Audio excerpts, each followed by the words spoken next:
Please insert your saved character disc from any of the first 3 Quest for Glory games into the disk drive, so that your hero can make the journey to Quest for Glory, Shadows of Darkness.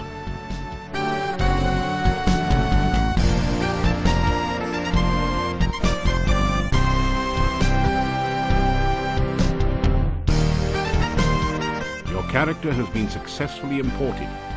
Welcome to Shadows of Darkness.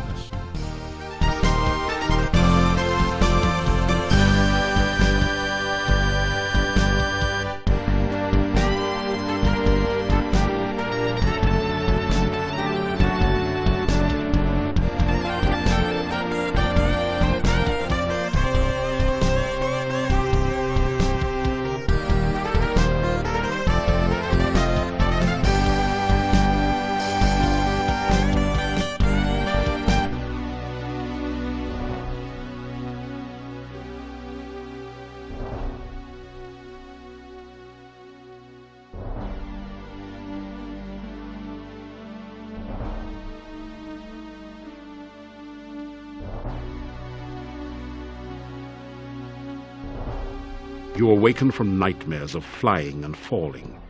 You find yourself in this strange place, the only illumination, an eerie green glow. You lost your weapons and the contents of your backpack somewhere during the journey. All you have are the clothes and armor on your back. This leaves you with 4 burning questions. Where are you? How did you get here? Who brought you here? And how in blazes can you get out of here? No, make that 5 burning questions. What city did your luggage end up in this time? You are in a large cave, dimly lit by glowing lichen on the walls. Strange, irregular outcroppings of stone grow from the ground, looking like the skeleton of some enormous beast. Here and there, petrified human bodies seem to grow half in, half out of the floor and walls.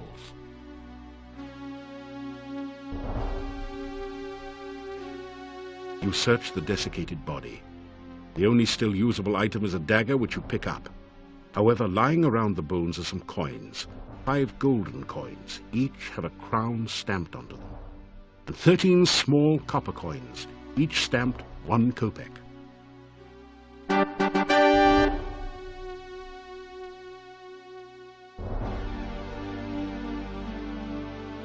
A brief search reveals a piece of hard grey rock, which you take, and some coins, 3 crowns and 13 kopecks.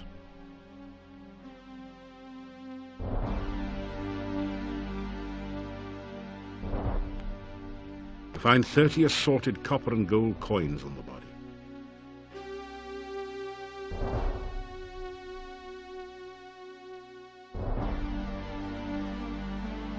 You strike sparks off the flint using your dagger. Torch soon begins to burn, almost as if by magic. You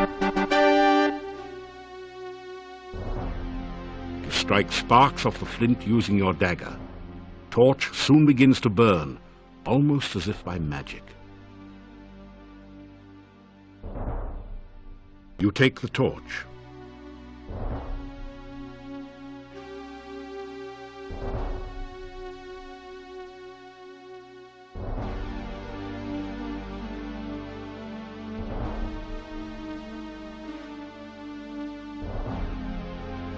You force the sphincter open with your dagger and pass through.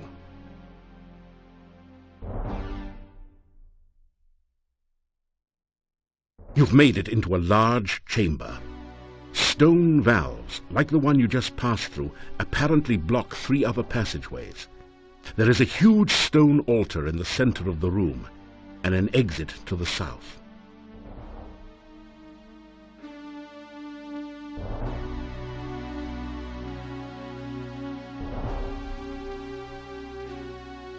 As you approach the exit, you are confronted by 2 flying creatures. They have bat wings and spider-like bodies. Frantically searching for something better with which to defend yourself, you snatch a battered old sword and shield from the remains of a not-so-lucky combatant. Just in time, you prepare yourself for battle.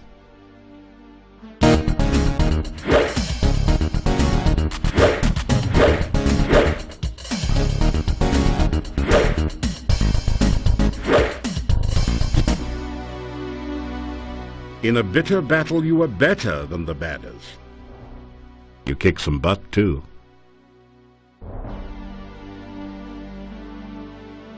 You're in the heart of the cave. Stone valves close off passageways leading in all directions. In the center of the chamber is a bleak stone altar covered with dark stains.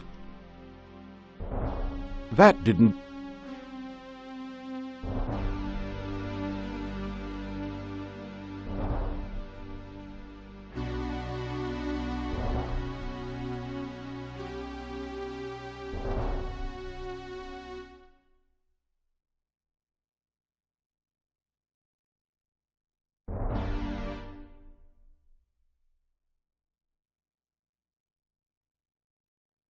You've made it into a large...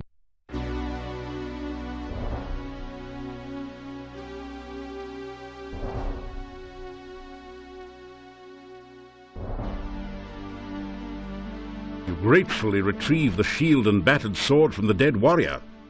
You hope that they will serve you better than they did their last owner.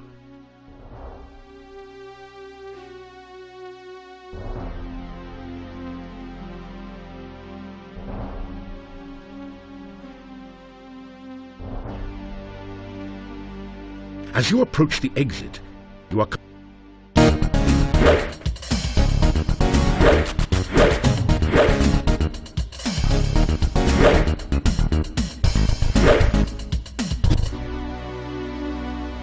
In a bitter battle, you are better than the badders.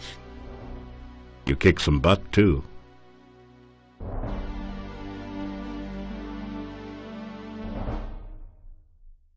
Something deadly lies in wait nearby.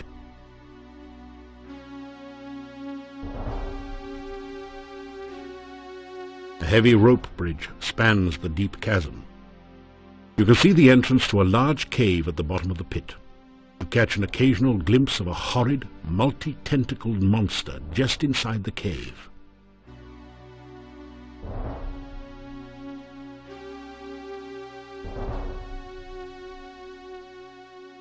You cautiously test the rope before crossing. It feels as though it's firmly anchored on both ends of the chasm.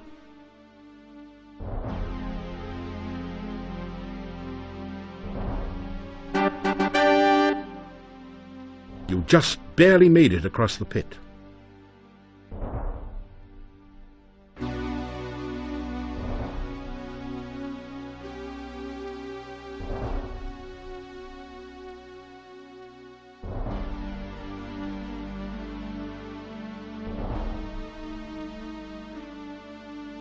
You slip through the mouth of the cave, just in time to avoid being crushed by its closing jaws.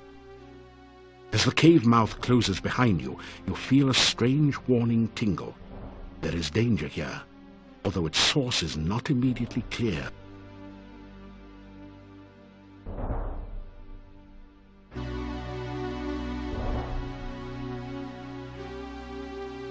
You are alive! Only one person has ever walked away from there before. Who are you? How did you get here? Oh, there are so many questions I want to ask you, but I have to get home quickly. It is so dangerous out at night in Mordavia. The town is due north of here. Be careful, there are many bad things wandering around. Good luck! Oh, by the way, my name is Katrina. I hope we meet again sometime. Farewell.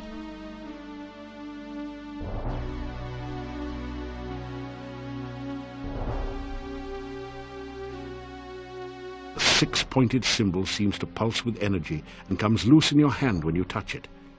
You have the feeling that you may need this sign, so you carefully store it in your pack.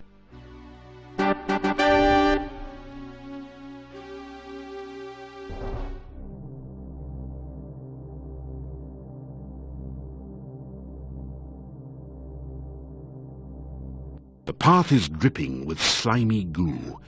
You're having a hard time maintaining your footing on it.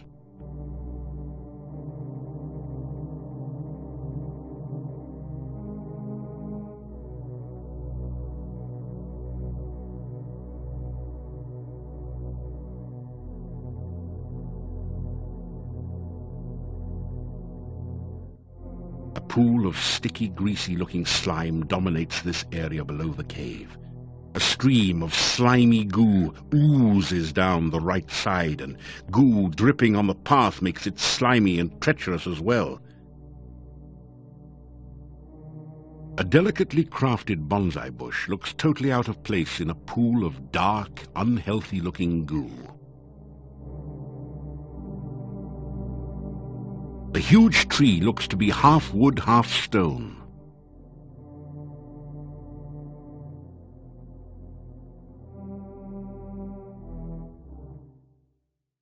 Your danger sense tingles. You sense deadly danger from the swamp. It might have something to do with the grasping, disembodied arms. You see a floating, coruscating ball of light.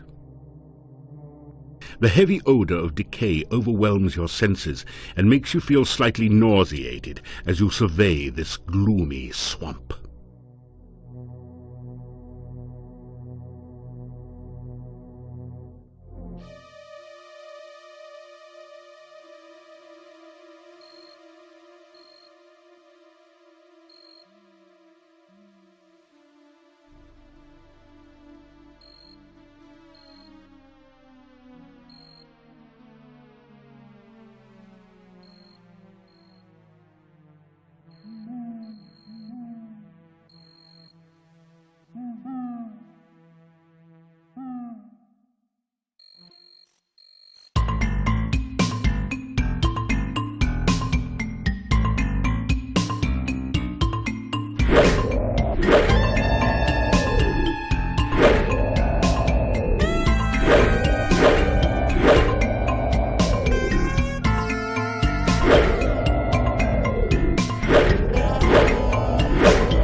You find some copper kopecks on the no longer undead.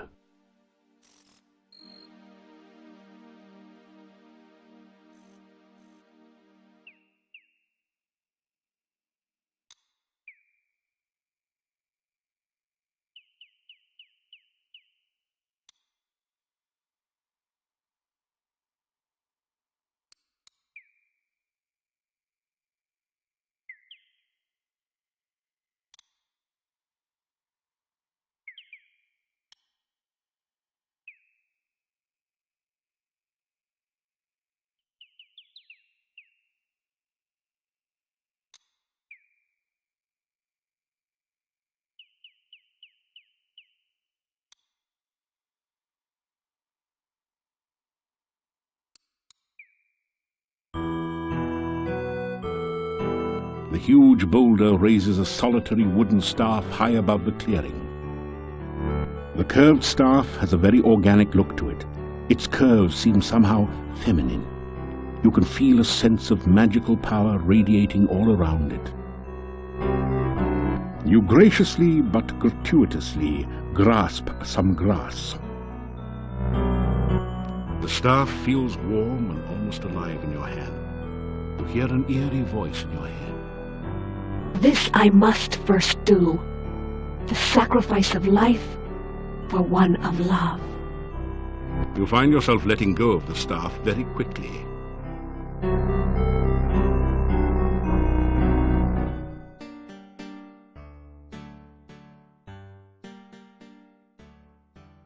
I am Nikolai. Have you seen my honor? Honor. Have you seen my honor? I am looking for honor. Have you seen honor?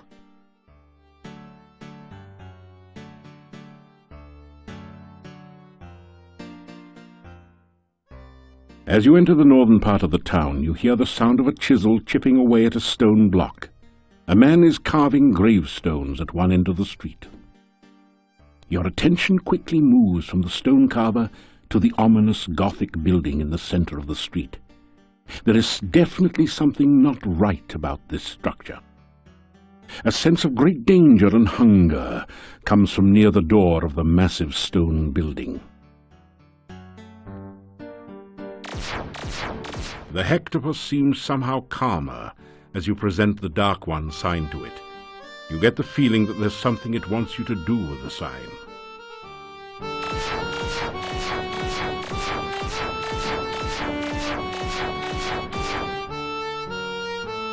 The door is locked.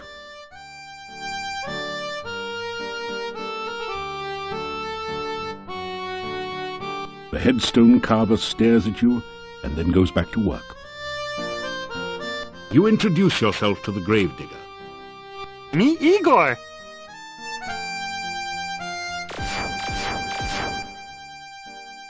Building was Adventurers Guild. No adventurers, no guild. Town Mordavia, this north part of town.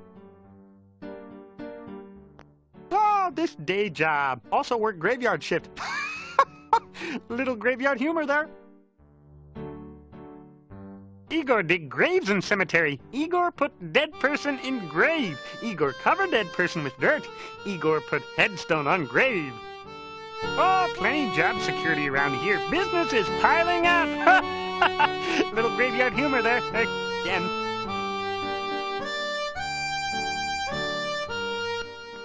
Oh, Igor not hear rumors. Igor not no stranger in town. Igor not no doctor make strange things in lab. Igor not no funny man in inn not funny. Igor not know many things. Igor not hear many things. Bad building. No go there. Bad, bad, bad.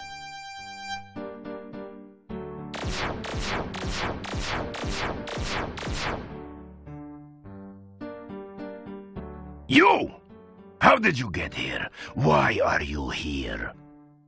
Few strangers come to Mordavia. I am the Burgomeister. It is my job to know everyone and everything that goes on here.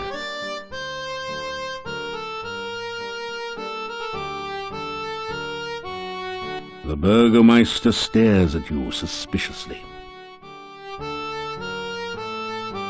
You tell the Burgomeister about how you came here. Do you expect me to believe such a story? That you could walk out of that cave alive? That the cave would be open? Tell me no more lies.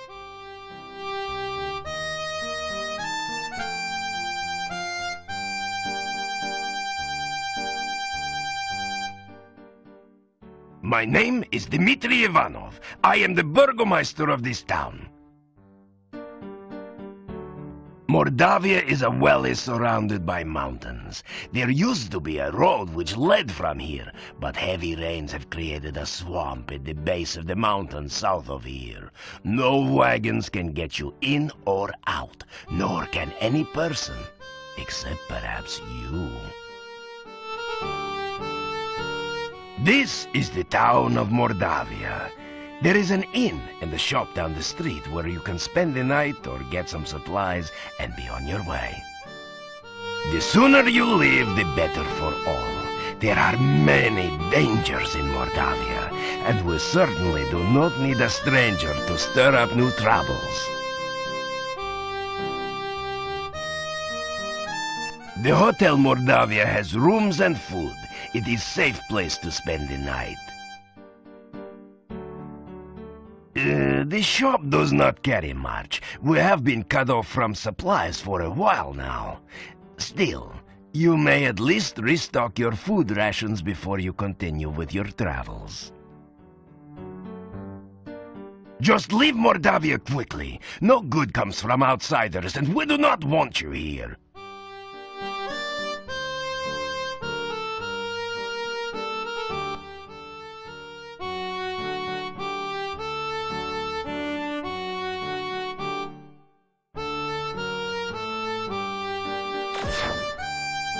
The door is...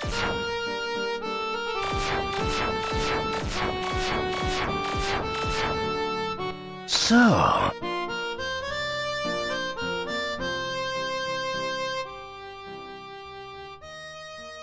that building was abandoned many years ago. It is dangerous, and by rights it should have been torn down. Stay away from it. The Adventurers Guild is in the north part of town, but it's closed and boarded up. There have been no adventurers here since the road was flooded. By the laws of the land, I must give you the key for the asking. Perhaps it will be of some use to you.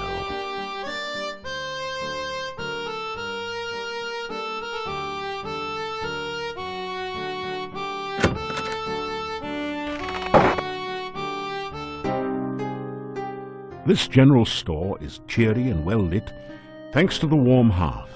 The first things that you notice are the cats. They seem to be everywhere. Then you see the shopkeeper, sitting on her rocking chair as she knits. She's a very, sturdy-looking woman. So, you're the stranger in town. I've heard all about you already. Careful, the cats may explode if you touch them. They're perfectly content where they are.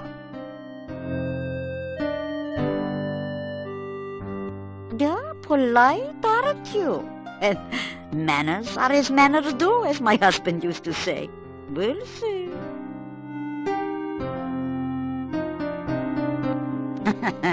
You can call me Olga.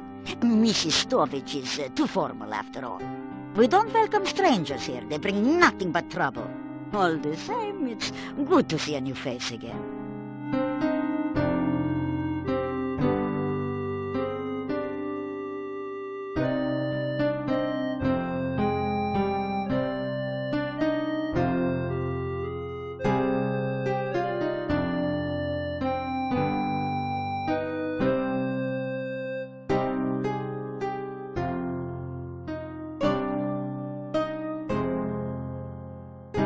First,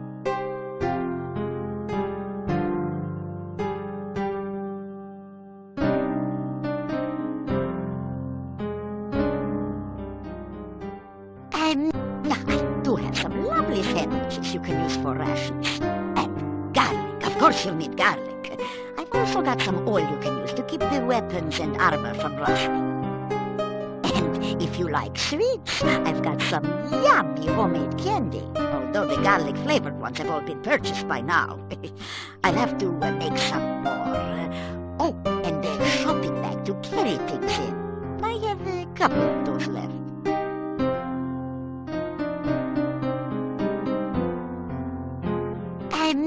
Let me see, what could you use? Well, besides my regular items like brooms and pens, I really don't have anything else for adventurers like yourself. And 3 twists of candy will cost you just 5 kopecks. The kids love them. Oh, now garlic is a must-have item. It's just 25 kopecks for a bulb, and it will add flavor to any food. storekeeper looks around nervously for a moment, then continues.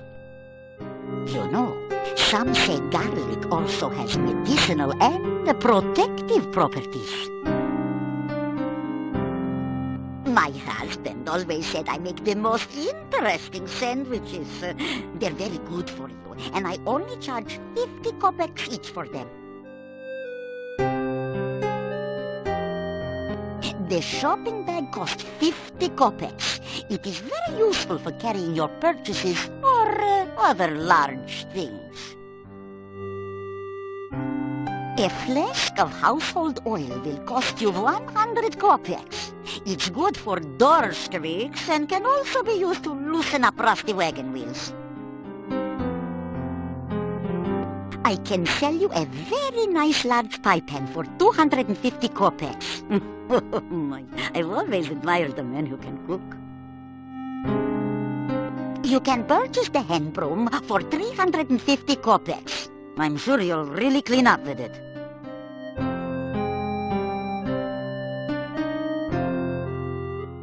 What would you like to know about?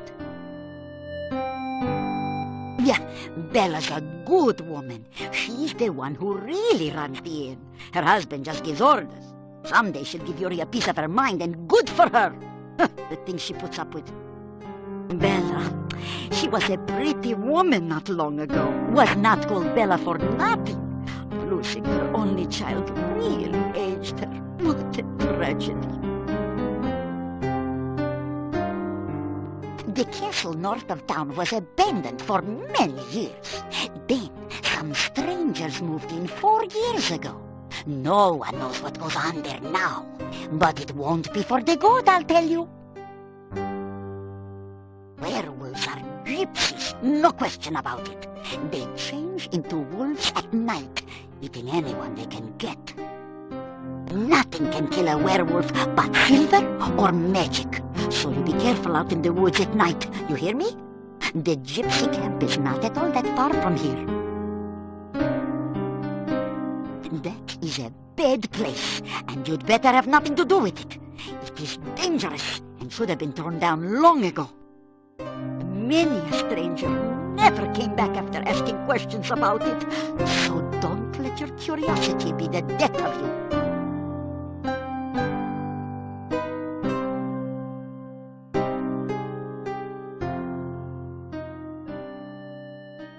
Yeah, my husband and myself had run this shop for many, many years.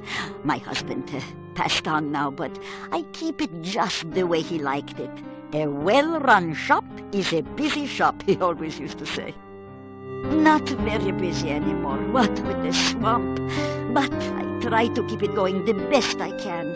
Mostly housewares, but a few items that might interest you.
Goodbye, or as my dear departed Boris used to say, may the winds blow fair at your back.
You bait the trap with avocado from your sandwich.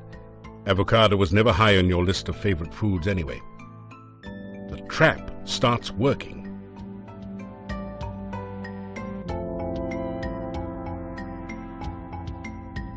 Behind the door is a sort of rat maze, but it's missing the rat, or whatever is supposed to be traversing the maze.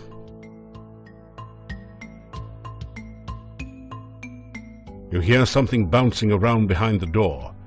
A lot of somethings.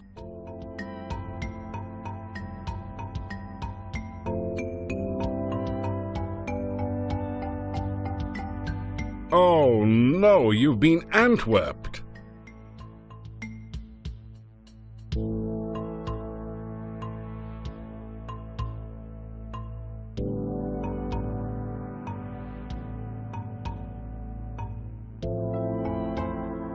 Oh no, you've been Antwerped. Fortunately, these are just baby Antwerps, so the attack wasn't fatal.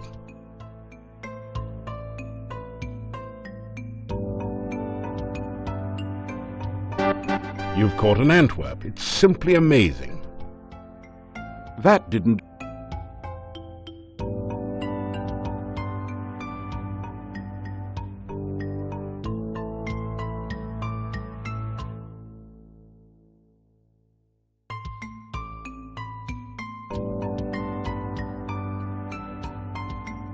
This is the Antwerp maze. Antwerps are naturally bouncy, so all you have to do is continually rotate the maze until the baby Antwerp bounces over to the key, then out through the exit.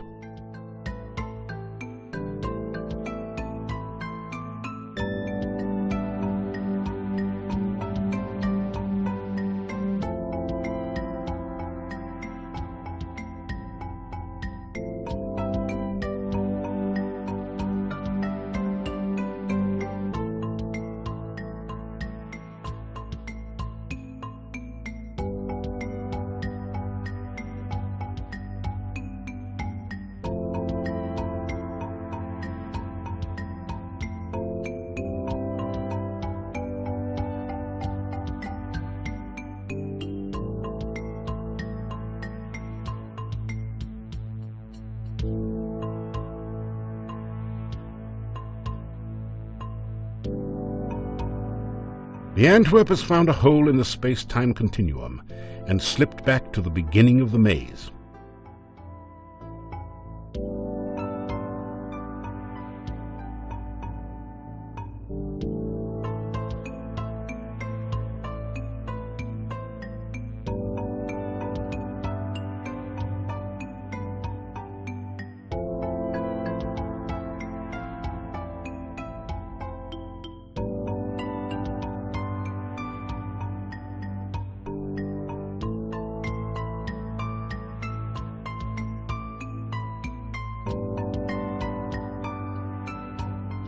This is the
The Antwerp has found a hole.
The Antwerp has found a hole in the space.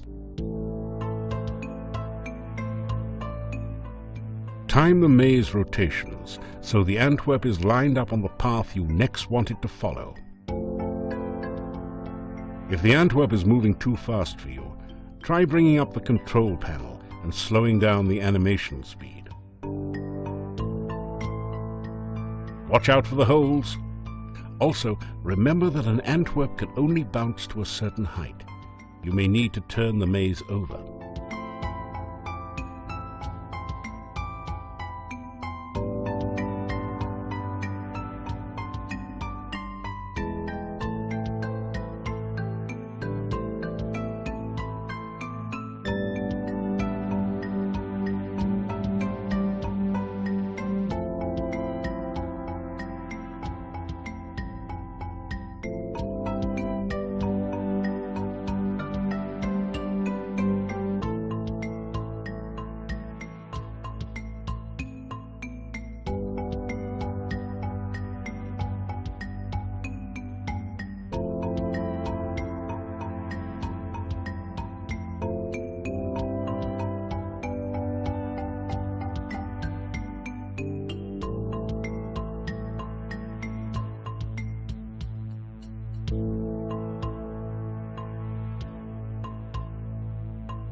The Antwerp has found...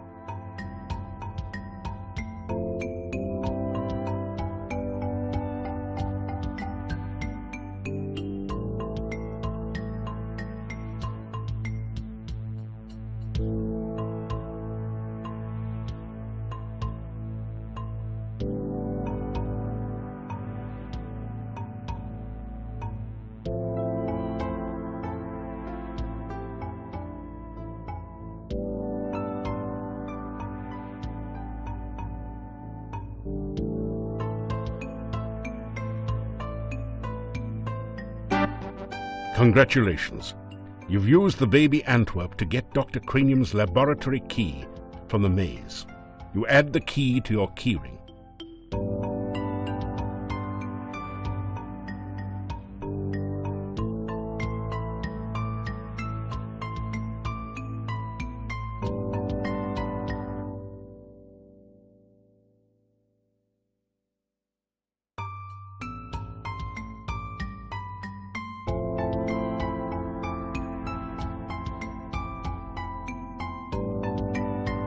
It's a truly impressive, original, multimedia work created out of whitewash and sawdust. The bust's eyes seem to follow you as you walk through the hallway.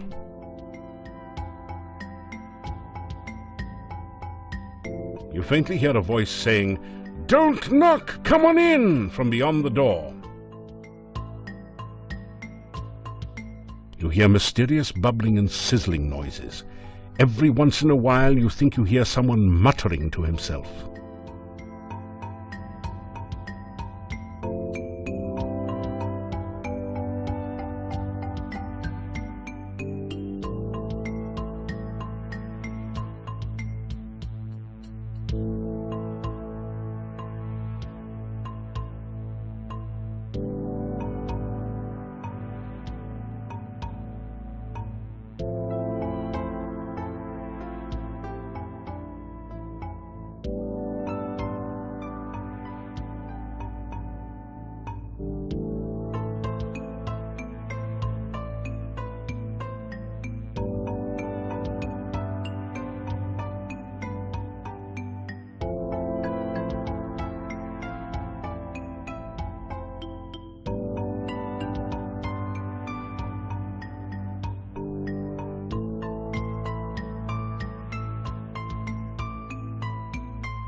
Great!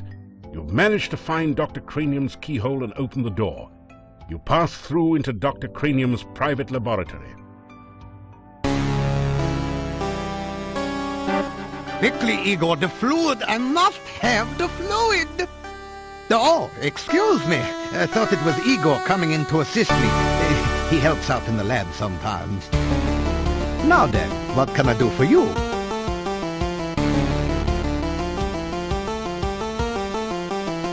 You say hello to the scientist. Welcome to my laboratory. You must have more than the usual intelligence and perseverance to have made it in here. You introduce yourself to Dr. Cranium and tell him a little about your adventures. I should be most interested to hear about your travels and your scientific discoveries along the way. Unfortunately, I have very little time for that right now. Perhaps we can discuss your adventures when you next return. You explain to Dr. Cranium that magic is really a lot like science and even deals with the same elements. Oh, nonsense! There's no such thing as magic. There is only science. What you call magic is simply scientific phenomena that have not yet been properly investigated and catalogued.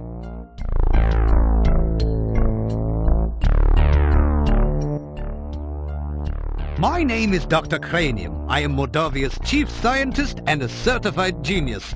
Some call me mad, but I much prefer Dr. Cranium. Ah, yes, science. I'm glad you asked. Science is the process of systematically increasing our knowledge of the world through observation and experiment. Unfortunately, some of the townspeople here seem to have no concept of the wonders of science. Some of them even claim my little inventions are magical. Such poppycock. There's no such thing as magic. Still, the townspeople insisted that I should be able to use my magic to cure wounds and sickness. I told them that I am a scientist, not a doctor, but they wouldn't listen. I had little choice but to concoct some simple elixirs. They were childishly pleased. Science is really so simple once you understand it. If you want to improve your stamina, then you should make sure you eat a healthy diet from all the different food groups and get plenty of aerobic exercise. That is science. Oh, you must mean my patented healing drink. You may have my last one. Unfortunately, I have forgotten the formula for its main ingredient. If you can help me remember it, I will be able to make some more healing drinks, although the work is very time-consuming. Thank you. With that information, I'm sure I shall be able to create some sensational scientific solutions. Oh, you must mean my new universal poison antidote. You may have this one, but I will need some help with the formula to make more. Also, I am afraid I only have time to make one each day.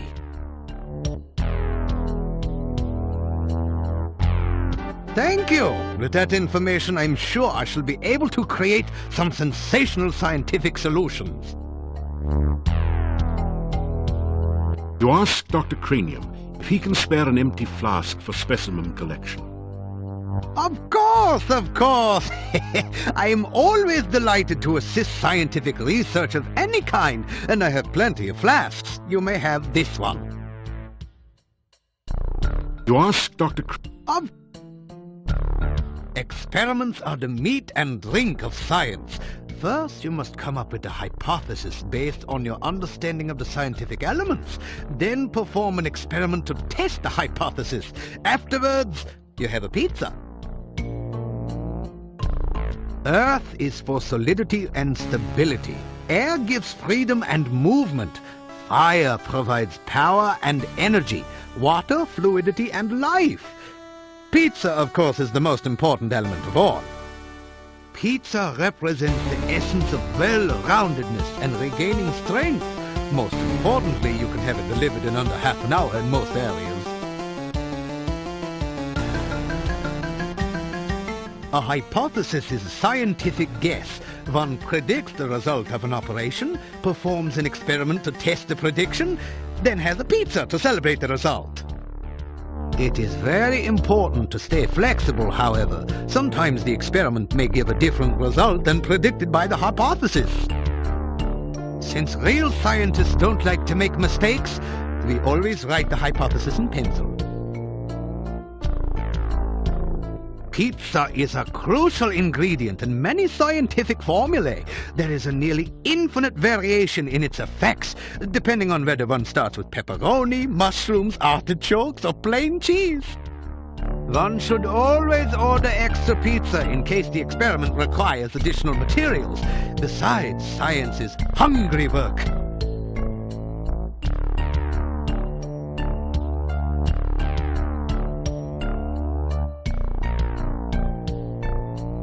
There is, of course, no such thing as magic. There is only science. Still, you would be amazed at how gullible some people are. Just the other day, someone gave me this scroll saying it was a magical spell. Can you believe that? It is purest poppycock. Nothing on here makes any sense whatsoever. Here, you may have this as a reminder that magic is a figment of fevered imagination. Only science is real. Obviously, Dr. Cranium needs to take a correspondence course from the famous wizard school. As you read the scroll, you find that you have learned the incantations and gestures with which to cast a glide spell. Then the scroll vanishes. There, you see, it was not even a very good piece of parchment. Fell right apart. Igor is the gravedigger and tombstone carver. Business has been slow lately, perhaps because there are very few people left in town. So Igor sometimes comes in to help me with my work. Igor has had less work of late. The forest is just as dangerous, but there aren't very many people left in town who are stupid enough to go out there at night, you know. I like to think of it as a sort of evolution in action. Igor is carving out quite a niche for himself in the gravestone business. You might say he is well on his way to becoming a rock star. Then again, you might not. The cemetery is outside of town to the east. It has proven a fruitful source of materials for my experiments. There are also some interesting and cryptic puzzles to be solved there.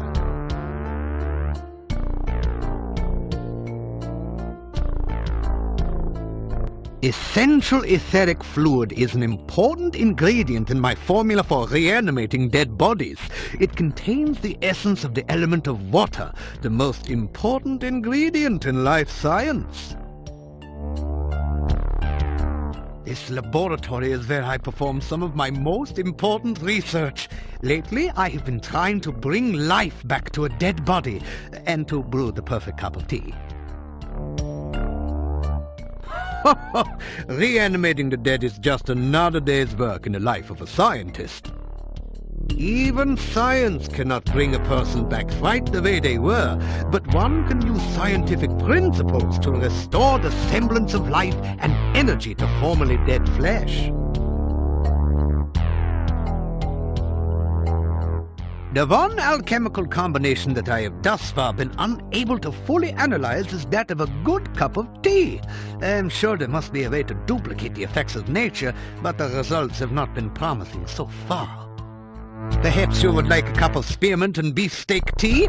I thought not. This is even harder than rehydration solution and reviving dead tissue.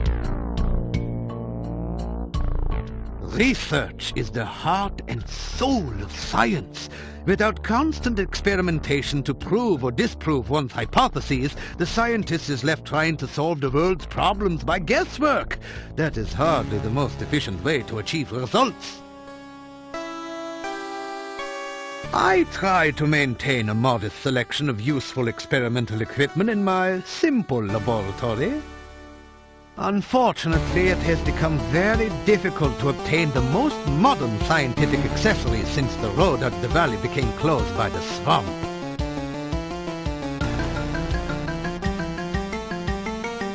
Mad? Mad? They all call me mad, but what do they know of madness? I am not mad. A bit perturbed about the world situation and how I get so little respect, perhaps, but certainly not mad.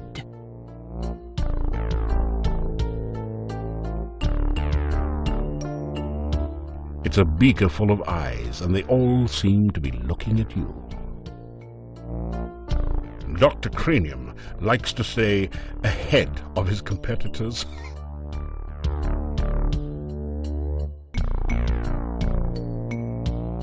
I am truly sorry, but I cannot afford to make this a lending library at this time. You may look at my books here all you like, but you may not take them with you.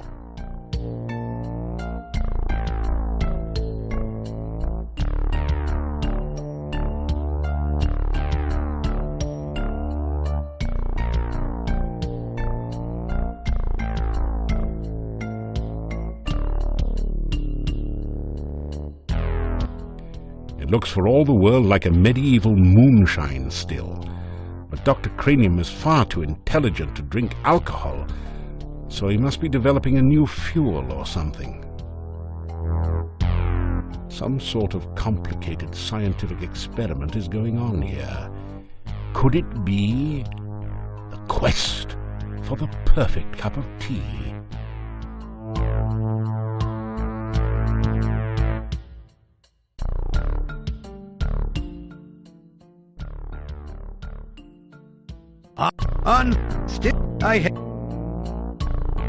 If you want to improve your stamina, then you should make sure you eat a healthy diet from all the different food groups and get plenty of aerobic exercise. That is science.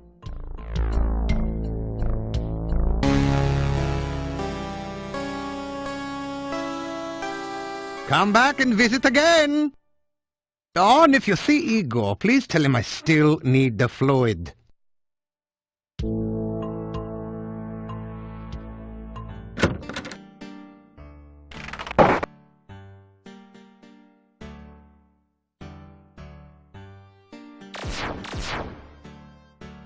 The headstone.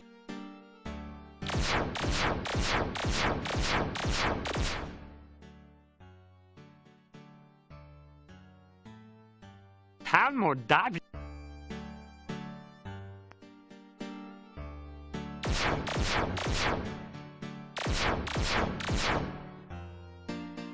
Lock the door using the key the Burgomeister gave you.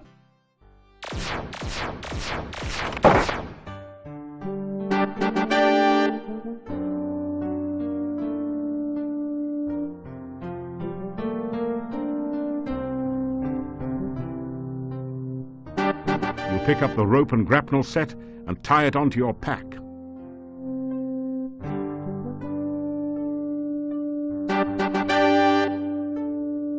Your legs are too stiff and sore to use this right now. This desk holds the... This desk...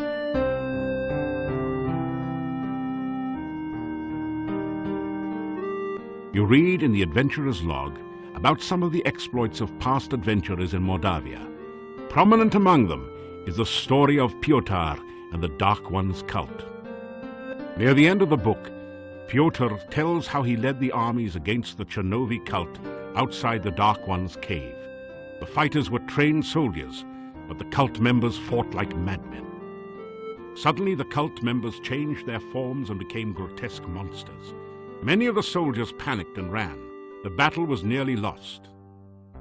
Then Pyotr heard the voice of Irana. By all my will, I banish you two. The voice was cut off. The cult members screamed and ran. Pyotr entered the cave and searched for some sign of life. All he could find were the grotesque remains of cult members. The only sign of Irana was her magical staff lying on the ground. Pyotr picked it up and left the cave, knowing that Irana was beyond his help. Pyotr then tells how he brought the staff back to town and placed it in the town square. A garden of flowers instantly sprang up around it. Near the end of the book, Pyotr tells that he was going to seek out the rituals of the Dark One and destroy them. There are no later entries. You sign your name into the adventurer's logbook with a flourish. It's almost become a habit by now.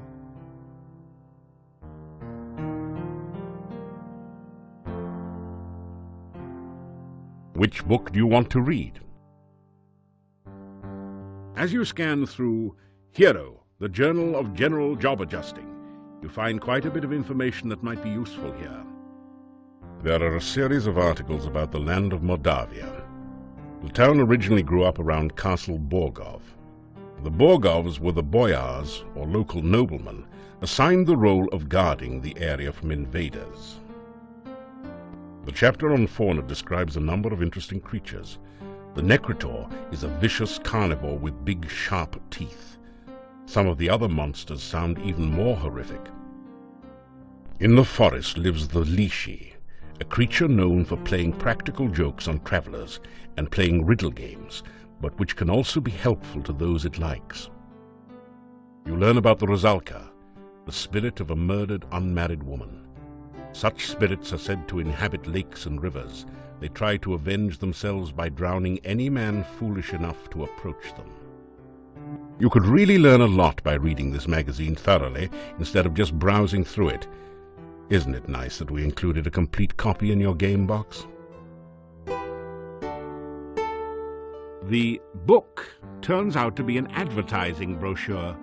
It says, "I, Dr. Cranium, predict that someday one of my descendants will become the subject of a major computer game. The Castle of Dr. Brain from Sierra Online." Jeez, how cheesy can you get?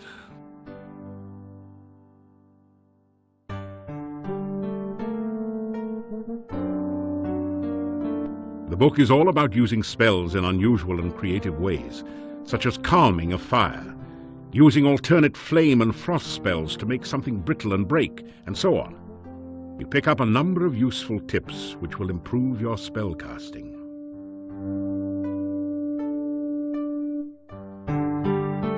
This book teaches the ancient Oriental art of Talk Fool. How to overcome opponents by attacking them with the unpronounceable names of martial arts forms and confusing them with fortune cookie wisdom. You get lost somewhere between karate and kuksul. This book teaches you how to use the stair stepper to build strong leg muscles and talks about the importance of whole body development. It says to build up your strength gradually by adding weights to the baskets. Read through the book on spell casting techniques again. It hasn't changed. You study the exercise manual again. It all looks pretty simple. Add weights to the baskets and walk back and forth on the steps until you get worn out.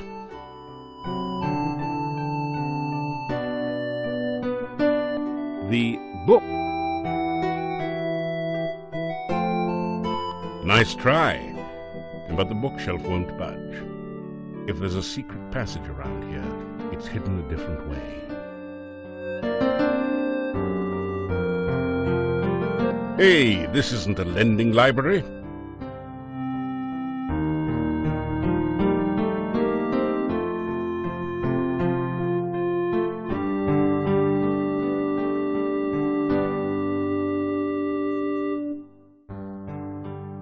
That was good climbing practice, but you haven't quite got it yet. Keep trying.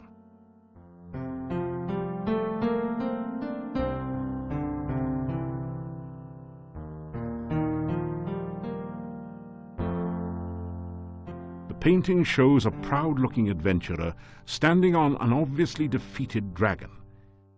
It might have had more impact if the dragon wasn't just as obviously winking.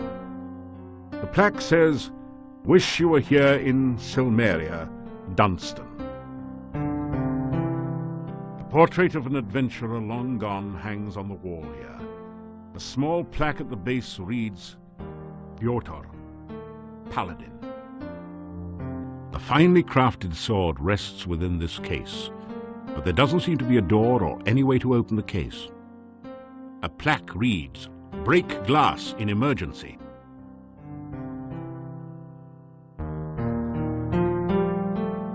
Are you kidding? You have trouble forcing a mayonnaise jar open, let alone a heavy case. You'll need to build up your strength before you can get through this one. The case looks totally solid, as if it was constructed around the sword. A plaque reads, "Break glass in emergency only." case is totally sealed. You can't find any way to open it.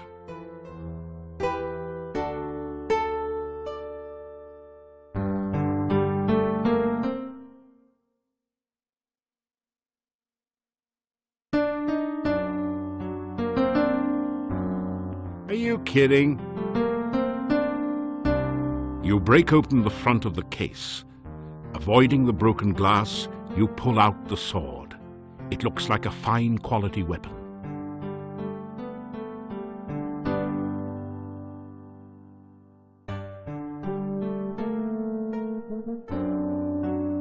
There is an empty picture frame above the bookshelf. Either somebody thought the wall itself was a piece of art, or a thief has been at work here. There is a quill pen and an inkwell on the desk, next to the large book. Amazingly, the ink still has some life. There is a set of coat hooks in one corner. You never knew adventurers were expected to be that neat.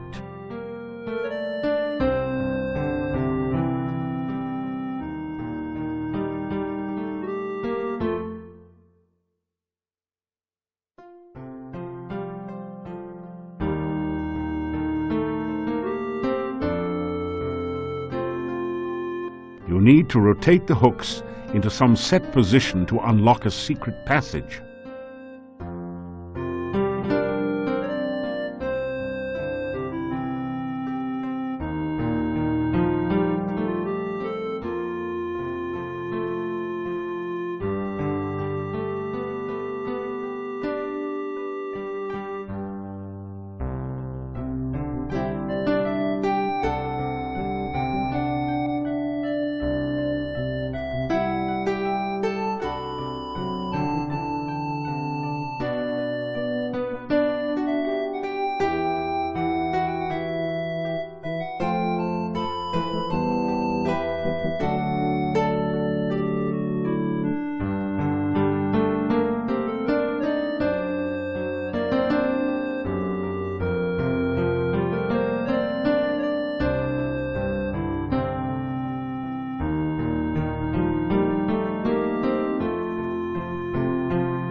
You are so exhausted that everything you do hurts.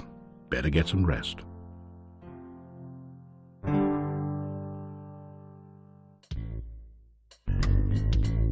You climb down the ladder into a seedy-looking room. A massive door blocks off a smaller room in the rear. This isn't as dusty as the Adventurers Guild, and the torches look recently lit. Your eye is drawn to the Thieves Guild recruiting poster on the back wall. It gives you fond memories of your home guild. Behind the innocent-looking surface of this room lies great danger.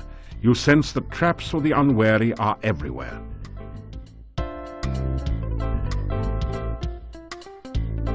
This seedy place must be the Thieves Guild Hall. Actually, it compares favorably to the one in Spielberg, but it's become dusty and neglected.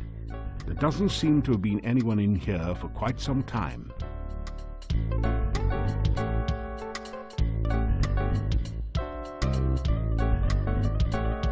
This is a Thieves Guild recruiting poster, featuring a sophisticated worldly master thief.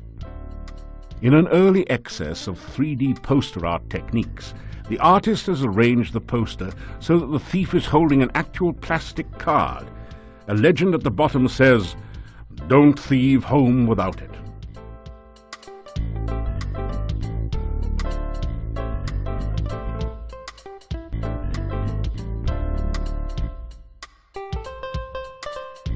The painting is undoubtedly a forgery. Not that you know anything about art forgery, but you're quite sure that it would have been stolen a long time ago if it was actually worth anything. The painting is undoubtedly...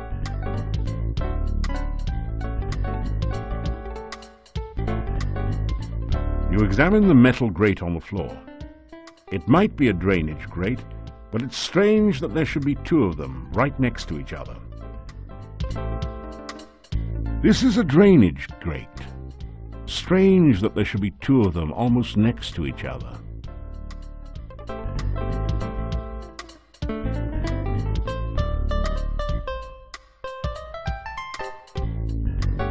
Rummaging around under the floor drain, you find a round knob with a point on one side, which you pick up. Thieves have had to clean up after themselves since a few unfortunate accidents with maintenance personnel. On close examination, you find some scratches that might be thief marks behind the side drain.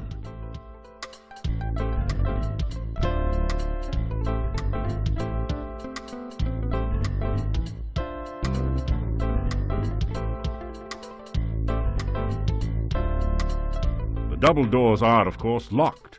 This is a thieves' guild, after all.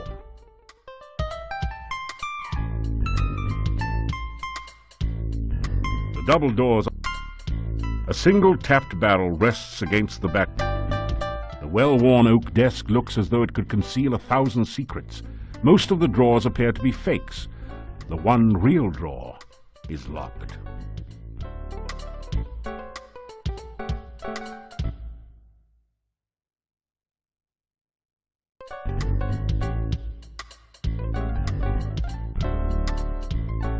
That didn't do anything. That didn't do it. That didn't do. You slip the guild membership card between the doors and unlatch the lock. Your guild card. Don't leave home without it. There are a number of fascinating books about thief techniques on the bookshelves. There are a number of special interest is the one on disarming traps. It says that with the new Mark II Thieves toolkits and a bit of skill in picking locks, you can locate and disarm almost any mechanical trap. In the section on surviving magical traps, the book suggests taking up religion. There is also a book on thief marks that tells you all about this secret language of thieves. You learn a number of new symbols and combinations. This looks like an interesting safe. Another fine product of the Filch Safe Company. But you can't for the life of you figure out how anyone can open a safe with no knob.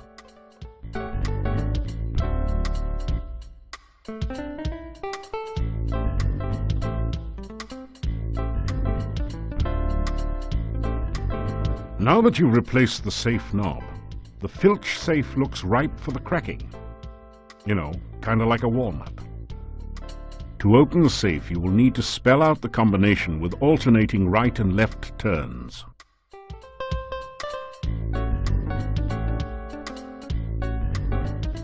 This would be a lot easier if you knew the combination.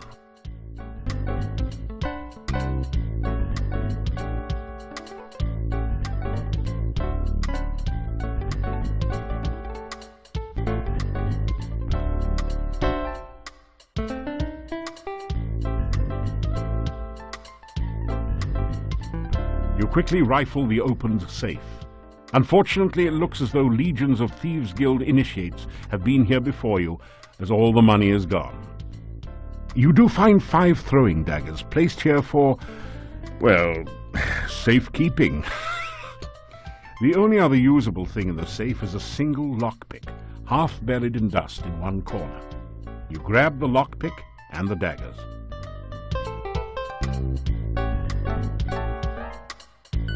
Some barrels have been stacked up in the corner, probably leftovers from wild guild parties.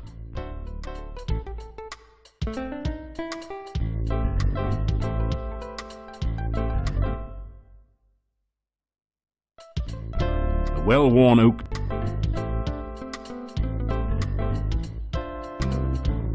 You've found a particularly diabolical poison gas trap. Fortunately, it's just like one of those described in the book on traps, so you are able to disarm it.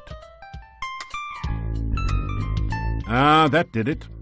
The lock springs open with a satisfying snick.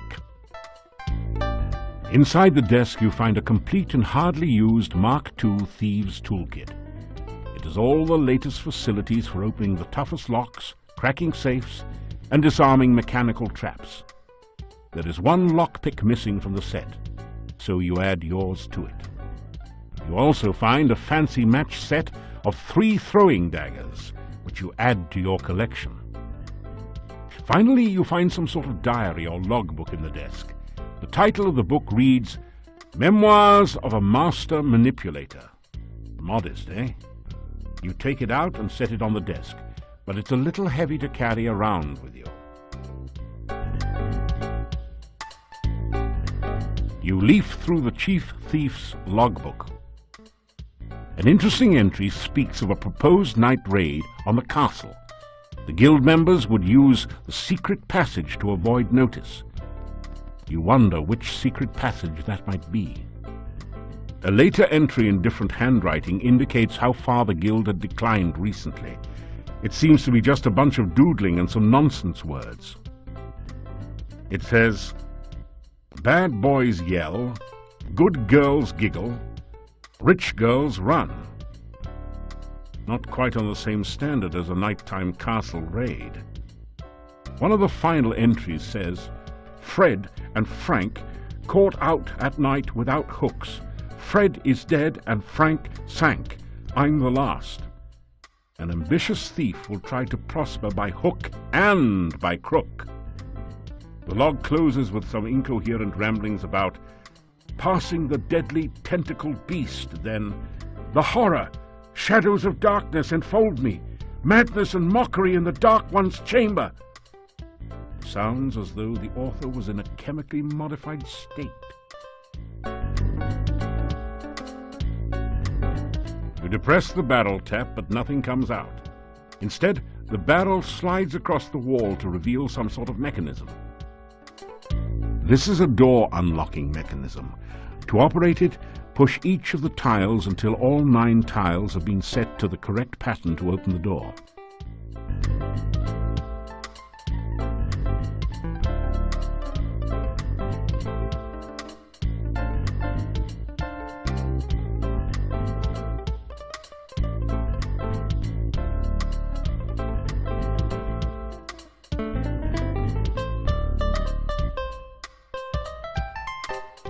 So, you found my secret passageway.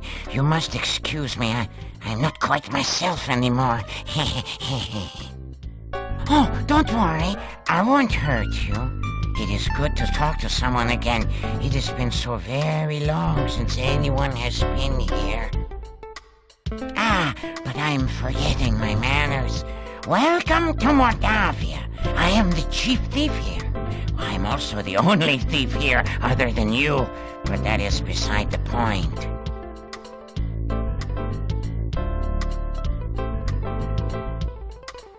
Feeling like an idiot, as you generally do when making the sign, you go through the motions of performing the thief sign to the monster. Well, of course you're a thief, or you wouldn't be here, idiot! Tuck that elbow in tighter on the belly rub next time.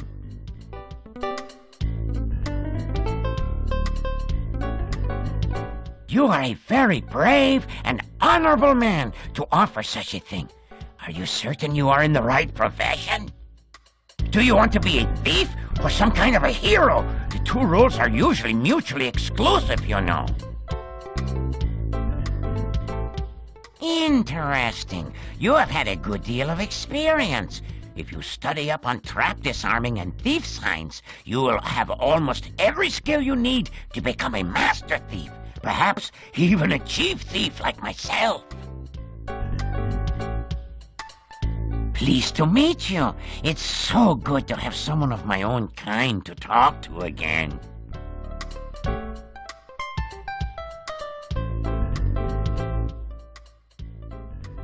There is a little-known secret way into the castle that I will someday reveal to you when I think you are ready. This was once a thriving training ground for new thieves. They would come from miles around to learn the trade here. If only we were not completely cut off from the rest of the world, this would be the greatest thieves' guild in the whole world.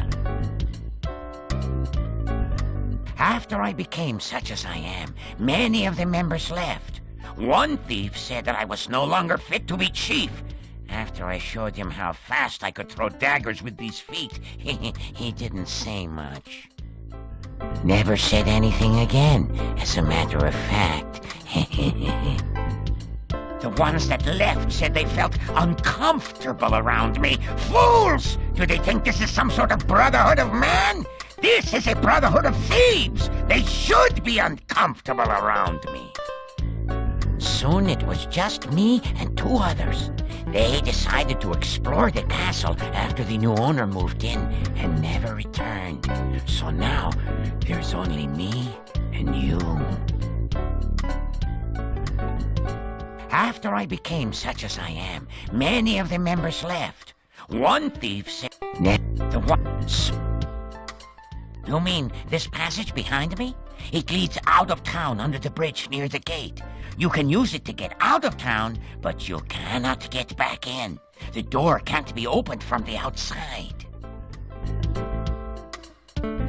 You have to be very careful with traps. Always check for them first. Take your time disarming them. One mistake can be your last.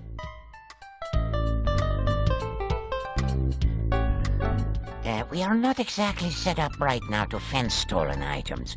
There are several places around the town where you might be able to find a bit of loose cash, though. I will tell you what. You go out and steal something from someone in town and come back and tell me about it. If it sounds like you know your basic thief skills, I will let you know where the really good places are. Do you like it? I'm afraid it is not very becoming, and to think I once despised cockroaches. It would be too dangerous for you to help me. If I, a master thief and chief of a major guild, dare not go back to the monastery, you would be wise not to even think of such a thing.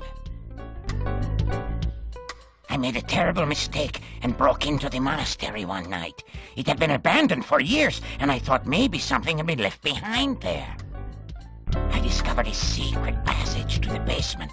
That place gave me the creeps. I felt like something was watching me all the time. When I got to the basement, I discovered a small statue I could easily take. When I tried to pick it up, I felt very, very dizzy.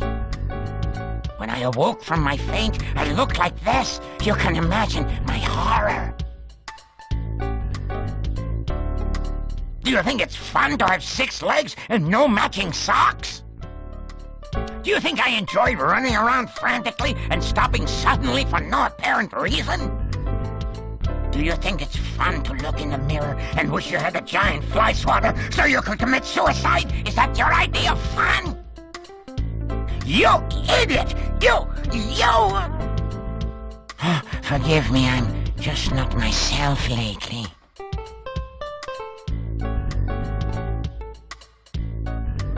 My name? Oh, you can call me Chief. No point in being informal here just because no one else is around.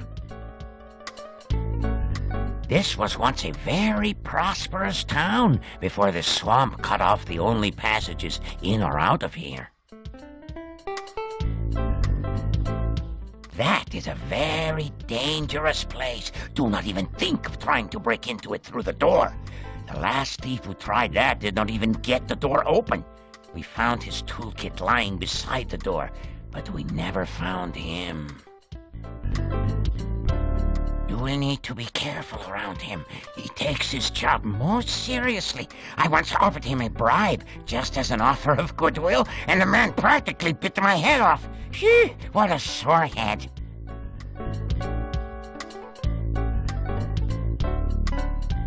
A strange man, a very strange man. No thief ever managed to break into his house unnoticed or steal anything from there. If you ever plan to stay at the inn or even just eat there, I would not recommend stealing from that place. The people there are suspicious of strangers anyway and would know who to blame. Do you mean Nikolai? Yes, his would be an easy house from which to gain money.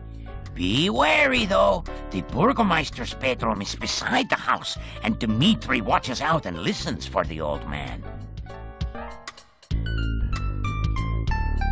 That shop is very securely locked up at night. The only way to get into it would be to very literally break in the window, and that would attract unwanted attention.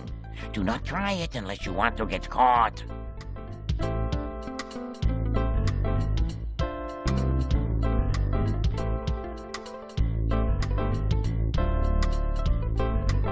Must you go so soon? We were just getting to know one another.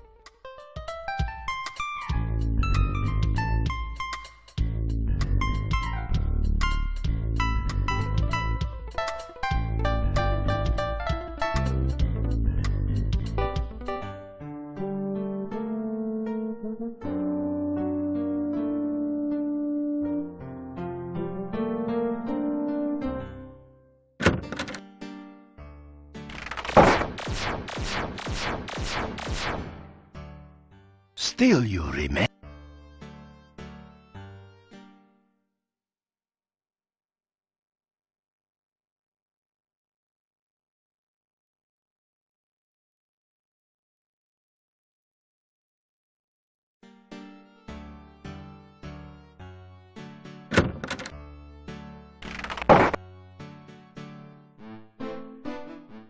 You've entered a small but nicely furnished country inn.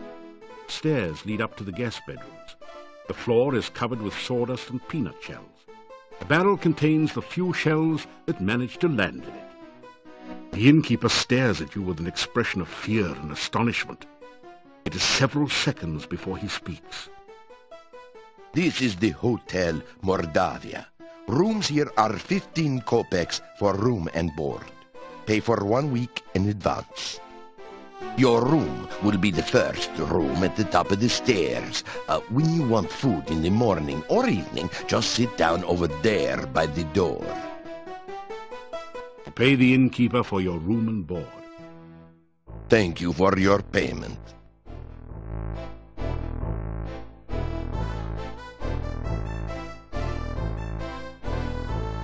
It's a garlic souffle, Mordavian style.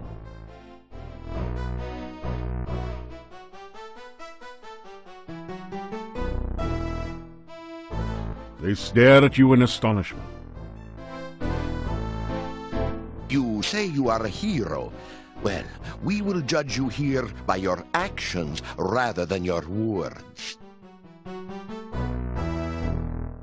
Magic is a very dangerous thing.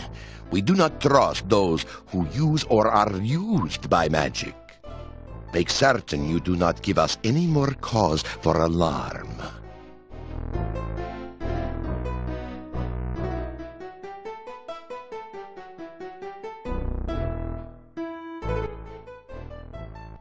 I am Hans. Pleasure's all yours. I'm a farmer of pumpkins and corn and a person of great importance here in lovely Mordavia. Listen, I'm telling you, Igor's death must be avenged. Pleased to meet you. I'm Ivan, an elephant herder. Unfortunately, there are no more elephants in Mordavia, so business has kind of fallen off a tad. Guys, is it just me or is Mordavia a wonderful place? Oh, are you kidding? It's the greatest. There's many places to go, things to see. Are you kidding? Right. Let's not forget that scenic cemetery to the east of town. Everyone here's nothing but grins. Real friendly. Yeah, except we don't know you. We don't like strangers. Or anyone else that's weird and doesn't belong. Rumors. You talking to me? What rumors? Oh, there are no rumors here. Unless you count the rumor that the castle is owned by... Horse patootie. There are no rumors in Mordavia to speak of. The town of Mordavia is a quiet place. Filled with friendly, joyful, stinky people. Well, I'm not so sure about the friendly part. We tend to be very suspicious of strangers like you. Yeah, well, anyway, the town is filled with joyful and stinky people. Yeah, happy, joyful, and stinky people. Well, I wouldn't call us particularly joyful. As a matter of fact, most of us are pretty glum.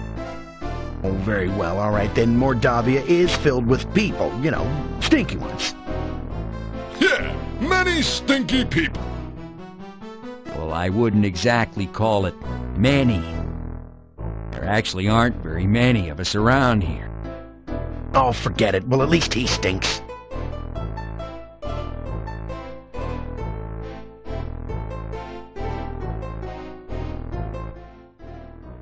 The Hotel Mordavia has been in my family for generations. It is the only place to be when darkness falls at night. Everything else is closed, and even we lock the doors. You must knock if you wish to come in.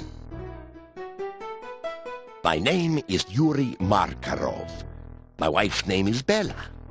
We are the owners of this inn. If you climb the stairs, your room is the first door on the right. The doors of the inn close before nightfall, so make sure you are always back before sunset. Make certain you are back in town before dusk. The gates of the town will close solidly to keep out any dangers. The Burgomeister is the mayor of the town. You will be wise to listen to what he says and stay out of trouble. There is not much for sale at the shop next door, but you may find something you need there.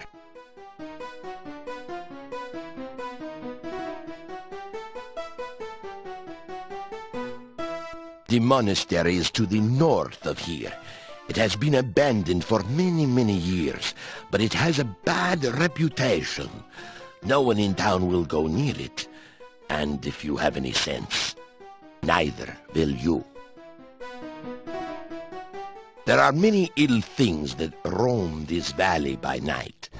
Make certain that you never have to meet them. Never venture into the forest by night.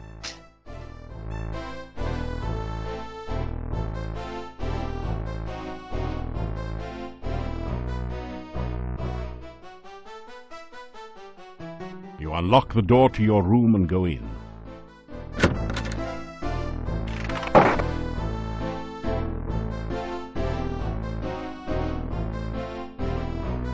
After some rest,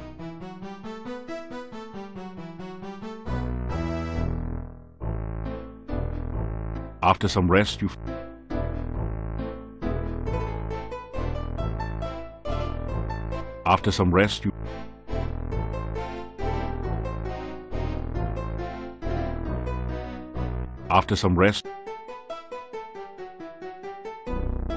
you take a clove of garlic in case you meet an Italian chef somewhere.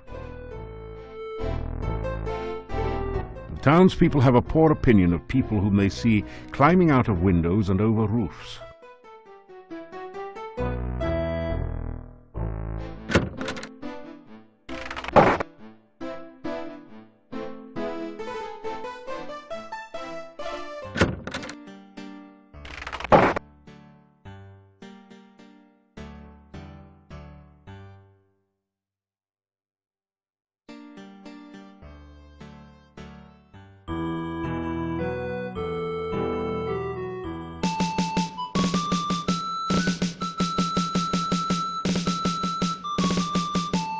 Tall shocks of corn have been harvested and wait here to be stored for the winter.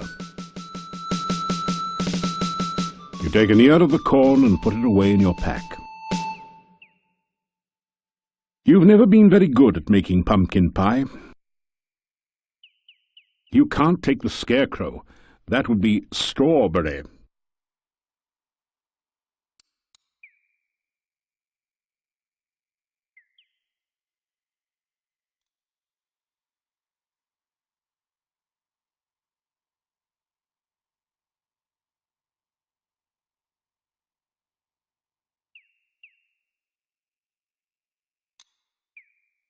A heavy gate blocks the way to the winding road. Far in the distance, you can see a majestic castle. Welcome to Mordavia.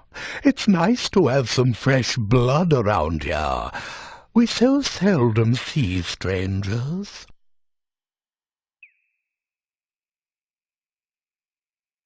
It is so difficult to get past the swamp which blocks the pass to and from the valley. We haven't had a stranger here since the rains created the swamp several years ago.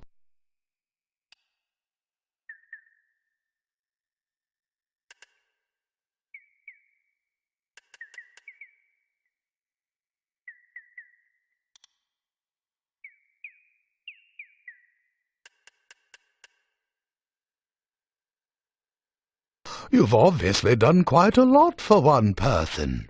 It will be interesting to see what you do around here.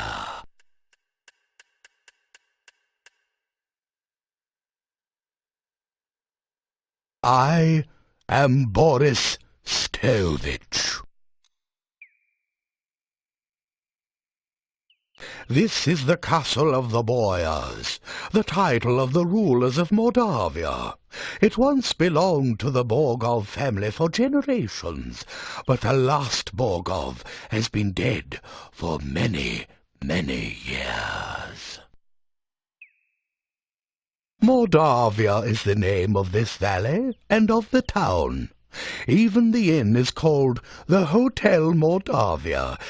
The name means Dark Valley. The heads of the Borgov family were the Boyars of Mordavia for ages. The last Borgov disappeared at the time of darkness. No one knows what became of him. It is bad luck to even speak of the time of darkness. Mordavia was a safe and lovely land before that time. Much has changed since then, and for the worse. Boyars are rather like barons of other lands. They own the castle and protect everyone within their domain. I'm not certain who all lives in the castle. I so seldom see anyone from there. There's the master, of course. Then there's the strange foreigner. There's also the master's daughter, I believe, and some rather strange guards. Beyond that, I really can't say. I haven't actually seen the daughter, but I know the master is quite proud of her. The master desires privacy, and I respect that wish. As I always say, the will of the master is the shall of the servant. I wrote that. He is an unpleasant sort, with a short beard and moustache, and a funny hat. He is rude when giving orders, and he has the habit of staring at a person and licking his lips. Most unsavory.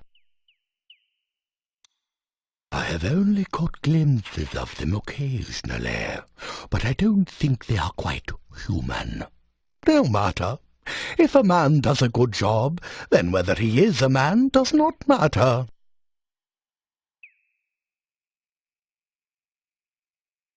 I have only caught glimpses of them occasionally.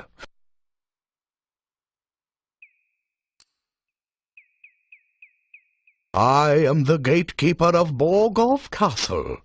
Is it not true that he who guards the gates is the keystone speaker? This is the gate to Borgov Castle. You can see it in the distance behind here. I am here to make certain that only welcome guests may enter through here in the daytime. At night, this gate is guarded by huge necrotaurs, who make certain no one tries to enter without permission. The town of Mordavia is to the east of here.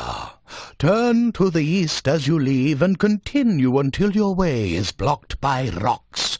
Then turn north and you will find the gates of the town.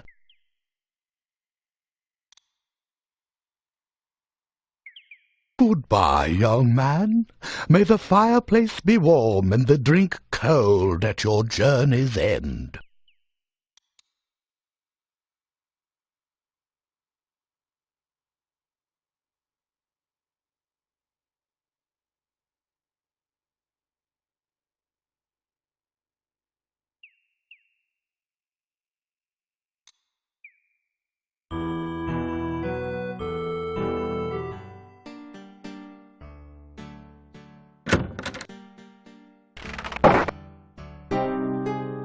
Hello? Do you have any news?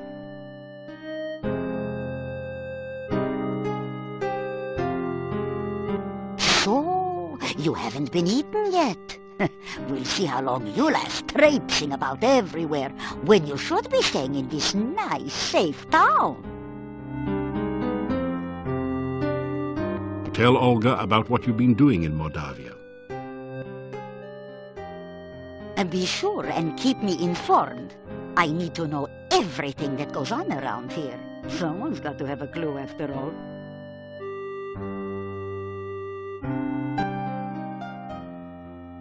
Yeah, my sad departed husband.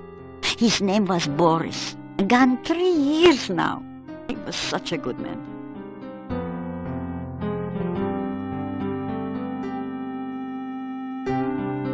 As my husband used to say, come back again, sunshine or rain.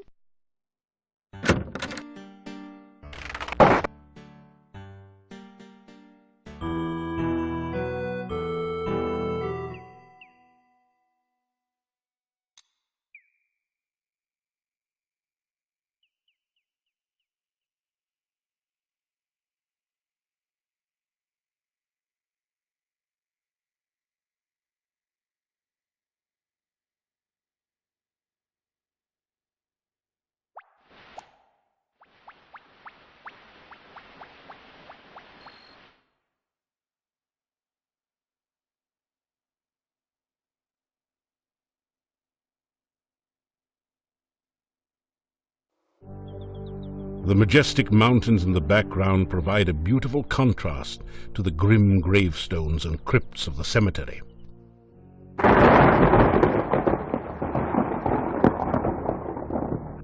The inscription on this headstone reads, "Michael Med bumped his head in another man's bed. Now he's dead. Rest in peace." This headstone reads, "On a dare, Pasha Sperry spent the night in the cemetery. Something gave him such a fright that now he sleeps here every night." This gravestone is marked, "No effort could Elissa save. She passed into a watery grave. Her body was lost, only her memory remains." Here lies Janos, faithful forever to his lost true love, laid beside her empty grave. Arkin Tenna walked at night. Arkin saw his final sight. Now the question seems to be, what in the world did Tenna see? Here lies the body of Carrie Nation, who answered a vampire's invitation. Now there's cause for lamentation, it was a fatal recreation. Here lies the spirit of Barney Blue, to his lover was untrue. So she knew just what to do, fixed herself some Barney stew. An inscription on the door says, "House of Ligeia Poe, may she rest forever." It's filled with this season's earnings. A penny shaved is a penny earned, or so they say. A heavy stone door seals off the Borgov family crypt. A relief carving on the door shows the crest of the House of Borgov. 2 spare coffins await their customers here. Apparently Igor has finally managed to get ahead of business. The dirt needs to stay here. Would you like to be buried without a blanket? And come to think of it, you'd probably just as soon not be buried at all. The gravestone is cold to the touch. The epitaph is, of course, engraved.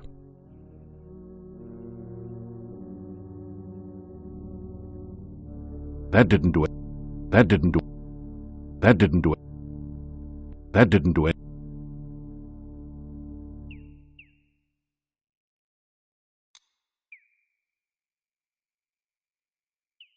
Wildflowers bloom with the autumn weather. You pick a few of the flowers. You grab a...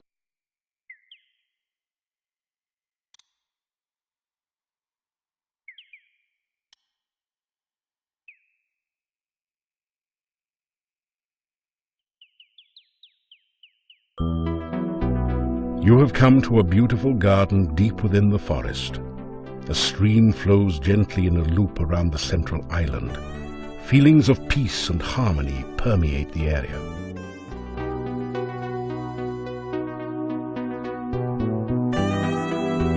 The fruit tree is laden with luscious-looking fruits of many kinds.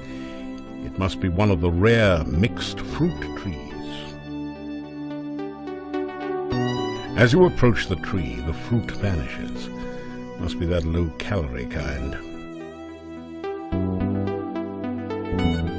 You pick a few of the beautiful flowers.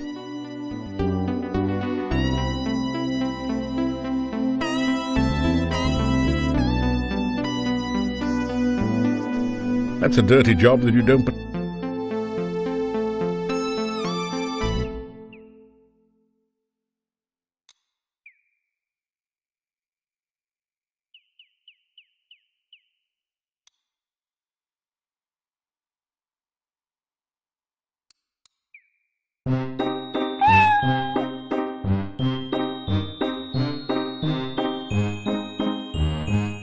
The bush looks a little strange, almost as though it is sitting rather than growing in its place.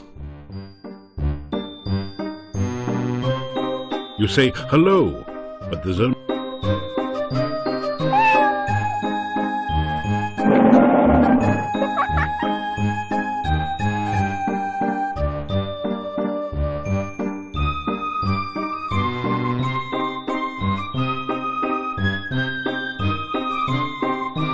Tell the creature it's called the Lishi. Ah, that's the price of too much fame. Now you've gone and guessed my name.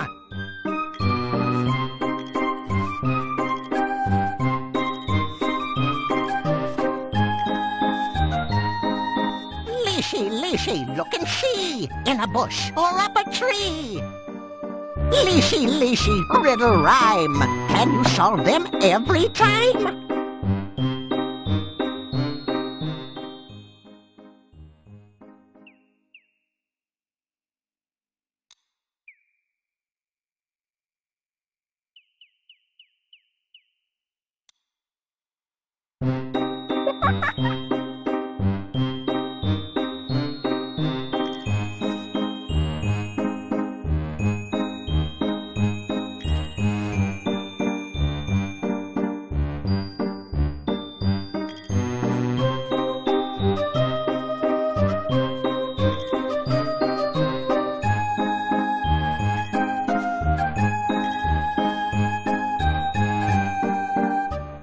Two and two make 6.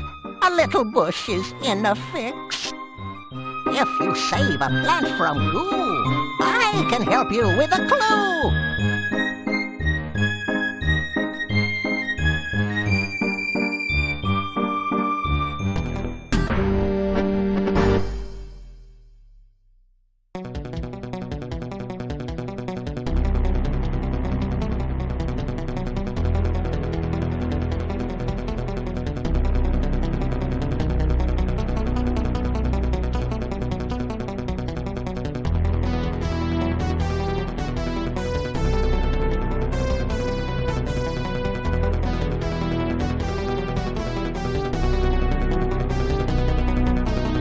These bushes look as though someone planted them here deliberately.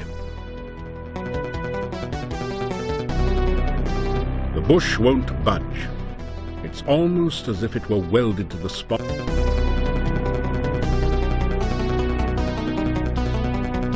Thinking you see a gap beyond the western bushes, you take a mighty acrobatic leap over them.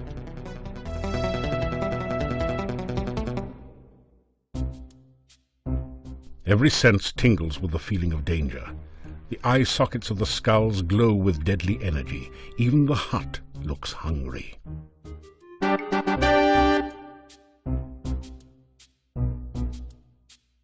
Go back, or face thy doom.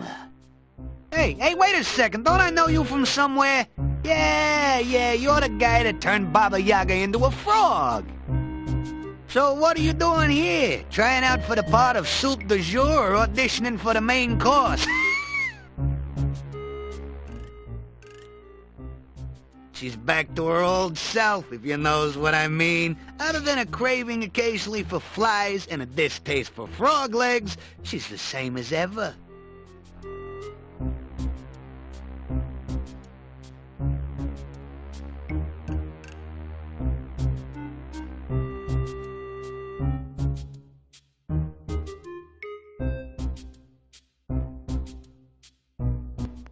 Call me Bonehead. I'm just hanging around like always.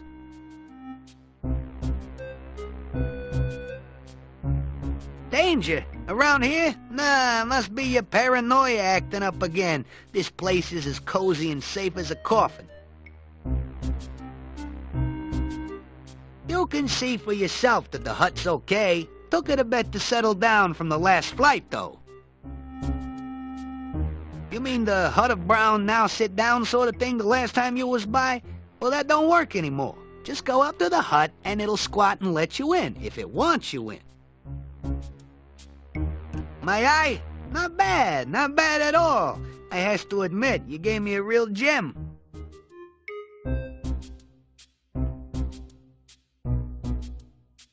Don't remind me. I thought I was gonna be left behind when the hut flew the coop, but Baba Yaga picked me up later. You sure made her mad. Yeah, good to see me again, I know. So, what do you want?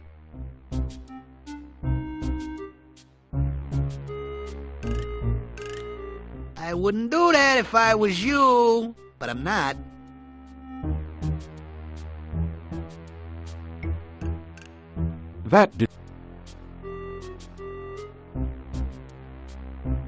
Don't come back unless you got a reason to be here.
There's something strange about this bush. Maybe it's the eyes. Oh, forget it. It's probably just an ordinary, everyday bush with blood-red berries and tentacle-like branches.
There's something strange about...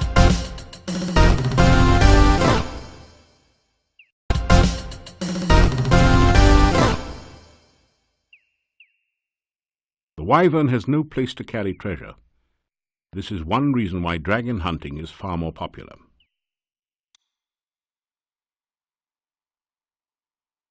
There's something strange.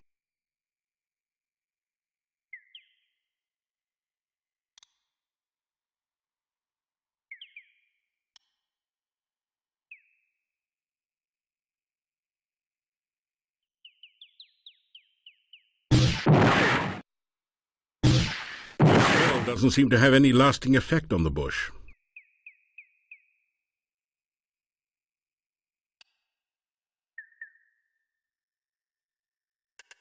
Ah.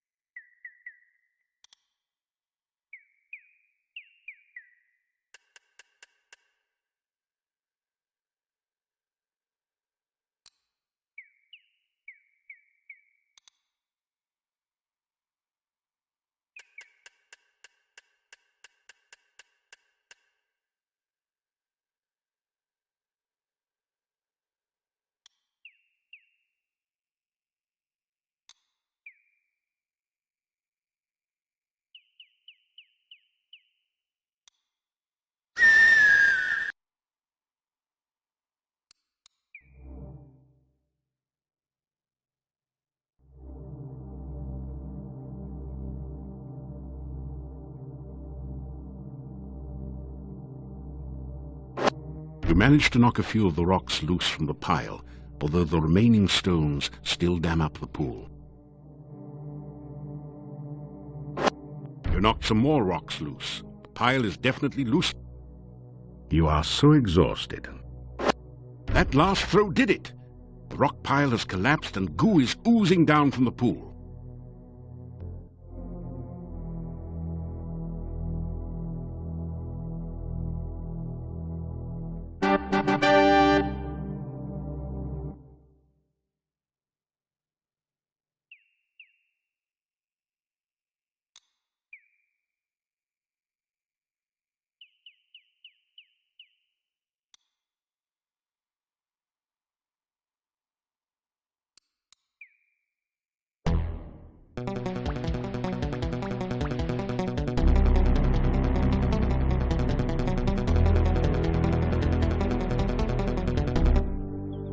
You have entered an eerie You have a bad feeling about this place. There doesn't seem to be any immediate...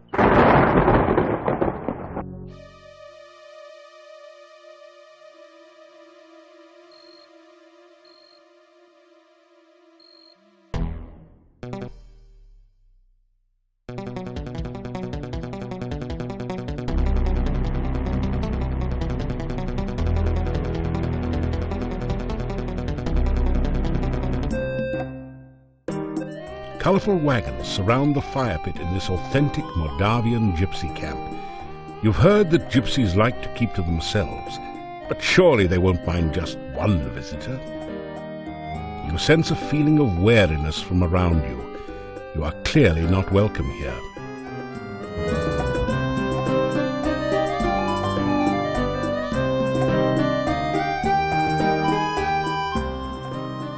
Go away! We allow no strangers in our camp! Leave immediately!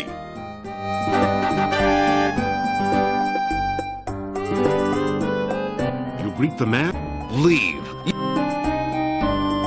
You introduce. We care not who you are! Just leave! Put your thumb on your nose and... That sign means nothing to us. Just do not think that you can steal from the gypsies. We deal harshly with thieves. You say goodbye. The young man just glares at you.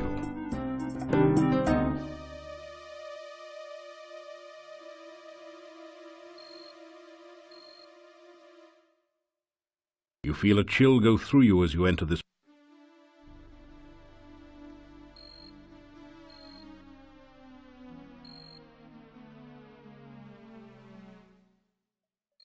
You feel a chill.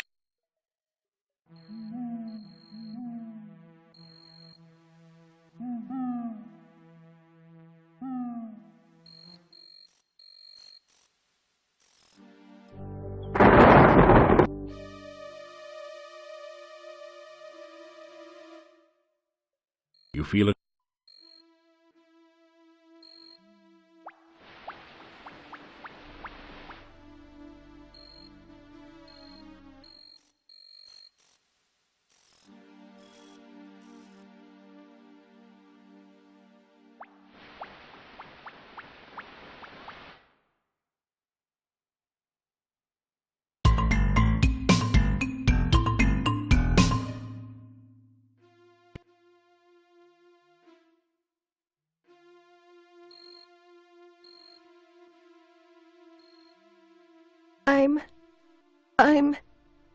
Everything is so strange.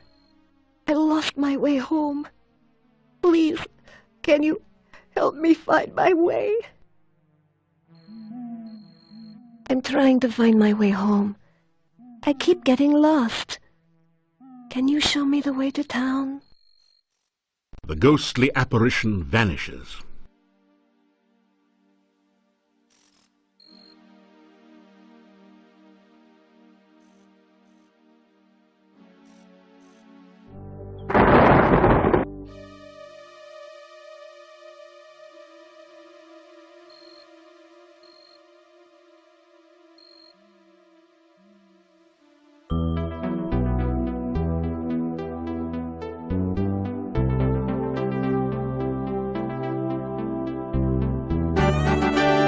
You plant the bonsai in the hole and scrape some of the rich soil around it.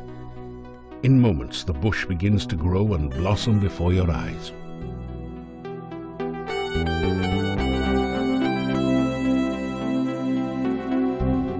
The bonsai bush is thriving in the rich soil.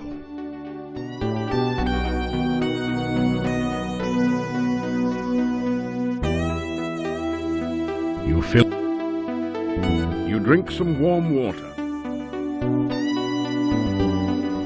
You take a drink of the cool water. It tastes like wild strawberries.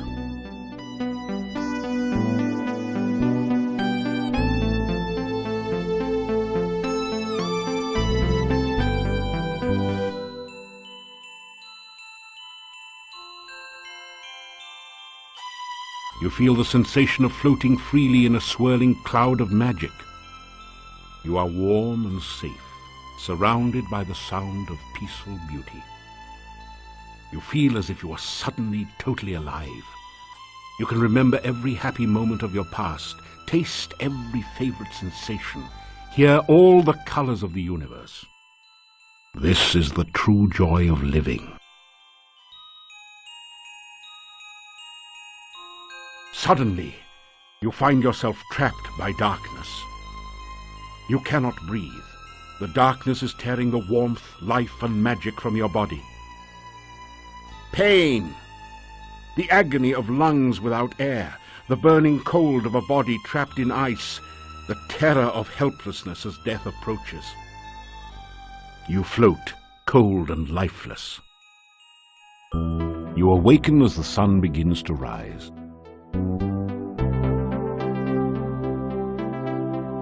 You wake in a cold sweat. You remember every detail of the nightmare as though it had really happened to you.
The hungry hunting hawk alertly searches for signs of game not already claimed by the forest. No one.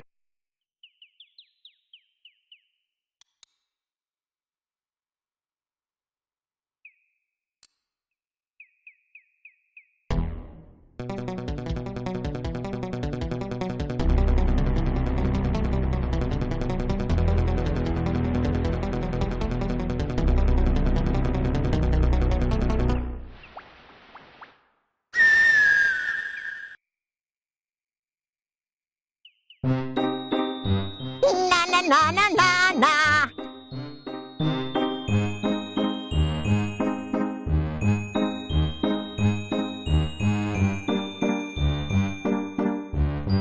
The bush.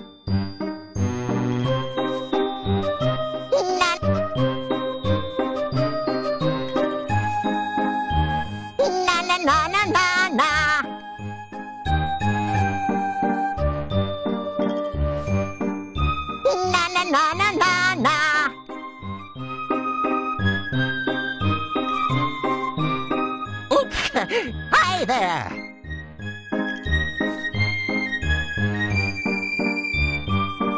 Three and three and three make 9. Who lives among the watery brine? Fishy, squishy riddles make. Tell me now, who's in the lake?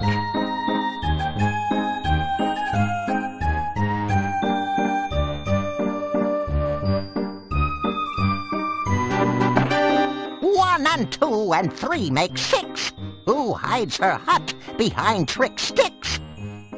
Magic message. Bushes here. In the rhyme with disappear.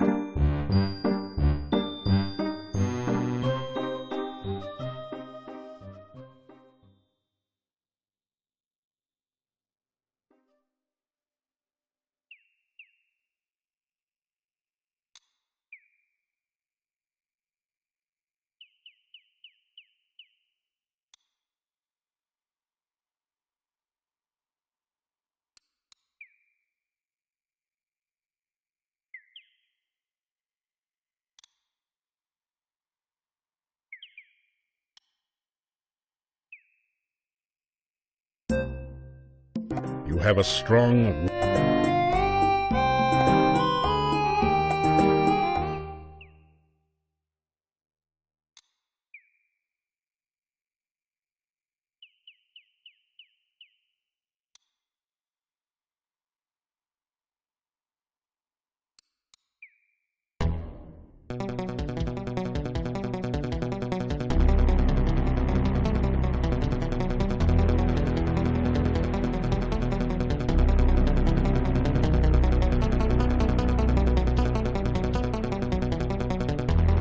The bush doesn't seem to have much to say to you.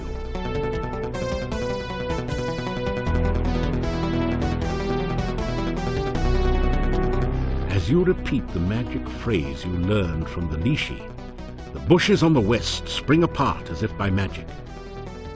Oh, that's right, it is magic.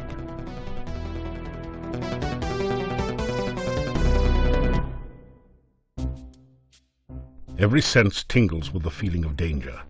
The eye sockets of the skulls glow with deadly energy. Even the hut looks hungry.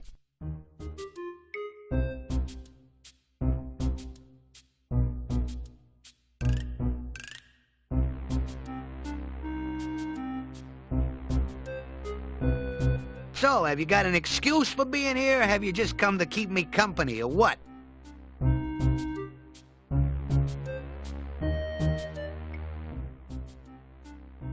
What, you mean that mortar over there? That's Baba Yaga's personal magic mortar. It's kinda like a flying rowboat. She uses the pestle for an oar. Hey, don't get any wild ideas about flying around in it. The only thing you could use it for is grinding things. The magic is Baba Yaga's specialty.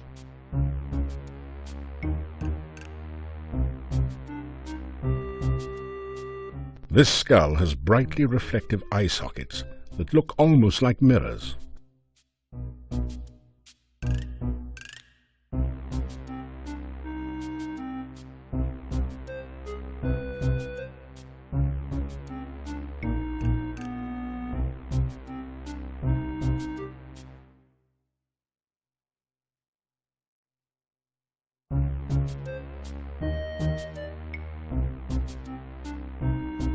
Why?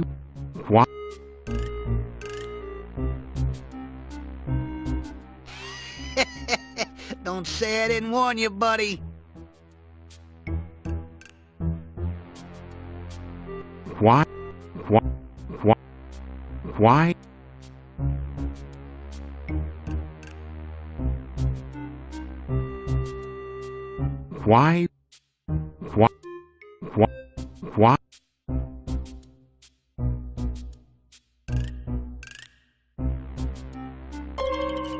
Instant sensory overload. Several of the skulls are magical, particularly the ones with the glowing eyes, and the hut itself is artifact-level magic.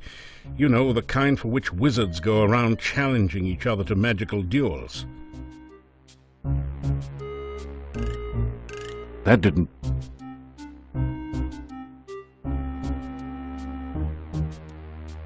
The glide spell only works on liquid. You can't cast it here.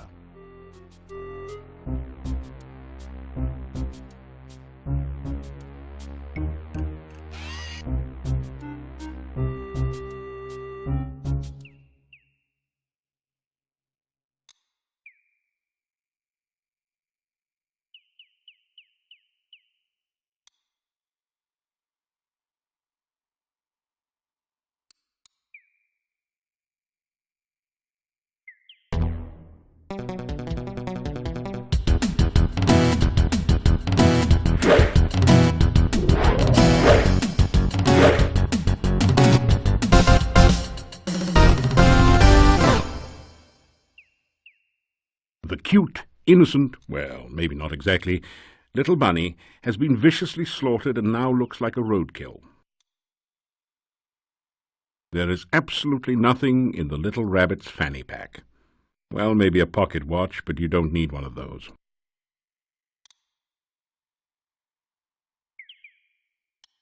It doesn't.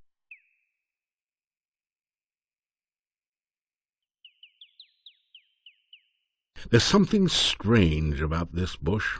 Maybe it's the eyes. Oh, forget it. It's probably just an ordinary, everyday bush with blood-red berries and tentacle-like branches.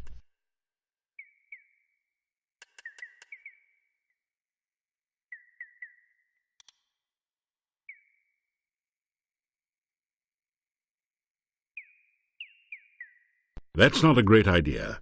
The bush would start with the hand you offer it, then eat the rest of you as well.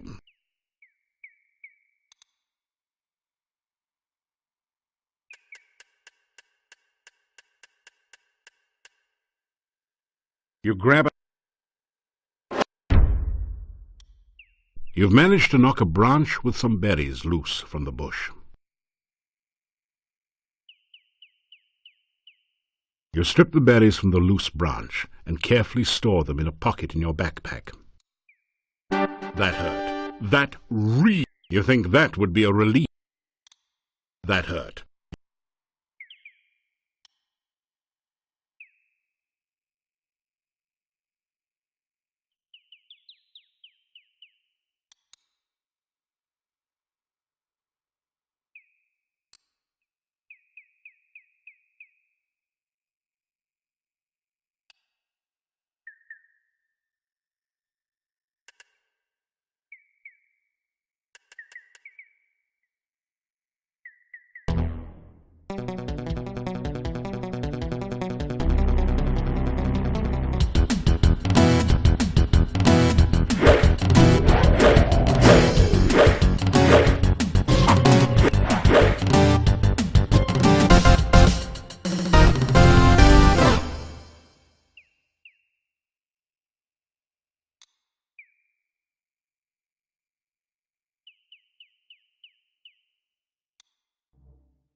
You don't really... You don't...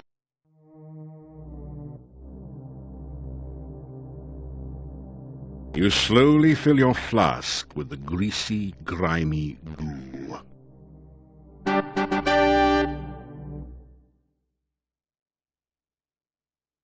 The hammock has an unpleasant squishy... It doesn't... The hammock has an... That would...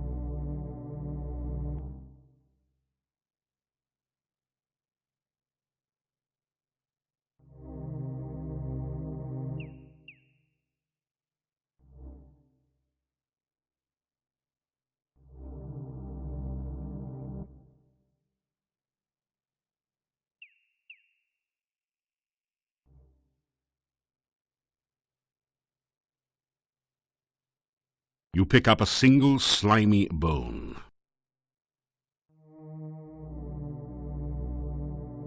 You already got a good...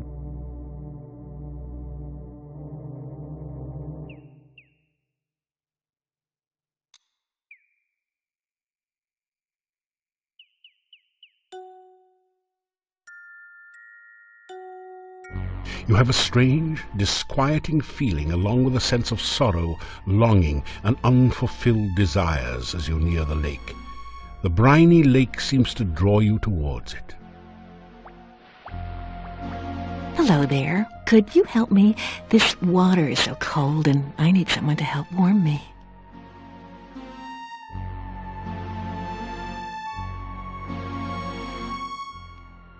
Why don't you come to my arms so that I can give you a real greeting? Surely a hero like you will help someone like me. Please, take my hand.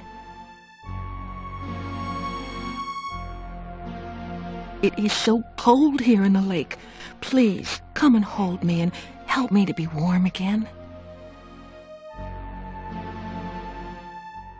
I am the Rusalka. Please, take my hand and help me. If you take my hand, I'll be happy to show you what the lake is like. If you take my arms, I'll be happy to talk to you about anything you'd like. You ask what a nice girl like her is doing in a place like this. It's so nice here in the water. Why don't you join me?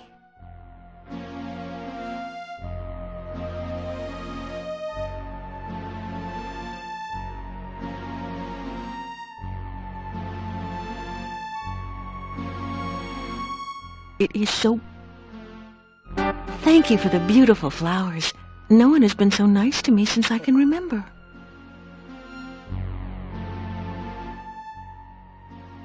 It is lonely being a Rusalka.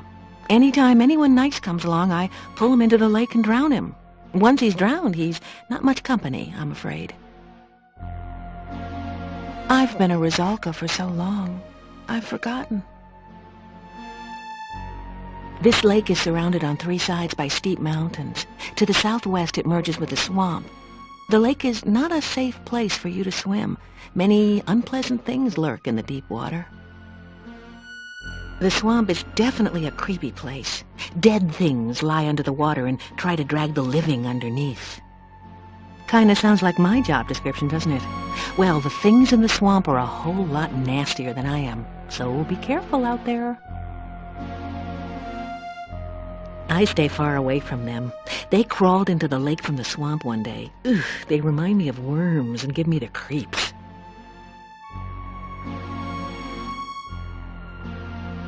I don't know much about the forest. I can't leave my lake, so I don't get around there much. You ask, what? I don't really know. I've been here for such a long time now. I mean, it's not like I can go anywhere. I can't leave the lake. It's my job to drown anyone who comes to the lake. That's what being a Rusalka is all about. I think I remember the town. I must have lived there once. Other than the fact it's somewhere to the northeast, I guess I can't tell you much about it. I've been a Rusalka. Please, come visit me again sometime. It's nice to have a friend to talk to.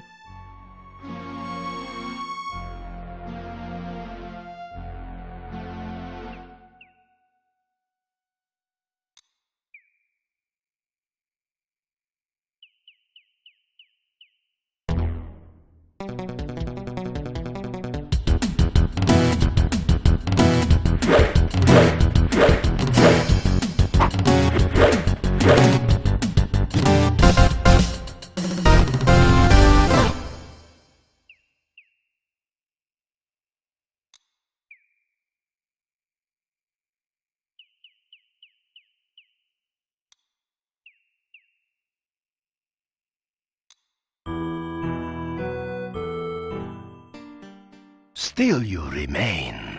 It is a wonder you have managed to live so long.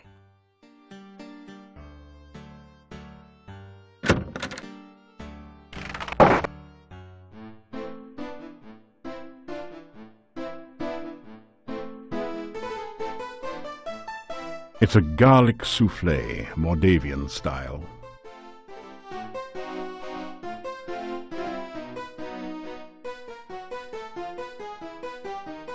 You unlock the door.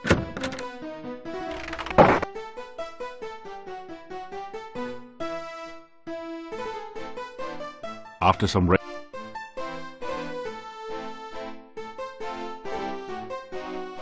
After some rest, you feel.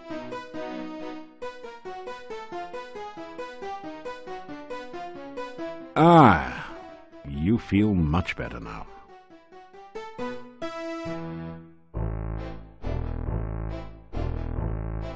After some rest, you feel better.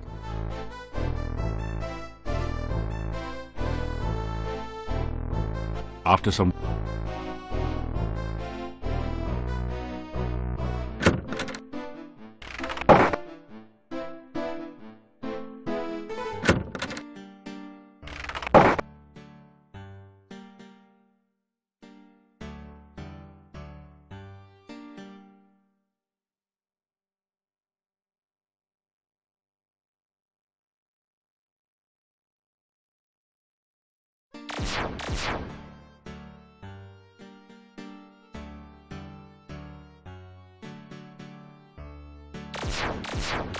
That didn't do anything. That didn't...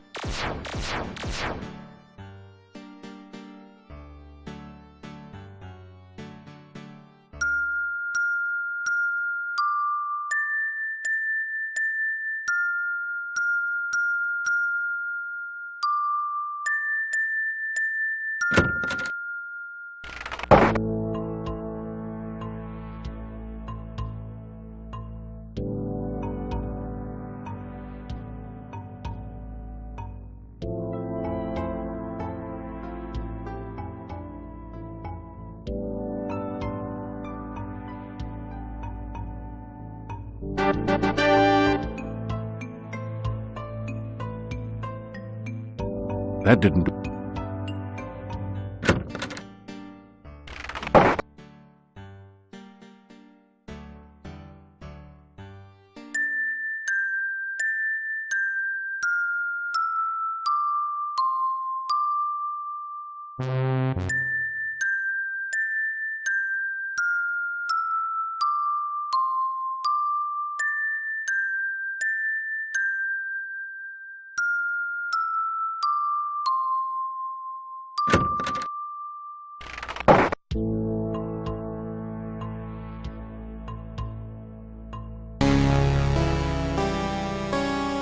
Ah, you are just in time to witness a magnificent scientific experiment.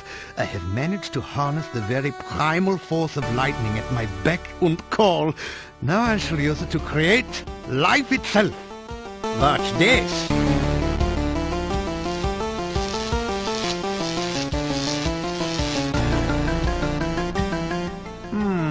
That was not quite the experimental result I expected.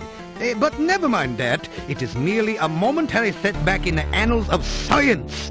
I shall readjust the magnetic electrical stimulation system and try again another day. You say hello to the scientist. It is good to see you again. I trust the Antwerps gave you no trouble? You tell Dr. Cranium about your first adventures in the Spielberg Valley. He seems vaguely interested in your tales of the Baron and his children, but his eyes positively light up when you mention the Antwerp. Ah, so you are the Spielberg hero. I went there on an Antwerp gathering expedition a few months ago. The people there are still talking about your adventures. You continue by telling Dr. Cranium of your encounters with the eccentric wizard Erasmus, the deadly kobold magic user, and the ogress Baba Yaga. Turned her into a frog? Oh, such poppycock! There is a perfectly straightforward scientific explanation for all of those events. There is no such thing as magic.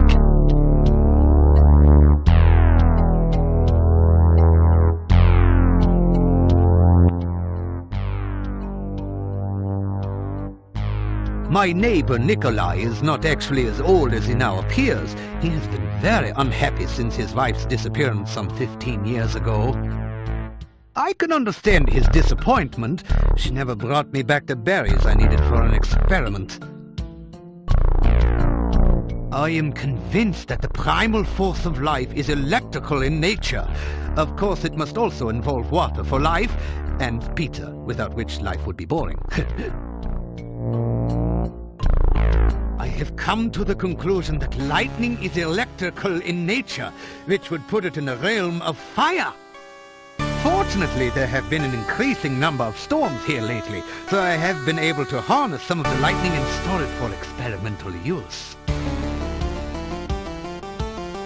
Antwerps are a truly fascinating species. They reproduce by splitting into a number of tiny Antwerps, each with their own genetic code. They cannot split voluntarily, however. They only reproduce when cut or stabbed. My test Antwerps came from Spielberg Valley, where there was an Antwerp population explosion last spring.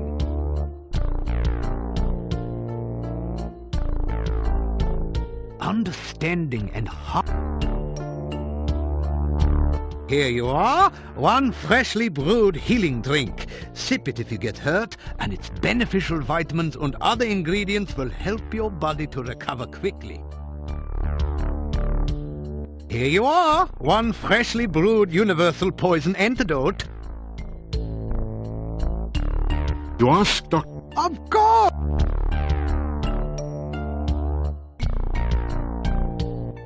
Perhaps I should wait a day or two before resuming my Frankie experiment. It is very important that the right person stay in charge here.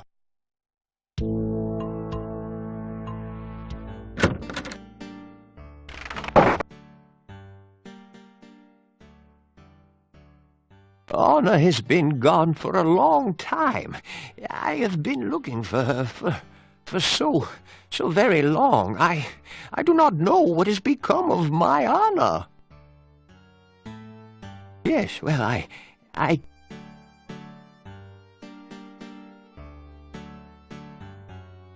You greet. You. We have met before, I think. I am Nikolai. Have you met my Anna? She is... well, I do not know where she is. I am looking for her.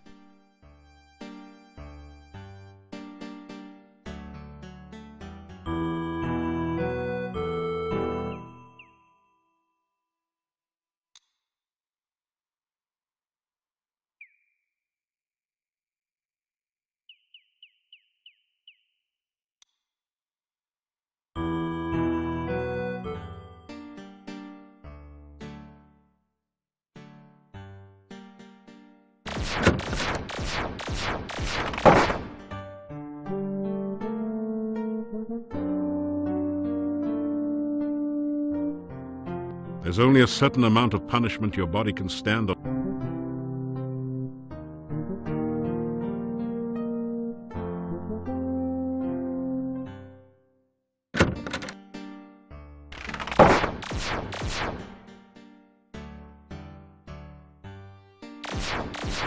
Somebody might see you if you try this during the day.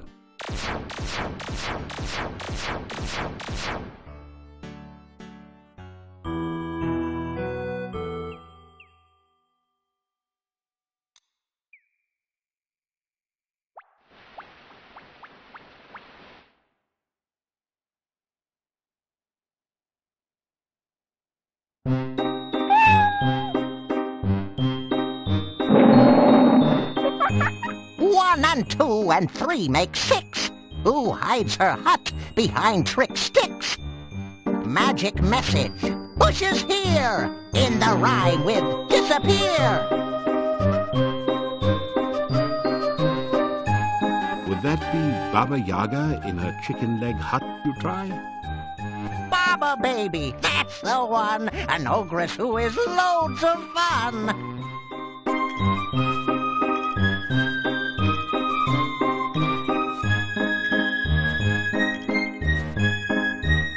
Guessing answers without knowing? Check your guesses first by going.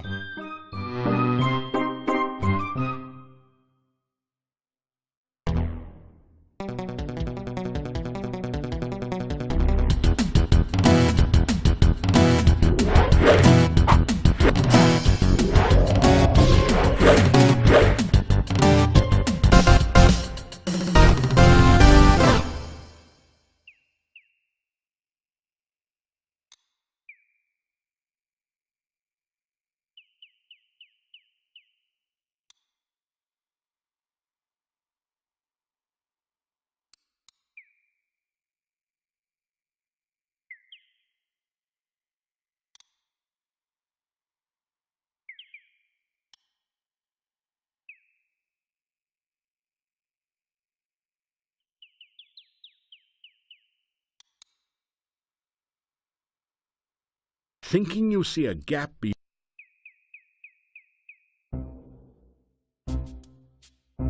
every sense tingles.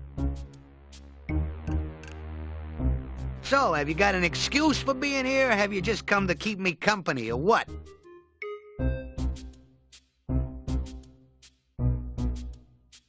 You know, if you keep going on doing all that hero stuff, you're gonna wind up with the Goody Two-Shoes blues. You know, black and blue and dead all over.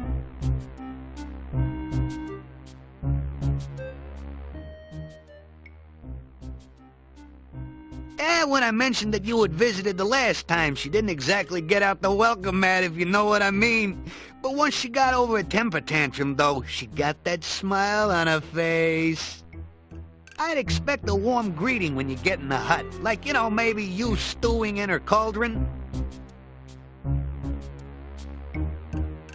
I was getting kind of bored hanging out.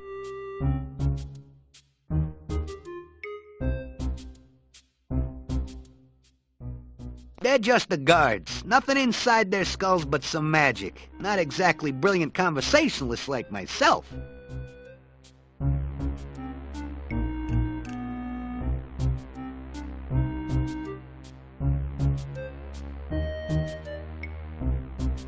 Why would... It doesn't...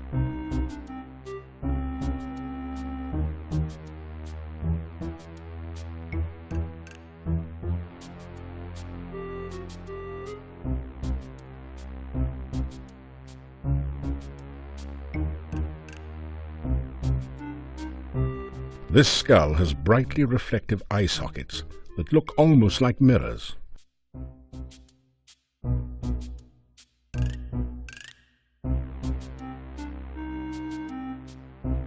That didn't do anything.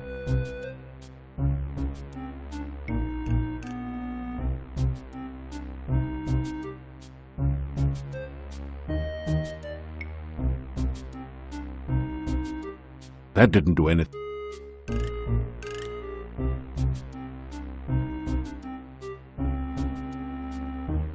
You don't...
After some rest, a shiver of cold comes over you.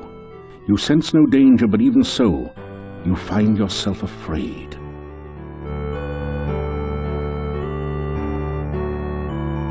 I am what once was the Paladin Piotr. The sorrows of this land are my sorrows, and I cannot rest. Thou art a paladin, and so shall share my fate. Unless ye ease the sorrows of this land and heal the pain.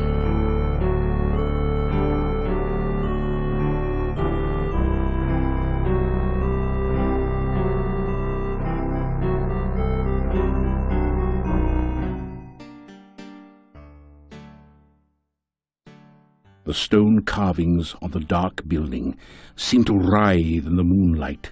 You get the feeling that they are hungry and waiting for something or someone. A sense of great danger and hunger comes from near the door of the massive stone building.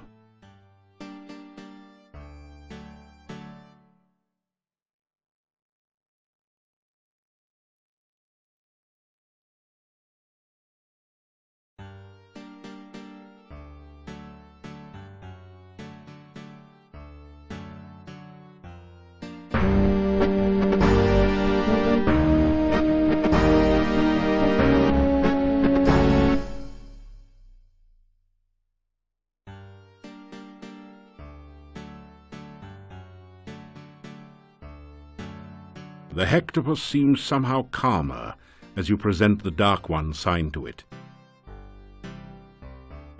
You push the Dark One sign into the indentation on the door. It fits perfectly.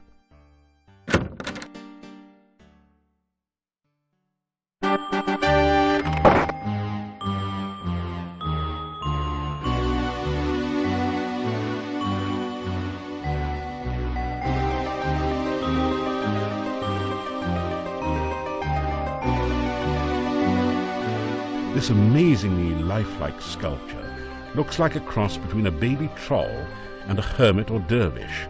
It fits the description of a domovoi, except that it's totally dried out and unmoving. A long wooden table attests to a time when this room was used to double as a communal dining room for the monks. It's a six-tentacled, octopus-like creature. I guess you'd call it a hexapod. Unless you like cats, then you might call it a hexapus.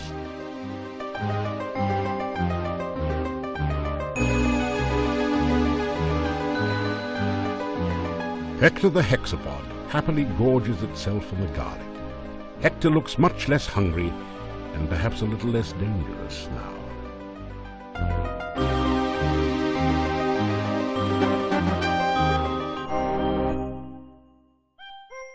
There is a cold feeling down here that chills your bones and sets the hairs on the nape of your neck on end. There is a musty odor of mold and mildew mingling with the sickeningly sweet smell of decaying flesh. Welcome to your nightmare. This is a dangerous place. You probably knew that. Handle with care.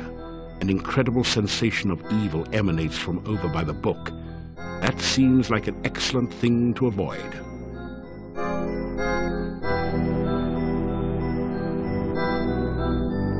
You see a small statue that matches the description that the chief thief gave you. You've seen some pretty ridiculous things in your time, and that's certainly one of them. The huge barrel is labeled Cask of Amontillado. This must be the fabled spirit that provided most of the income and fame of the monastic order here. It is rumored to provide strange and mystical visions to those who taste freely of its contents. The roll-top desk is spotted with dark and ominous stains.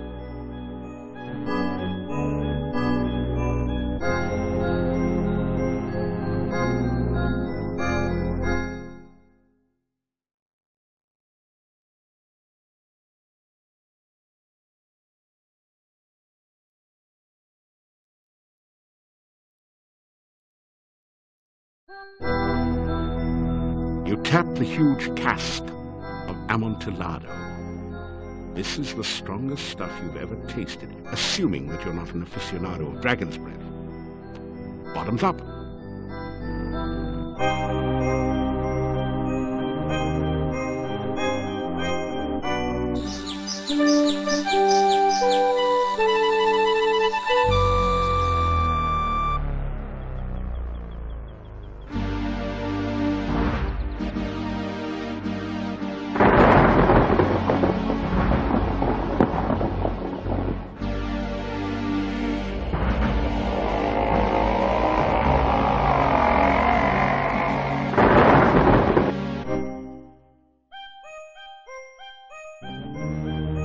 Man, have you got a headache?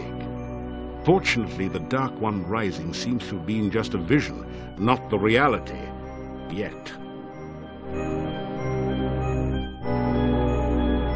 A scroll has formed from the cask's wine droplets.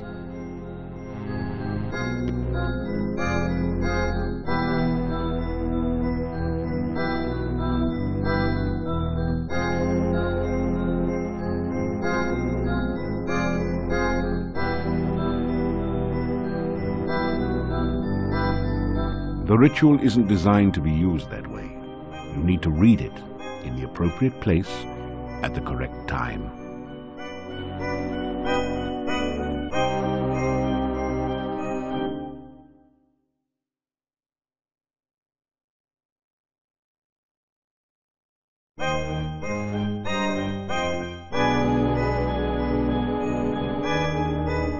You feel a funny tingling sensation, then a slimy one, as you reach out to touch the statue.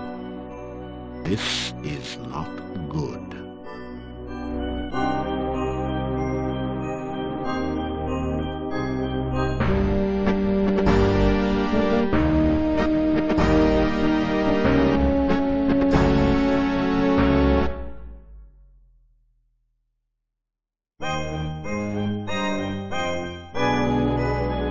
The huge book on the altar looks fascinating. You could almost swear you saw it move. The title says Necrophilicon. Haven't you heard about this book somewhere?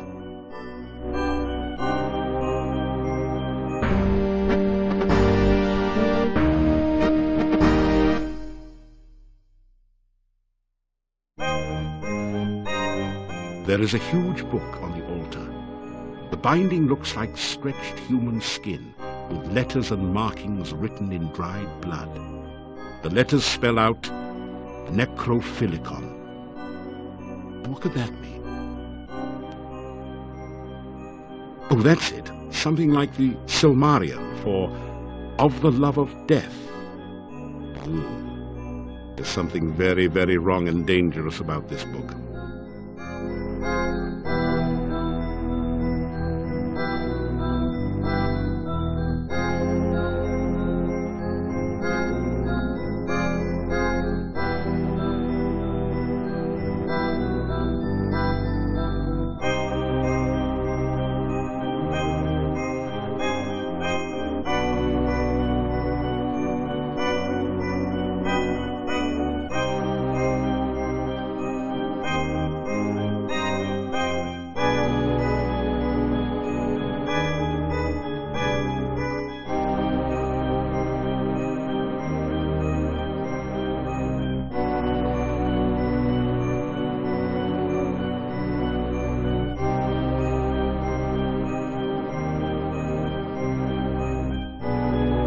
You rifle through the Mad Monk's desk to find the diary of Amontillado. Boy, was this guy wacko. Reading this makes your head hurt. However, it does give you some information about the Dark One rituals. It said something about the first ritual being placed within the Mad Monk's tombstone, there to be forever guarded by followers. The second ritual shall be placed in the Stone of Squids, and revealed only by the light of a dead child's soul. The next ritual shall be placed in the hollow of the Hangman's Tree, and guarded by the spirit of the dead which remains there. The blood ritual shall be concealed magically within the monastery, and only he who willingly seeks dark visions shall find it. The mouth ritual shall be placed in the great arch itself, under the Dark One's sign. And the heart ritual shall be given to someone named Gregor for safekeeping. Now there's another note on this page in another's handwriting. Gregor is missing in the forest and probably dead. Yet where is the heart ritual? You rifle through the map. It said something. Now, you rifle through. It said you rifle through. It said the next. Now, it's a small barrel. The walls of this creepy. A number of barrels stacked and strewn. These bizarre creatures are only stone. Above the altar is the sign of the Dark One, surrounded by arcane letters. A notch next to the A makes you think that perhaps that is some sort of starting point for the letters.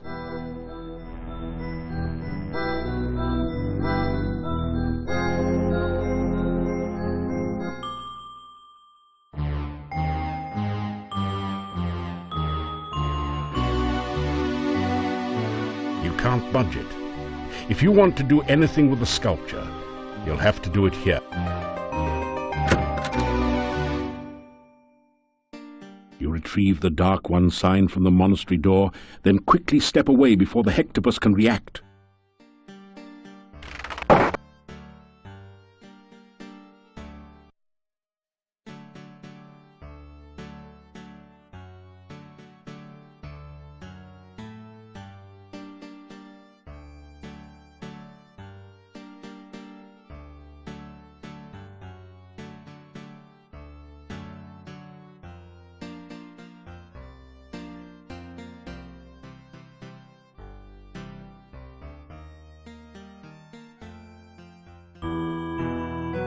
The massive gate to this town is securely bound. The gate is... You try to climb over the gate but slip. The massive gate to this... You try to climb over the... The massive gate...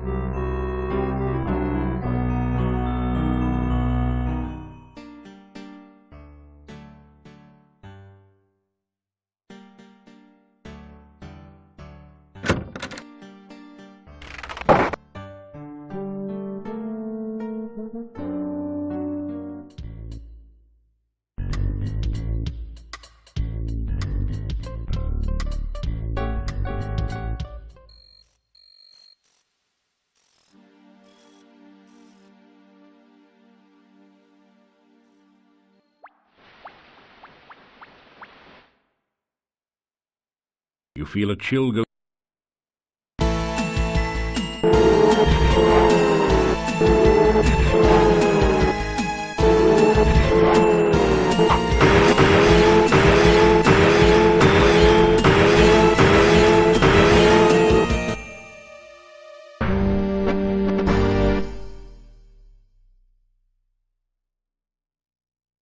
You feel.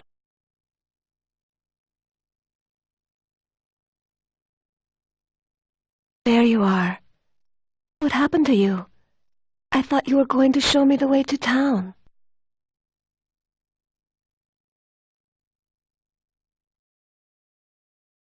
Why are you saying that? Why are you trying to hurt me? I'm lost and...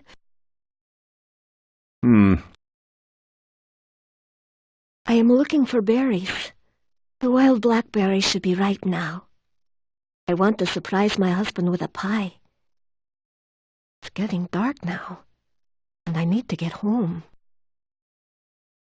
I live in town, somewhere in town.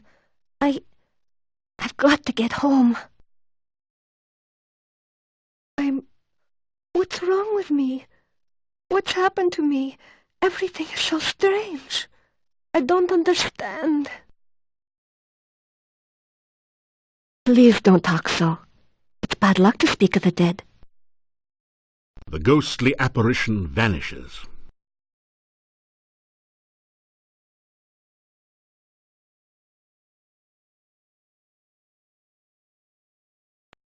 I don't understand. Every time I try to follow you, I find myself here again. Why can't I leave this place? Why can't I go home?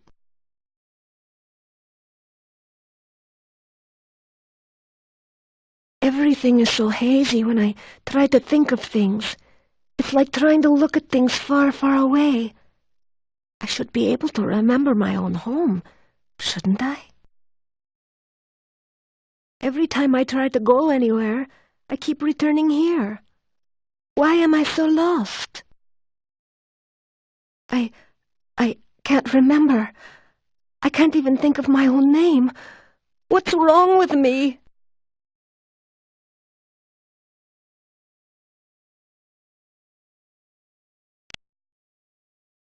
Where did you go? Why did you leave me here alone?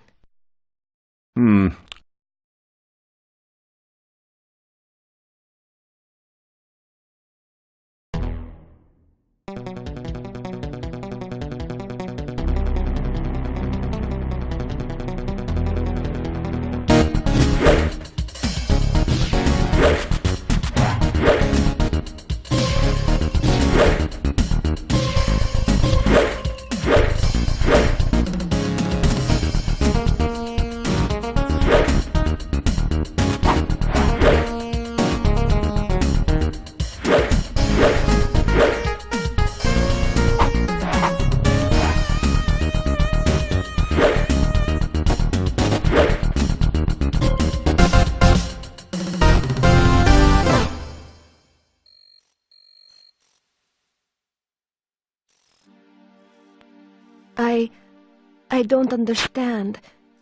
Every time I try to follow you, I find myself here again.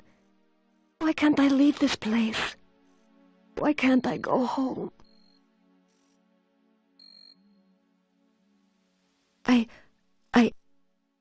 Every time everything is...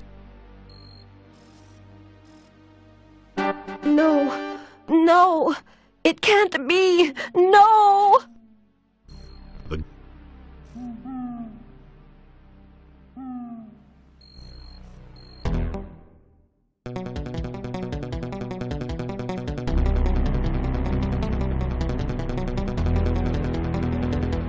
There's something strange about this bush.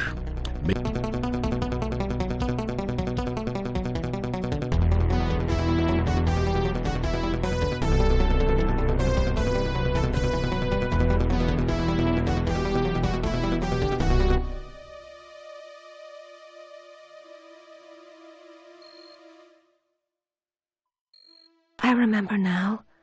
I was walking home. Something started to chase me. I tried to run. Something knocked me over and everything went black. I'm dead, aren't I? I really can't go home again. I'm just a ghost.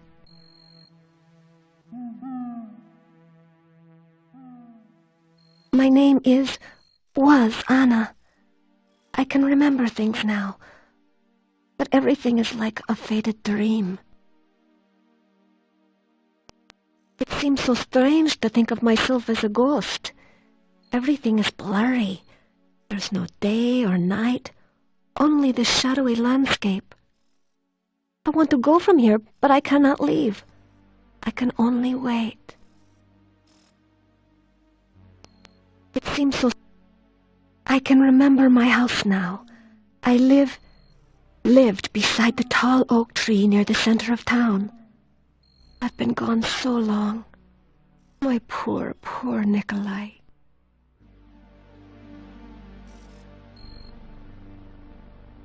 Forgive me my manners. It's just that I'm not used to the idea that I'm dead.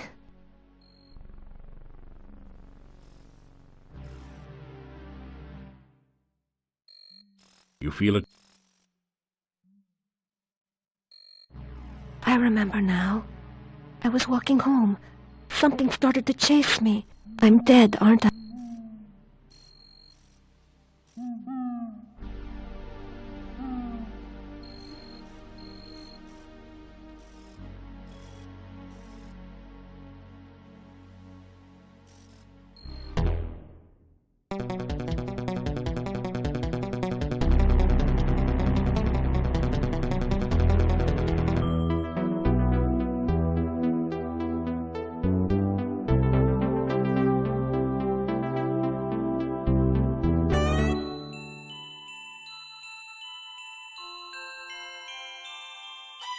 You have returned to this wonderful place between worlds.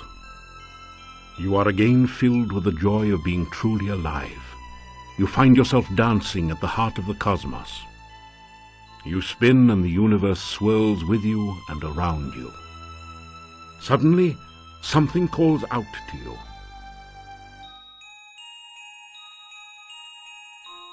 You feel a coldness rapidly devouring you. You falter in fear as you remember what happened the last time you were here. The voice calls again, and you feel trapped, helpless. The closer you get to that voice, the greater the fear. It is a voice of pain, a voice of death. You flee in terror. You awaken as the sun begins to rise.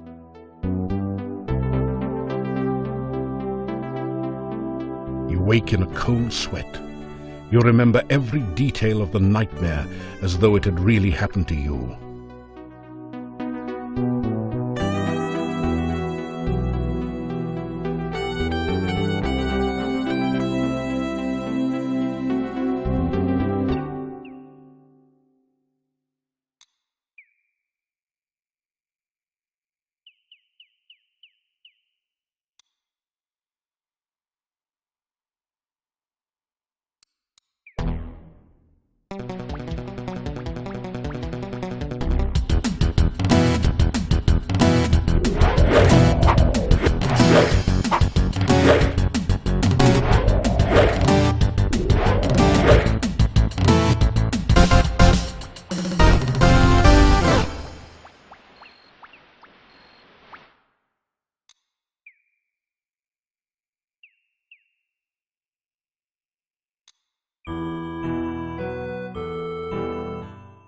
Still you remain.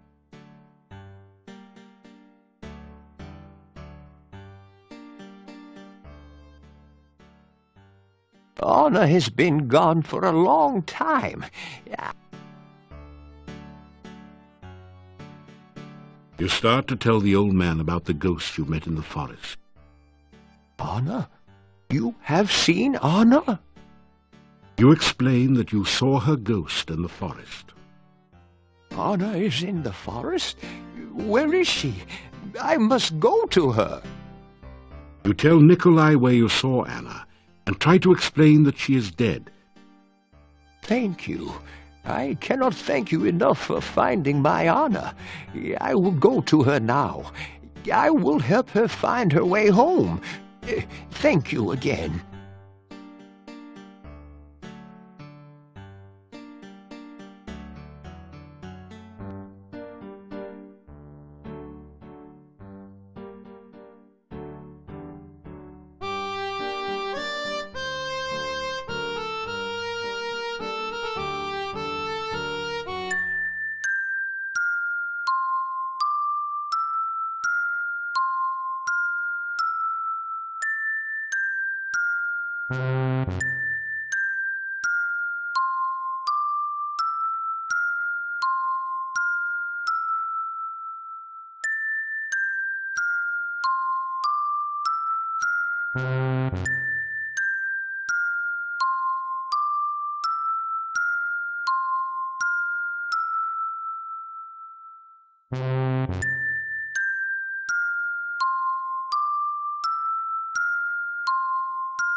I believe I am on the verge of a major discovery. It came to me last night. I believe that there is a formula which can be used to create a rehydration solution.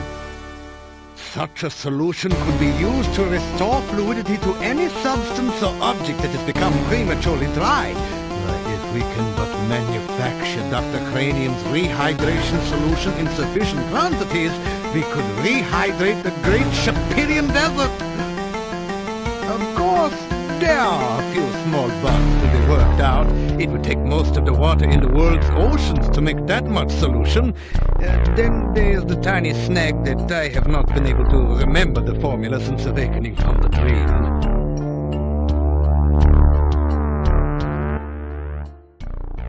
Dr. Cranium's rehydration solution should be a shoo-in for the alchemical innovation of the Animal Ward. It contains the prime essence of the element of water in a perfectly condensed form. Oh, I do seem to be a little careless in keeping track of my scientific formulae. I have them all written down somewhere. I think it was in the margins of one of my books here.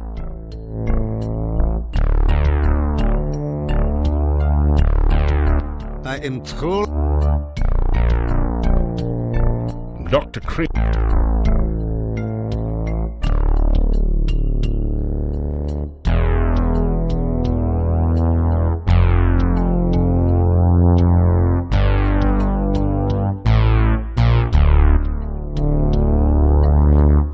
You are in an...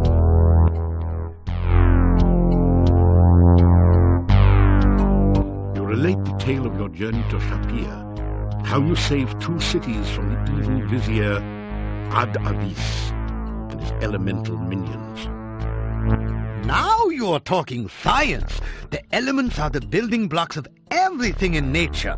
I am sure I have never heard of anyone constructing creatures purely of a single element, but it certainly makes scientific sense. You say this Ad-Avis referred to a dark master here in Mordavia? I am sure I have never heard of such a one here. There are rumors of strange goings-on in the castle, but I do not credit such tales without scientific observation to back them up.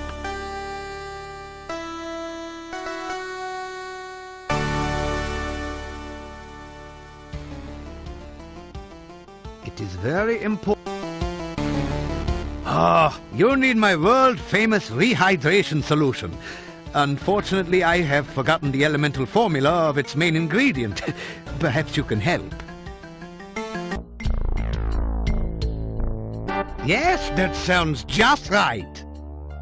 By the way, I could use some glue goo for one of my experiments. It would be most kind if you could bring me some when you return for the rehydration solution. Here you are, one freshly brewed. Here you are, one freshly brewed. I have your rehydration solution all ready. I will be happy to exchange it for a flask of goo. When you bring me the goo, I will give you your solution. You ask, Dr. Of course! You ask? Of course!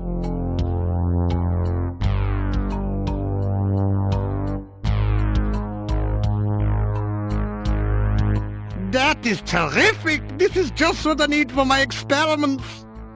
As I promised, here is your rehydration solution.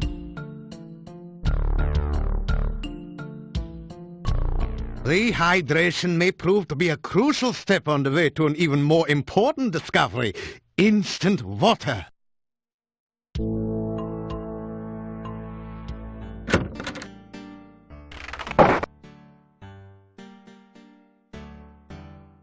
Nikolai has disappeared from his home. The last time I saw him, he said something about finding Anna. I fear he is dead.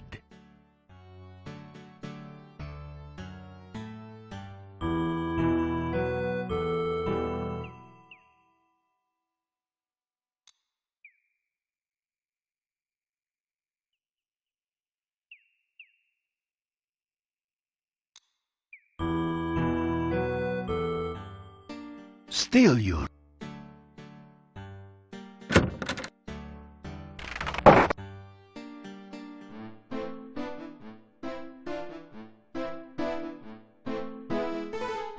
It's sausage and peppers fried with garlic.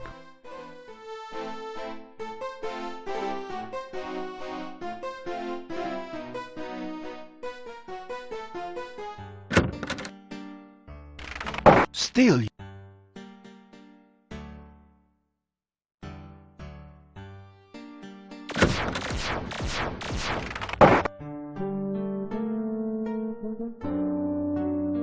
You pick up 2 of the metal.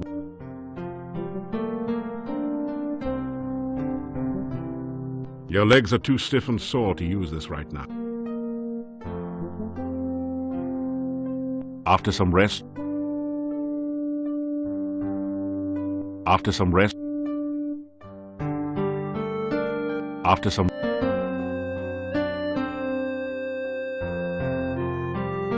your legs are too stiff and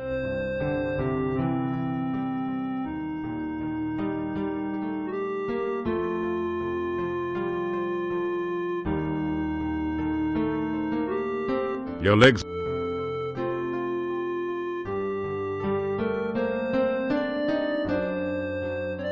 After some rest,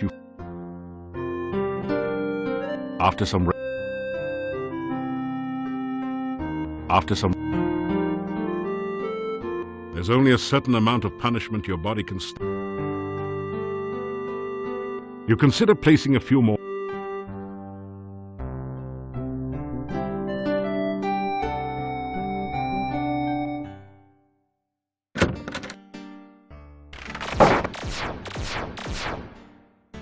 Still.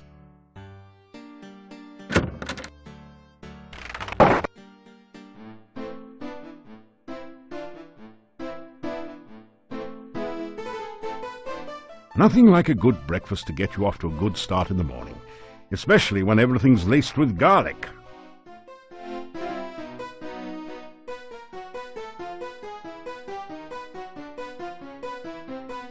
You unlock the door to your room and go in.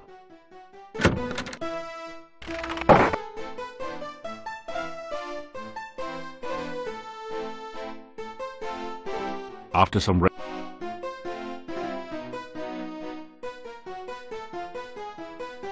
after some rest,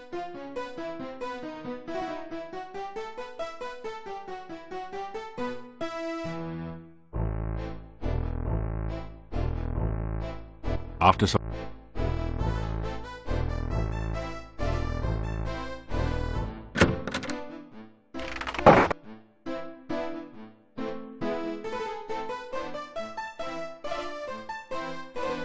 you unlock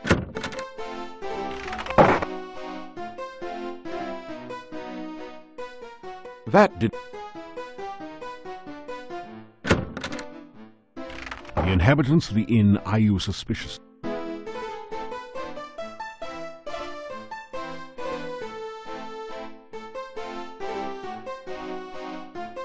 You have some garlic pheasant for supper.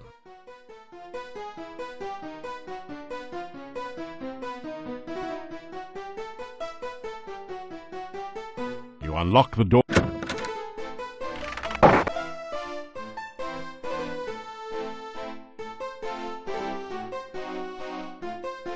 After some rest, you feel...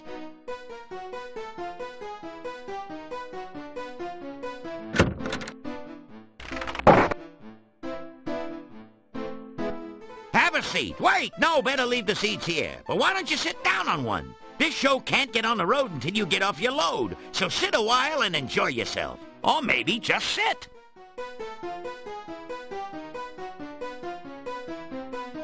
Good evening, ladies and germs. A funny thing happened on the way to Mordavia. I got here. I walked up to the innkeeper here and says to the guy, "Do you know how lucky you are to have such a funny guy as myself staying here?" The innkeeper says, "No, but if you hum a few bars, I can fake it." You may as well laugh now. This act doesn't get any funnier. I sit down here for a meal and order some soup. When the waiter brings it in, I says, "Waiter, there's a fly in my soup." The waiter says, "Of course, that's the soup du jour." Am I going deaf in here? Or how can so many people sleep with all these lights on? Seriously, folks, I went to the doctor just the other day and he said he had some good news and some bad news. What's the good news, I asked. "You only have 3 months to live," said the doc. "That's terrible. What's the bad news?" I said. The doc replied, "I'm getting married." I know I had an audience when I came in here. Anyhow, show me a guy with 1,000,000 kopecks, and I'll show you a guy who's rich. Hey, you only had to listen to this material. I'm the one who had to stand here and take it. Anyway, thank you, thank you, thank you. You've been a swell bunch of seats. Phew. The gnome has stopped speaking. Maybe he's finished telling his joke. You think about applauding, but you're not quite sure if you've heard the punchline yet. What did you think of my performance? Was I hilarious or what? Is this an inn or a cemetery? I've had livelier times at funerals. Some help you were. Couldn't you at least have smiled a little louder? It's nights like these that make me feel like an inept idiot and a lousy laughingstock. I'd make more money digging graves. But what? And get out of show business?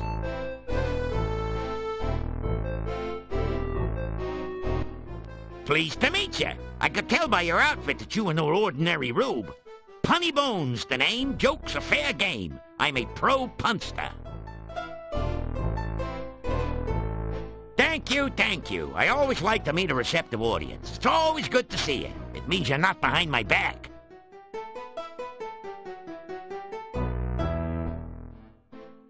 Be they ever so humble, there's nobody stays home. I've been on the road so long, I have flat tires on my feet. I go wherever I can tell a good joke, and many places where I can't.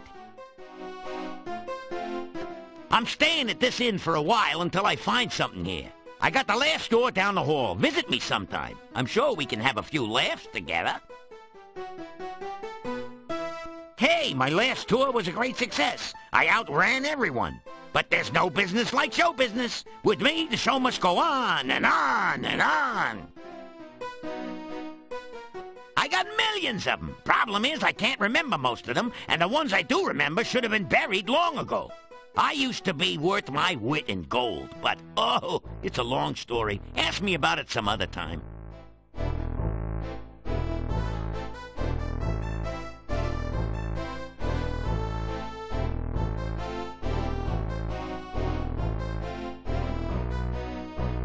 You unlock the door.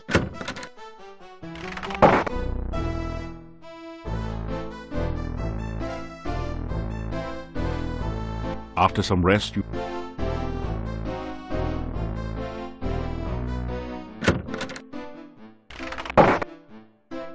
The room is totally empty.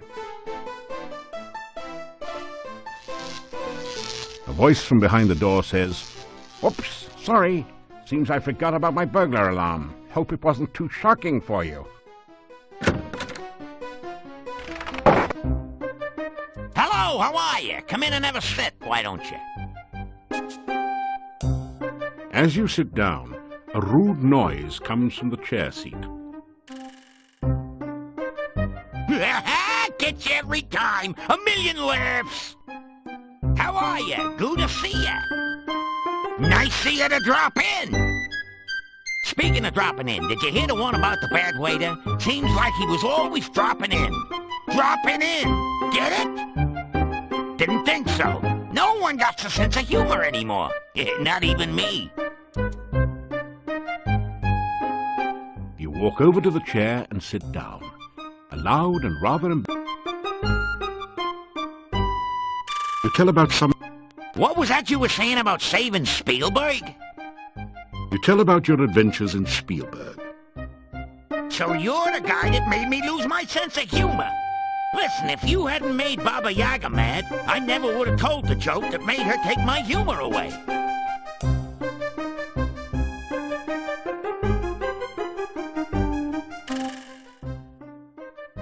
I ain't got no sense of humor. I can't get no sense of humor, and I try. Don't know why. Gotta fly. Say goodbye. What's the matter? You a music critic, so I can't tell a joke? Sue me. I'm comedically challenged. A phoebe of a fool. A dweeb dunce. As a matter of fact, I've been cursed. I'm vexed with a hex, so to speak. Pathetic, ain't it? I can't tell a joke if it kicked me in the teeth. Ever since I got Baba Yaga mad at me, I got the bad joke blues.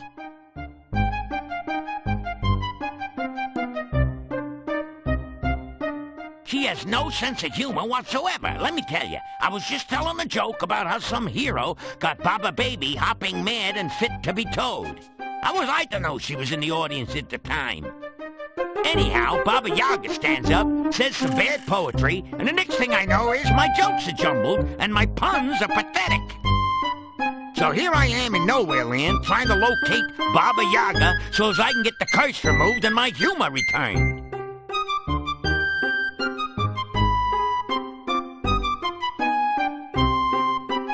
What do I hear? Let me see. Well, the talk of the town is you. No one knows how you got here or what are you doing, and they're still all a bit leery of strangers. You should see some of the looks they give me. You'd think they never saw a gnome before. Or you, for that matter. This place is really dead, you know. I've had a livelier audience in a graveyard.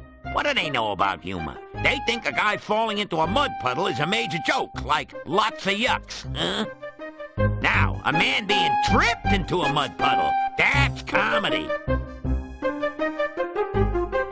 Putin Kane, ask me again, I'll tell you my name. Seriously, folks, the name is Bones. Punny Bones. I'm just a jester, professionally speaking, of course. Hey, I'm a professional fool, so don't try this at home, kid. Unfortunately, more people laugh at me than at my jokes lately. It's hard to be hilarious when your sense of humor is defunct. Punny, you should ask about that. Making jokes is in my bones, make no bones about it. But my puns have been sort of boneheaded lately. I ain't... What's the...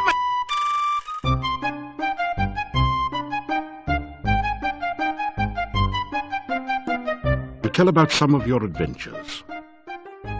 What was that you were saying about... You tell about your...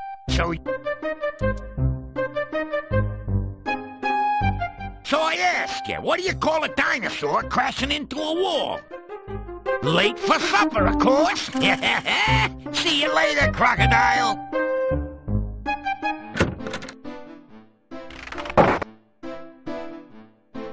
You've never seen so many... It is very dangerous in Mordavia at night. If you wish to return later this evening, just knock on the door. If you do not make it back by the closing of the inn, may you rest in peace.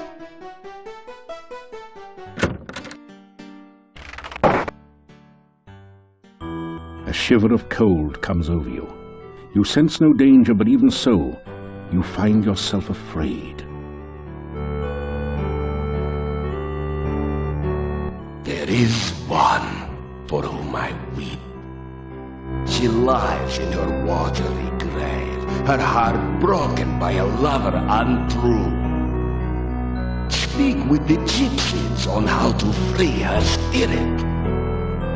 free the Rusalka, and heal her sorrow. The massive gate to this town is securely... You try to climb over the gate.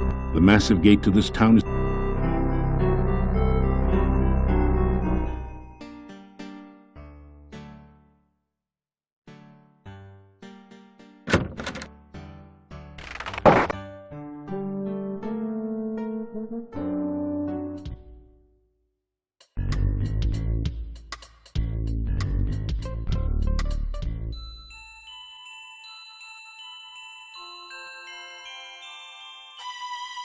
You have the sensation of someone watching you. You sense curiosity and no immediate danger. It is good to see you again. I hope you are enjoying your visit to Mordavia. You need to take better care of yourself, you know? It is very dangerous out at night. Why, you've been injured. Here, take this and drink it. It should help. I would be most displeased. I'm sorry if something were to happen to you. Come to me. I have something to show you. I warned you it is dangerous here at night and you do not listen. I intend to teach you a lesson. A strange feeling sweeps your body. You realize that you now know the frostbite spell. Perhaps that will help keep you alive when I am not with you.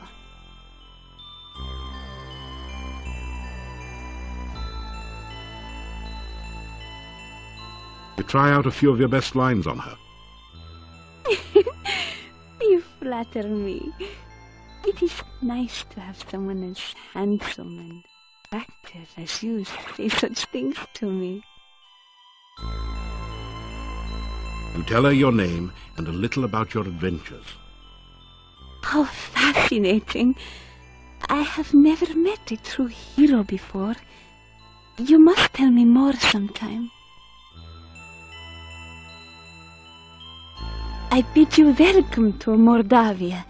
I hope you are enjoying your stay here. There. Now you have had an official welcome from your own official welcome woman.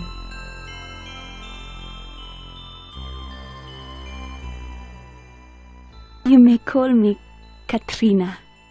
And what shall I call you? The forest is a very dangerous place. Many monsters walk here, especially at night. Please, please be careful.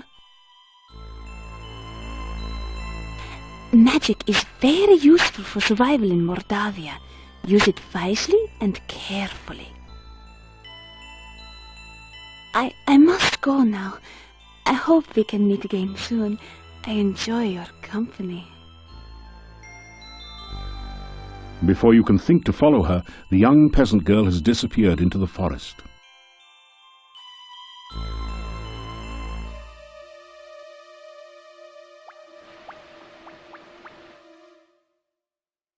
You feel it.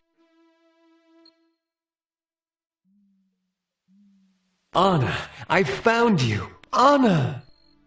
Nikolai, I've been trying to find you for so long. I never stopped looking for you, Anna. Never! I love you, Anna. I loved you from the moment you smiled at me. And I will love you for always. Oh, Nikolai. This time we will always be together. Forever? Forever. The ghostly apparition vanishes.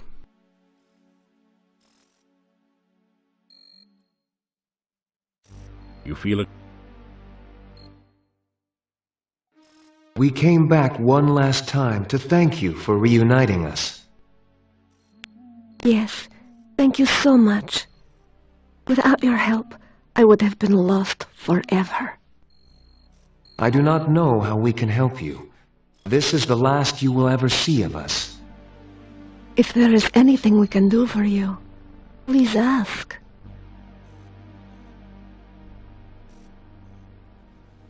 I have not been so happy since the day of our wedding. It seems strange being a ghost. Still, it is better than being an old man who has lost his only love. It has been so long, and I know so little of what goes on today. Still, some time ago, there was talk in town about a stranger moving into Borgov Castle. There was much talk and many rumors about who had moved in. I do not know whether your path will ever take you to the castle, but I do know of a secret passageway to there. There was some talk of vampires at the time. I do not think anyone in Mordavia was actually killed by a vampire, so gradually the talk faded. My grandfather once told me that there is a secret passage that leads from the Borgov crypt in the cemetery to the castle. It was an escape route for the Borgov family when they were alive. I do not think anyone even saw the stranger. We only knew him as the Dark Master. It is an ominous title.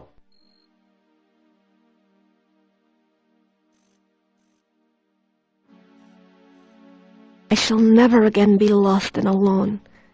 Nikolai and I will find our way. Being a ghost is not bad when you have someone you love with you. I have been lost so long, I do not know how I can help you. Perhaps you can talk to my friend Olga. She knows everything that goes on in town. She married Boris Stovich, who owned the shop. She did? She is such a lovely girl. I'm sure they are happy together. Olga will be able to tell you many things about the town.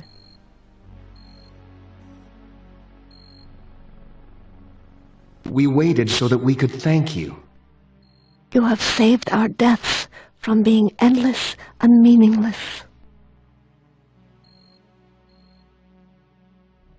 You may of course take my hat. I have no further use for it.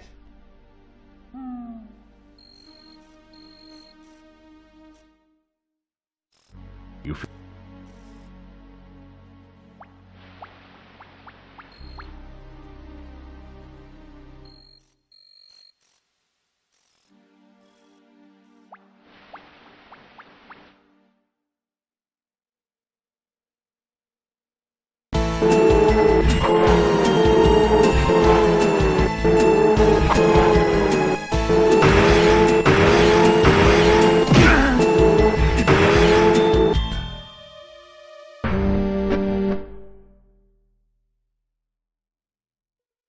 feel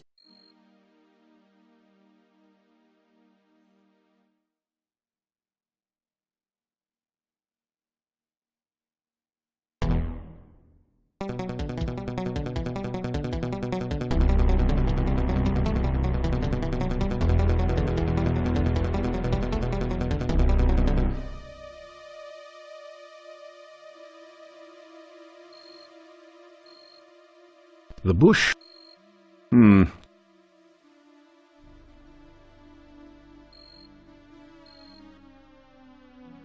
As you repeat the magic phrase you learned from the leaf. Oh, that's right.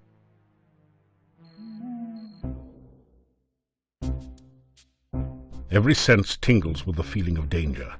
The eye sockets of the skulls glow with dead.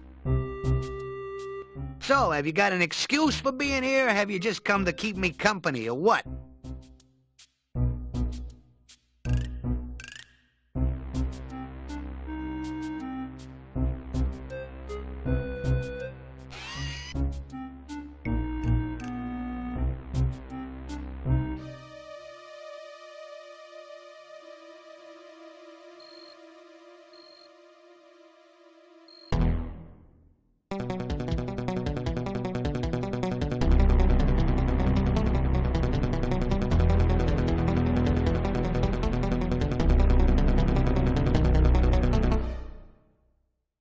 You feel it.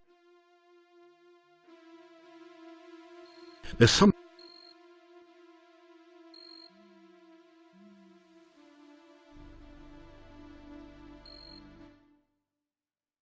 You feel it.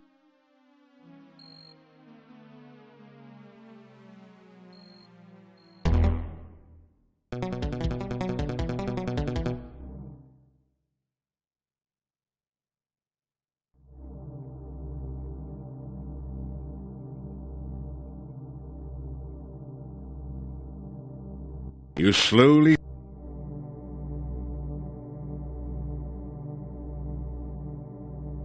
You slowly...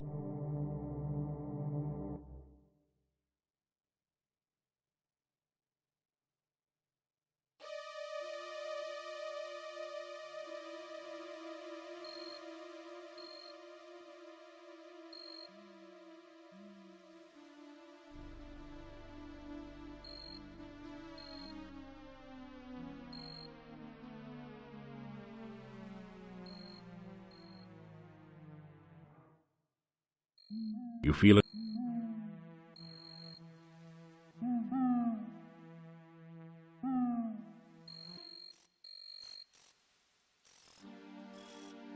This.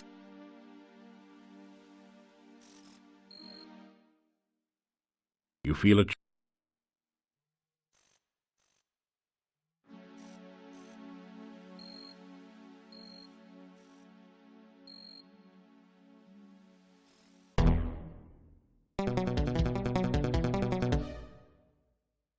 You feel it.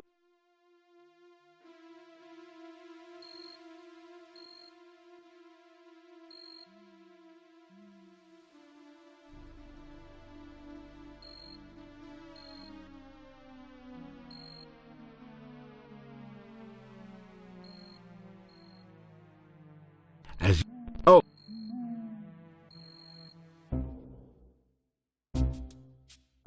Every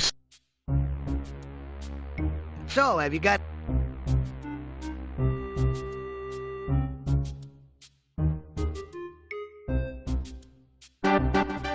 Not bad, not bad at all. I can tell by the reflections in your eyes that it gives me character, makes me look mysterious and handsome. Hey, all right, you guys, this guy is okay by me. You can let him through.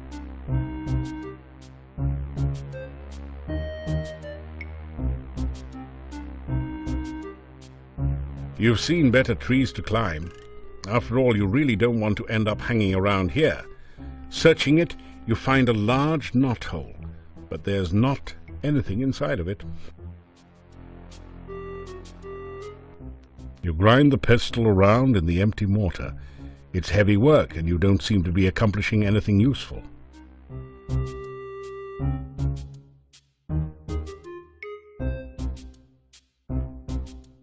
You put the bones into... You work the pestle back and forth in the mortar. It's hard work, but after a while you manage to grind the bones into a fine bone meal with almost the consistency of flour.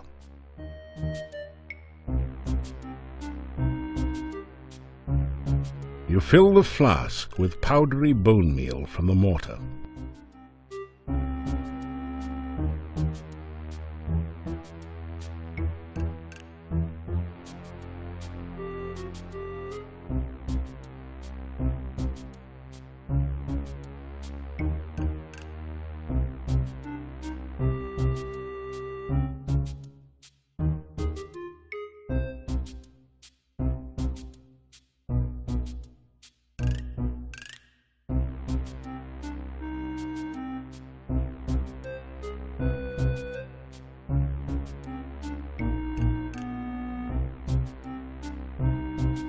It doesn't like you very much, I guess. Probably blames you for having to fly all the way from Spielberg. Maybe you could find something to win the bird-brained hut over and calm it down.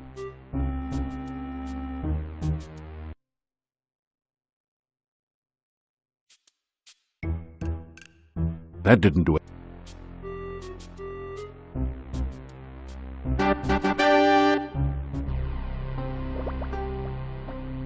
You have a sense of doom hanging over you. A strangely familiar, scratchy voice shouts, "Now!"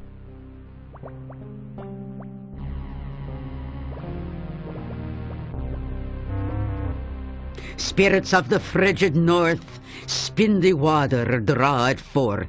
Frosty spirits, summon twice, turn the water into ice.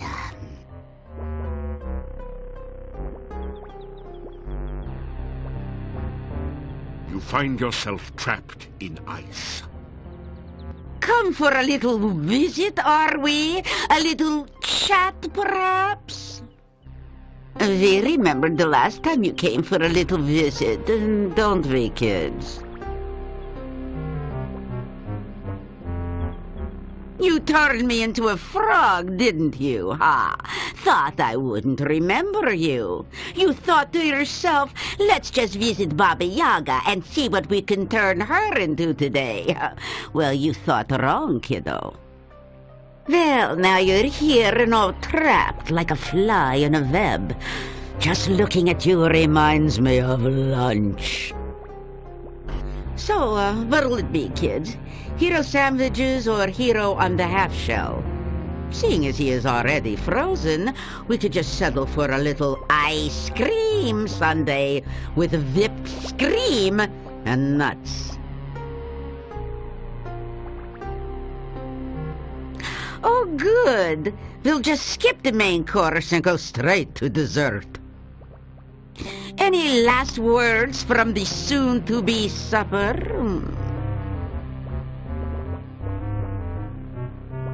The ugly ogress is Baba Yaga, whom you chased out of Spielberg when you were still learning the hero business. Ogresses aren't really cannibals, you know. After all, they aren't human themselves, so they see no reason not to eat people. Oh, what's the matter? Cat got your tongue? I hope not. That's one of my favorite parts. I'm looking forward to tongue on a bun and a throat float after all.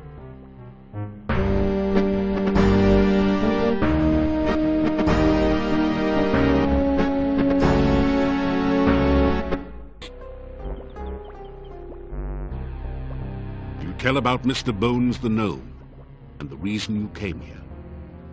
So, you come here to help the jester get back his jokes, huh?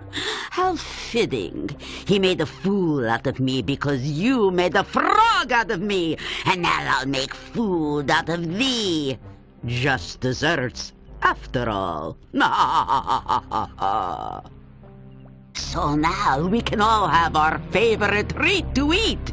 Isn't that right, kids? You'd rather have pie. What? Pie?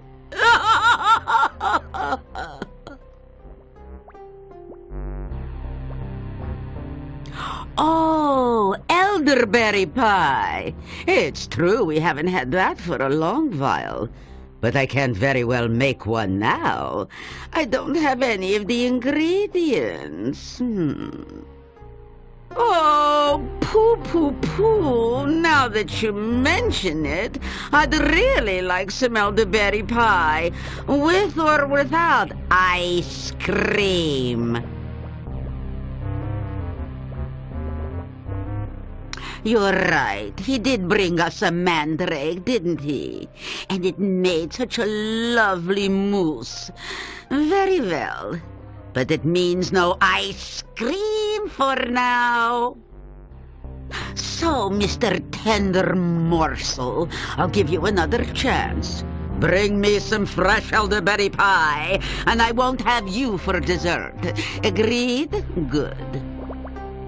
Vigorously, you nod your head in agreement.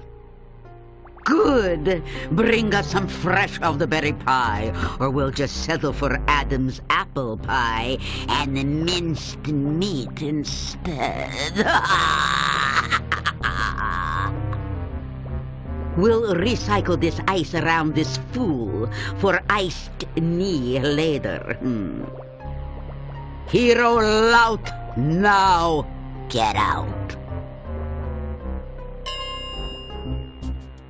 Well, what have we here? Back in one piece? I sure never expected to see you outside of a quiche again.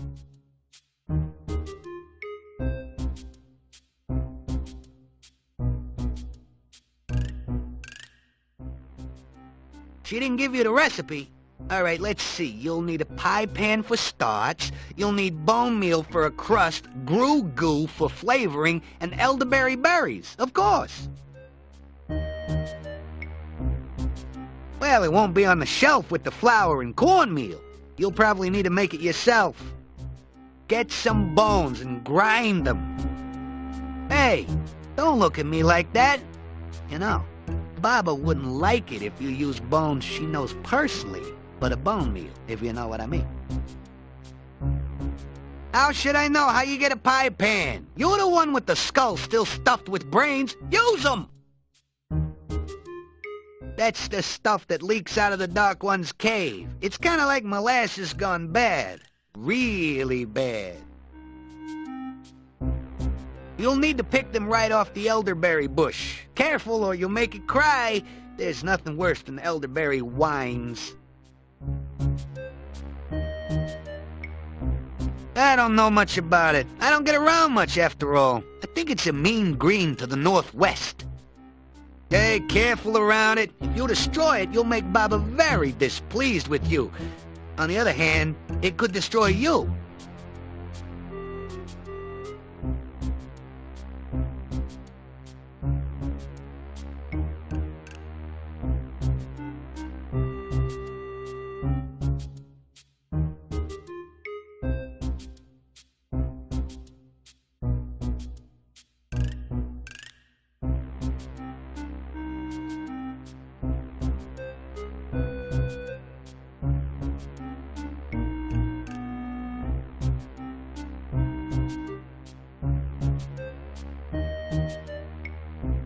Looking good. Now show it to the head skull over there, and get out of the way fast if you don't want to add rump roast to the Baba's menu for the night. Nothing. You'll get it. That did nothing.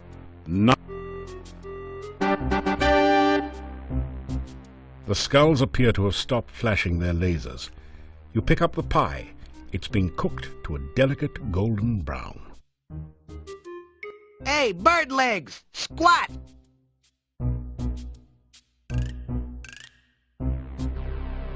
You feel a sense of menace and the sensation of being watched. You quickly step out from under the trap. A moment later, you hear the voice of Baba Yaga. Not very trusting, is he, kids? Good. It's not like I trust him. Floor, quick! Make him stick! You find your shoes stuck to the floor.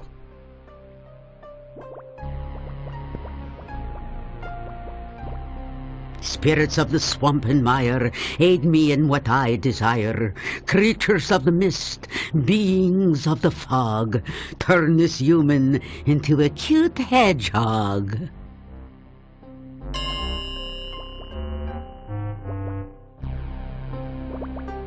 I have a sudden craving for a Tiggly Wiggly. Perhaps some hedgehog grog. Hedge Piggly Swiggly and Pig Newtons. What's that you say? Elderberry pie. Oh, darn. He was bringing that here, wasn't he? I don't suppose a Piggly Wiggle can get the pie from his backpack, could he? Particularly if his feet are stuck to the floor. Oh, pity. Spirits of the mist and more, restore this man as he was before.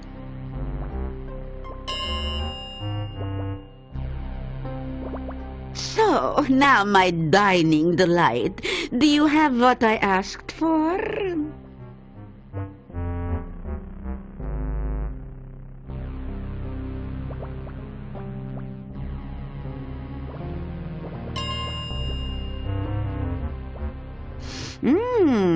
That smells delicious, just the way we like it, fresh from the fire.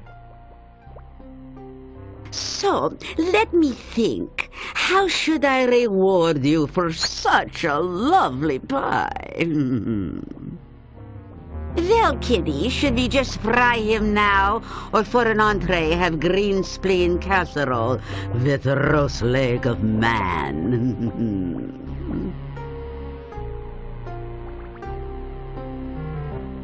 Oh, all right. I suppose he did do us a favor. It wouldn't be polite to eat him now. Besides, he may be useful in the future. So what is it that you want as a reward for your lovely pie?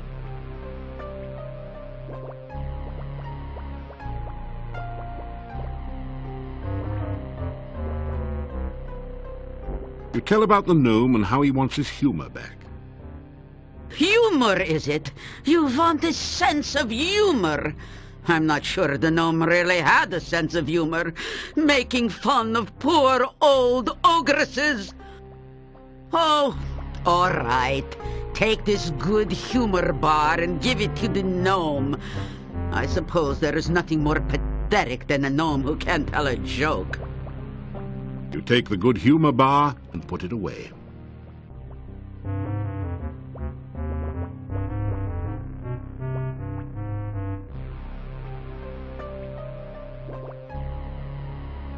I'm waiting for my pie, and you are keeping me from it. Let me see, what do I know? The castle has got some very interesting inhabitants right now. You should visit them sometime when you want an adventure. Do unto others before they can do unto you, I always say.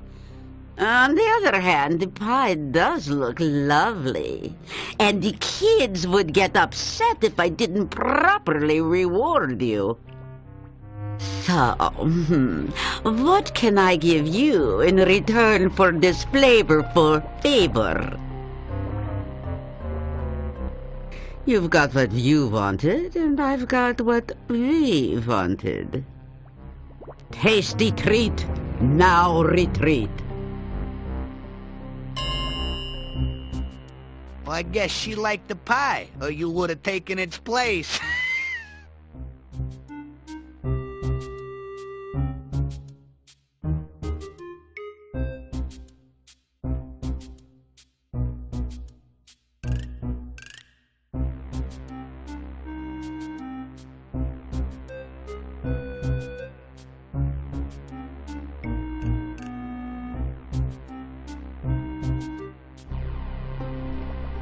Baba Yaga.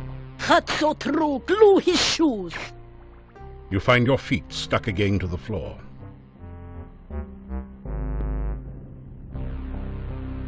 Oh, back so soon, Cookie Face. I hope for your sake you brought us something to eat. After all, there's always room for Hero.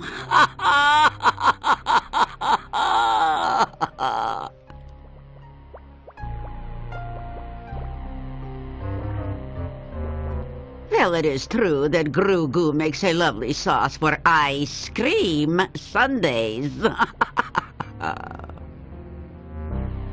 So what do you want for this, Cookie?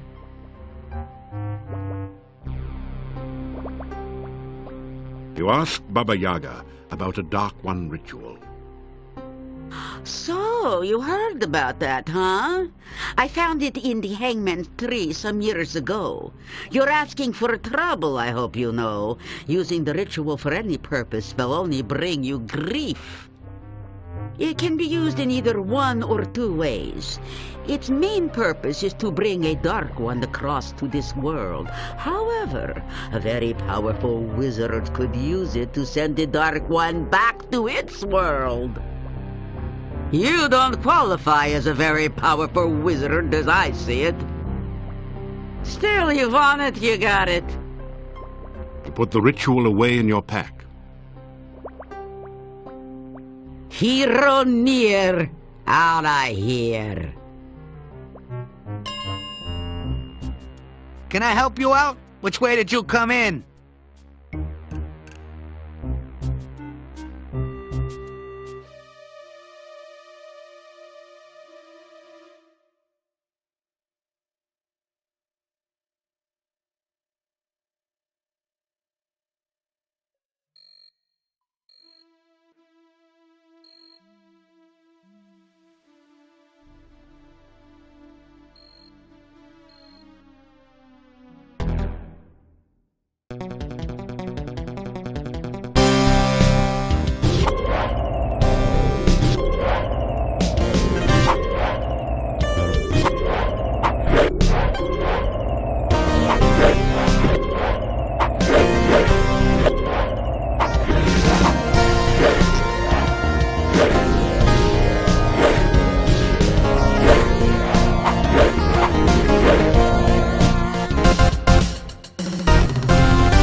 find a few gold crowns and a number of copper kopecks.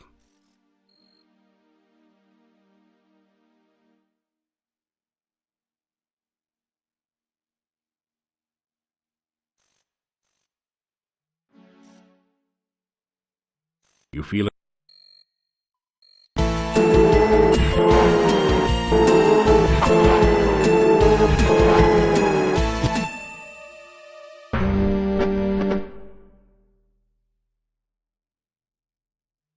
You feel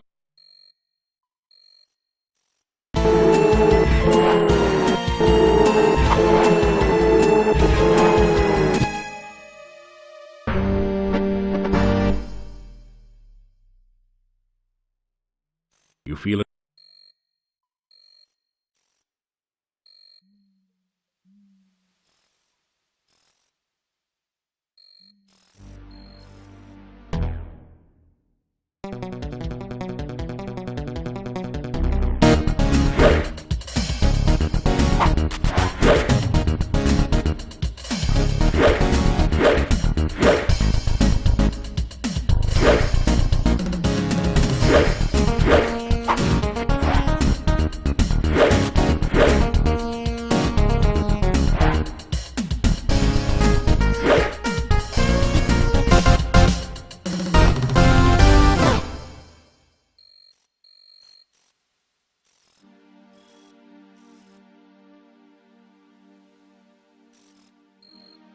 You drink some warm water.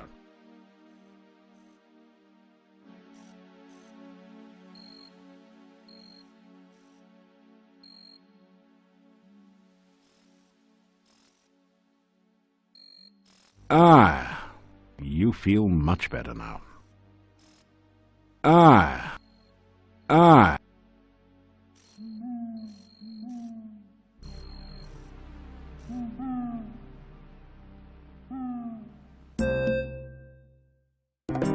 You have a strong warning sensation. It is definitely dangerous to be here right now.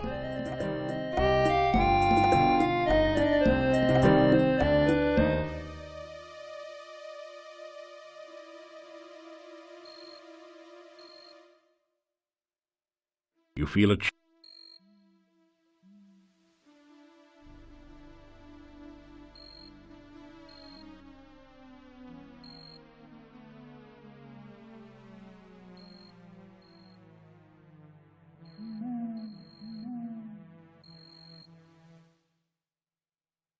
You feel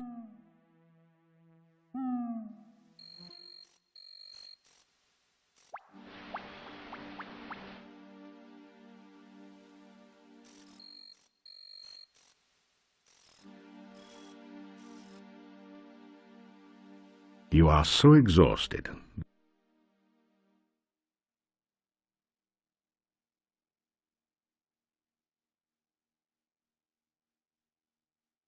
After some rest, you feel... After some...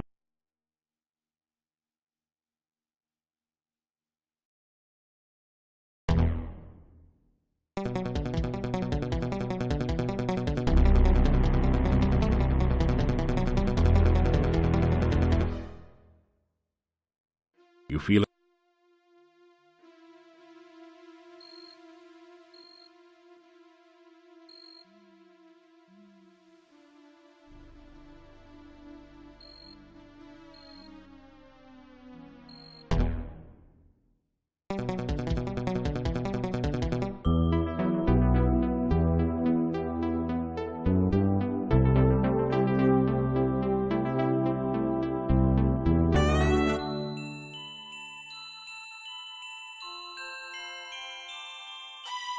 You are flying in the very source of all magic.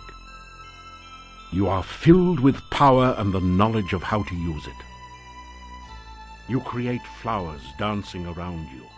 Trees fill their branches with magical fruit as you touch them.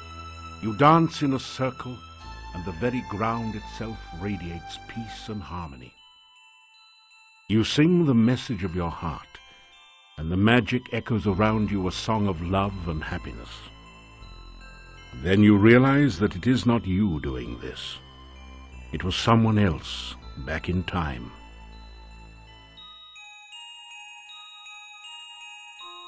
You hear that voice calling you again. Darkness surrounds you, eats at you. The voice calls out again, and you are afraid. It calls from the center of the darkness, drawing you nearer and nearer. The darkness sucks at you, pulling you towards the voice as it flays all warmth and life from you. You scream! You scream! You awaken as the sun begins to rise.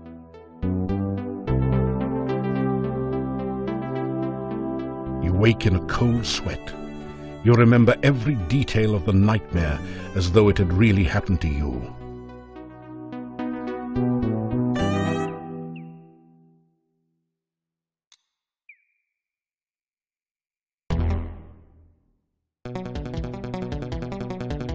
Large deciduous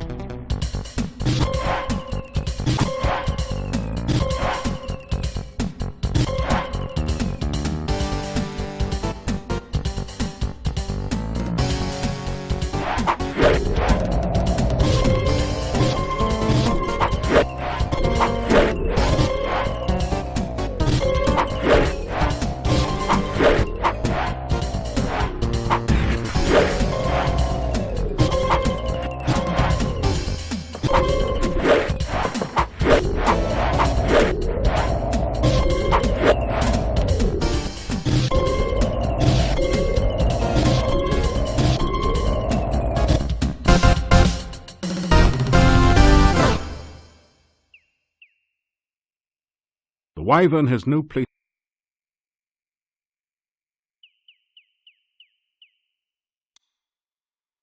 There's something.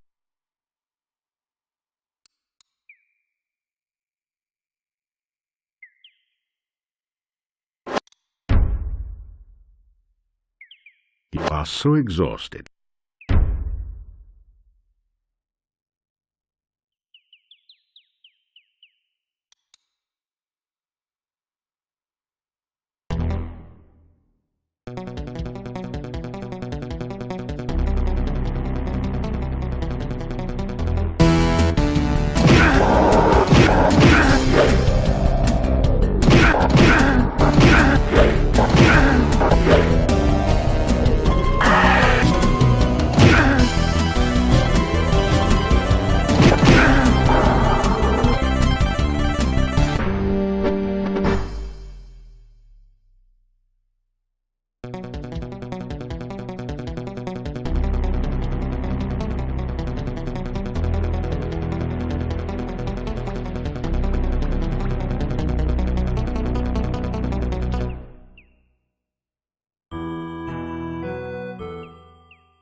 You already have.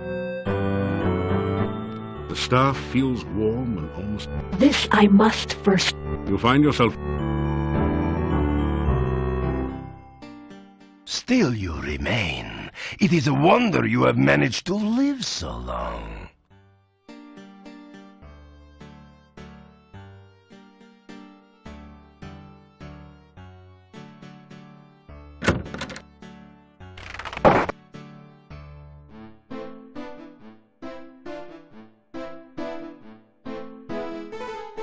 It's a typical country breakfast. Fried beets and sausage with garlic for a garnish.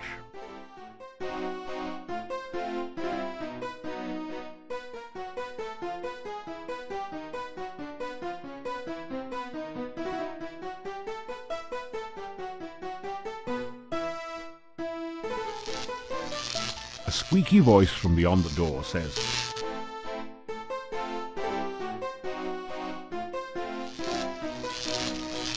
A voice from behind the door says, "Oops, sorry." Did I tell you about the time there was this guy walking into an inn with this big necrotor following him? He goes up to the innkeeper and asks for some stew to eat. The innkeeper looks nervously at the necrotor and asks the man what his pet will eat. And the guy replies, anyone he wants. Not bad, eh? Then the gnome, the Good Humor Bar. What's this? You trying the old hot pepper bar on me? Hey, I'm the professional, kid. Don't try this at home. Not on a gnome, anyway. Hey, looks good, though. He eats the Good Humor Bar. Not bad. Pretty good, actually. Hey, I feel funny. I mean, really funny. What was that thing? You tell the gnome about Baba Yaga and the Good Humor Bar. Thanks, pal. Guess this yuck's on me. This jester just can't thank you too much. You're my hero, Nero. My main man, Stan.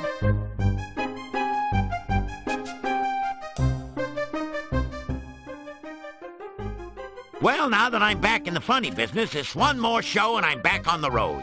I'm gonna show these yokels that he who laughs last just didn't get it. Do you know why gnome jokes are so short? So that they won't go over the dwarves' heads.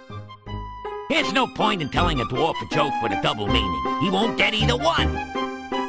Judging from the expression, what you don't know can't hurt you, dwarves are practically invulnerable. Of course, far be it from me to say that all dwarves are just plain dumb. Most are pretty greedy, too. Dwarves get their money the horde way. They won't even spend the time of day. Dwarves don't care how people treat them, as long as they do. Of course you know what you got when the singing dragon fell into the dwarf mine. A flat miner. And on that note, let's change the subject. A flying rumor never has any trouble making a landing. I heard that the shopkeeper's husband left her because she was such a scold. She was a person who was quick on the floor. When she wanted his opinion, she gave it to him.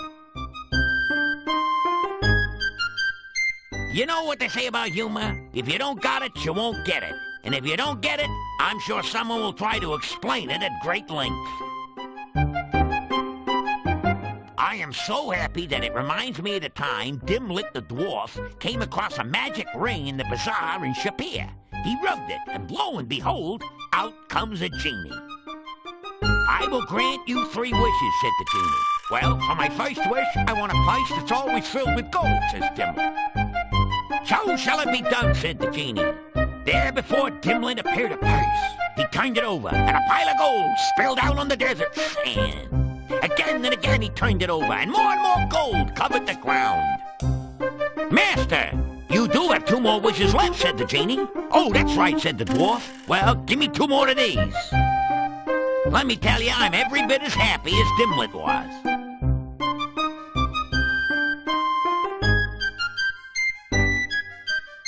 So you got by with a pie, aye? My. Always knew the way to Baba's heart was through her stomach. Probably someone she ate. You know what they say about cannibals? Always having a few friends over for dinner. Some people spread happiness wherever they go. Others, whenever they go. Fortunately, you are the former. If you was the latter, you'd probably have a few rungs missing. Before you blow, Joe, I figure I owe you one. I'm gonna let you in on a secret only we gnomes know. I'm gonna tell you the ultimate joke. Don't wince, Vince. This is straight, mate. You tell this one, and whoever hears it is gonna laugh. Really laugh. Can't help it, can't stop it kind of laugh. Only works once, and should only be used in last resorts, Mort. It's the last laugh, so to speak. The best jest to the West.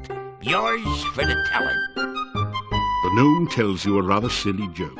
You find yourself laughing despite yourself. See what I mean, Gene? Tell this joke to a big bad dude that's out to do you in, then exit while he's laughing. Use it or lose it. Bye-bye, birdie!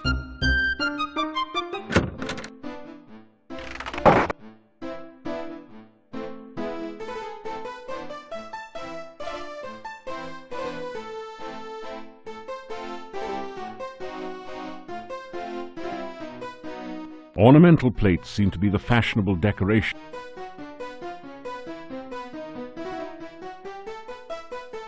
You unlock them.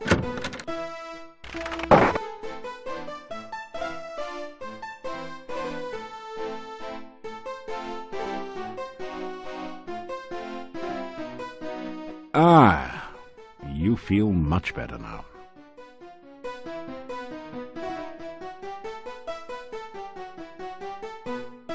After some rest...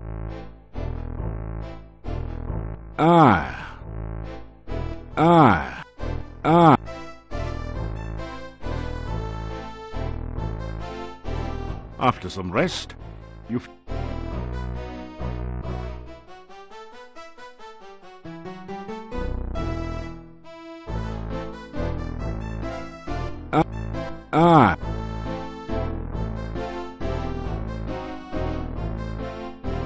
After some rest...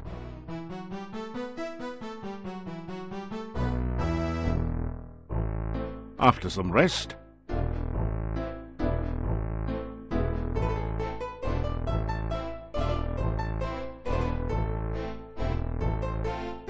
You drink some warm water.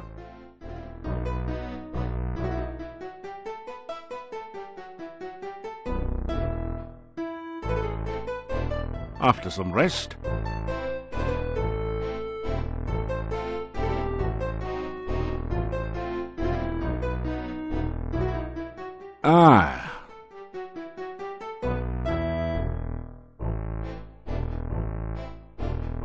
After some...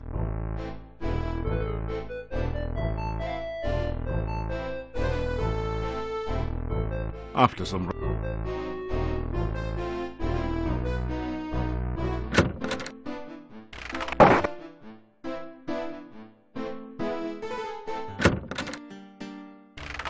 Still...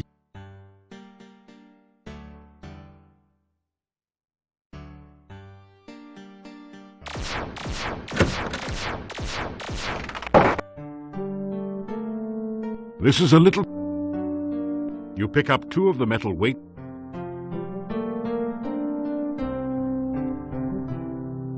Your legs are too stiff. After some... After some...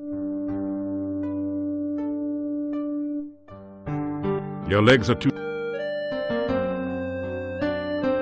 Which book?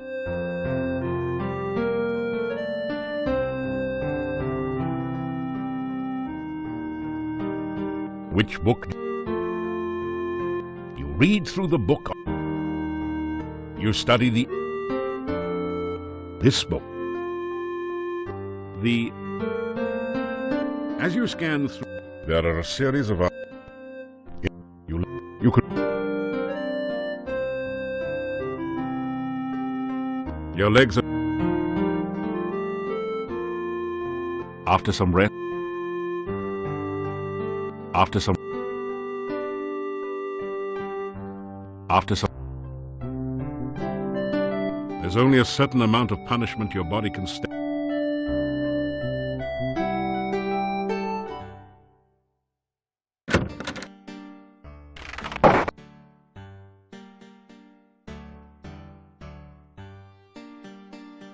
The door is locked. You hear movement. After a few minutes, you hear...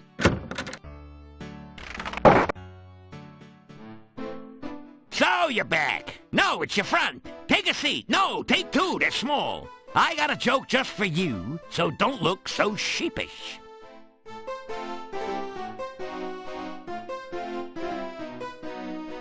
Good evening, ladies and gentlemen, and all you others. I'd like to say how glad I am to be here. I'd like to say it. Seriously, folks, staying at the Hotel Mordavia has been like staying at a resort. A last resort. My room is so small, the mice are hunchbacked. I couldn't even complain about the room service. There wasn't any to complain about. And the innkeeper's wife really went out of her way to make me feel at home. She ignored me completely. I wasn't feeling well, so I went out to visit the local doctor. You know, Dr. Cranium. He's the guy with the 3 pairs of glasses, one for nearsightedness, one for farsightedness, and one to look for the other 2. I said to the doctor, my heart keeps making a strange noise. It keeps going tick, tick, tick. Aha, said Dr. Cranium. We have ways of making you talk. Next, I went to visit the local store. If you don't know what's up, then you haven't seen their prices lately. And the shopkeeper, what a gossip. She suffers from acute indiscretion. I dislike repeating gossip, but what else can you do with it? And boy, oh boy, the monster's in this place. If I ever come face to face with a revenant, I know what steps I'd take. Long ones. What would I do if ever I saw a Necrotor? Hope it didn't see me. Actually, folks, I'm up here for a good reason. A jester's ambition is to be healthy, wealthy, and wisecracking. If it weren't for my friend the hero over there, I couldn't make a hyena laugh. So, when you've lost your wit, broken your funny bone, and none of your puns are fun, it helps to have a hero handy. You know, that reminds me very little of the story about the gravedigger who was so bored he buried himself in his work. You know, I could tell you some more jokes, but you'd only laugh at them. So long and be good. If you can't be good, then be careful. The gnome takes a deep bow and gets down off the stage. That's funny, you always thought he got down off a duck. Ha! The townspeople explode into spontaneous applause. Keep smiling. It makes people wonder what you've been up to. So, was that funny, or are you just keeping your mouth shut?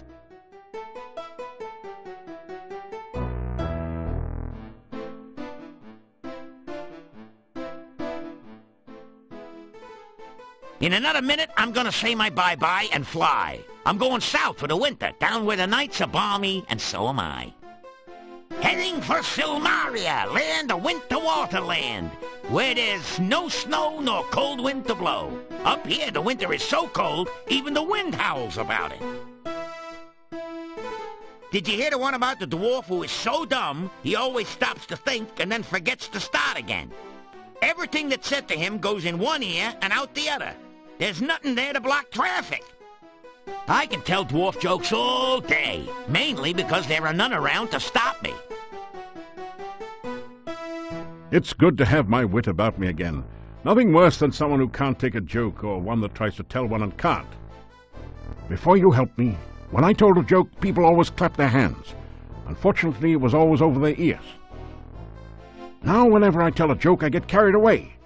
So I'm leaving before they ride me out of town on a nail. A short joke there.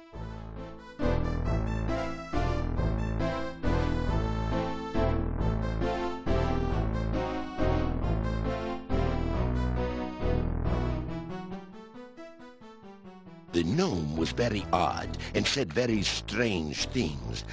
Yet Mr. Bones was very funny this time, and I enjoyed listening to him.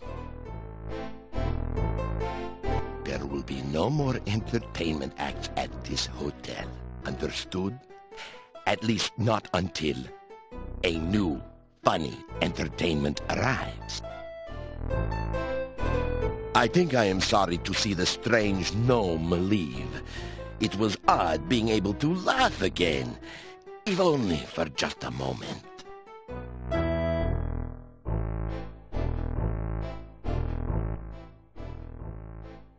You know, he wasn't such a bad person once you got to know him. Yeah, except for that drooling problem, we'd welcome him in Moldavia if he ever came back. I still wouldn't let him marry my daughter, though. You don't have a daughter. Well, that might constitute a major obstacle to marrying her. Gentlemen, I was dangerously close to being amused this evening. I'll tell you, I had a great time, a great time! Laughed so hard I almost lost my lunch. Now that was an evening of, thank goodness, rare entertainment. I was okay. I laughed till I stopped. I'm telling you guys, it was boffo. I even got some of the jokes.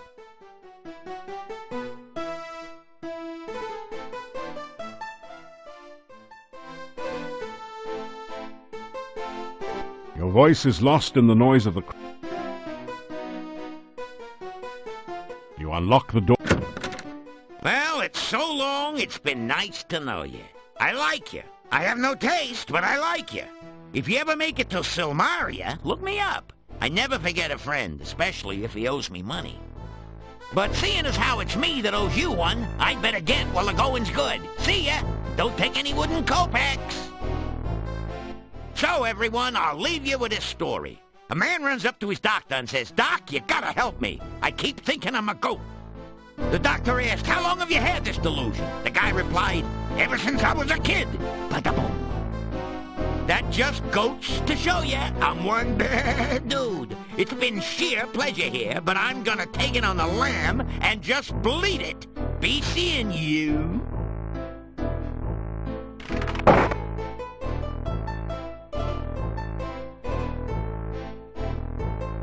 After some rest,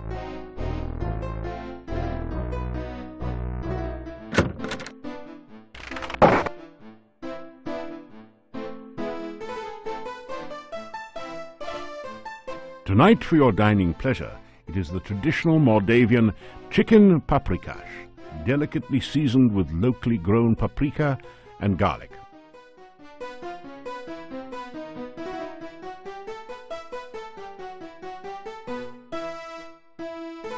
You unlock the door to your room and go in.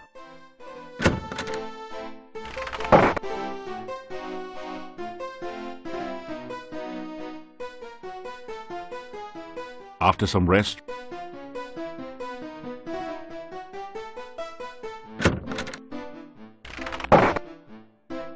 you unlock. Unfortunately, after some rest, you're getting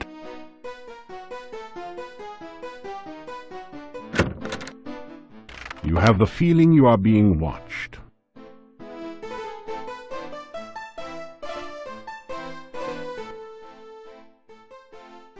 In where I am living, in Domovoy am I, luck I bring. Way things go now, think most luck bad.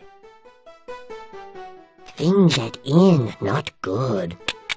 No people come. Innkeeper and wife very, very unhappy. Mordavia very, very sad place. Even Domovoy cannot help here. Oh, too much dark magic. Too much we speak, too much I talk. Sometime else we speak, sometime else I talk. Domovoy am I, Domovoy I be. Over places Domovoy watch, protect the inn do I. By big people Domovoy not seen. You stranger are, maybe hero, maybe not. Show myself to you I do, speak to you I will. Maybe good things for people will you do. Maybe good thing for Domovoy you do. Some night soon, talk we will again. Domovoy good luck bring. Maybe Domovoy help you. You Domovoy help. Bad place here anymore. Good many years ago, but going very bad now. Many bad things here. You find out.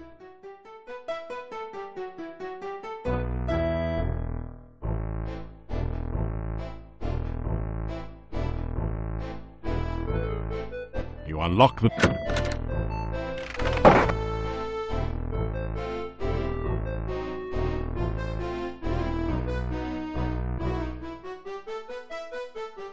You awaken as the sun begins to rise.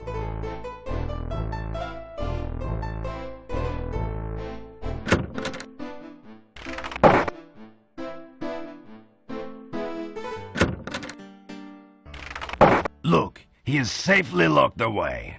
We should wait a bit to see if the gravedigger shows up. Well, there you go. Igor's missing. That ties it. The little weasel never goes anywhere, for crying out loud. Yeah, except when he's with that wacko, crazy, cuckoo doctor. Why else would that gypsy be so darn close to town? He got a taste for meat. It was a full moon outside last night, I'm telling ya. Yeah, somebody's going to jail. Justice must be served, even for that little gravedigger.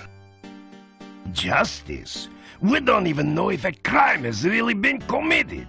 Just relax. Go home or to the inn. The gypsy goes nowhere.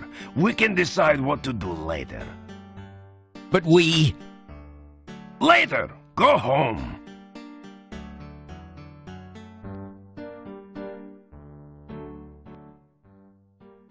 Hold it, Slick. Don't you know what a werewolf is? A man who turns into a wolf. Yeah, when he's sunbathing at night, you know? It's the full moon that does it. Listen, the werewolf eats children, which don't make him all bad. Igor was not a child. Hey, Yuri's daughter was eaten by one, huh? No one knows what happened to Tanya. You cannot say she was eaten. What else could have happened? I mean, we have the werewolf that... It'll break out of your little trick-or-treat jail and eat us all.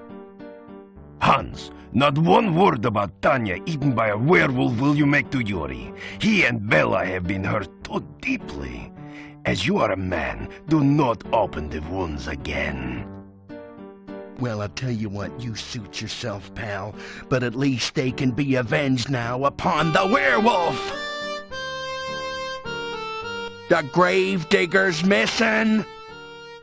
I mean, we looked everywhere. He's usually under my wife's bed. We even tried to talk to that quack Dr. Cranium. That ridiculous doorbell! At first, we thought he might be lost. Then we found the gypsy. The gypsy did it. He toasted Igor. Yeah, and then he ate him. Check his breath. It smells like Igor. Poor Igor. I'm telling you, gypsies are werewolves. Yeah, gypsies are all tramps and thieves. Gypsies cannot be trusted. I think we're fixing to have one less gypsy around here.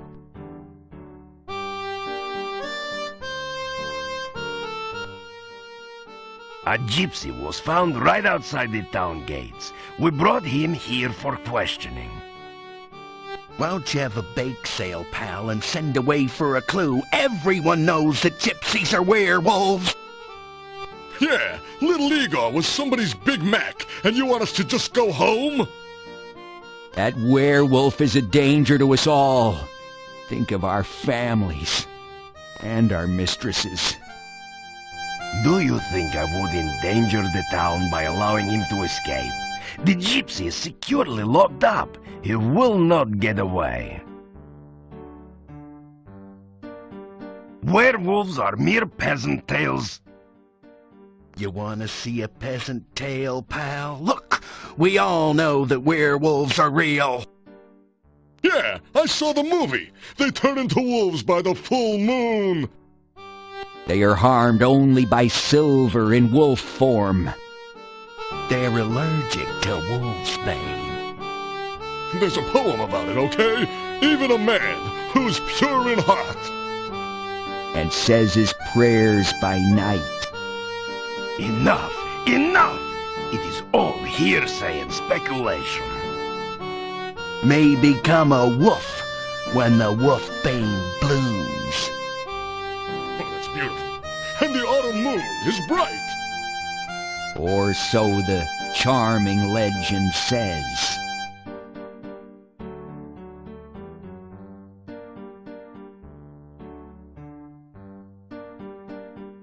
The gravedigger was missing last night. And we matriculated on down to the cemetery to search, see? Yeah, but we didn't have far to go.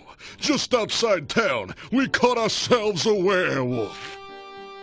Yeah, but we found no trace of poor old Igor.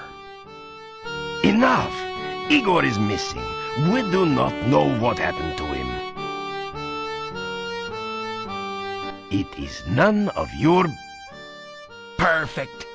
The gravedigger Igor's been killed. And we captured a werewolf. Listen, I'm telling you, Igor's death must be avenged. Go home. Just go home, all of you. You do not know the truth yet. We're gonna make the little gypsy tell the truth, don't you worry. Yeah, let's see how much lying he does after we take his teeth out by hand. Dimitri, dude, listen, No, you listen, all of you. There is nothing to be done until we know all the facts. Now go home and let me do my job, please.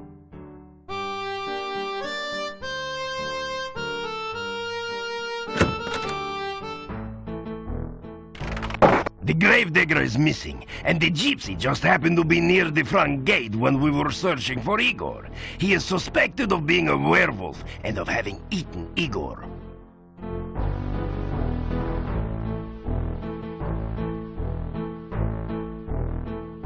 It will take more than talk to set the gypsy free.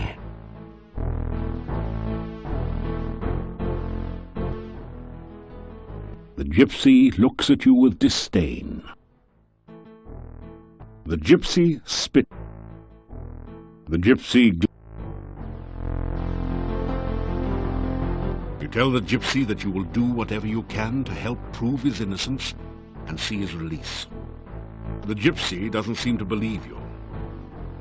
Well then, go do something instead of standing around talking with everyone.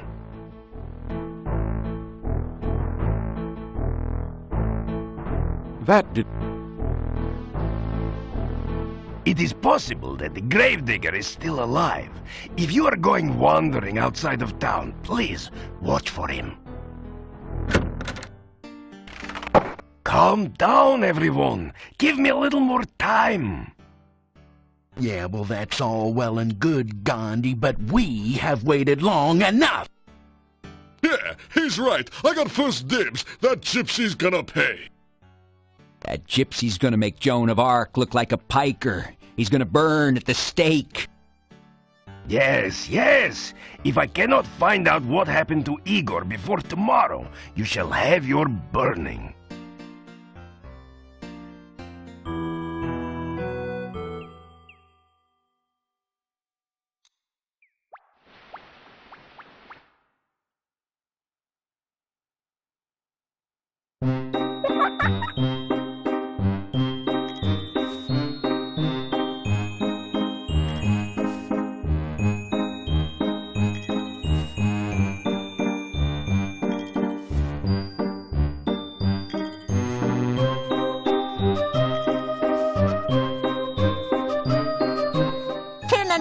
Make 22. This killer plant will crawl to you.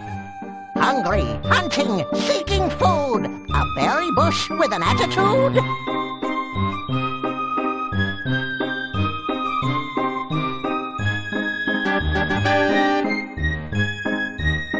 Riddles, riddles, 3, 2, 1.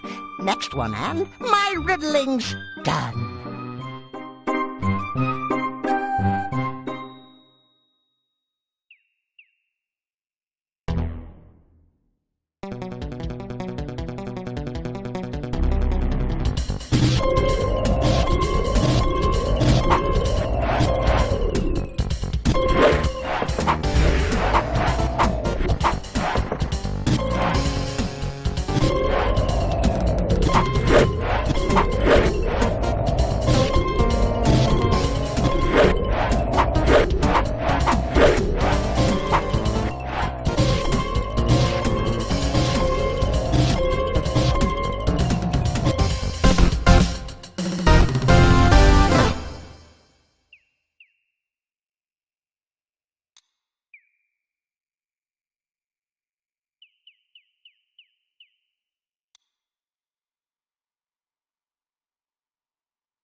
Na na na na na na.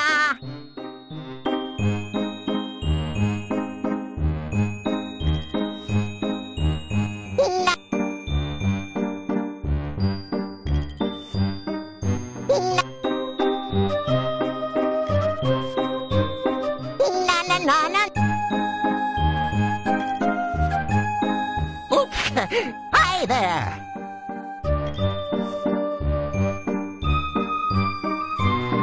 Buy from 15 leaves you kin. Find the heart scroll in its den. Its hidden hoard revealed at night. What's this undead? You must fight.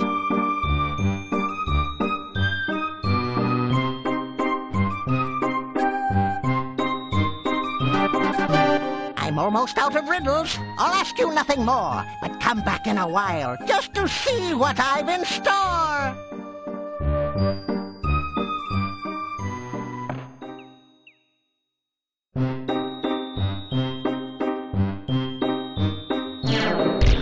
Gotcha! Leashy, riddles done. Thank you much for all the fun.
You take a drink of the cool water.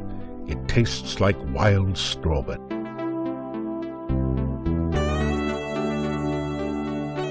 After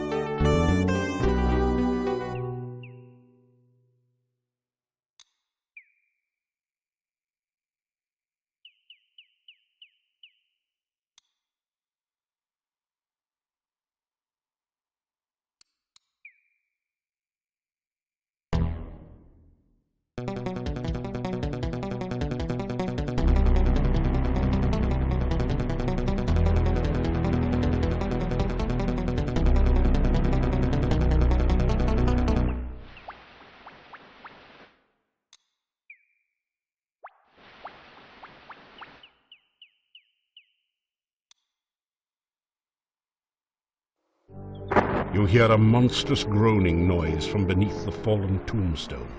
Perhaps a horrible monster waits below.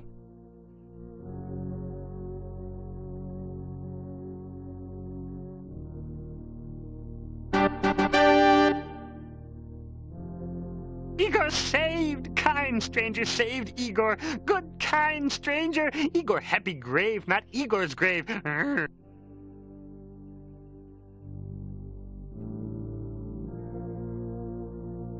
This headstone does not have an epitaph, yet.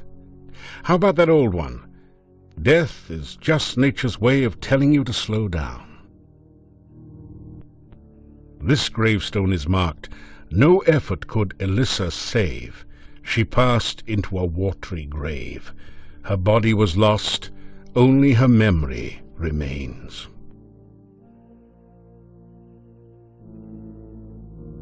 Great Scott, that rotting corpse sure gave you a fright. Fortunately, it was just a dead body, not some sort of horrible undead creature. Those only come out at night.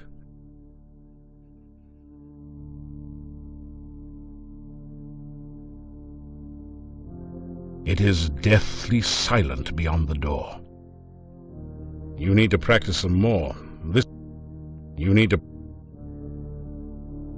The door is securely locked and feels very solid.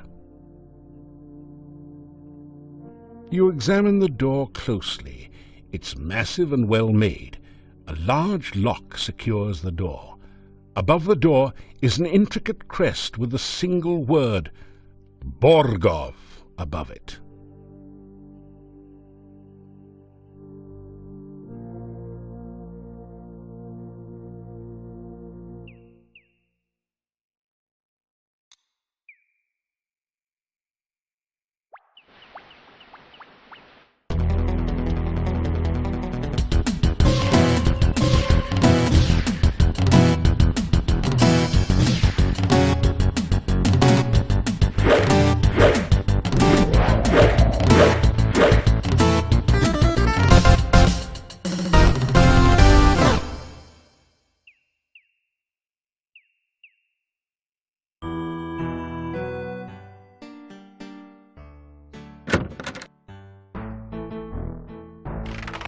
The gypsy is gone. Welcome back. I suppose you've heard all the latest news by now.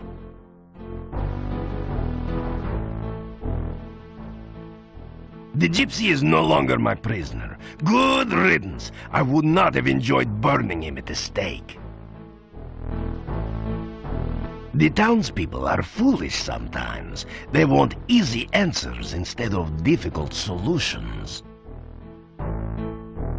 I'm just glad this whole thing is over. I hope this is the last of people disappearing mysteriously around here.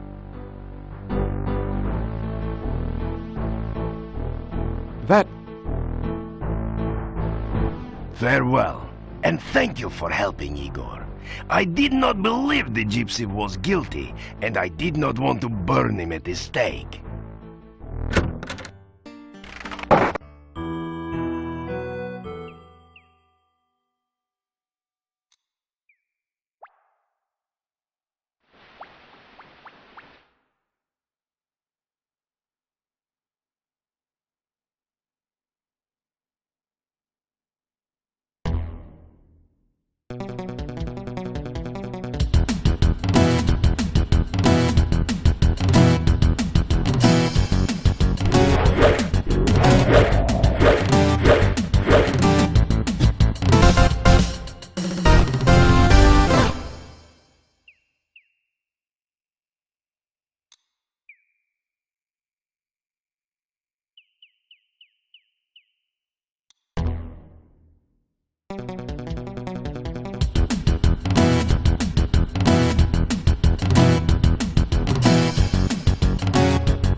You have a strong warning sensation.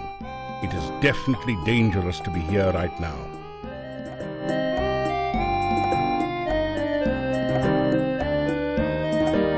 My, what sharp teeth.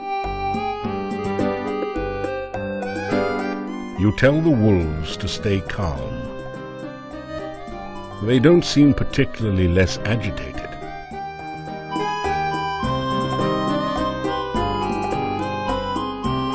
The response is...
You slow...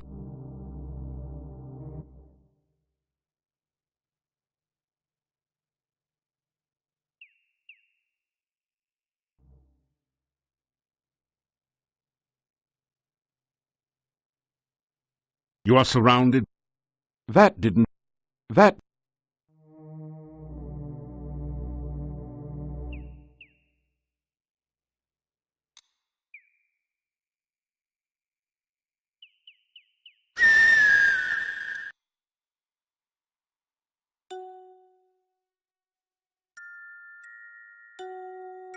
You have a strange...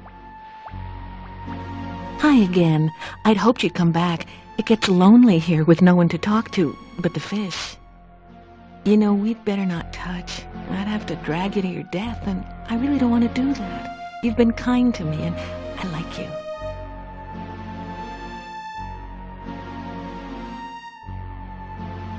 You sure have been a lot of places. The only place I've been besides the lake is a swamp, and that's not exactly a tourist attraction. I may have been places while I was alive, but I can't remember back that far.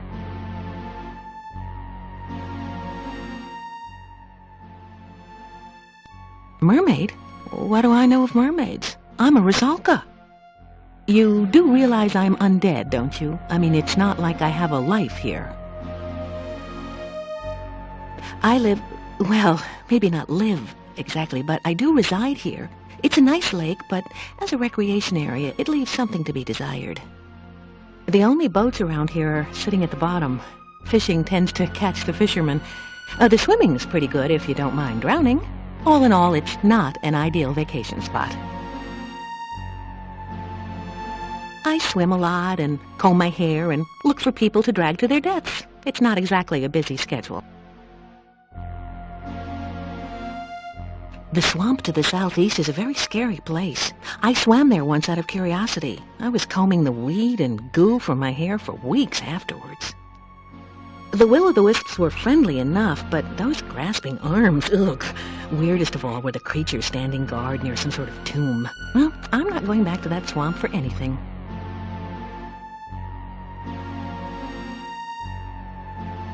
The swamp to the southeast, the will-o'-the-wisps are the souls of lost children. They play around the swamp at night. They look like little sparkles of light. Watch it, though. They love to play hide-and-go-seek in the swamp, and most people who try to follow them there don't return. I call it a tomb, but it was more like some sort of pillar. It felt magical and very, very cold, even to me. I stay as far away from it as I can. Scary. The guards near the tomb were really weird. They looked like they had been human once. Now I don't know what they are. Well, they aren't dead or undead, as far as I can tell. Just awful. The grasping arms will try to drag anyone into the swamp. Now, they can't get you if you stick to the grassy areas, but I don't recommend you go visiting there.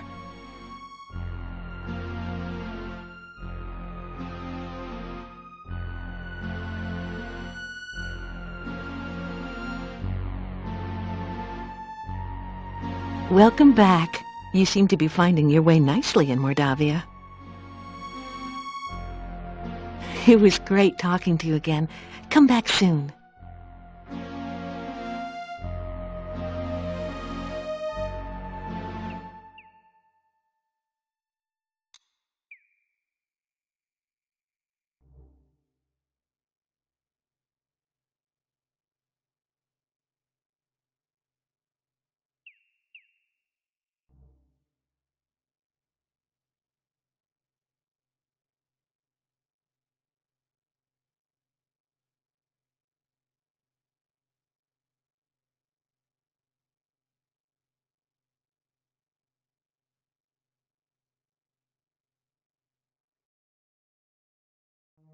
After some rest, After some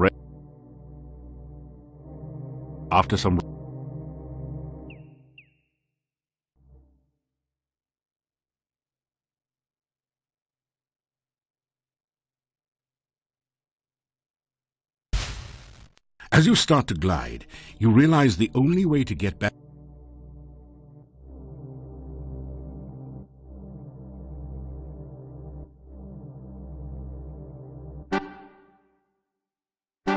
you sense terrible danger.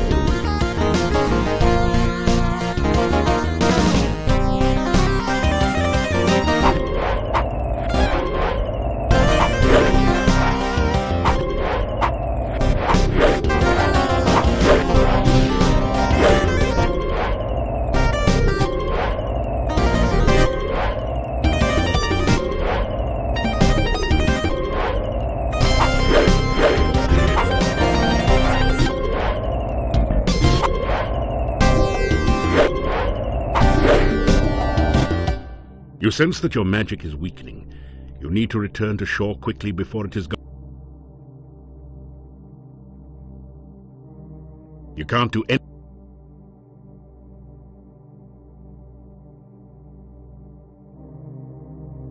After some rest, you feel better.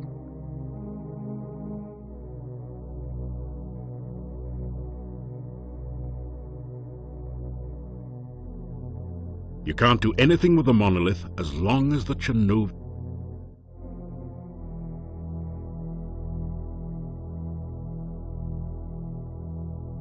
After some rest, you don't have any rations. After some rest...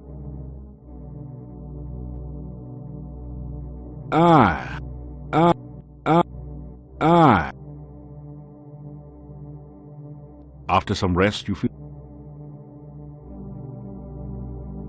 After some rest...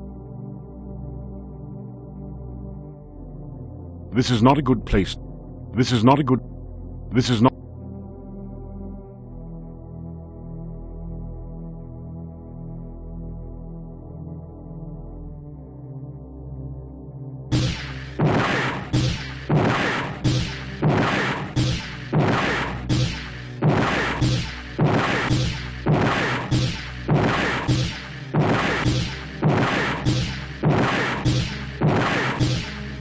You don't have enough...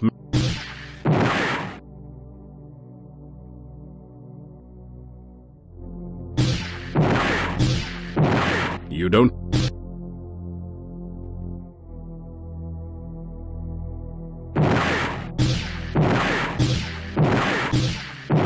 You don't have...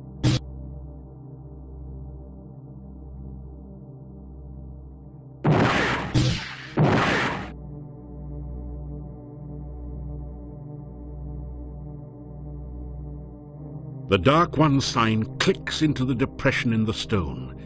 You find that you can now turn the sign like a dial.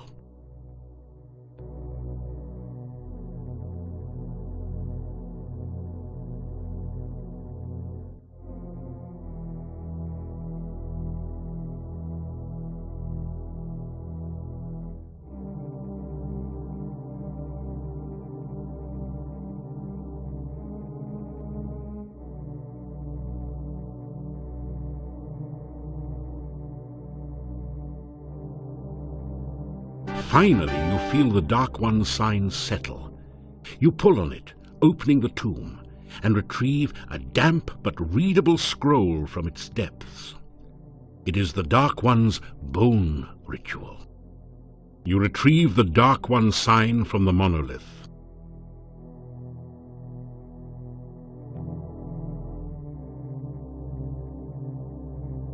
After some rest, you feel...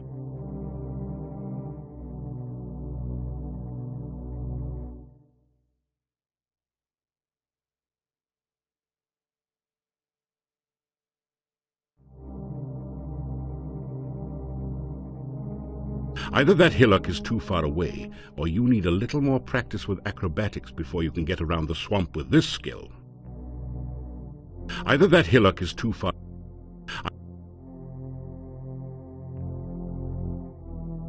You sense that your...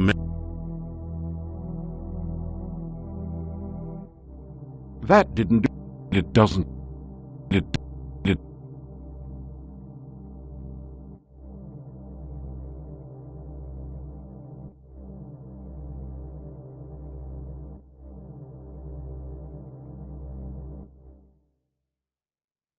You sense that your magic is weakening.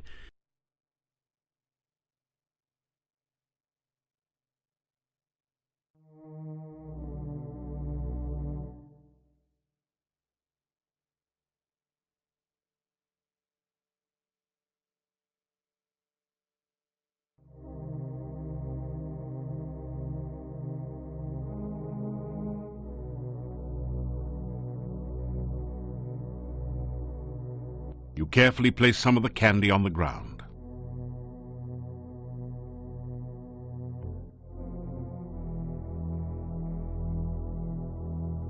You capture a...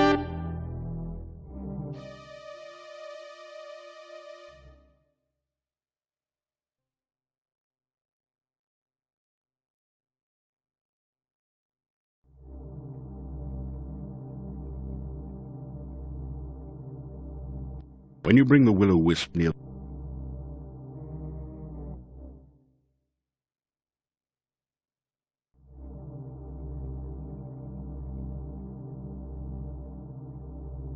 When you bring the will...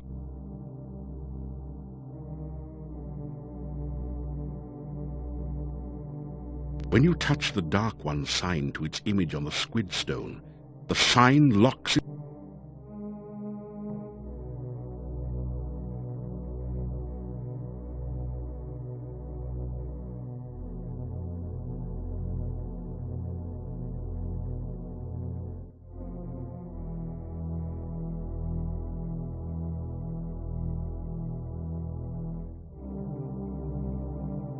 As you complete the name of the Dark One, you feel a distant rumble under the earth, as of the earth shifting, or some unimaginably huge creature stirring in its sleep. Part of the squid stone opens to reveal a small compartment. You reach in to find a scroll covered with mysterious runes. The symbol of the senses at the top is the only part that you can make out. You also retrieve the Dark One sign, which pulls loose from the stone with a slurping, sucking sensation. The hole in the stone closes as you remove the sign.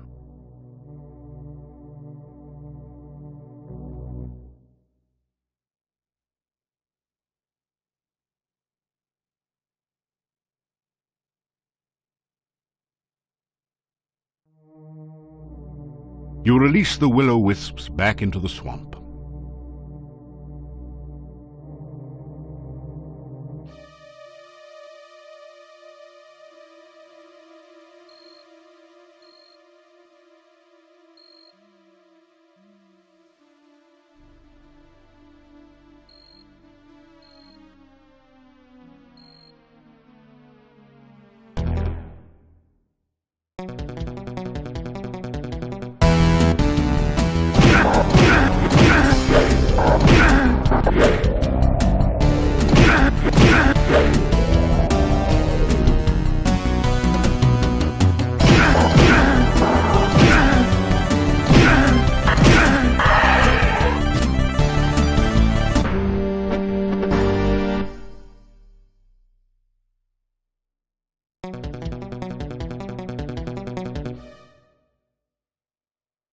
You feel a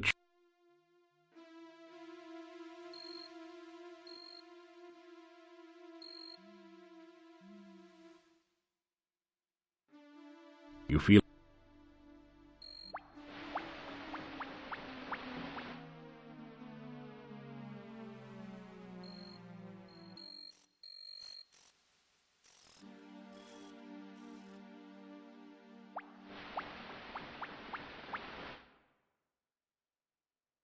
You feel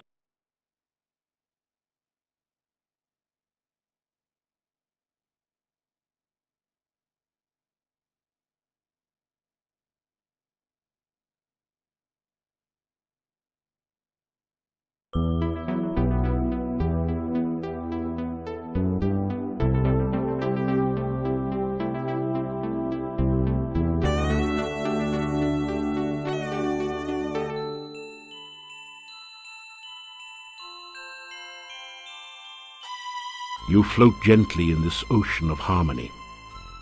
You remember the happiness of being here before this. Now there is greater joy. You are not alone. You are filled with the warmth of friendship. You share your hopes, your dreams, all the best moments of your life, knowing that here is someone who understands and cares about you.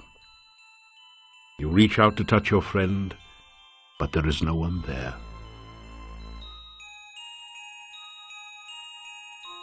You are all alone. You awaken as the sun begins to rise.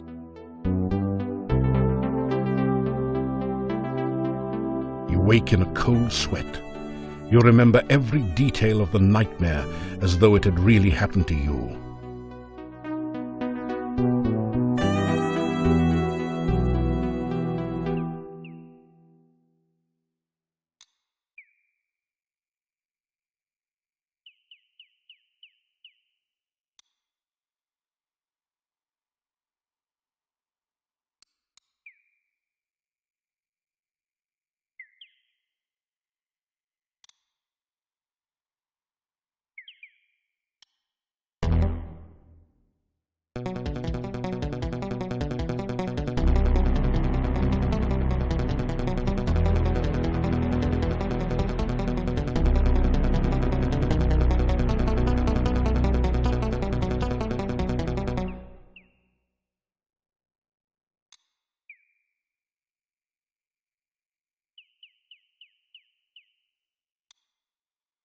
The bush...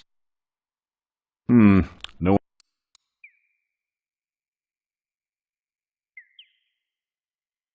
As you repeat the magic phrase... Oh!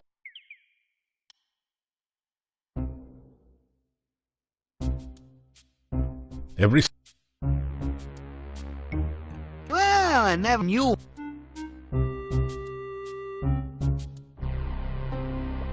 You feel a sense of weariness and more than a little hunger. Baba Yaga speaks out loud. That's so true. Glue his shoes. You find your feet stuck again to the floor.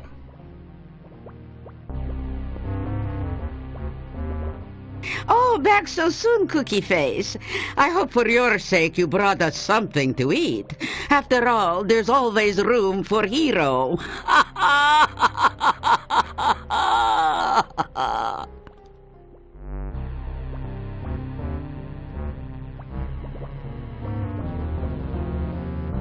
Well, it is true that Gru Goo makes a lovely sauce for ice cream sundaes. So what do you want for this, Cookie? You ask for a magical spell. Magic? Let me think. What have I got that won't let you get me? I suppose you want something other than a spell to cause warts. You nod your head. Oh, all right. Here's a spell scroll to teach you the hide spell. I use it all the time, as you can plainly see. You read the scroll. As it vanishes, the spell remains in your memory. Hero near, out I hear. Can I help you out? Which way did you come in?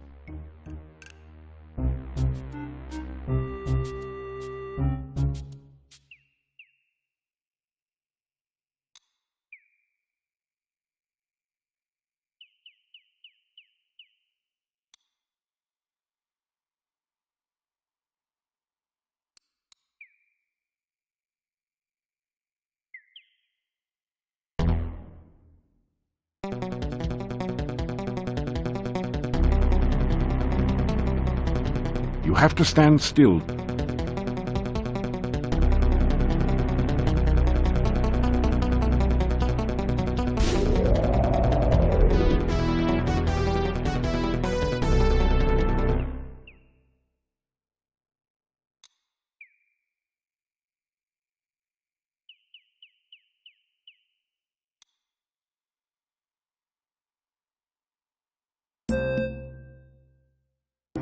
You have a strong warning sensation.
You're really getting hungry.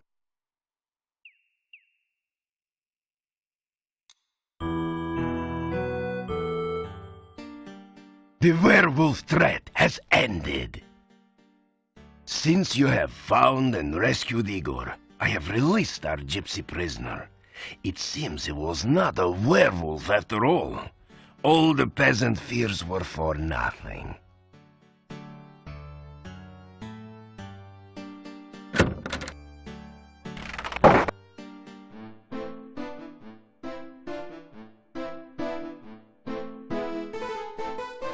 It's a typical country breakfast. Fried beets and sausage with garlic for a garnish.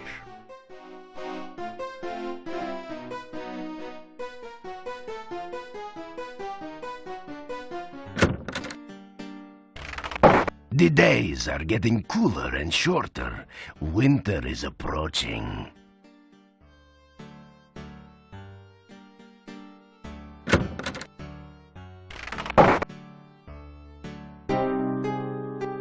I suppose you heard that the gypsy didn't kill Igor after all. Dmitri has set the gypsy free. No good will come of it. You mark my words. The man was clearly a werewolf.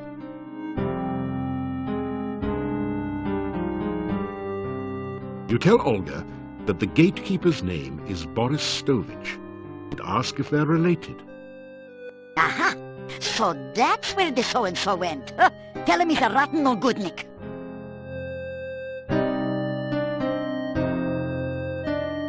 Tell Olga about what you've been doing in Mordavia. And be sure and keep me...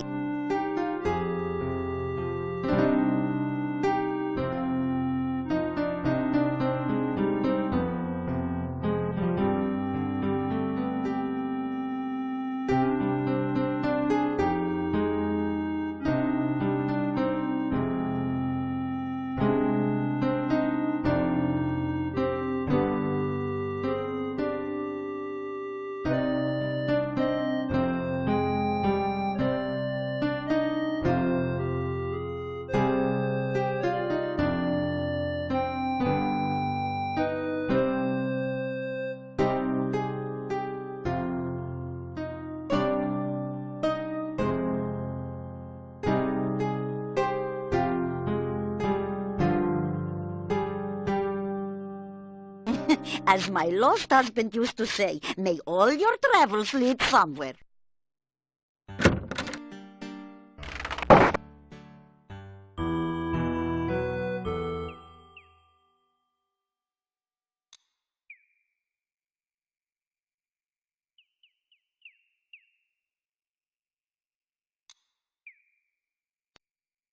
I just wanted to thank you for saving me. Not many people would try to help a gypsy. Particularly when everyone thinks that they are werewolves. Gypsies are not werewolves. You cannot believe the lies of the townsfolk. Visit our camp to the east sometime, and we will welcome you as only the gypsies can. Gypsies are not werewolves, but we are shape-changers. I hope to see you again sometime. Farewell!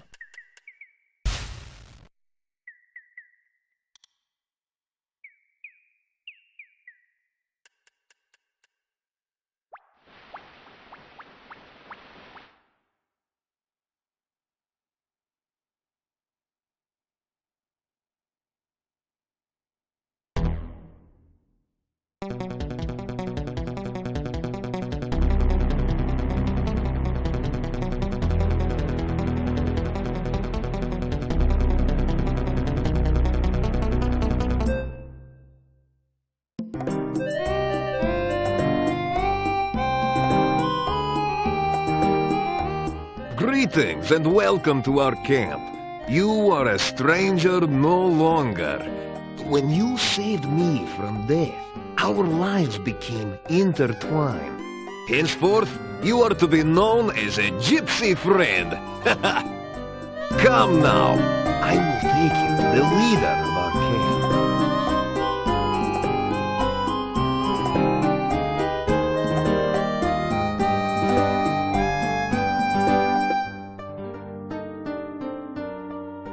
So, you are the one my son spoke of.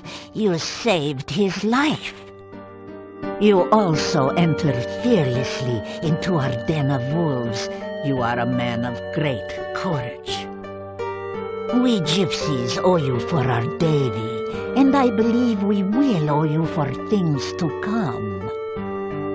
Welcome. I am the fortune teller. I I will teach you a spell. It will protect you against the dead that rise again. I think you will find this most useful in your questings. The gypsy fortune teller touches your head briefly. Magic flows through you. Now you know the aura spell. Now, let us learn more of you. Why have you come here, and what do you seek?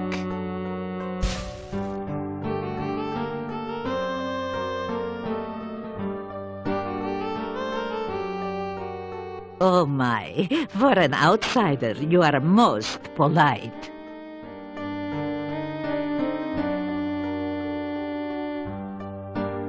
You tell about how you got here. The dark cave? You escaped from there?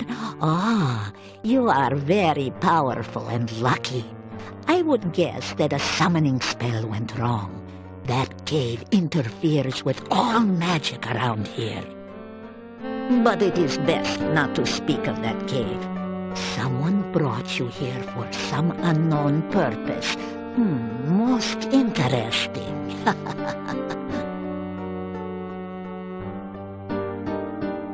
You tell her about the frightening dream.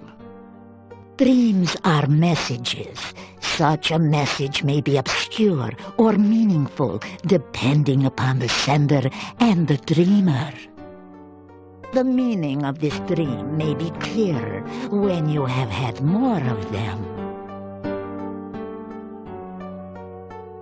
You tell about the gnome and his problems. Interesting. Baba Yaga has returned only recently to this valley. We have had scent of her to the far south. But the path to her hut is blocked by magic. You will need to find a way past that magical barrier.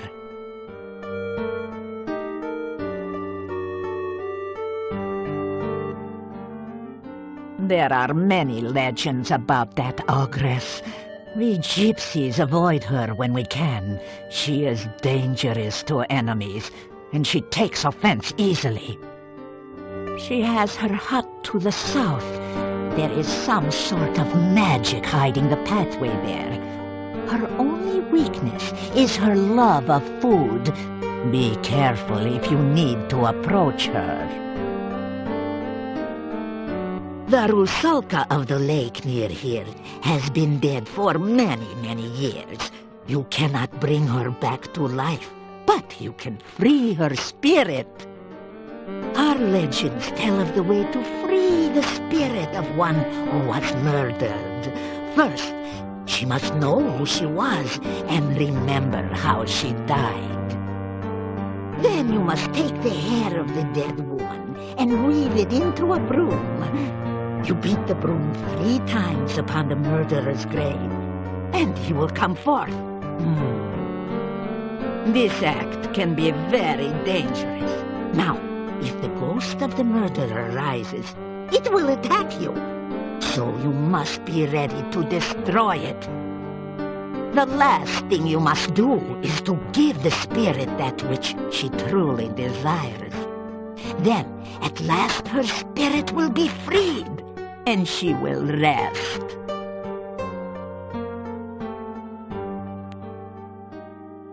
I have been gifted by true sight and foreknowledge. These are gifts with knife edges. Oh, I have seen my own death, and knew my true love's death the day I met him. Still, it is most useful.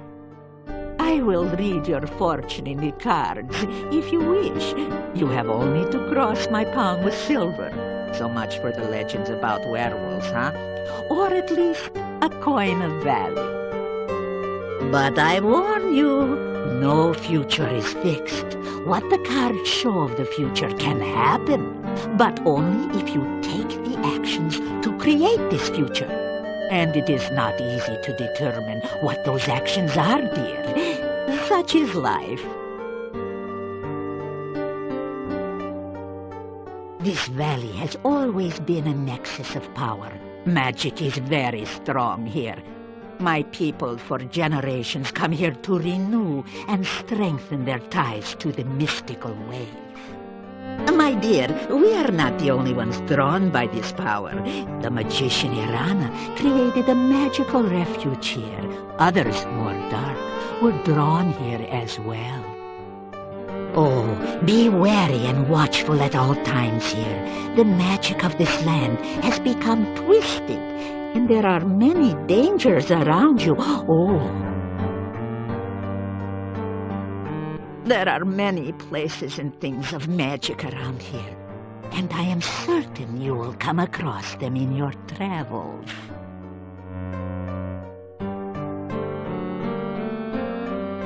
There are some things about which even I dare not speak. Even thinking about such creatures attracts them. Let us hope that you never need know of such matters. There are some things about which even I dare not speak. Even thinking about such creatures attracts them. Let us hope that you never need know of such matters. Creatures of the night, shapeshifters, skin changers. We are man or beast by our own will, to run on four legs, to howl at the moon, to chase the terrified prey through the hills. This is what it is to be truly alive. Oh, the legend of the werewolf is but a folk tale. We change our shape when we choose, not because the moon is in some silly phase.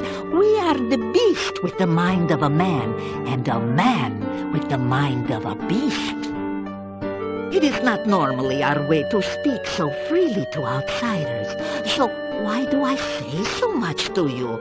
Because you need to know we are not your enemies. You have too many questions that cannot be answered, and your ignorance may be your doom. There is much to you. Your actions to come will affect us all. Do not doubt it. Therefore, I will speak honestly and openly on what I can. Now, I can see by your eyes that our future is linked to you, for weal or woe. You may call me Magda. That is the name I go by with you, Gorgios. Gorgio is the word we call anyone who is not a gypsy. You may call... We gypsies are not werewolves. We are shape-shifters. We take on the form of wolves for hunting. You can call me Davy. Names are very important. Davy is my name to outsiders. I also have a gypsy name and a true name. True names are not given lightly. Gypsies never ask others for their names. Never say your true name. Never speak the true name of another. To say another's true name aloud gives you power over him, if you are indeed more powerful. Otherwise, it gives him power over you. We are roving traders. Our home is our wagon and campfire. We would have left this valley long ago if the flooding had not washed away the road and filled the mountain pass with swamp. The road from the town used to lead to the pass to the southwest. That was the only way in and out of this valley. The swamp is an ill place, and we gypsies stay far from it.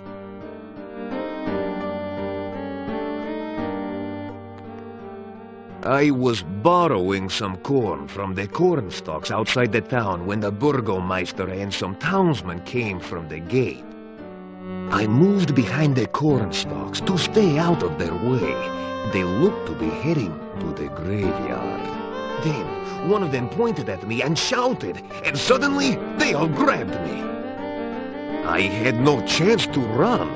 I had no idea what was going on. I knew gypsies were disliked in the village, but I did not know we were so feared.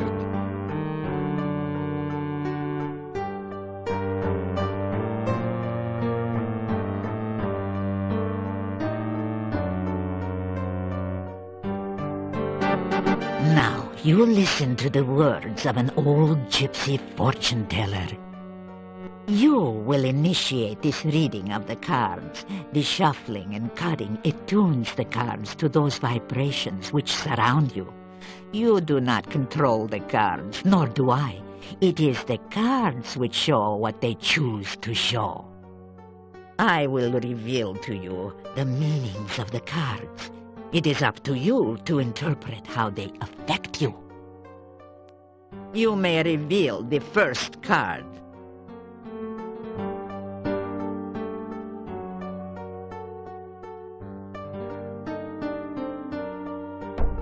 The first card is the significator. It is the symbol of the subject of the reading. This is the Knight of Swords. This card represents a person who is courageous and skilled. This is one who holds the ideal of chivalry and goodness, one who is willing to face death gladly, to uphold what he knows is right and true. This card clearly represents you, and therefore this reading is about you. The cards which surround the significator represent the influences which affect your current situation. This next card represents something from the distant past which is relevant to the here and now. Turn over this card and reveal the influence of your past.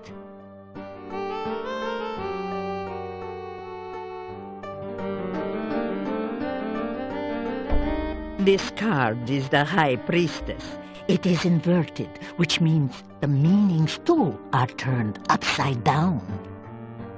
The High Priestess is some woman of your past. She is a person of selfishness and passion. Someone who seems to be very powerful, but her knowledge is limited by her own conceit. Turn over the next card to reveal more of this individual.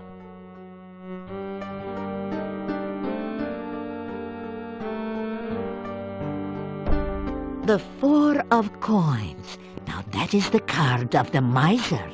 This woman of your past has power, but uses it selfishly. This is a person who cares only of her own needs and wants, and does not care what she does or how she influences others. This person is one who, as long as you satisfy her needs and vanity, will be willing to aid you, providing it does not require any amount of effort on her part. However, if you act against her, her vengeance will be swift and violent. This is not a person to disregard, and she plays an important part in the events around you. Reveal the next card, something of the more recent past, which has consequences in the present.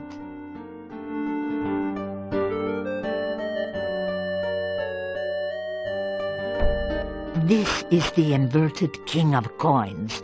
This is an old and vicious man, someone who is willing to use any means to attain his desires. Someone who is dangerous and cannot be trusted or underestimated. Reveal the next card that we may learn more of this person.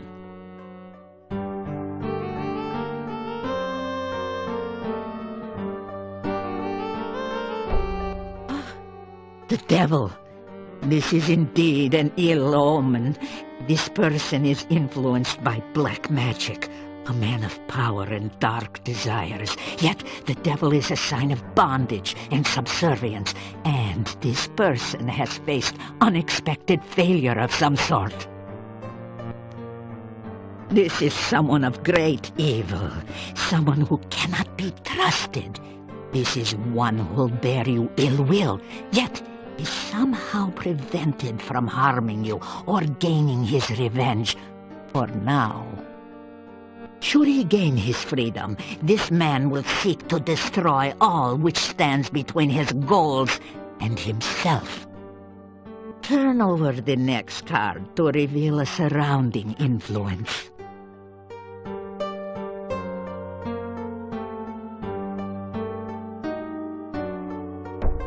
Ah, the Queen of Cups. Again, there is a female influencing your present. This is a woman of wisdom and love. She is kind, generous, and virtuous. Let us see what next the cards reveal of this person.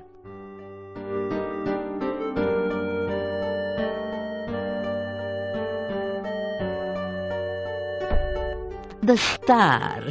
It is a symbol of hope and spiritual influence. Now, this is a woman in touch with her magical nature. She is gentle and loving, yet there is great strength within. This is a woman who generates hope and help through her actions. The next card reveals the overriding influence upon the future.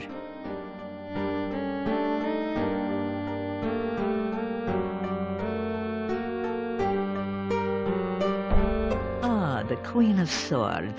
She is a woman of wit and skill, yet she has suffered through terrible hardship, and she is marked by her suffering.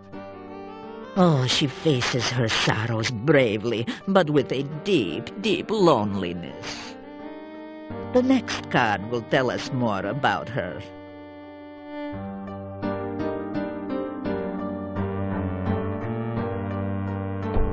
The Moon. It is the card of deception.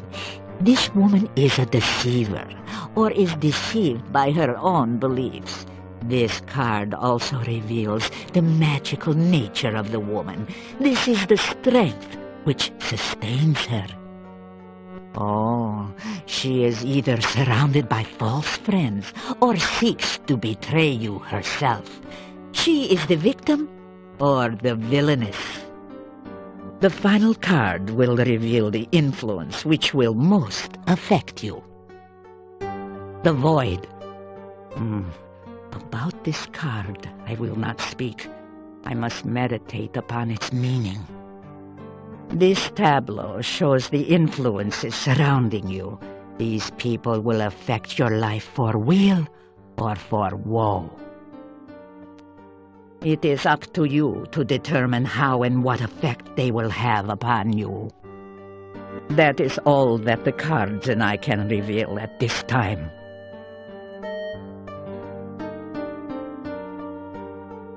Make what you will of your fortune. I will speak no more of it.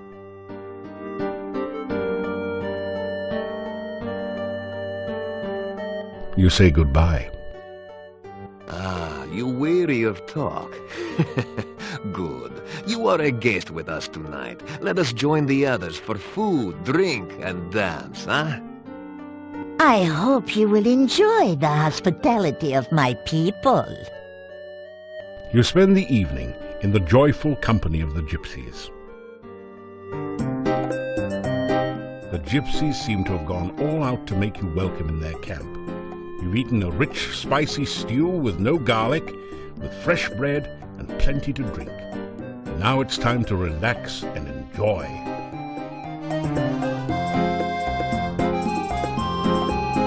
Come, is she not beautiful?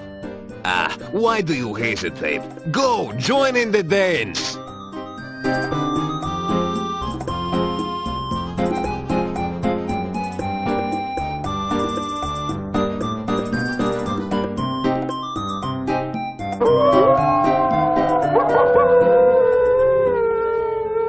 After hours of carousing with the gypsy wolves, you find yourself curling up into a comfortable position near the fire pit and sinking into a deep and dreamless sleep.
There's something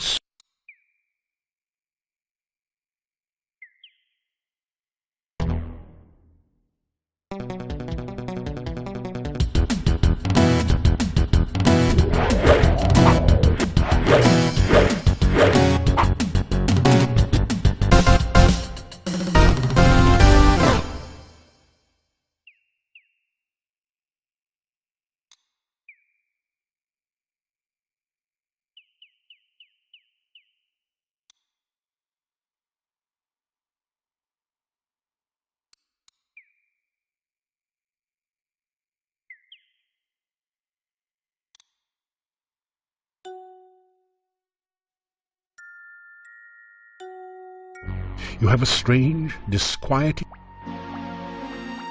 Hello. Have you learned anything while you were gone? To tell the Rusalka her true name. Elissa. Yes, that was my name. I'm starting to remember things now. I was going to be married. My fiancé and I came down to the lake for an evening swim. We were skinny dipping, actually. And then he wanted to, well, you know, but I wouldn't. So he drowned me. He always did have a low frustration point. That's how I became a Rusalka. It doesn't say. I'm kind of frightened. I've been undead so long I don't know what it's like to be really dead. I guess I'm going to find out. You want some of my hair? Sure. Here, I've got plenty of it. How do you think I'd look with short hair? You know, I can't even remember the jerk's name. Just as well we didn't get married. I guess I've been skinny dipping ever since. Care to join me?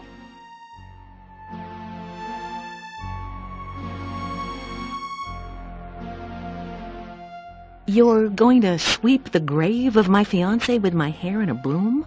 Won't that make him mad or something? You'd better be careful. He had a nasty temper, remember?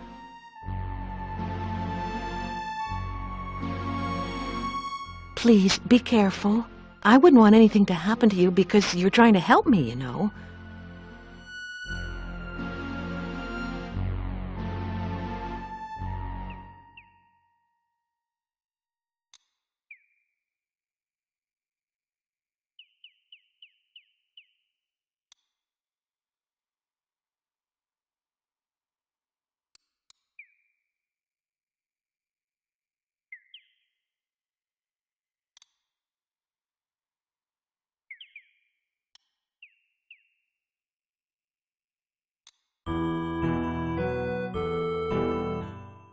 Good day, and good to see you again. Good to see you.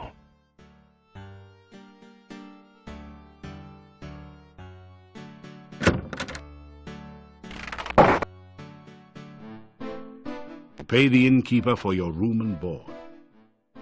Thank you for your payment.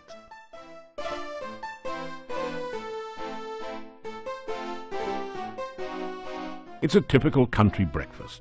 Fried beets and sausage with garlic for a garnish.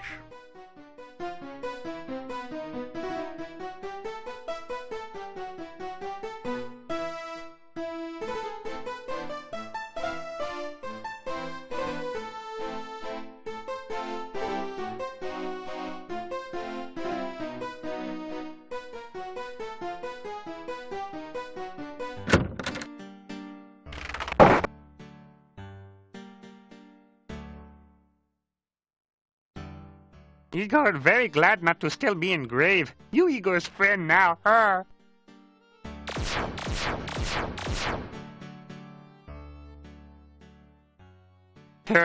Igor not give crypt key to strangers. You not stranger. Igor give crypt key to you.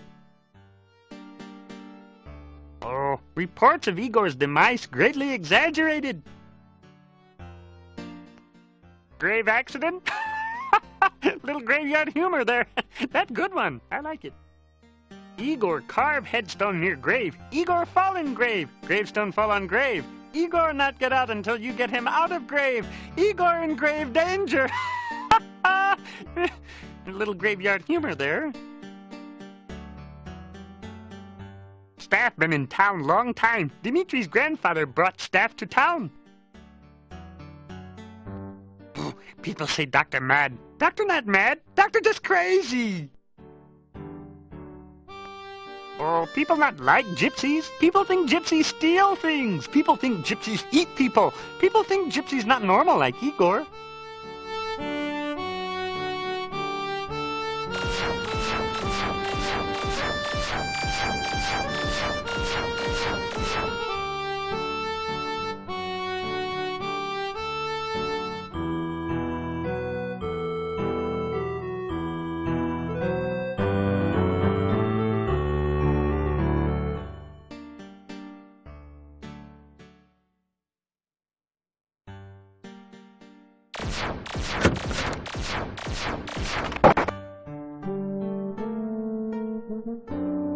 This is a little too easy. You pick up 2 of the metal weights and put...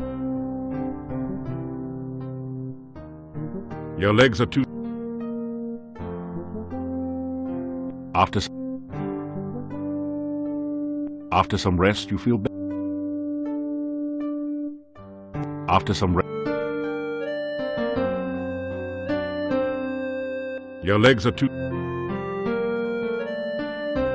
After some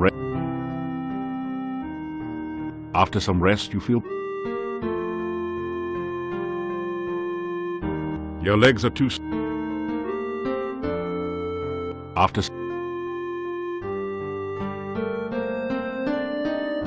some... There's only a certain amount of punishment.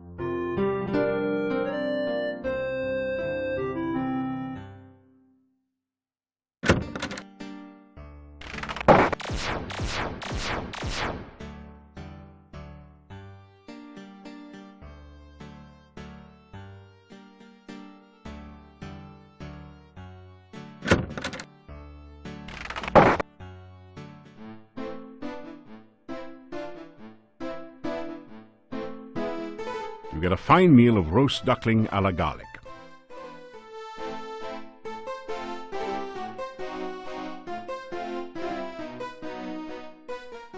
You unlock the door to...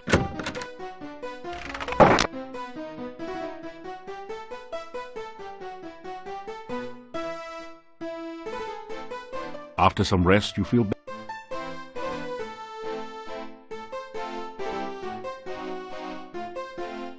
After some rest.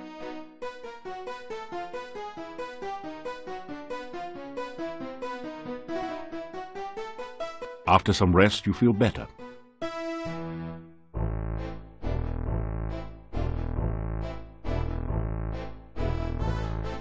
After some rest, you feel better.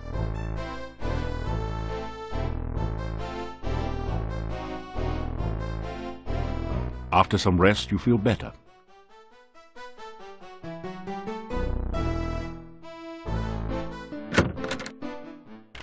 So Dimitri says the gypsy didn't really kill Igor after all. Then there's that one about the Easter Bunny. Wait, you didn't hear? Oh, that foolish gravedigger fell into a grave, and he was trapped by his own gravestone. He's dumber than a styrofoam cup. Right. It's just lucky for Igor the stranger happened to wander by before he starved to death. You are all fortunate that the stranger rescued Igor. You would have burned an innocent man. Well, I still think the gypsy's a werewolf.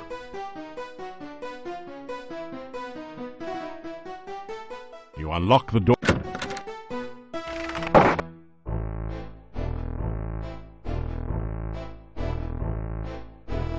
After some rest, you feel better.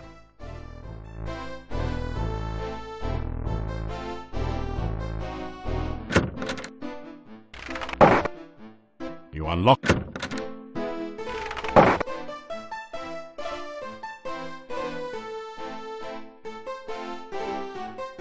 After some rest, you feel... You're getting...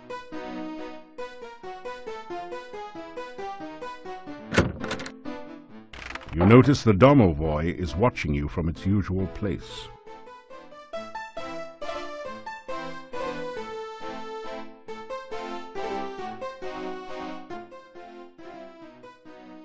You help Domovoi? Domovoy help you. Not far from inn bad place is. Very bad place.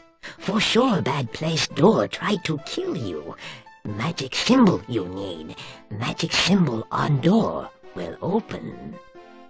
In bad place Domovoy is. Domovoy not alive. Domovoy not dead. Domovoy very dry. Domovoy you help. More help I give you. See you I will again after you help Domovoy. Castle bad place. Nobody alive there but monsters. Very dangerous to go there. Someday you go there. Not go there now. Need to be very strong, smart, and powerful. Need to know many things. Not yet, not now. Too dangerous. You die, and no more hero for Mordavia. Soon, no Mordavia. Bad things soon happen. Bad things soon come. Very bad thing. Very, very bad thing. Great big bad thing. Need powerful hero. Need smart hero. Hero help make very, very bad thing come. Hero help make very, very bad thing go. No hero, then very, very bad thing stay. Very, very bad thing for Mordavia. In castle, many things dead, many things undead. How to really help Tanya, I not know. Staff in town, plenty powerful magic, but not know how to use it. Maybe gypsies know. Talk to gypsies.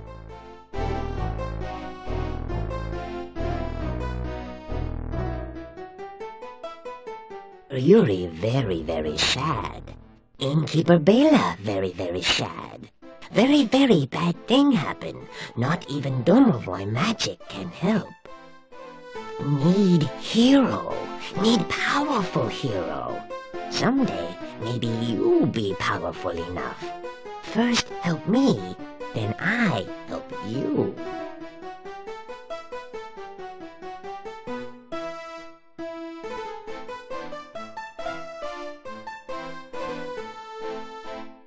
You unlock the door.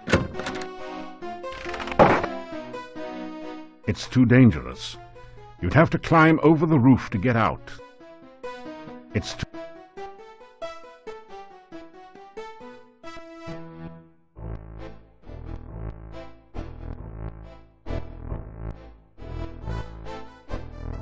It's too dangerous.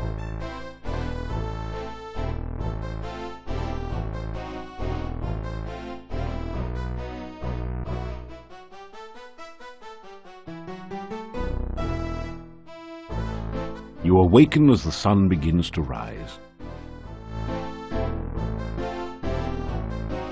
The note reads, "Please meet me tonight outside the town gates. I will be waiting." It's signed, Your friend Katrina.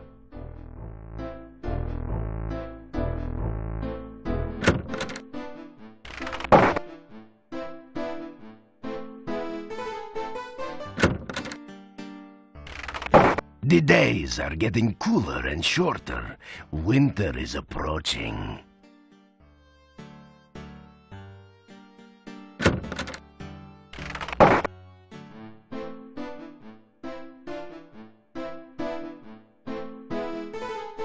Nothing like a good breakfast to get you off to a good start in the morning, especially when everything's laced with garlic.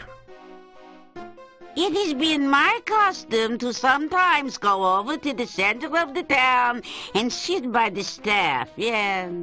I fell asleep there the other afternoon, and I had the most wonderful dream.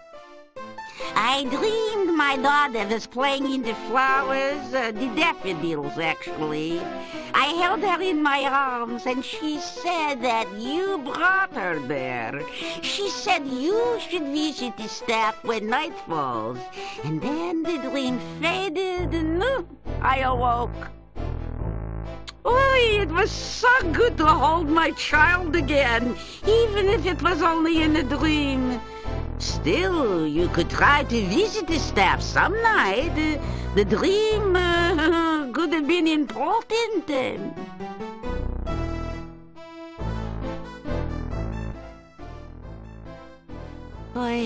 I often have dreams I can see Tanya again. Oh, I know she must be alive somewhere. I can feel it. Bella, enough! I am sorry, but Bella cannot accept that our child is dead. It is you who are wrong, Yuri. You have given up hope. We will speak of this later, Bella. Why don't you go see what's burning in the kitchen? Tanya was my beautiful daughter. She was lured away from here one night 2 years ago, and no one has seen her since. She is gone forever, Bella. No, I will never believe that. I know someday she will return, and my dreams will come true. My mother used to go to the garden or the staff whenever she was unhappy. She said that the staff always made her feel safe and warm. I have always felt such feelings there as well, I might add. My grandmother used to say that the staff was from the mage Irana, that it was Irana's final gift to Mordavia when she died. I only know that you should visit there at night sometime. Perhaps you will have a pleasant dream there.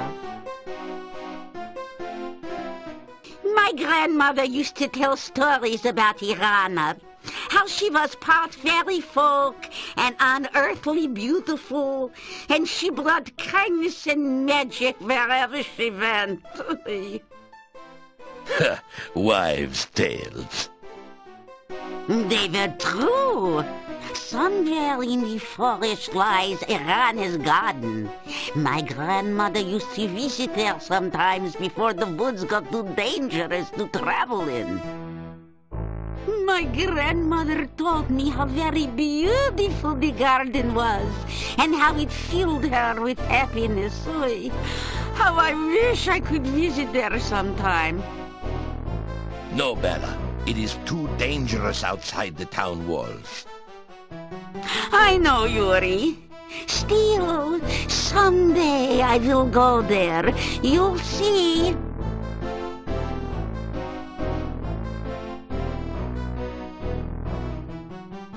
I'm fine, thank you very much. I just wanted to tell you about my dream because I was certain you would know of such things. You know, dreams have important meanings, right? Bella, he does not need to listen to such nonsense. It is for him to decide if it is nonsense or not, Yuri.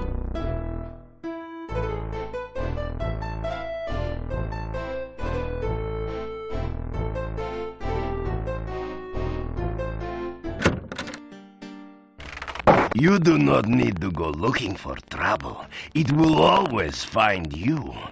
Please, take care.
Bad place.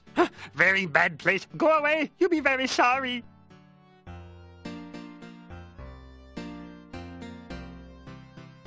You push the Dark One sign into the indentation on the door. It fits perfectly.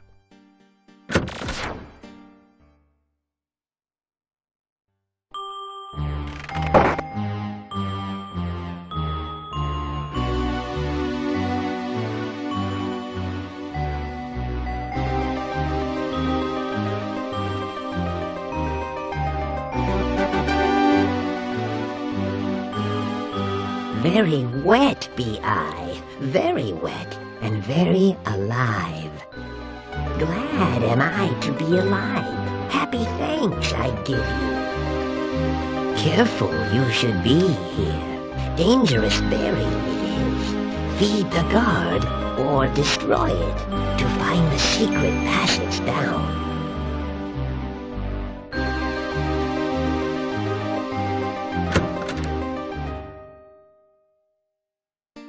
You retrieve the Dark One sign from the monastery door, then quickly step away before the Hectopus can react.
I have made substantial progress with my Frankie since your last visit.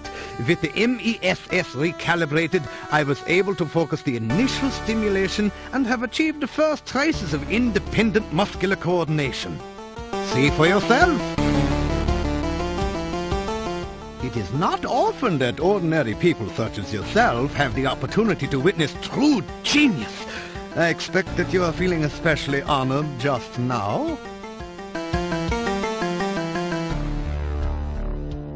The MESS is my patented magnetical electrical stimulation system. With it, I am able to re-establish neuron paths through formerly dead tissue. It also can be a good companion on those lonely Friday nights in the lab. I named Frankie after one of my colleagues who did some preliminary research into tissue reanimation. My success in this experiment will make me one of the premier researchers at this year's scientific ball. When we have learned to take a scientific approach to everything in life, we will be well on our way to understanding ourselves. Here you are, one freshly brewed healing drink. Sip it if you get hurt. Here you are. You ask Dr. Of course!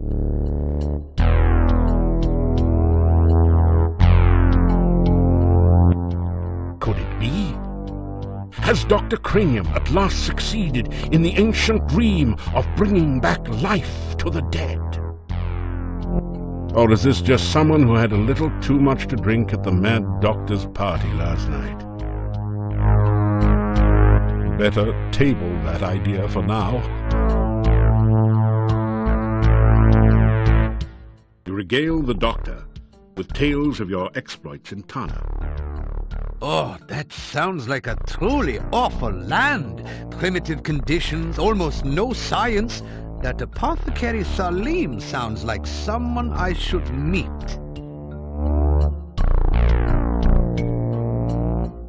You say goodbye. Remember to use your powers of observation at all times. I am looking forward to the successful completion of my Frankie experiment. My first attempt was a bush I dug up in the forest garden. The operation was a great success. Unfortunately, the patient died. I hope to correct that minor difficulty in my new experiment.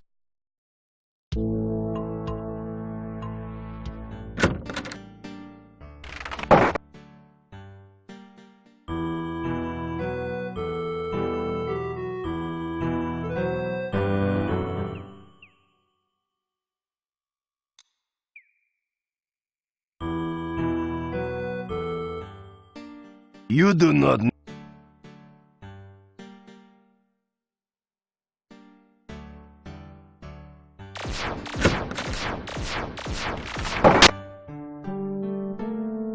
That didn't...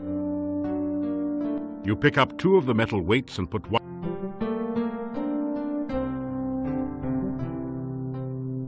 Your legs are too... After some...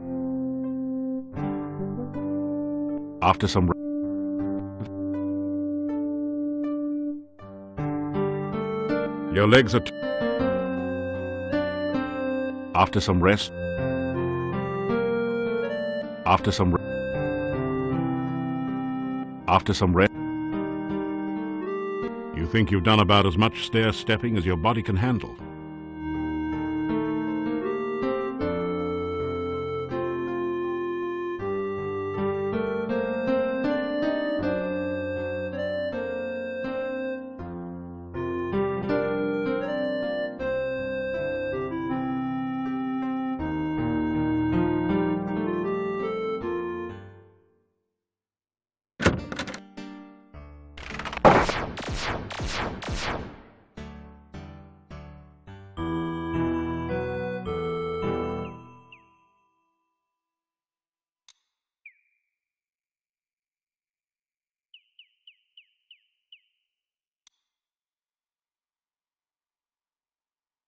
After some rest...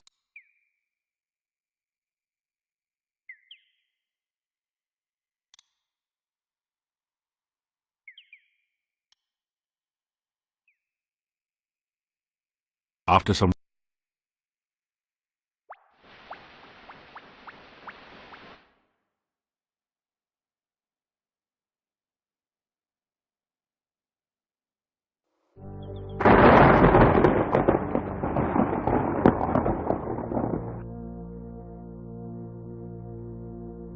You turn the large skeleton key in the crypt door. With a sound like the groaning of an undead spirit, the massive door yawns wide open.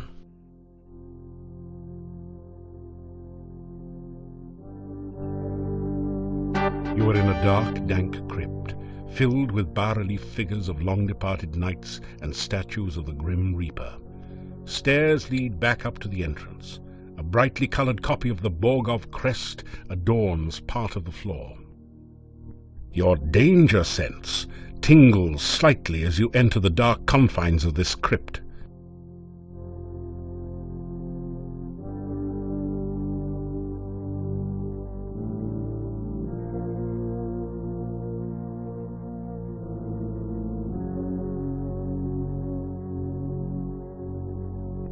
You see a coffin cover bearing a bas-relief sculpture of a knight.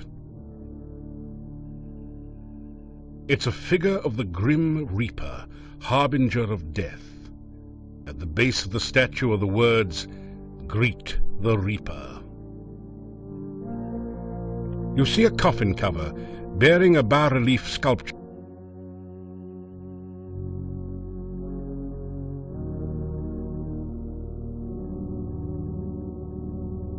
That didn't... As you shake hands with the Grim Reaper statue, the door at the top of the stairs opens. You quickly make your escape from the deadly crypt.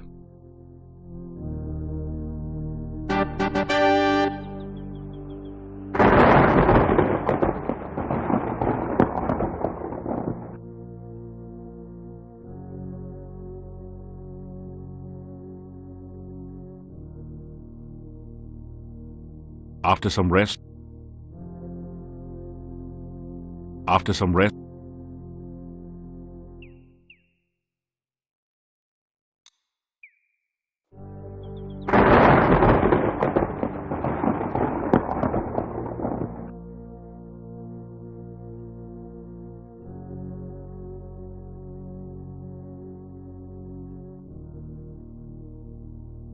you sweep the grave. That didn't do it. That didn't. You sweep the grave clean. That didn't do it. That didn't. That didn't. This gravestone is... Here lies... Here. After some...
You are in the dark.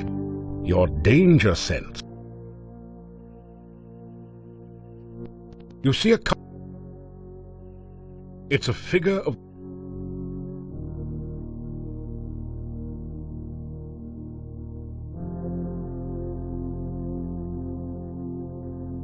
As you shake...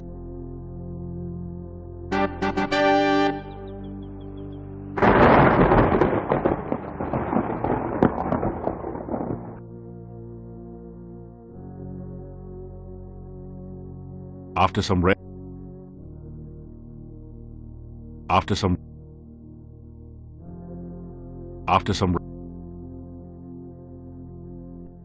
rest, after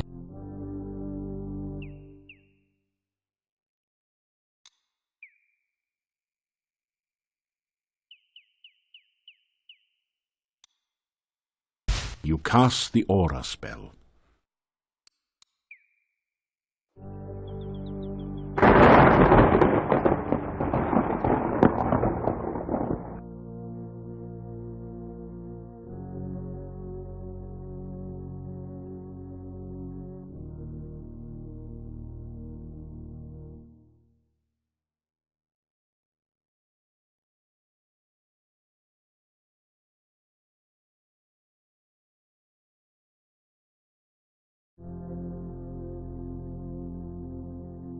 That didn't...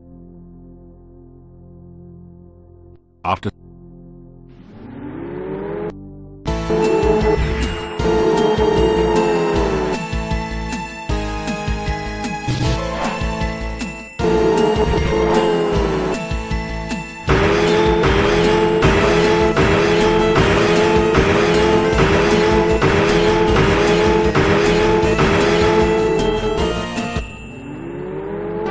You have destroyed the untrue lover's ghost and avenged the Rusalka's memory. Nice work if you can get it.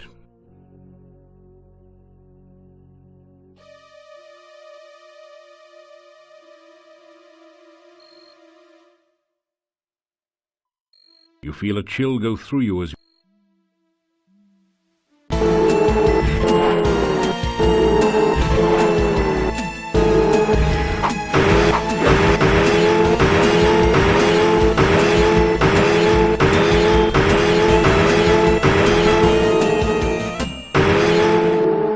wraith vanishes. Your order has evaporated. You see a raised mound. The barrow contains treasure that the wraith collected while it was alive, or perhaps more recently from treasure seekers less fortunate than you. You find a jewel-studded tiara, 6 gold crowns, 40 kopecks, and a few old bones.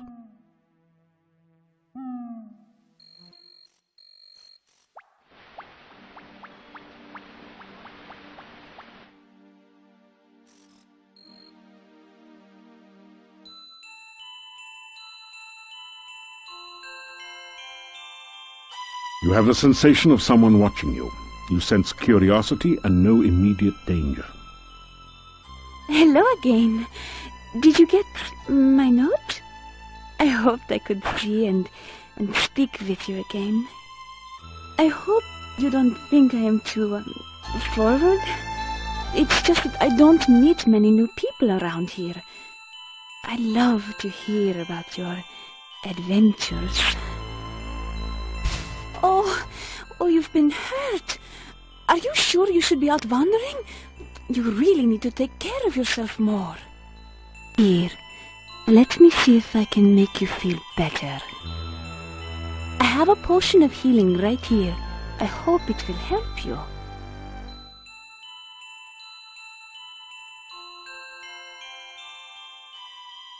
It is nice to see you again. There are not a lot of heroes around here, you know. Oh, you will make me blush if you keep speaking like that. But I really don't want you to stop. I like listening to you. You tell Katrina more about yourself. She seems to be hanging on every word. Oh, you have seen so many places and people. I love listening to your adventures.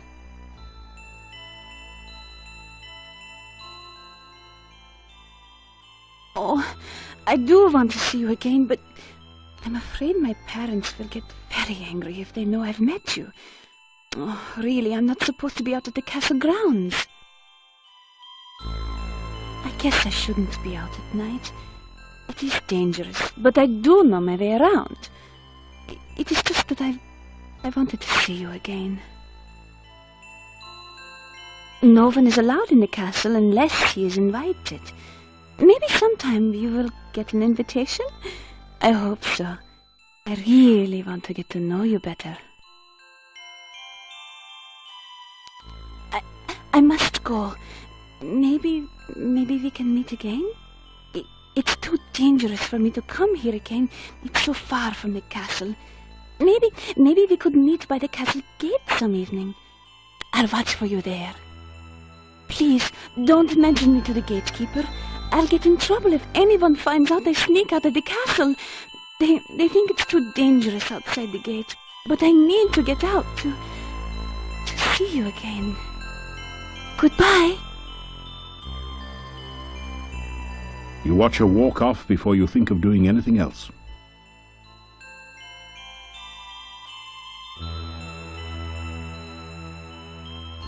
You can't open the gates.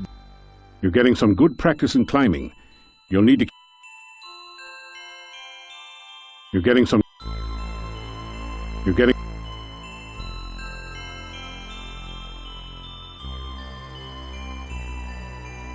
You're getting...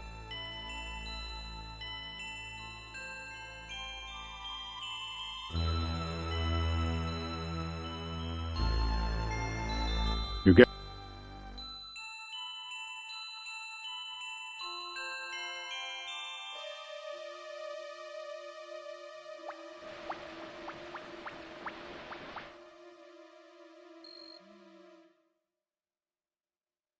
You feel a chill go through you as you...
find some copper kopecks on the no longer undead.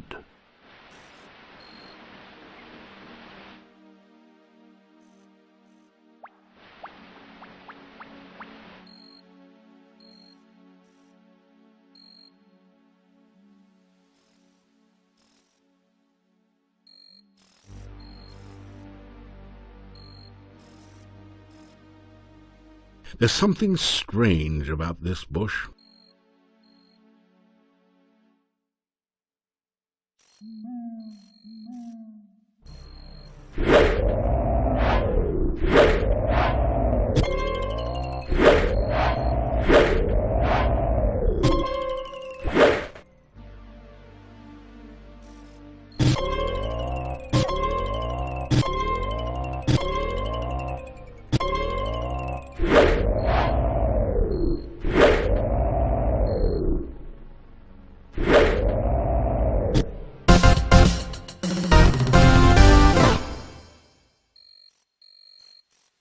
You find some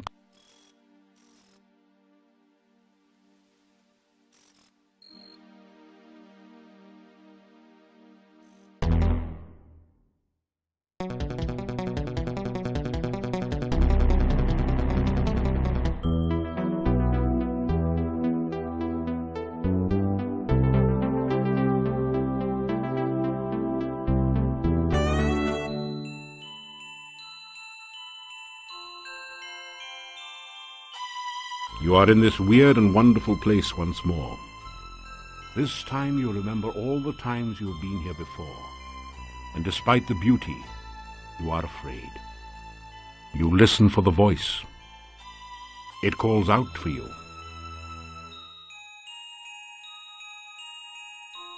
You feel the darkness surround you, and you remember dying. You are overwhelmed with terror, and you remember running away. Your lungs struggle in the agony of no air, and you remember screaming. You are helpless and hopeless, and you remember the eternal loneliness. With all your remaining strength, you reach out to touch the voice.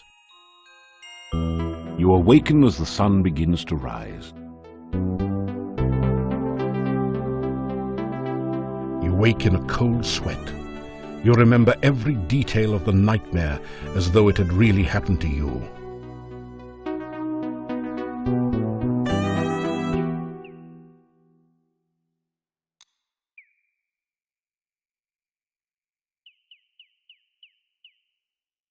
There's something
You have a strange, disquieting feeling along with a sense of sorrow, longing, and unfulfilled desires as you near the lake.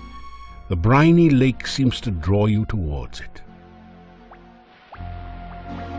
You did it, didn't you? I felt you getting rid of my ex-fiancé. Now I feel so strange. What's happening to me? What's going to happen next?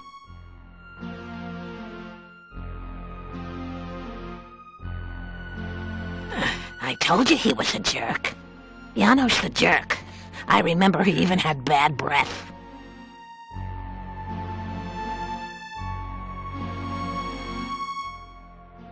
I'm kind of nervous. I don't really want to die, I guess. Still, I don't really want to hang around drowning people. I just don't know what to do or think. You're the hero. You figure out what to do. I trust you. You want to kiss me now? Are you sure about this? I mean, it is unlucky to kiss the undead, you know. You could wind up dead or something.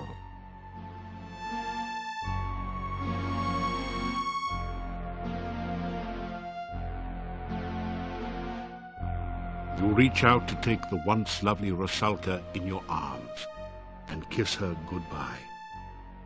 You're sweet. You know that? Not many guys would do this for me. It's funny, isn't it? I always wanted to be kissed by a guy like you. Well, if I gotta go, at least I get my wish. Thanks. Let's go, lover boy.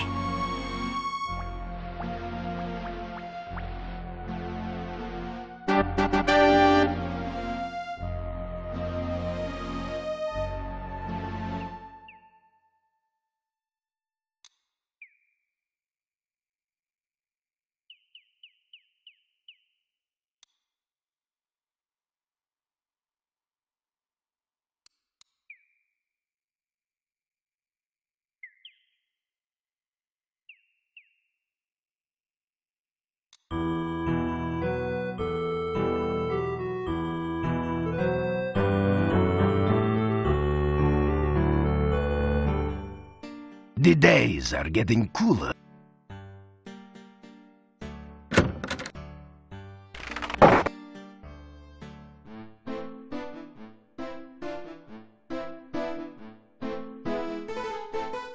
It's a garlic souffle, Mordavian style. Tell about some of the things you have done. Perhaps we...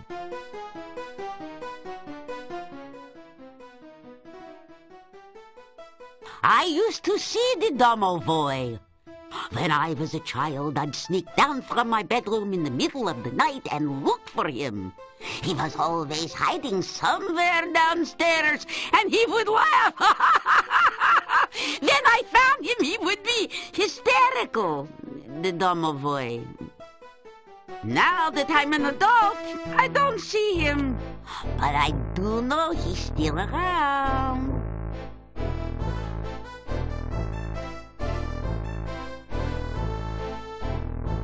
Even mine husband has dreams sometimes.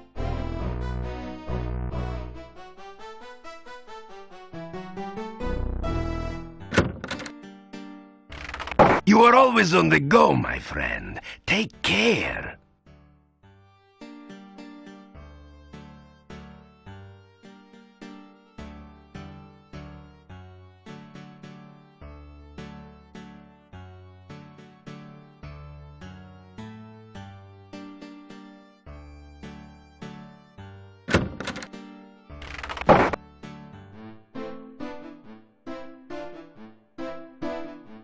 You unlock the door to your room and go in.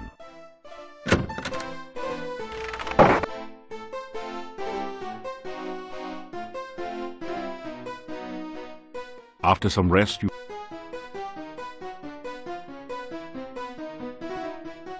After some rest... After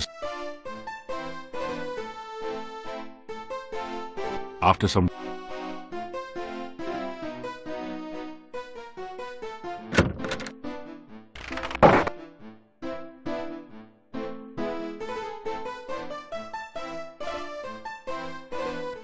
lock the...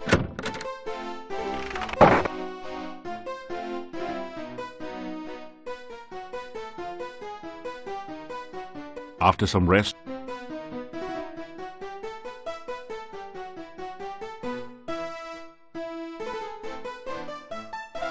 after some rest,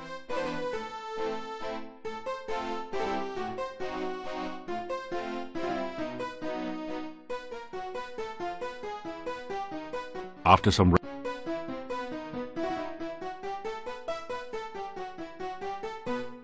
after some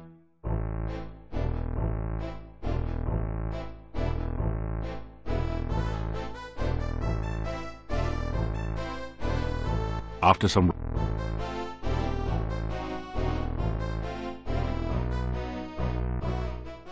after some rest,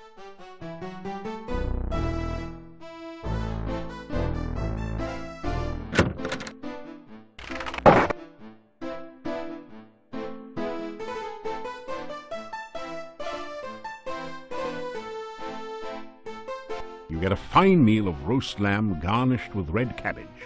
Oh, and liberally flavored with garlic.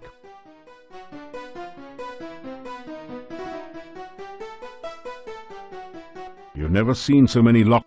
It is, if you wish.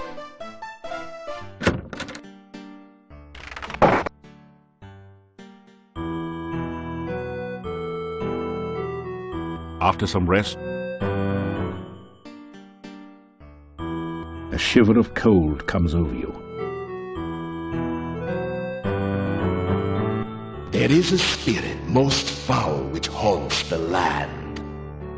It hides in its barrow far south of the graveyard.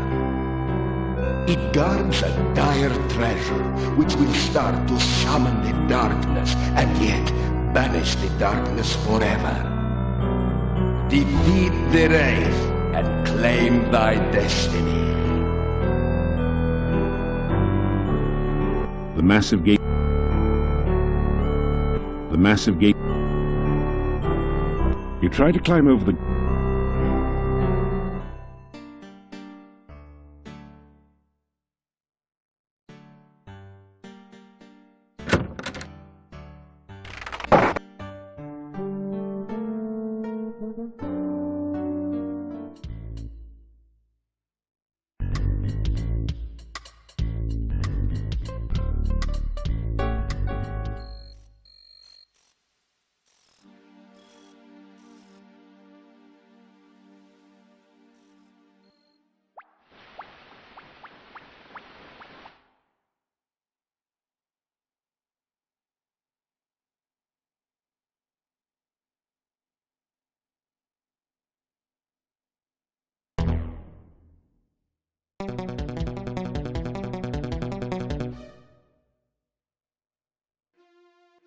You feel a chill. You cast the orb.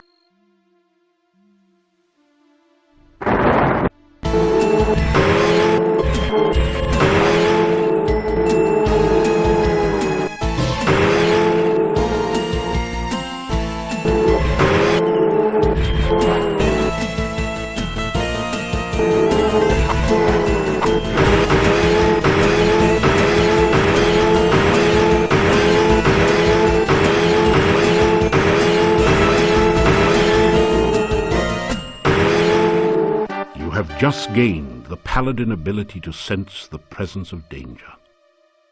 The wraith vanishes into nothingness, and the air slowly begins to regain some warmth. The barrow contains treasure that the wraith collected while it was alive, or perhaps more recently from treasure seekers less fortunate than you. You find a well-crafted sword and 150 gold crowns. As you pick up the sword, you feel a sensation of strength and power. It's magical. You also find a scroll with mysterious letters that seem to writhe and shift under your gaze. At the top is a stylized heart symbol. A few drops of ink under it remind you of dried blood.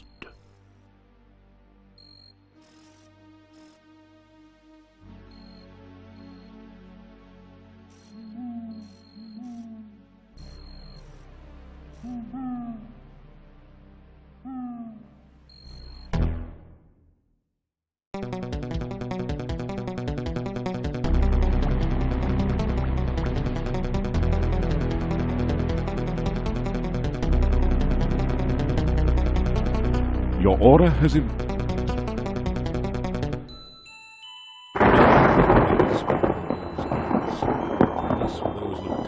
For the challenge.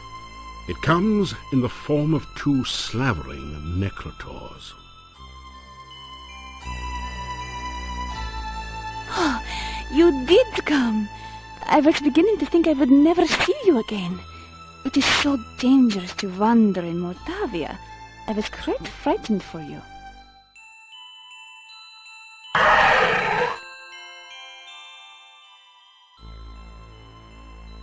I do know a lot of magic. It has always been a part of my life. Perhaps sometime I can show you some spells you will never find it done. Oh, I would love to kiss you, but I do not think I will just yet. You are far too tempting to resist. Is not this a date? I mean, you did me. I wanted so much just to see and speak with you again. You're very handsome, you know?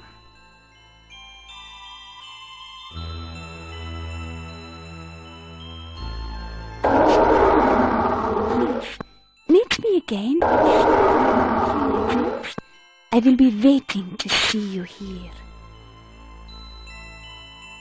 Katrina walks off into the forest to the west and is quickly gone from sight.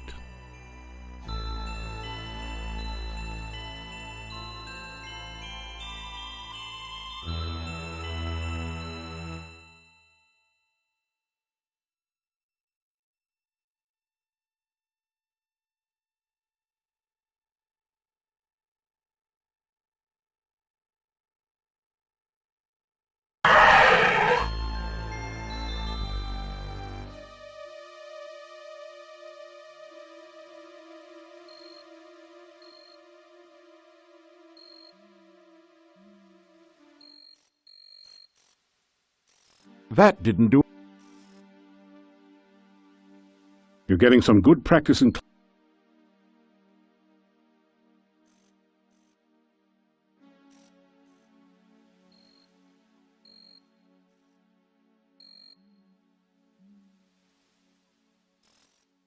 You're getting some good.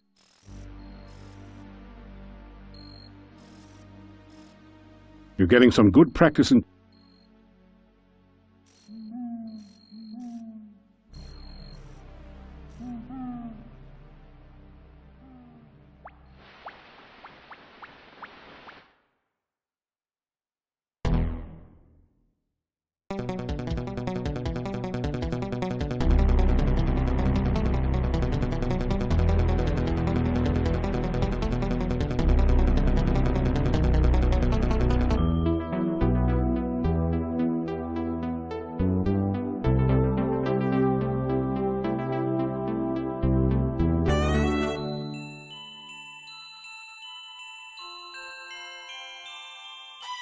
You are surrounded by warmth and friendship. You reach out to take her hand and smile as she smiles back at you. You hold open your arms and she flows into them. You embrace one another and share your happiness. You both laugh with joy as you each behold the stranger you have known so long, this friend that you have never met but always cared for, this love that you share for the first time and forever. You kiss the lips of the maid Jirana.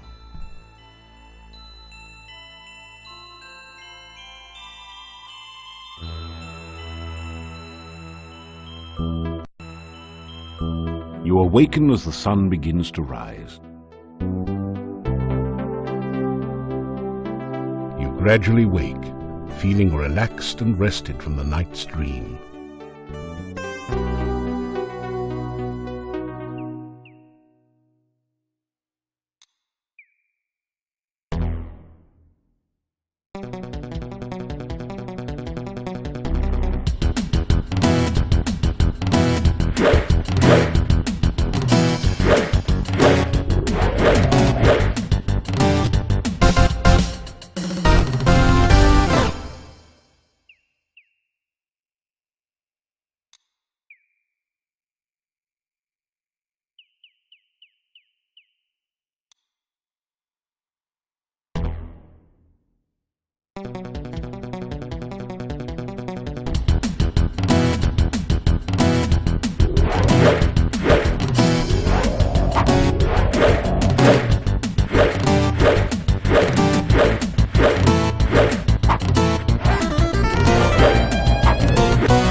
Welcome, welcome. It is good of you to visit our camp once again. May you find here all that you seek.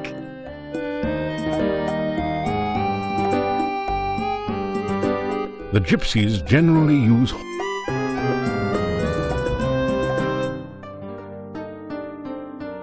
Last night I had a most strange vision. I saw you standing in the forest. You were not near any water, yet I thought you were fishing. You threw something into the air that looked like a bird, and yet not a bird. The bushes rustled, then started moving towards the strange yellow bird. That was all I saw. It was most strange.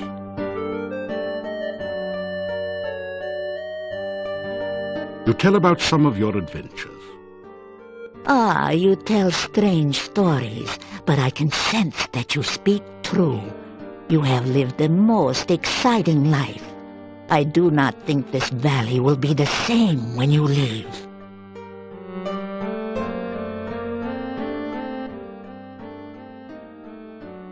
Many are the kinds of the dead which do not rest. Some are harmless, some most helpful, but most are extremely dangerous. Some, like the Rusalki, are victims of crimes. Others, like the Wraiths, are the spirits of criminals who cannot rest. But most powerful and fearsome of all are the Nosferatu, the vampires. The Rusalki are the spirits of drowned maidens. Some are the victims of accidents, and others were the victims of murderers. They retain their physical bodies and try to drown all who approach them. There is said to be a Rusalka in the lake to the east. I have heard tales that a Rusalka may be tamed through kindness, but I have never heard of anyone actually trying such a thing. Oh no. A wraith is a spirit who cannot rest because of greed. They refuse to leave behind their possessions, and so haunt the sight of those objects. If you travel by night, you sometimes can see a mound of rocks where no rocks were by daylight. This is the burial mound of a wraith. Avoid it, for the wraith will try to draw their life from you if you get too close. The Nosferatu, the undead which feed upon the blood of living things.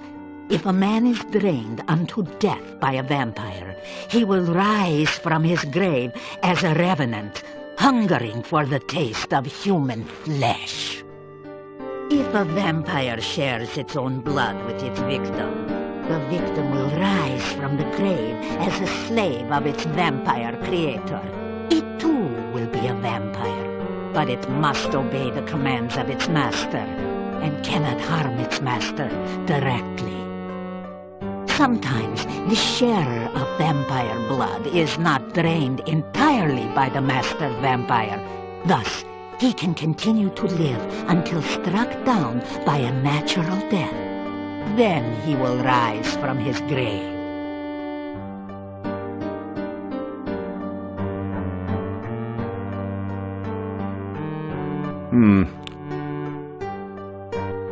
Farewell. Perhaps another time I will read your future for a coin, huh?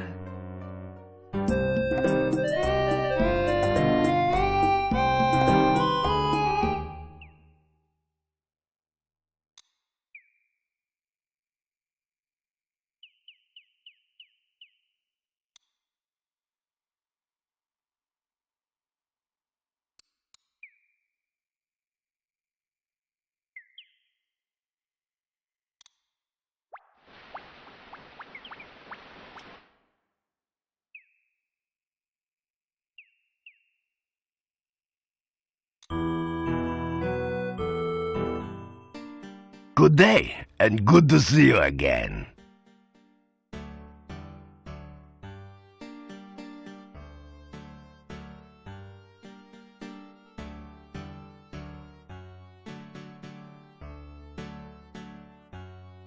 Thank you for returning my great-grandfather's sword.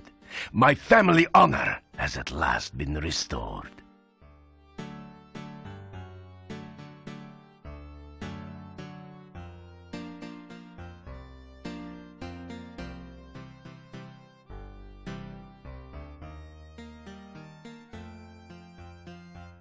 Good to see you.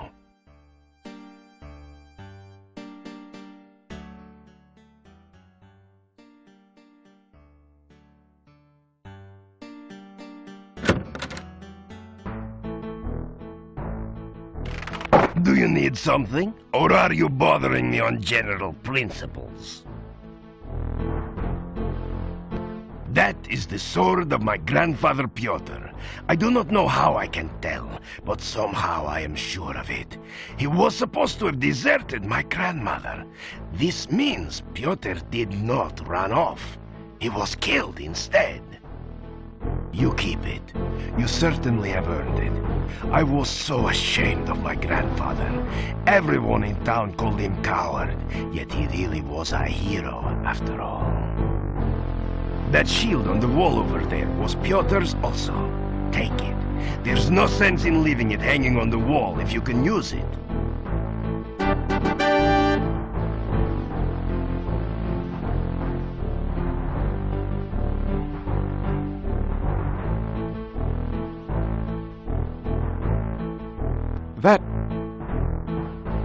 Thanks for returning Pyotr's sword. My family's honor shall at last be cleansed.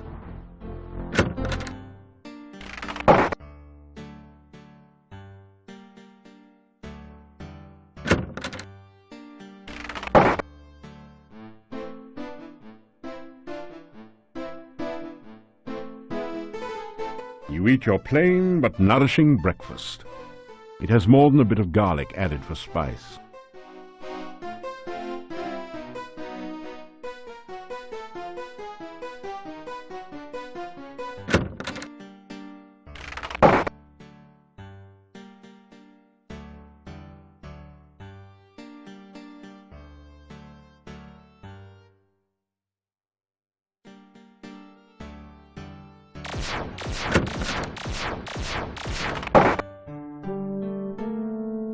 You think you've done about it?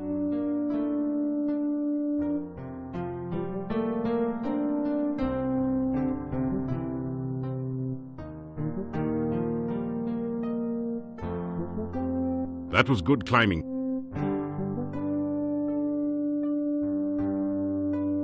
Trying to...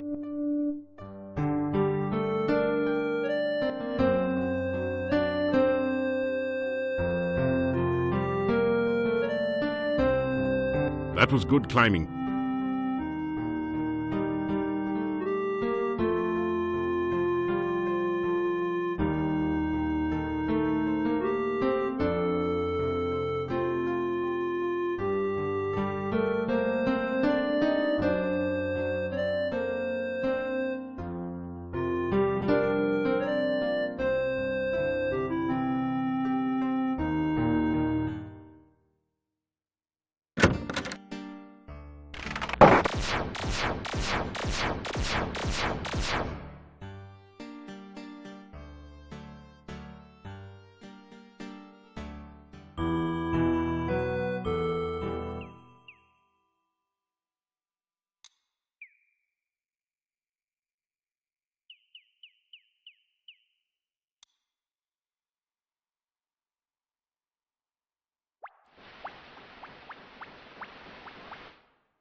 After some rest,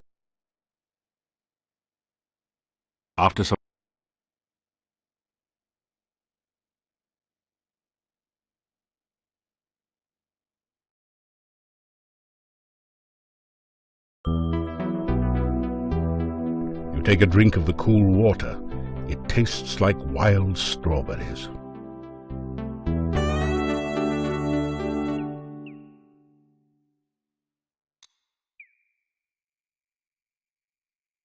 After some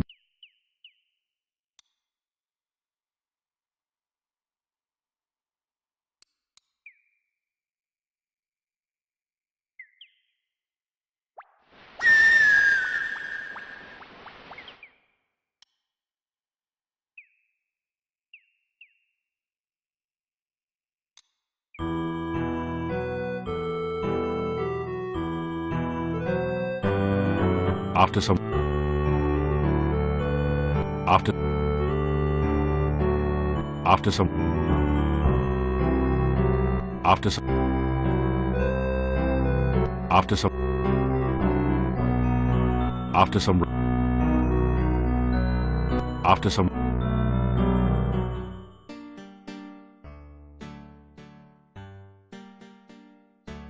You hear move. After a few...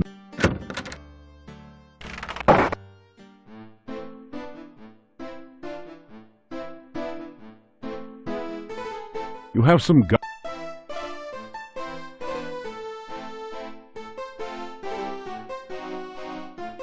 You unlock...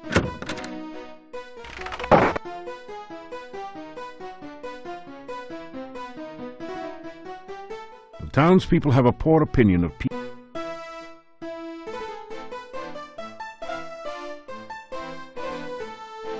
After some... It's too dangerous. It's...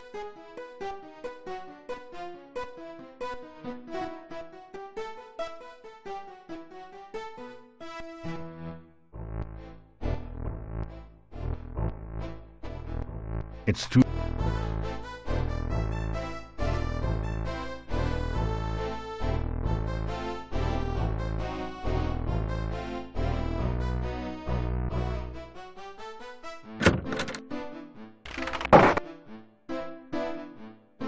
You never... It is...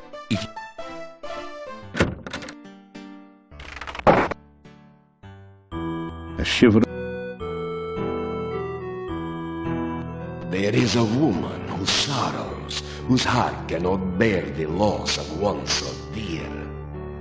Her child was taken by others, and now exists as an undead.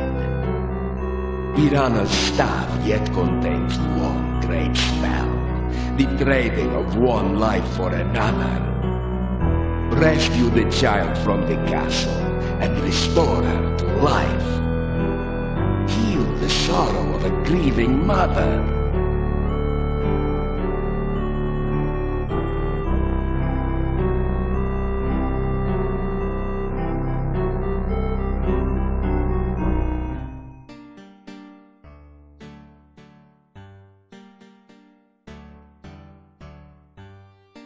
You hear move. After a few...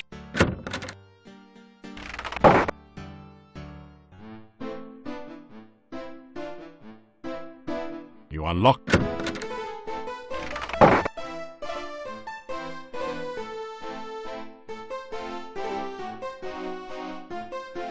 After some...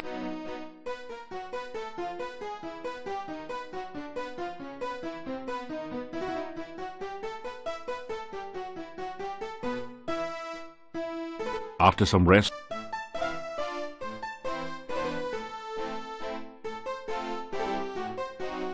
After some rest... You'll get...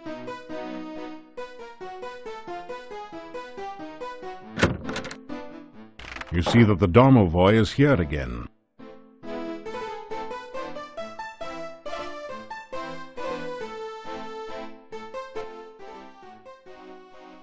Bad place, Domovoy all better now.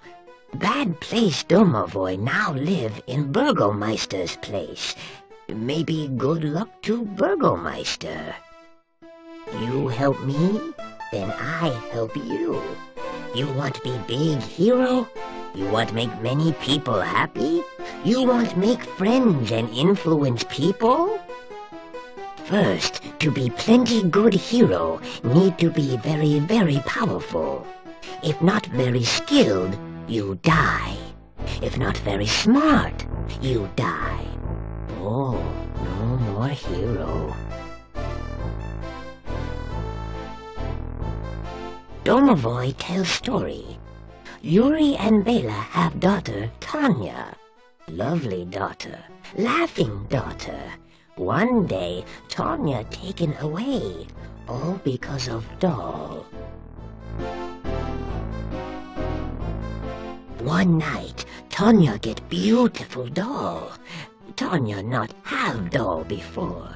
Tanya love doll very, very much. Bela very, very scared. Where doll come from? Yuri very, very scared. Who gave doll to Tanya? Take doll away. Make Tanya very, very sad. Bela hide doll in cabinet. You take doll. Tanya love doll. Maybe you help Tanya, No talk Bela. No show Bela doll. Make Bela very scared. Make Bela very unhappy. You take doll. You take doll to Tanya someday, Someday you very powerful hero. You take doll to Tanya. Tanya, sweet, sweet child. Tanya like everyone. Then Bela have dream. Dream Tanya taken away. Bela very scared. Not let Tanya play outside. Not let Tanya have friends. Tanya get scared of dark. Tanya many times alone at back of inn in dark. One day, monster come. Big, big monster. Friendly monster. He visit Tanya's window. He talk to Tanya. Tanya not afraid of dark. Tanya now have monster friend. One night, Tanya very, very unhappy. So monster take Tanya away. Monster want to make Tanya happy. Now Tanya gone. Tanya gone to castle. No one see Tanya leave. No one see Tanya go. No one but Domovoy. Domovoy tried to stop Tanya, but too late, too late. Tanya already outside with monster. No tell Bela, no tell Yuri. Very bad thing. Tanya need hero. Not dead parents. Only brave, powerful hero save Tanya.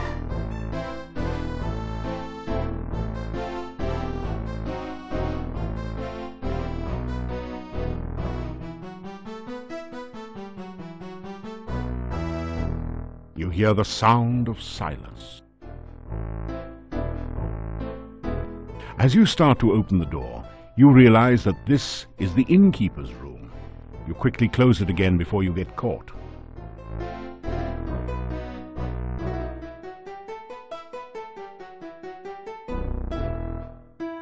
You open the cabinet and see a lovely doll. You carefully remove the elegant doll from the cabinet and store it in your pack. The large pot near the fire is used to hold ashes until... Don't make an ash of yourself.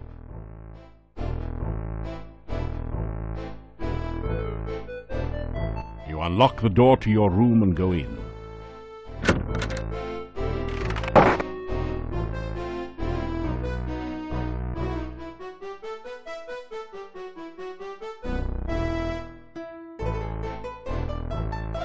It's...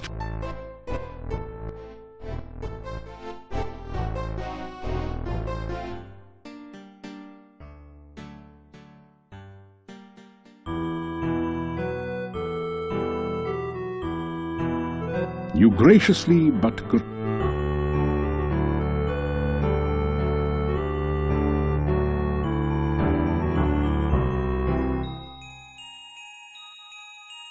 The sounds of battle rage around you.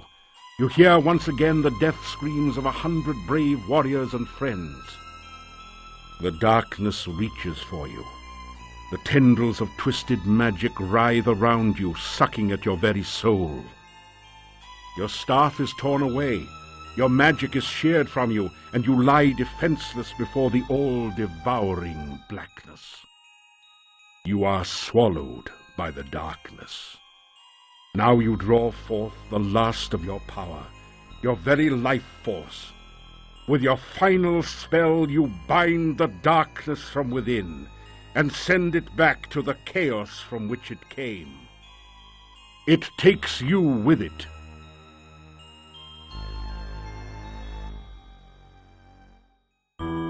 You wake in a cold sweat. You remember every detail of the nightmare as though it had really happened to you.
Heavy.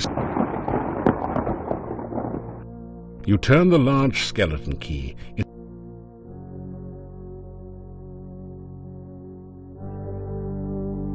Your danger sense.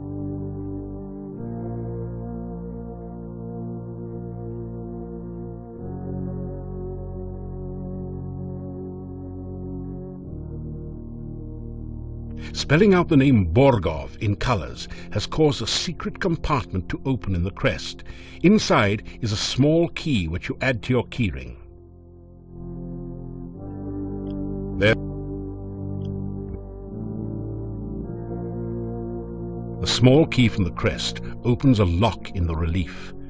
You open the coffin lid to reveal a dark passageway leading deep into the mountainside.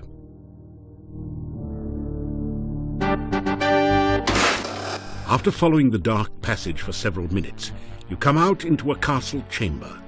The bookcase closes behind you, and there is no obvious way to open it again.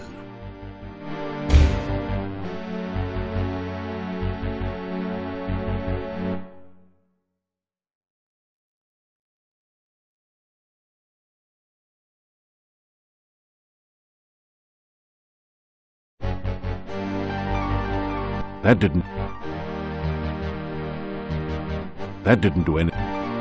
That didn't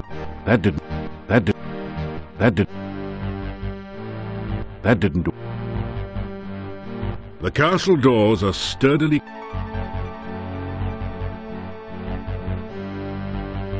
You don't see any sign of life. All you can hear are distant creaks and groans. Door hinges squeak in protest as you open the door.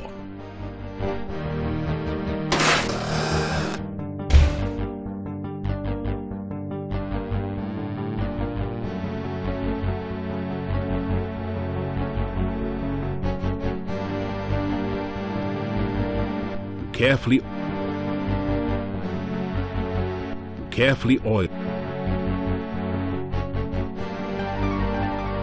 You don't see any sign.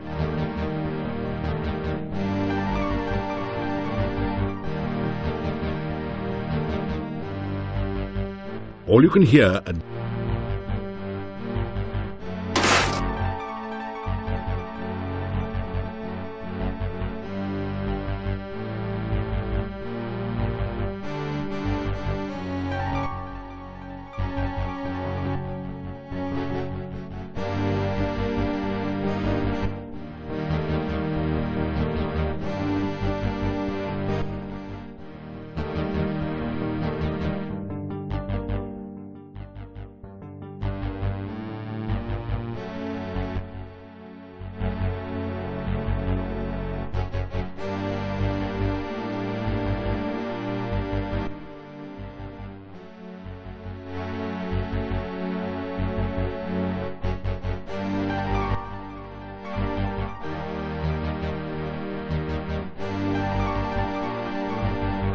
You sense danger in the air, flapping on bat-like wings.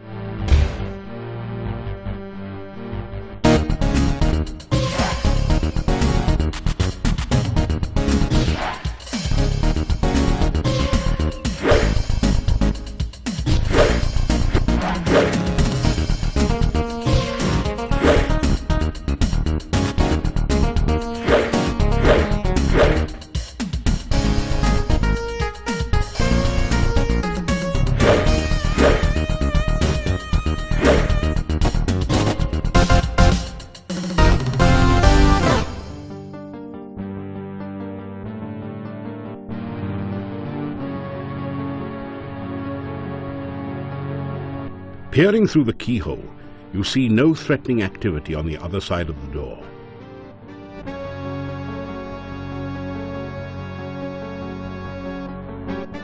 You carefully oil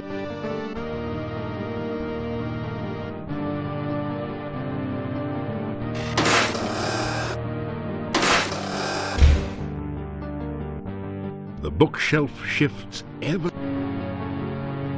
The bookshelf. You straighten out the crest. The book.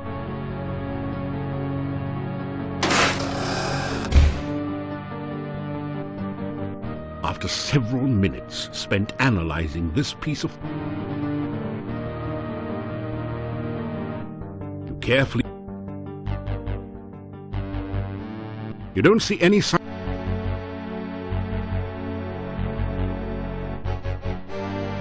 All you can hear...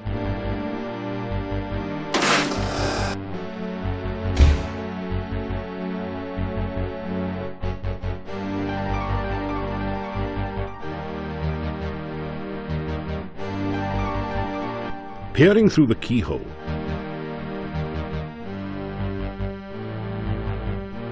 you carefully...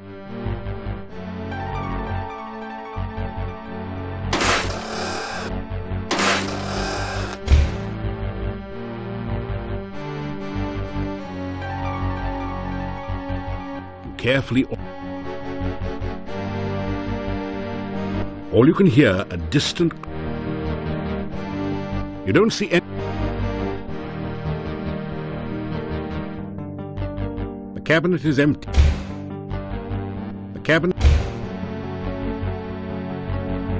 The cabinet...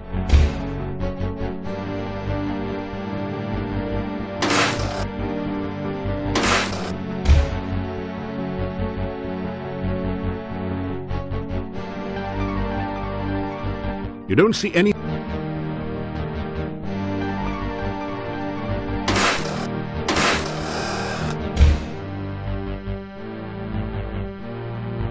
You careful.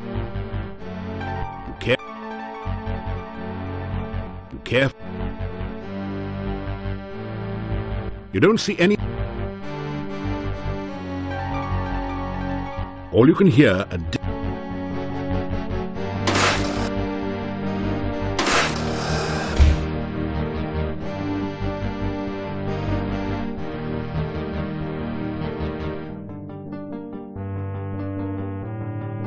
Door hinges squeak in pro... You careful. Stained glass forms a... The bookshelves are full of... Some of these books seem to be attached. There's something strange about the volumes of Tobin's Spirit Encyclopedia.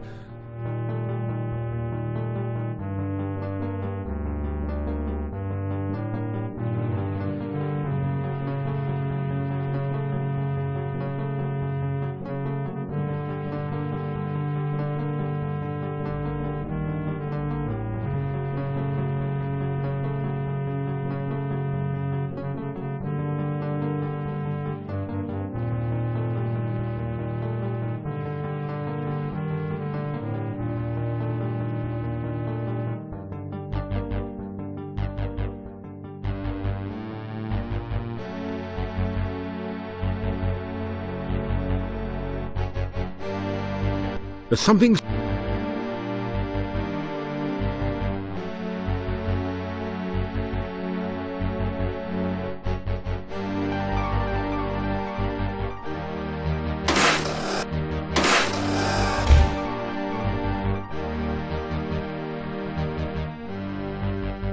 You carefully oil. You catch a brief glimpse of the elusive...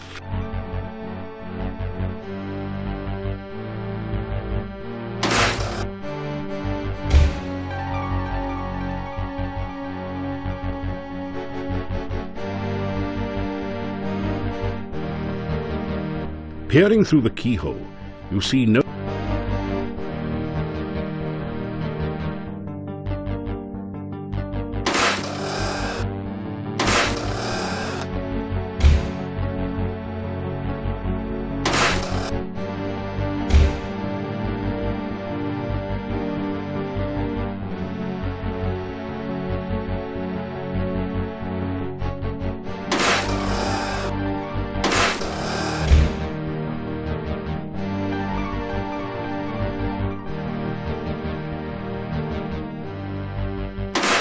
You straighten out the book.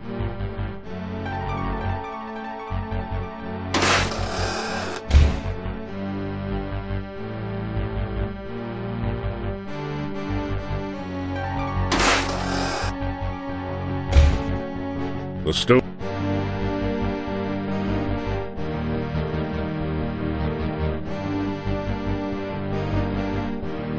You put your ear up again.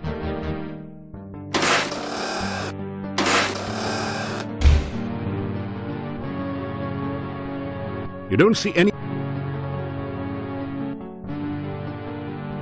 Careful.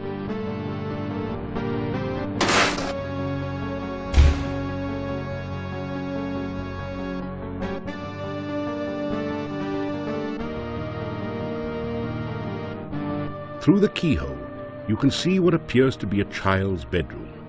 A large and dangerous-looking, ape-like creature sits near the door.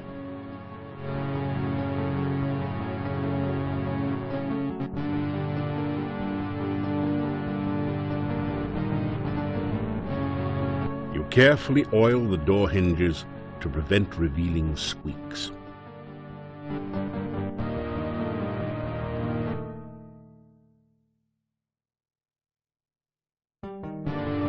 You carefully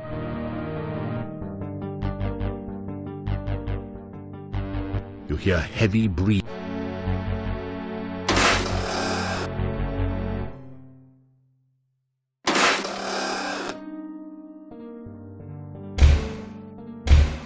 The monster doesn't seem to like you letting light into the room. Maybe you would have better luck at night.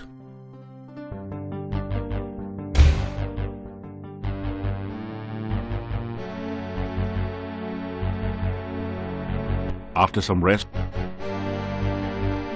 after some rest, after some rest,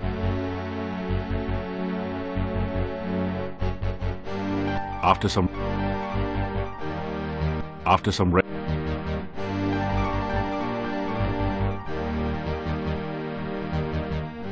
after some,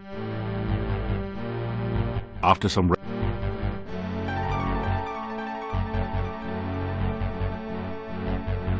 After some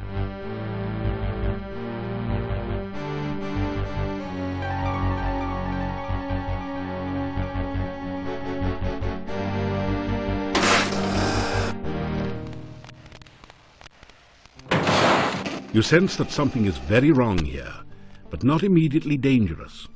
The creature does not seem to be openly hostile, just very protective of the child. There is a feeling of coldness about the child that fills you with sorrow and a touch of fear.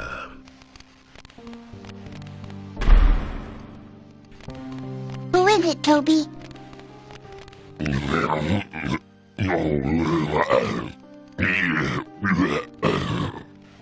He came to visit while I was sleeping?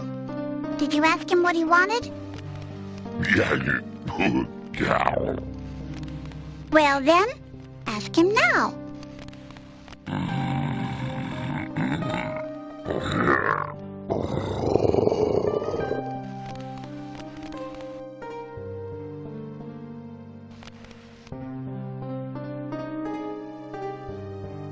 You tell her about the innkeepers.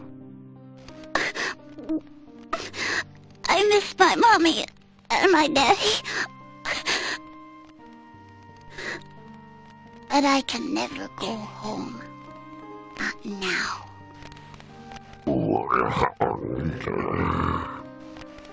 Toby says this is my home now. You tell about yourself. I never met a real hero before. Why'd you come here?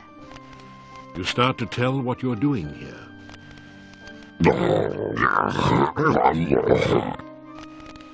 Toby, it's not polite to interrupt. How many times do I have to tell you that?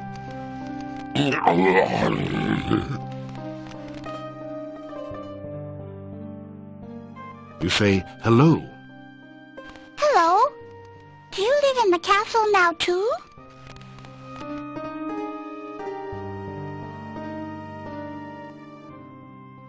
Toby's my best friend. We play games and tell stories, and I never had a real friend before.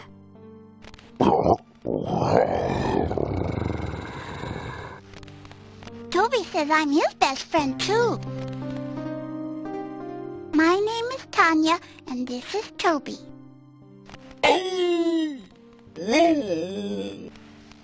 What's your name? My Mommy and Daddy don't like me anymore. I did something bad and now they don't want to see me ever again. Sometimes I miss my Mommy and Daddy.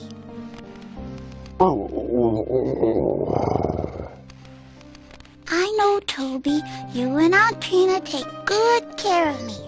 I wouldn't want to leave you ever. But I still miss my Mommy.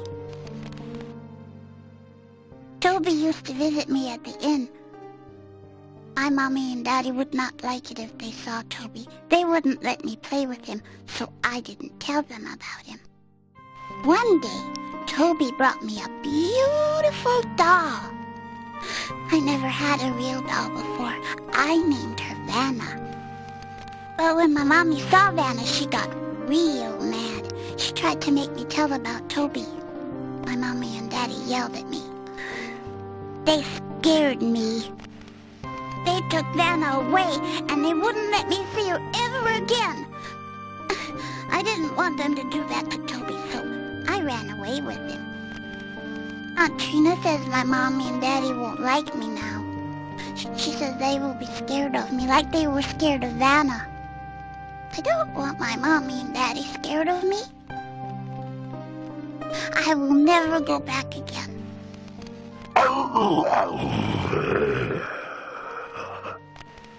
I know, Toby. You should go now. I don't want to talk about bad things.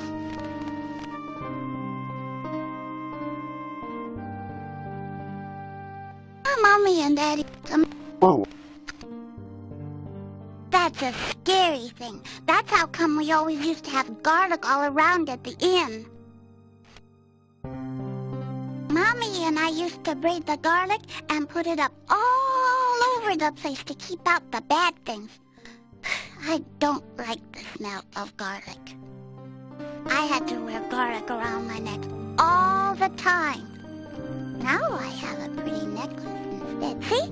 Isn't it pretty? The necklace is on a choker chain, completely covering the little girl's throat. A long time ago, I used to live at the inn. But now I get to live here. I don't have to be afraid of the bad things all the time. Now I have Toby to protect me. This is where I live now. I have this whole room to myself and Toby. Sometimes I get to go to the hall with Aunt Trina and play with Cuddles. Cuddles is Aunt Trina's pet hound. He's my friend, too. Aunt Trina says she will be my friend and take care of me. I like her. She gives me nice things. She sent Toby to me. She says I'll be her little girl forever and ever. That's the place with the big fireplace and all the fancy statues. Sometimes I dance for Aunt Trina there. It's fun. Except when the Dark Man is there. I don't like him. I don't like the Dark Man. I wish Aunt Trina never brought him here. Mean. I stick out my tongue at him all the time.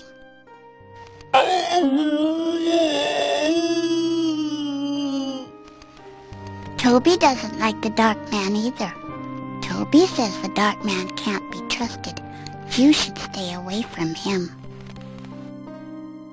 Aunt Trina says I dance very well. I like to dance, especially up in the air. That's really fun. Sometimes Aunt Trina and I dance all over the room. We dance on top of the statues and everything. It's like flying around and around.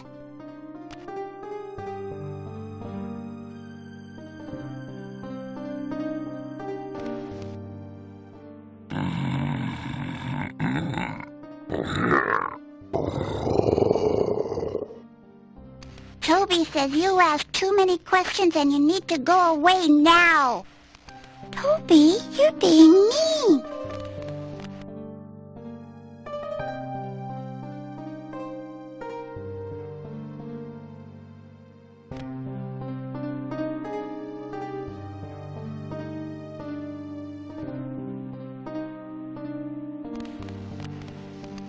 What is that? Toby, let him in.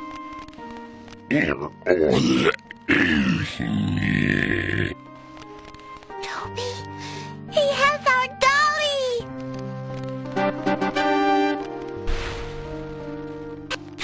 Vanna, I thought I lost you.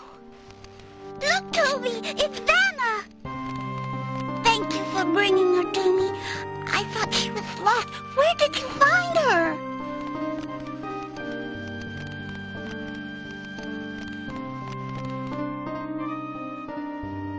You tell Tanya how our mummy misses her.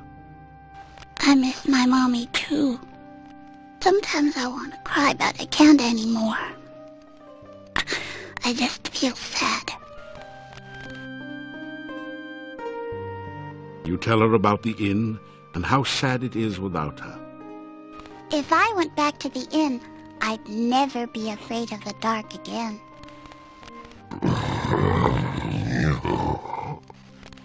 Toby says that everyone would be afraid of me now.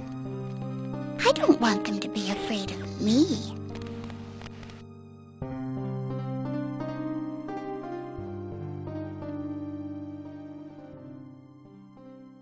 Toby gave her to me. Mommy didn't like her. I was afraid Mommy wouldn't let me play with Toby anymore. Toby was my only friend. I didn't want my mommy to make Toby go away.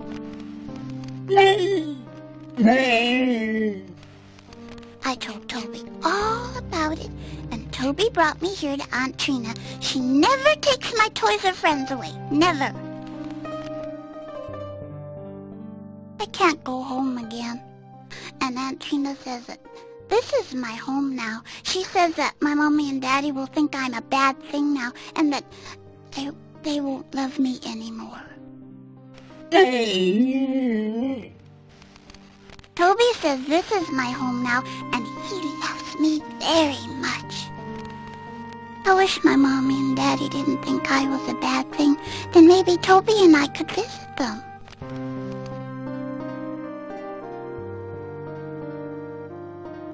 Mommy and I worked hard all the time to keep the inn nice and clean. And then my mommy, she never had time to play or sing anymore.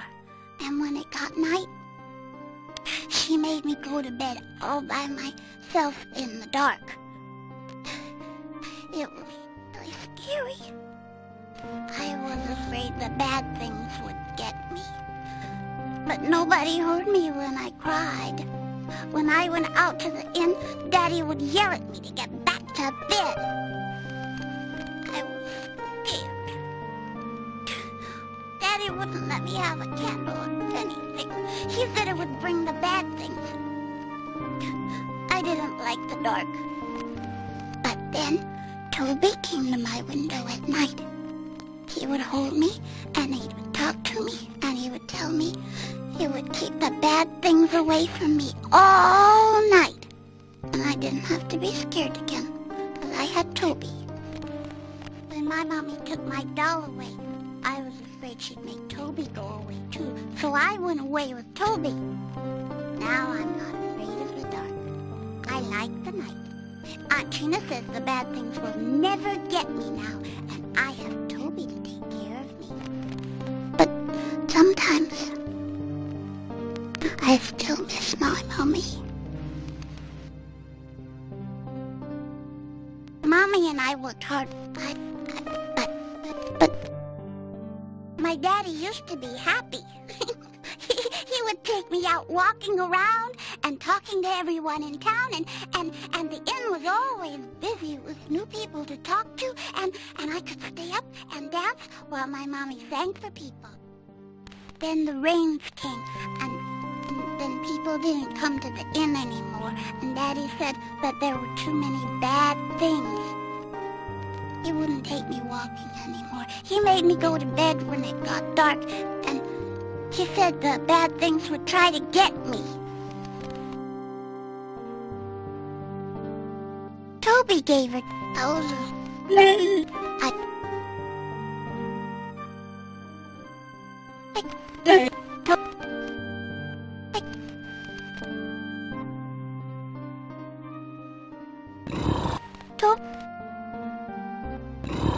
Toby says I'm not a bad thing.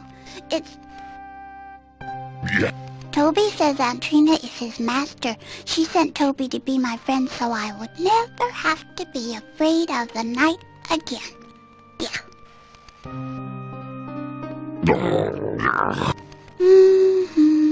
Toby says I have to stay in the castle. People might get scared and try to hurt me in the town.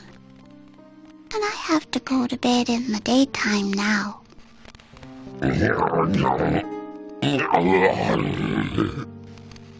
He says you should go because you make me sad. Thinking of my mommy and daddy makes me sad. Toby says he wants me to be happy and he'll do anything for me. He says he'd take me back to the inn, but someone would try to hurt me, so he won't.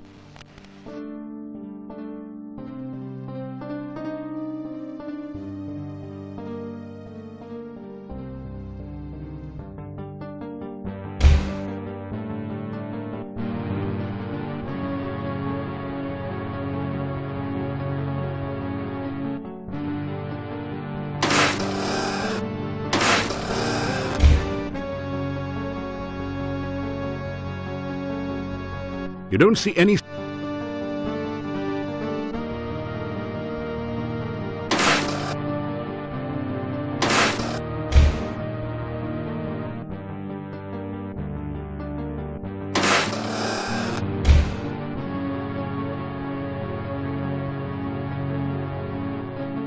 You don't see any...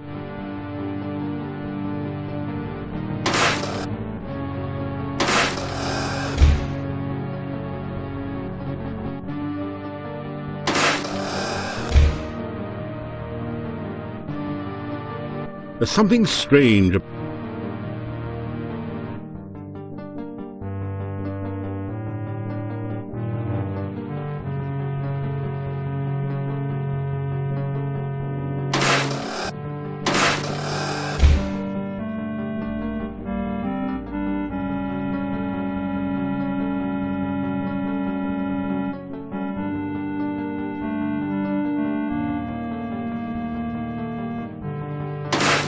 Straighten out the book.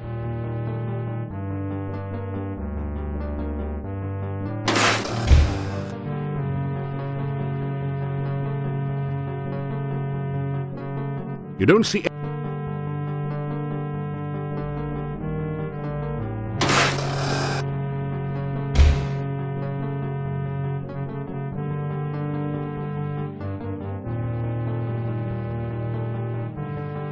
Peering through the keyhole.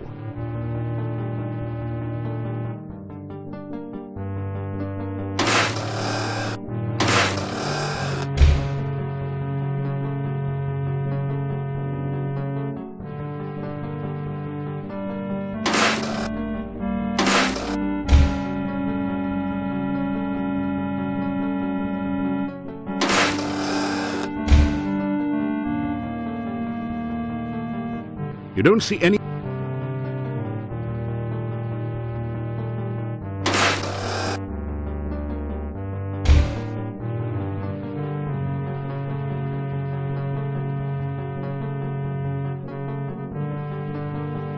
Peering through the keyhole,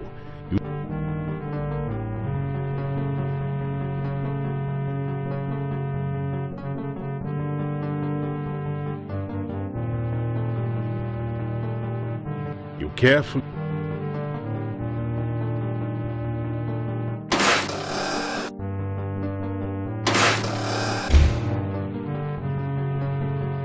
The chest is locked. The chest...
You take 15 crowns from a pouch in the safe.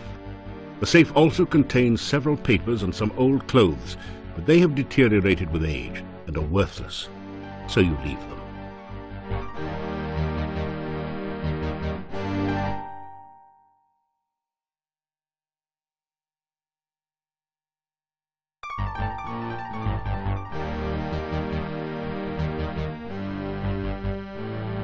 You carefully oil the door's slightly rusty hinges. Your eyes must have deceived you. For a moment there, you could swear you saw a ghost.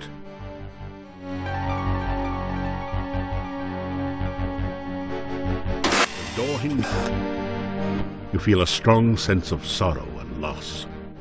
You shiver as the ghost passes through you.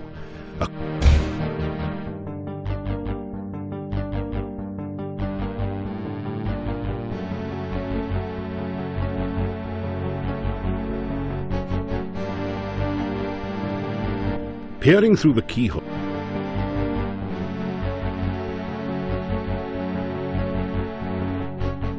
you carefully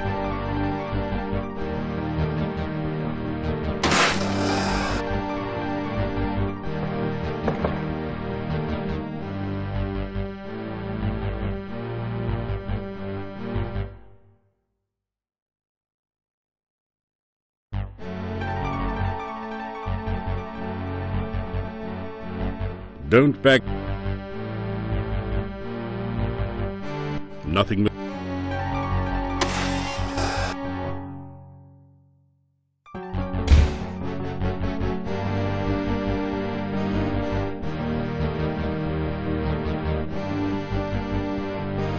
Peering through the keyhole,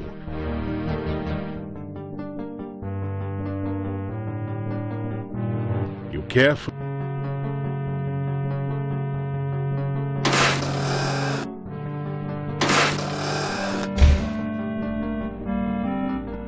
The books all seem to be glued in place.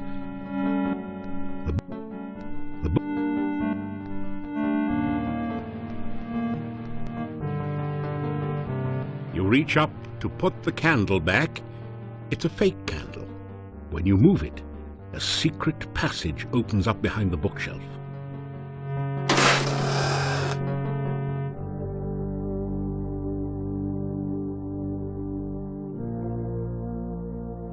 As you shake hands with the Grim Reaper statue,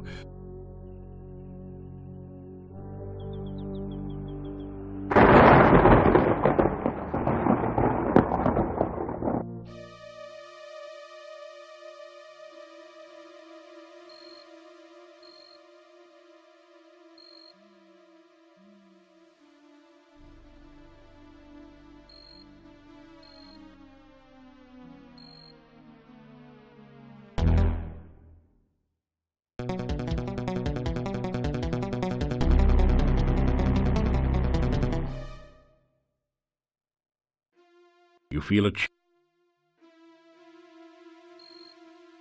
you cast the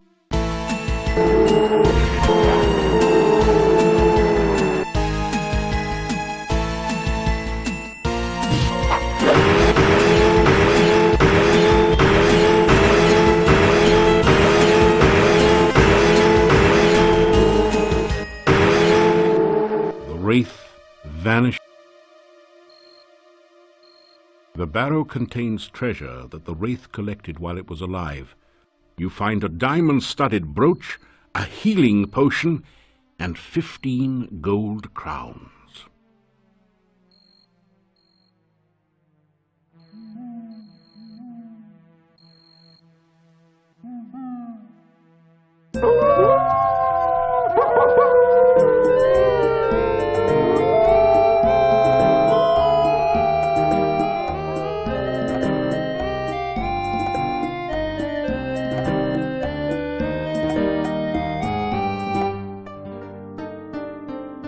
I had a dream of you again.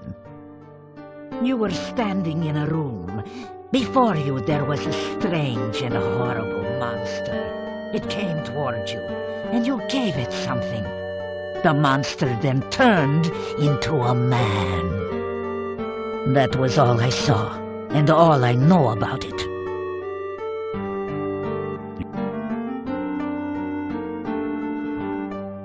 You tell about your meeting with Katrina. I have no knowledge of such a person. Much is strange about your story. I would not entirely trust this Katrina if I were you. You tell about Rakesh and your adventures in Tana. You fought a demon? Oh, then perhaps you can drive off the dark. But no, we must not even think of such things. It is far too dangerous to speak of it.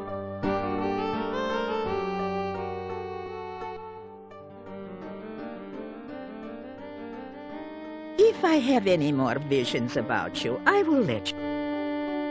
The tarot cards, each card. The magician Irana's death is shrouded in mystery.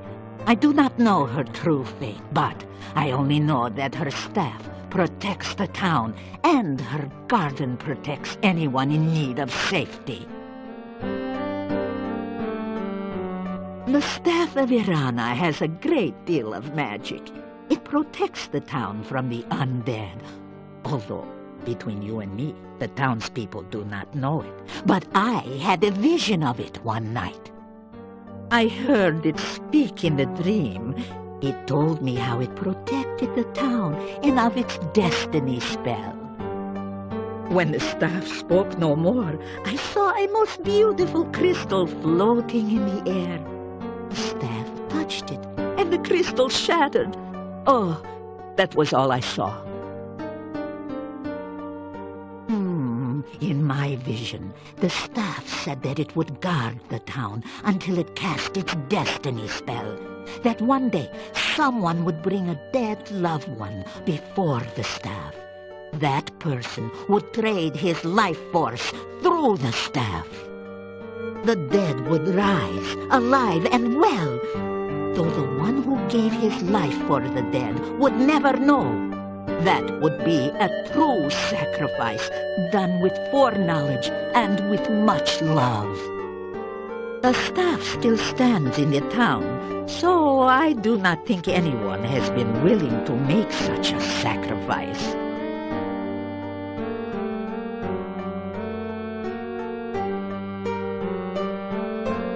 You say...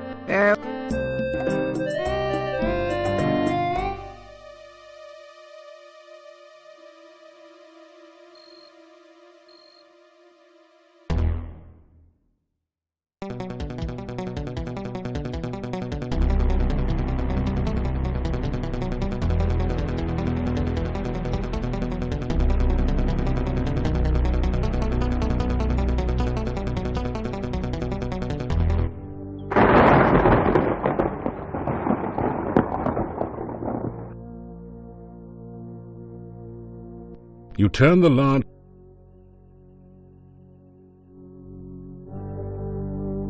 Your danger scent.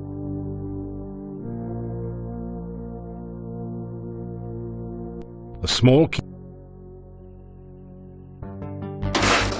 After following the dark passage for several minutes, you come out in...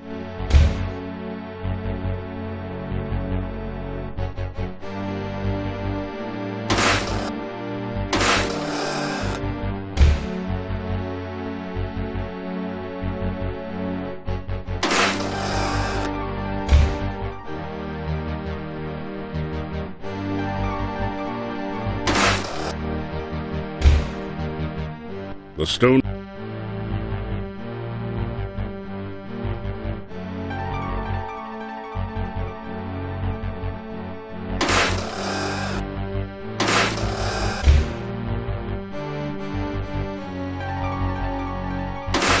The straight...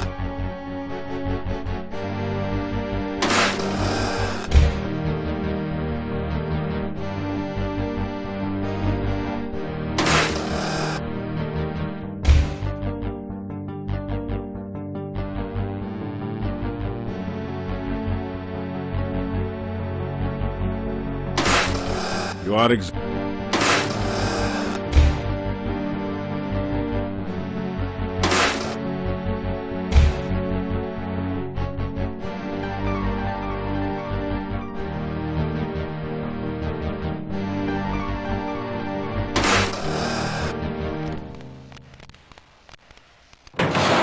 You sense that something is very wrong here, but not... There is a feeling of cold. Hello. Vanna is so happy to be back with us now. He's our friend now, Toby. He's not a stranger.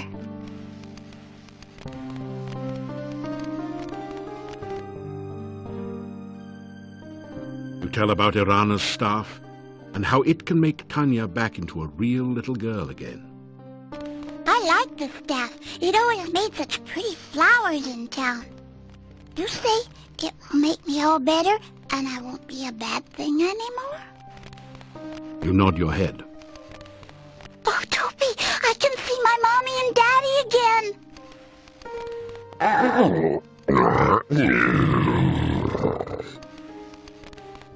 Toby asks, what else will the staff do? You try to explain about sacrifice.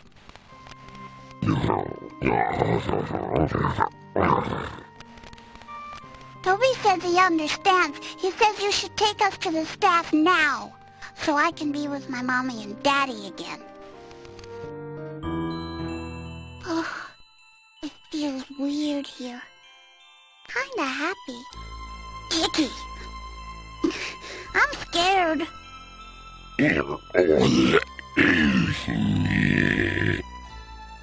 I know you'll protect me, Toby, but who will protect you?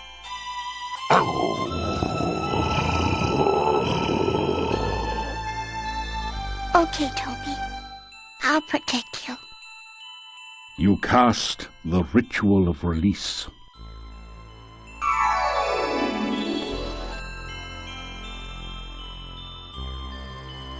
The sacrifice of life for love. Your love for the child is great. You see Toby silently nod his head. Will you trade your life to give life to the child? Will you die willingly for the one you love?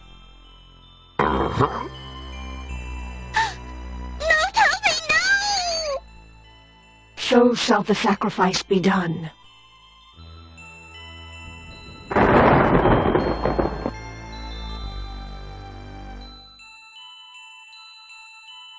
So is the sacrifice complete.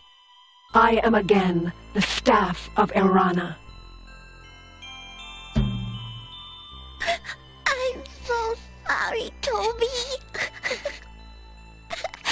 I didn't protect you too good, did I? I love you too, Toby. You take the sobbing child in your arms and carry her to the inn. You awaken her parents and are overwhelmed by their gratitude and joy. It is long before you manage to escape to the peace of your own room for what is left of the night. You awaken as the sun begins to rise.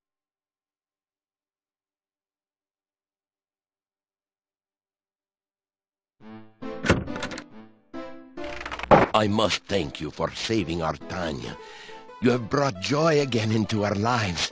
We are in your debt.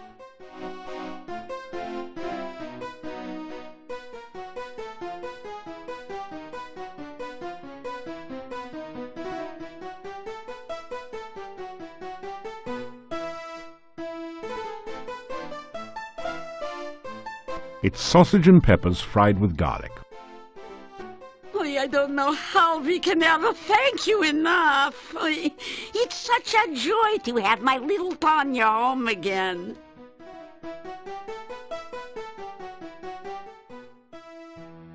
I didn't like him. He didn't like me. He didn't like Katrina either. They were always having fights. But he had to do what she told him to do, and that made him very mad. I liked Trina. She was kind to me and gave me lots of nice things. She even taught me to read and write. But I'll never go back to her. I want to stay with my mommy and daddy. Toby was my best friend in all the world. And I miss him a I wish he could come and live with us here. I'm happy to be home again. Everyone in town has come to see me and talk to me, and it's fun to be important. I like it.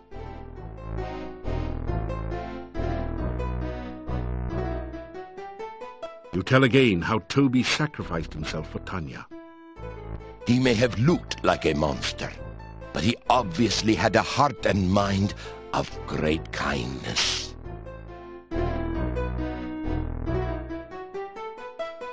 You remind the innkeeper that the vampires are still in the castle, and there may be other attempts at getting Tanya. We understand, and we will make certain no vampire can come near her again.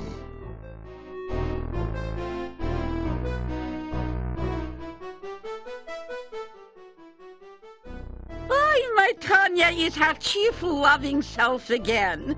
I could never thank you enough for the kindness you have shown us all. I knew Tanya was alive somewhere.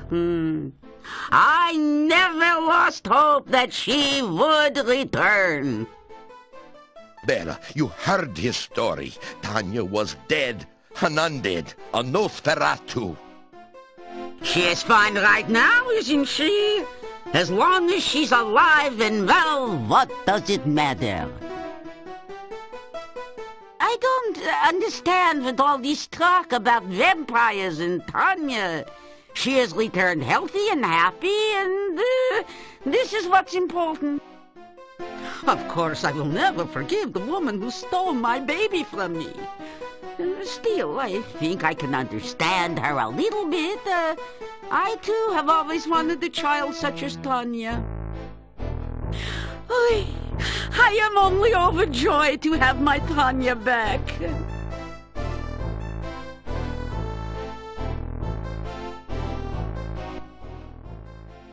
Oh, she is her joyful self again. The sound of a child's voice is the sweetest of music. We will do our best to show our love and never, never let her be afraid of the dark again. I have always found it difficult to express emotion. Mordavian men are not supposed to show such things.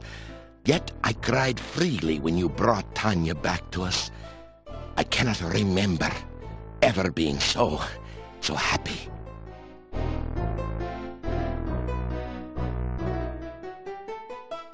I do not know what to make of Tanya's stories about vampires. It is hard to imagine my lovely daughter as an undead. Gladly, though, I would go to the castle and drive a stake through the heart of the one who stole our daughter from us.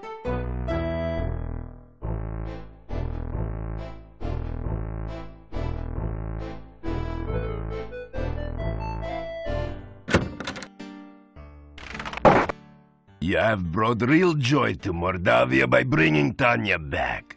When she was stolen, it was as if all the laughter here had been taken as well. You gave us back our happiness. Thank you for returning my great-grandfather's sword. My family honor has at last been restored.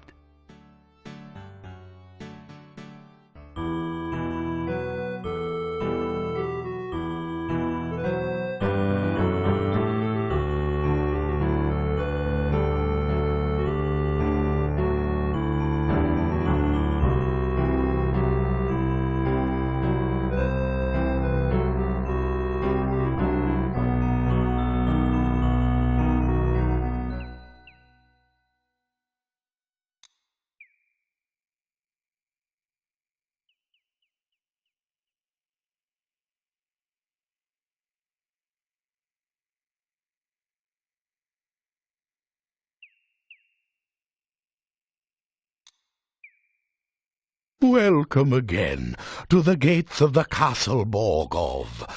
I hope that you've been enjoying your visit to Mordavia. You tell Boris what Olga said about him. He blushes. Olga was always opinionated. I grew tired of listening to her complain about me all the time.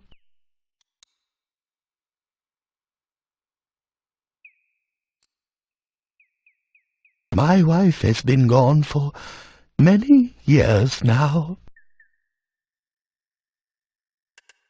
I do not know if anyone at the castle is named Katrina. My house is just inside the gates, and I seldom see anyone from the castle.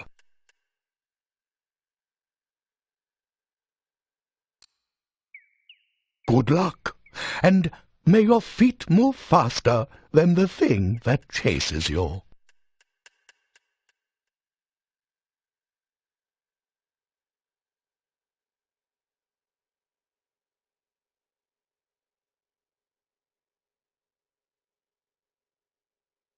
The hungry hunting hawk alertly searches for signs of game not already claimed by the forest monsters. The hawk flies free, never to be caught by the likes of thee.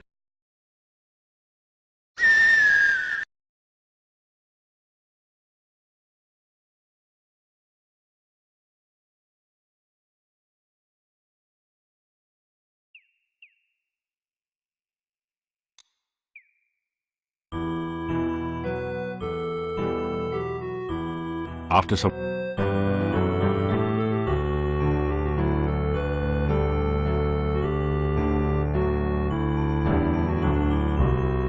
After some After some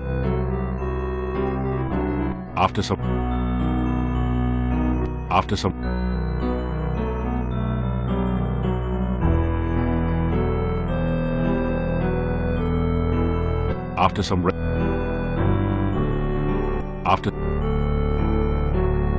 After some After some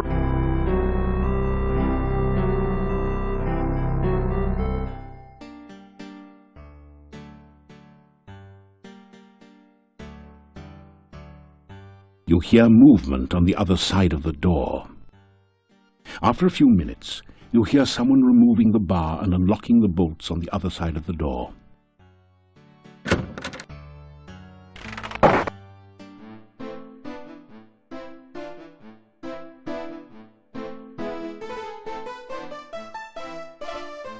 You have some garlic pheasant for supper.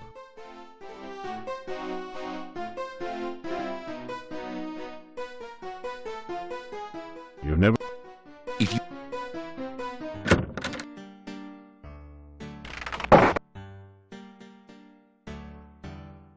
After some... A shiver of... You serve two dark masters. Their goal is greater darkness. Yet by walking this dark path, you may bring light. The spirit of Irana is trapped within the darkness. Unleash the darkness, that Irana's spirit might be free. Release the darkness, that it might be banished forever. But beware your own dark masters, for they will bring you sorrow. The massive gate to this town is securely barred to protect... You try to climb over the gate. The massive gate to... You try to... The massive... You try to... The massive... You try...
After some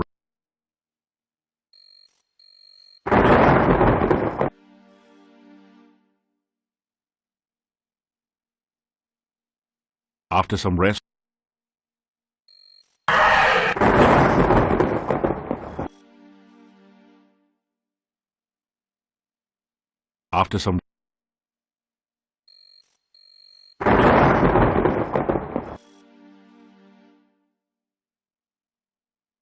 after some you're getting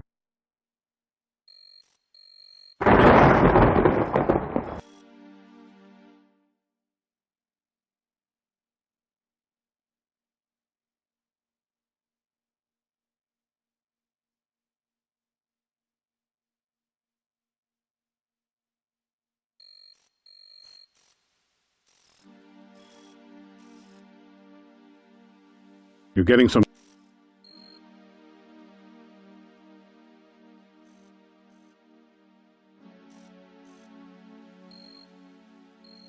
you deftly slip over the a shiver of cold comes up. You get by this unreal bot.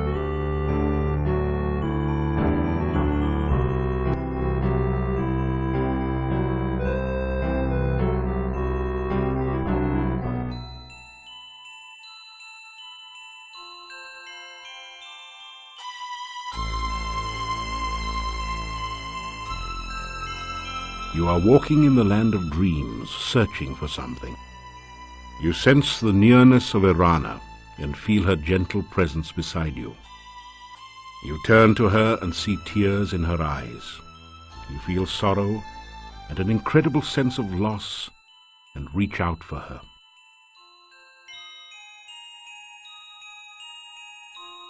As the vision resumes, the darkness swallows her, and she is torn from you. You feel her die as she tries to drive the darkness away. The darkness is trapped in the world between worlds. So is Erana.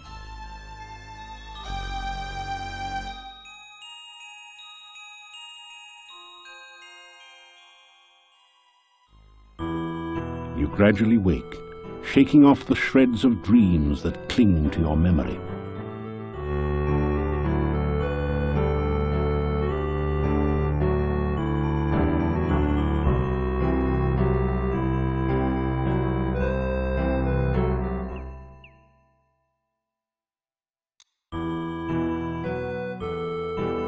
You'll have to go. One thing you can say.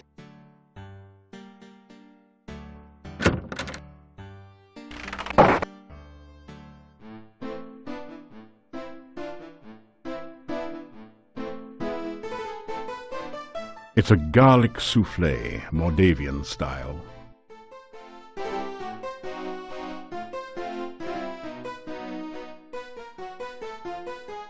You unlock the door.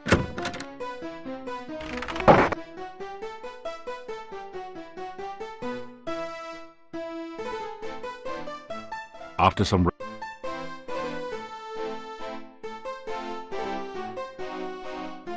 after some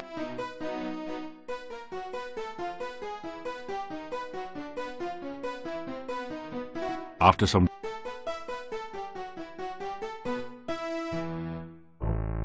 after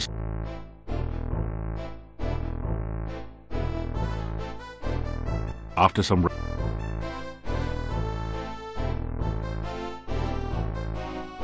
after some unfortunately after some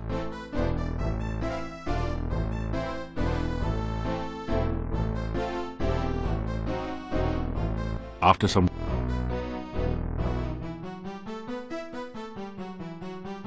after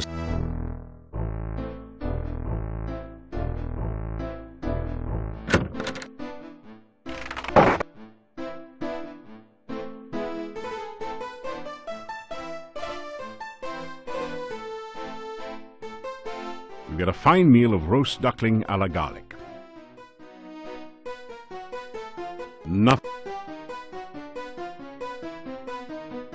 You've never seen so many locks and...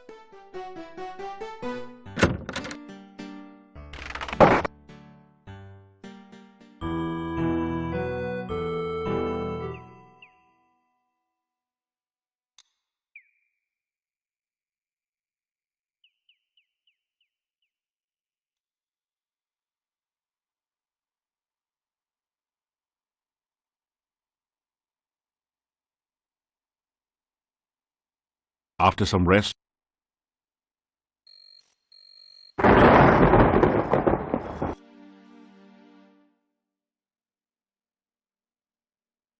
after some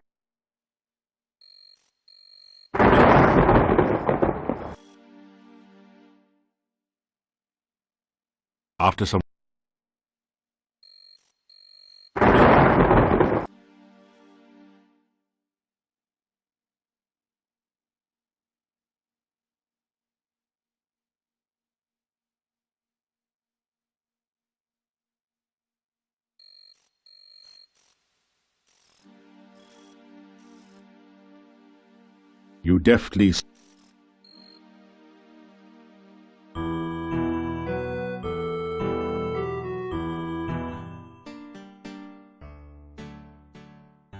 You're getting some good climbing practice. You need more. You're getting some...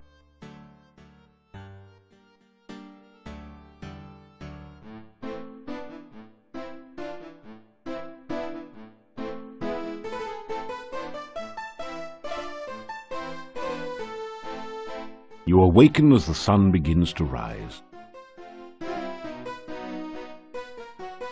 The note says, "Meet me at the castle gates tonight."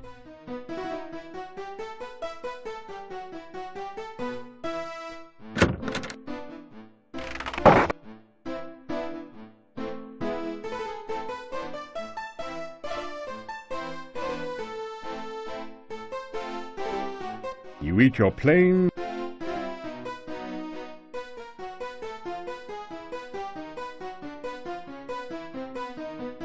You unlock...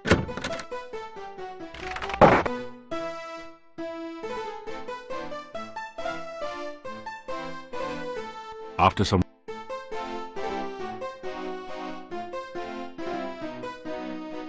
After some...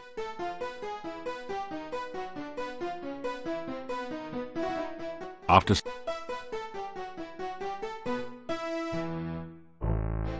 After... After some...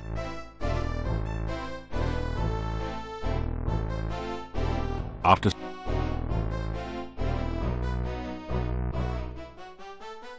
After some...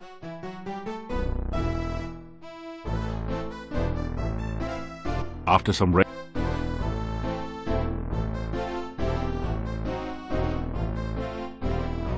After... Unfortunately... After some rest...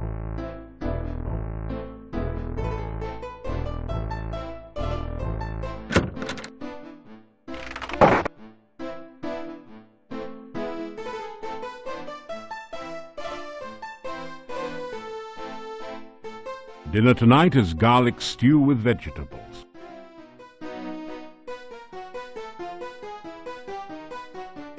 You've never seen so...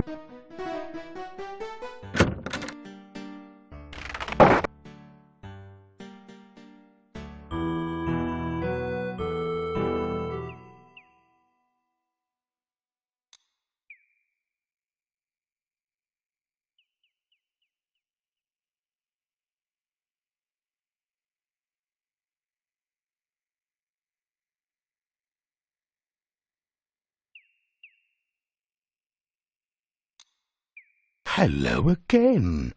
You... After some... Fell.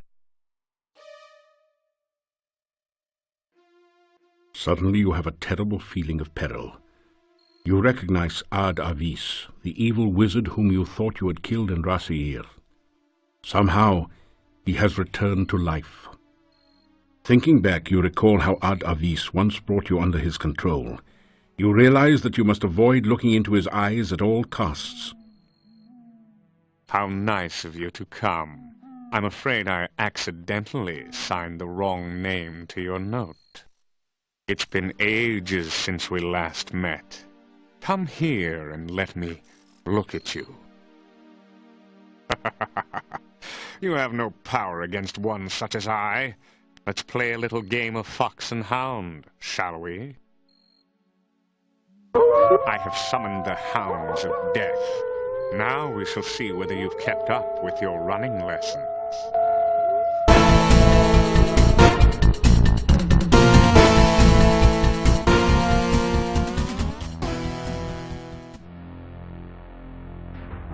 You fool!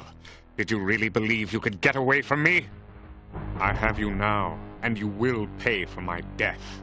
It is you that caused me to become a vampire. If you had not killed me, I would never be forced to serve the Dark Master again. You probably blame me for all the problems around here, don't you? You understand nothing. The Dark Master is the cause of all the woe that is here. The Dark Master brought you here against my better judgment. The Dark Master made me what I am now, a Nosferatu, and seeks to do the same to you. But I shall spare you that fate. I will mercifully end your miserable existence. Then the Dark Master and I will call forth eternal darkness, and we will no longer be limited to travel at night. Together, my master and I will create an army of undead, and we will conquer the world. Pity you won't be there to witness this. You cannot stop us now.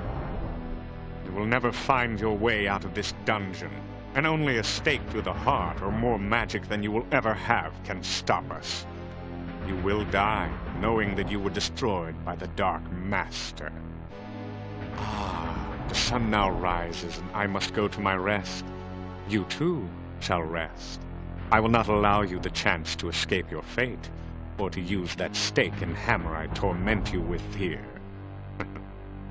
Weapons of my destruction so close at hand, and yet so far. Sleep now, great hero.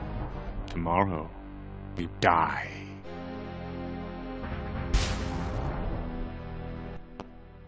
You find yourself falling asleep.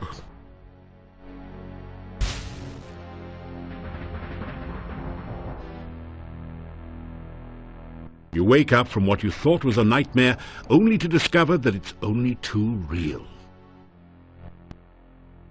You sense the vague impressions of ancient pain and horror in this place. There's also the sense of something dark and very much alive near you, hungering for you. With some effort, you break the rusty chains.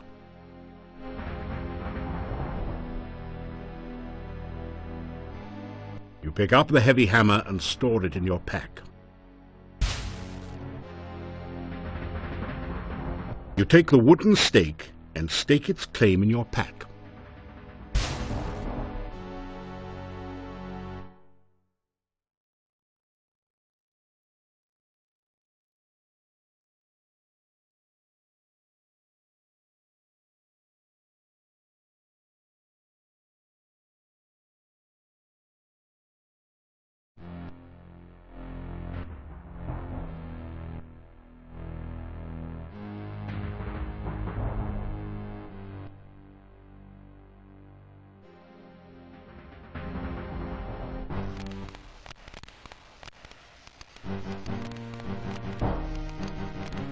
You're in a lady's richly decorated bedroom.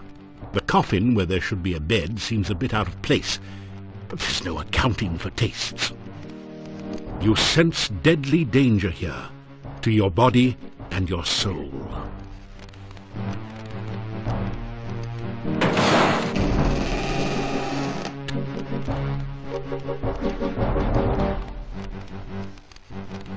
Suddenly you find yourself totally unable to move. You! What are you... How dare you! Try to kill me, were you? How dare you! You break into my home, steal away my child, kill my servant Toby, and then return to kill me? After I befriended you and helped you, some hero you are. I should leave you here to rot. I should let the rats gnaw your bones while you hang there. Give me one reason, one excuse why I should not leave you here to die.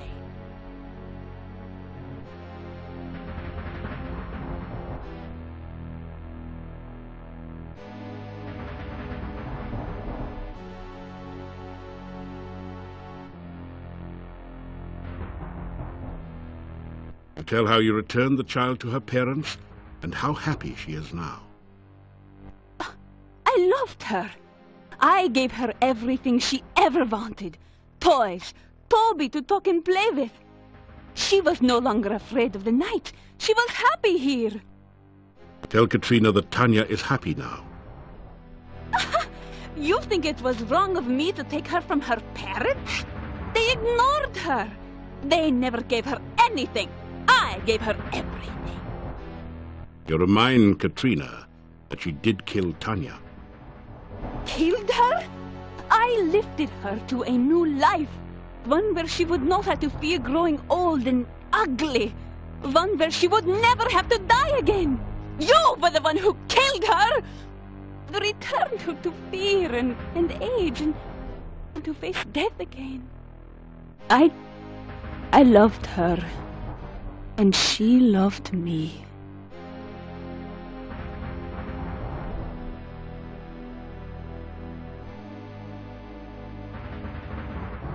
Try to explain what you're doing in Katrina's bedroom.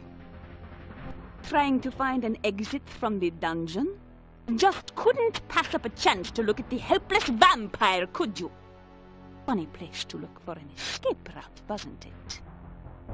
I have decided that I still have a use for you. Alive. If you help me, you may still manage to leave Mordavia without my mark upon you. I want you to seek out the 5 missing Dark One rituals and return to the castle. Together we will summon the Dark One and bring eternal night to this land. You will help me, won't you? Or must I take more drastic measures to assure your obedience?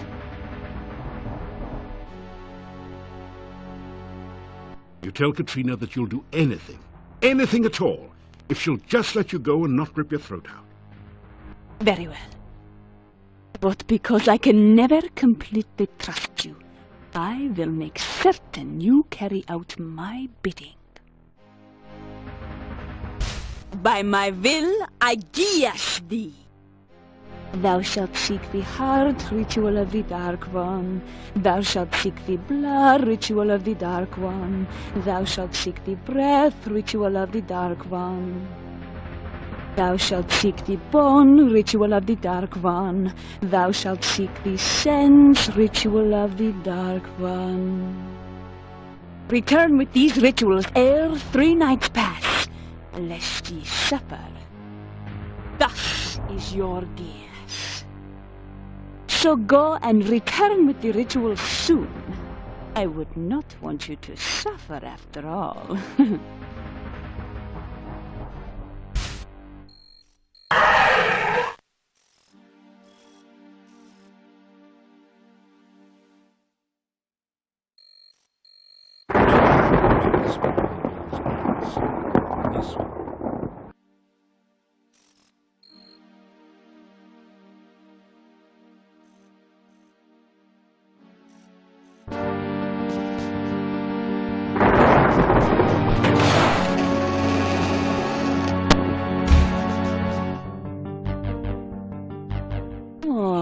What a good boy you are. You would never do anything to hurt me, would you? Unlike some others I could name. So, you have returned with the rituals. Good. Very good. We will journey at once to the Dark One's cave. Soon, it will be forever night, and I shall never be at anyone's mercy again.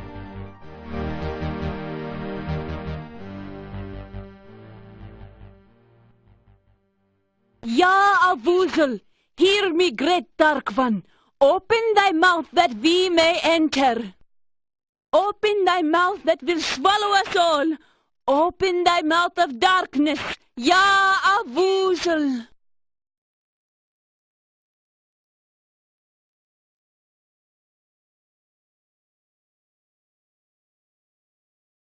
We will be watching you, so do not even think of trying to betray us. The last ritual remains with the High Priest. You will need to take it before you begin the other rituals. Please, be careful. Yes, we would hate for anything unpleasant to happen to you. Enter now, and good luck.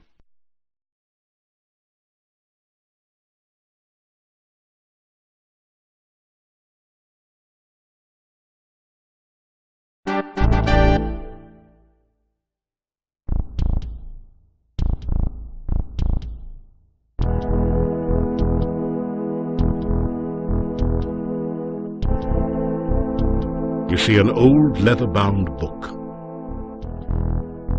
The gruesome creature is a cross between a squid, chocolate pudding, and your worst nightmares. It looks awake, alert, and as if it would enjoy having you for supper. A large book lies on the ground beside it. As awful as it now appears, something about the creature's shape suggests that it was once as human as you.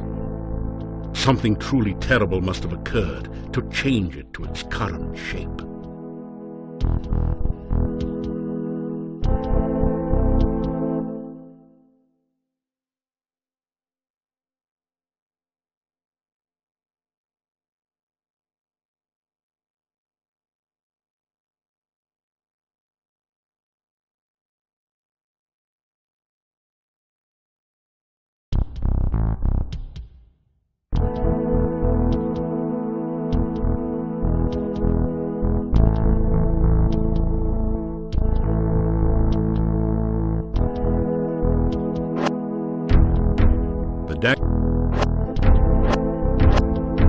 The dagger. You decide you'd be better off with at least one dagger.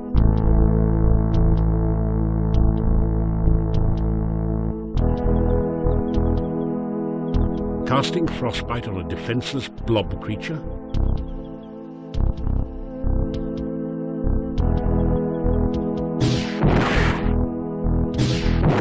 Oh, that's got...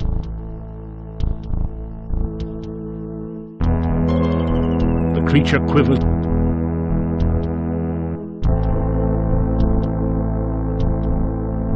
This...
Pick up the book and read it.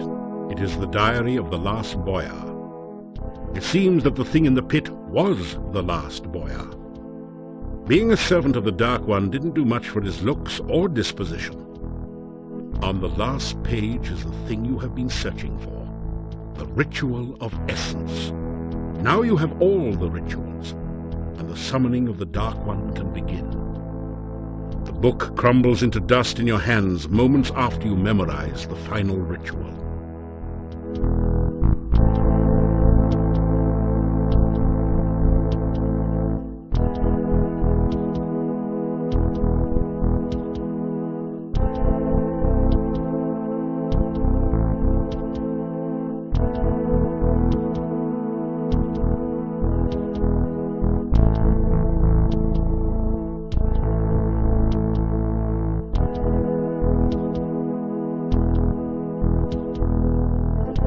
some rest, you feel better.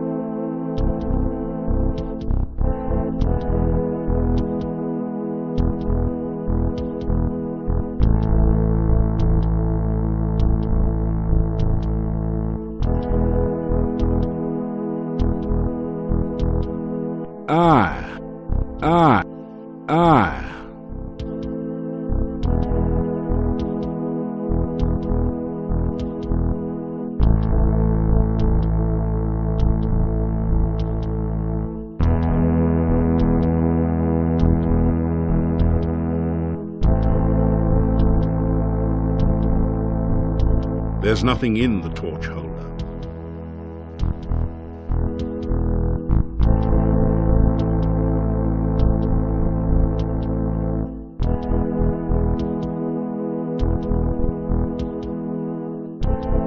You put the torch back in the sconce.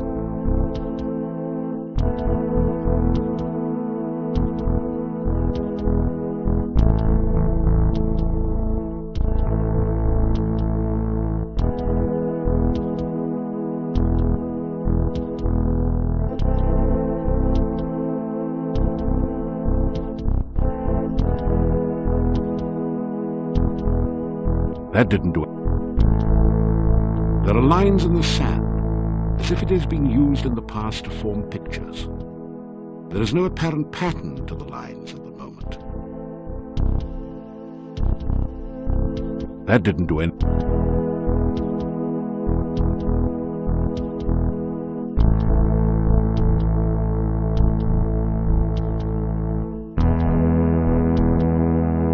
That didn't do anything. That didn't do anything useful. You press the Dark One sign against the top of the altar. The sand swirls and shifts to form a mirror image of the sign. The Dark One sign dissolves into the sand, its purpose fulfilled at last.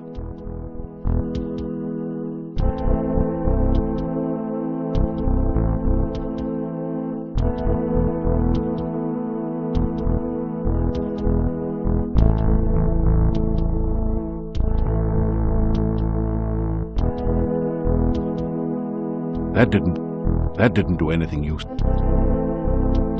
The ritual isn't designed to be used that way. You need to read it. That didn't.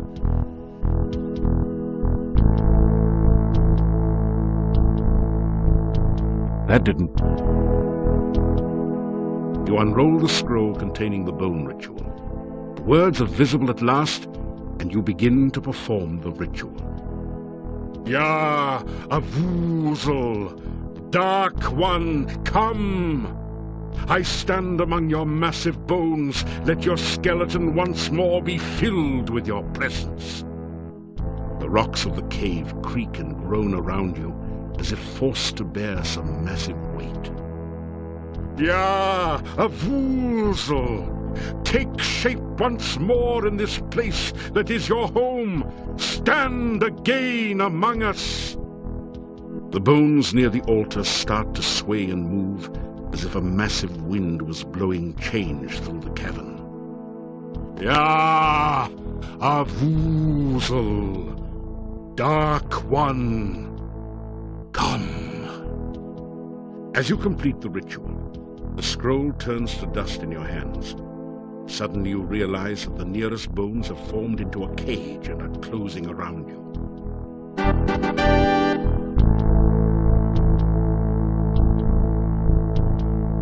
Bracing yourself, you apply all your strength to the cage bones. The rocks give a terrible shriek, then shatter. You need to get out of this cage before you can do anything else. You need to get out. You need to get...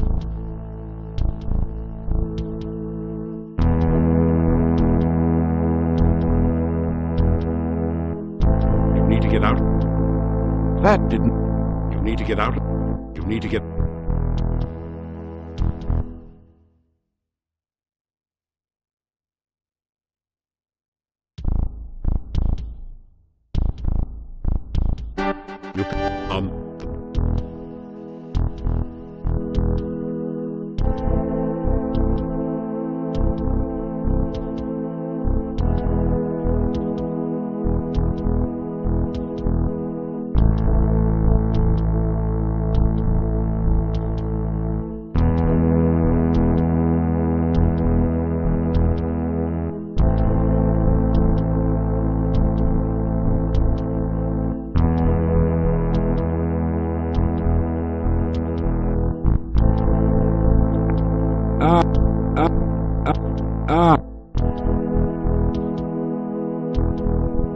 after some...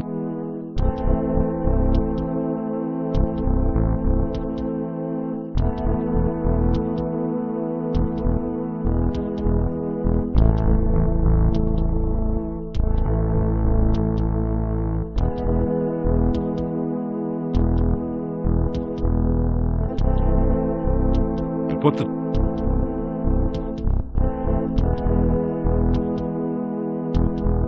As you touch the Dark One sign to your skin, as you... That didn't do anything. That didn't do it. That didn't...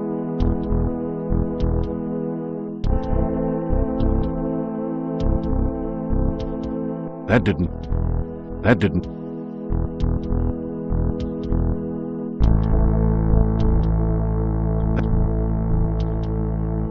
Press the Dark One. The Dark One.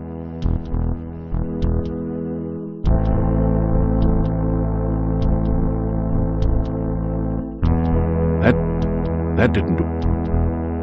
You unroll the scroll. Yeah. The rock. Yeah. The book. Yeah. As you...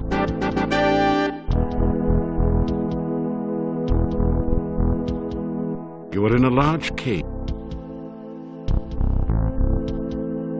There isn't room or time. Bracing yourself, you apply... You take the torch.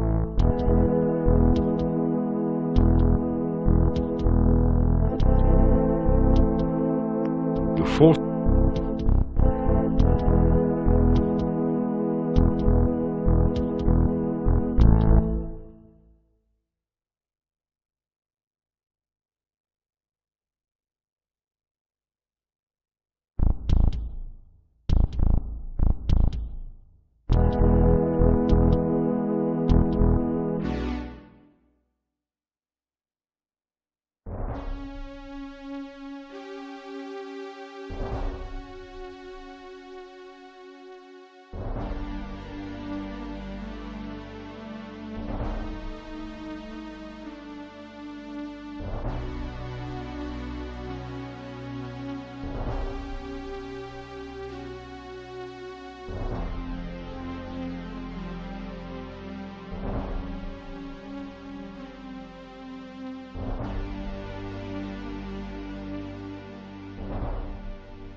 You unroll the scroll containing the blood ritual. The words are visible at last, and you begin to perform the ritual. Yeah, a Vuzel, bringer of blood, I bring fresh blood to fill your veins. Following the scroll's instructions, you prick your finger and let a few drops of blood drip into the altar bowl. They seem to sizzle and roil within the black bowl. Yeah, a Vuzel! Let this chamber fill with your fiery blood once more. Drops of thick acid liquid begin to form and drip from the altar into the bowl. Yeah, a Vuzel, bringer of blood! The dark liquid oozes forth from openings throughout the chamber and begins to fill the channels below. The blood hisses and sizzles as it flows. The scroll falls from your hands into the altar bowl, where it is instantly consumed by the acid.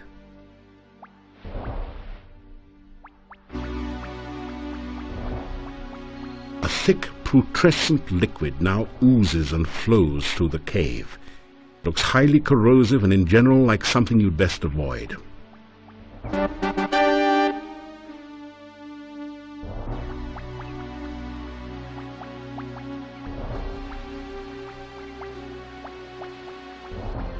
You don't see a good...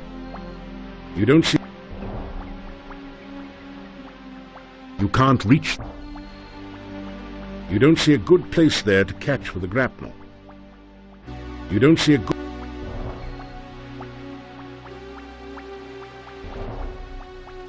Why jump? It's too far. It's too far away. This is not a good... You don't... It's too...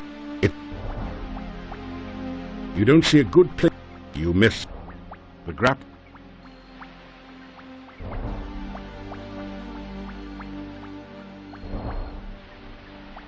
The altar...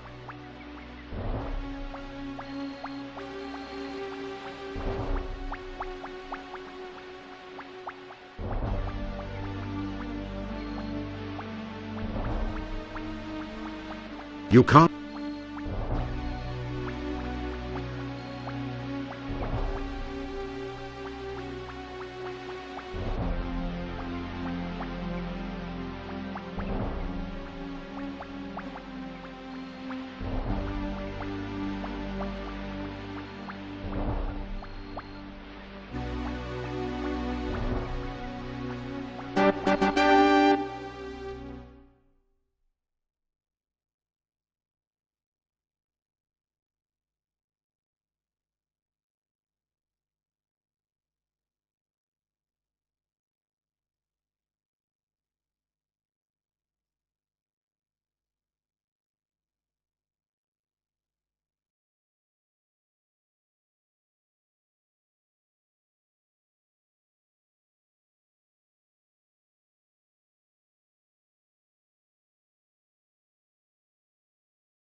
The rough stone altar is covered with dark stains as of blood long since dried to powder.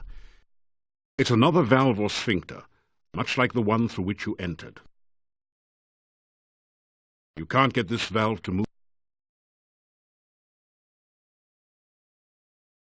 It doesn't budge.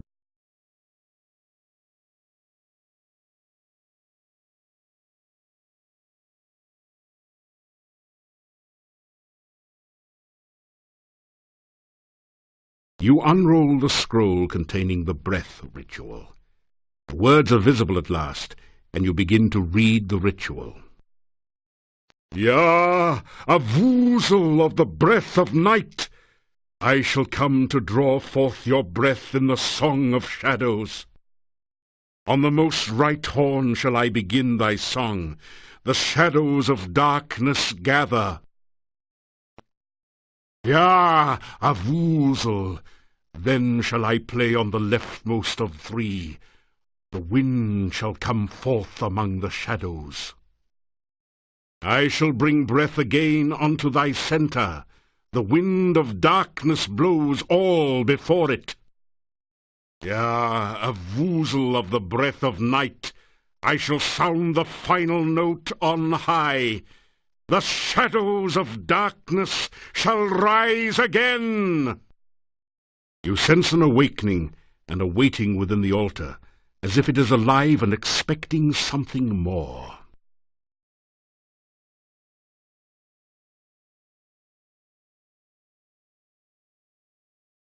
You take a deep breath, then blow hard into the hollow tentacle.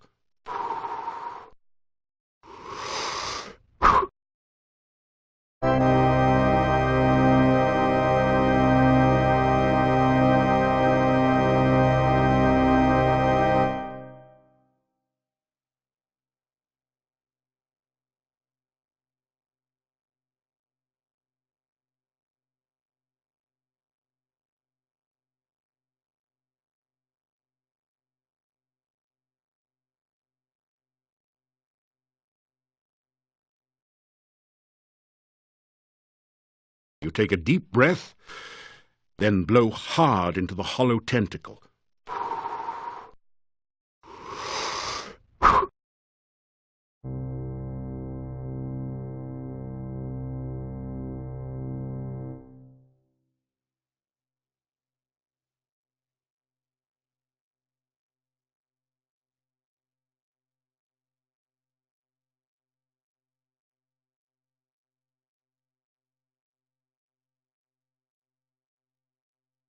You take a deep breath, then blow hard into the hollow tentacle.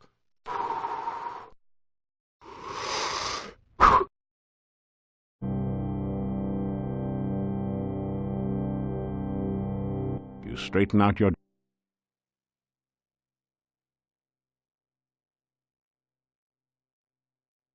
You straighten...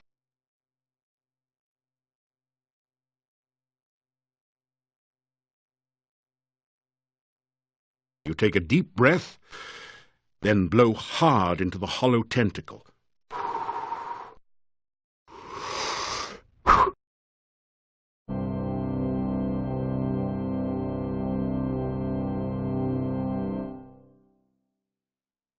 You take a deep breath, then blow hard into the hollow tentacle.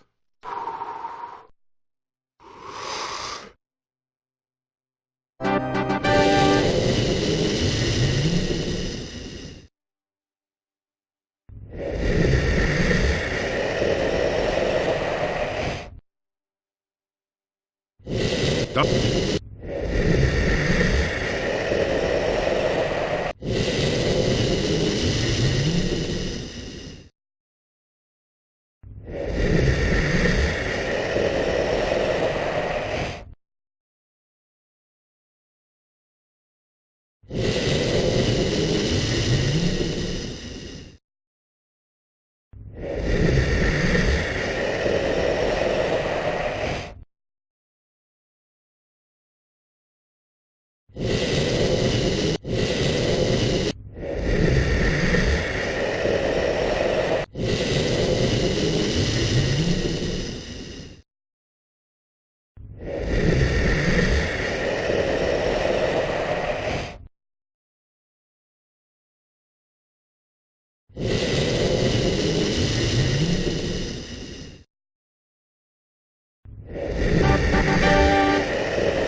You feel totally numb. Can't see anything, feel anything, hear anything, taste anything, or even smell anything. Is this totally senseless?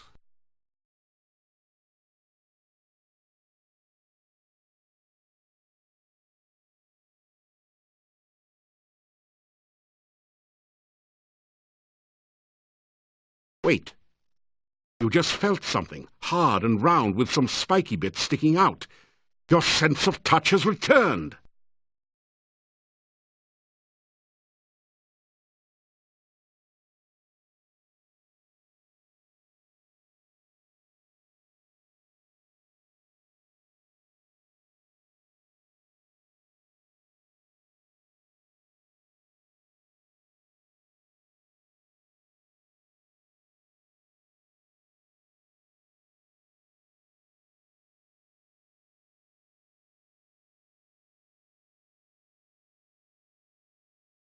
There doesn't seem to be anything within reach in that. That didn't. It feels like...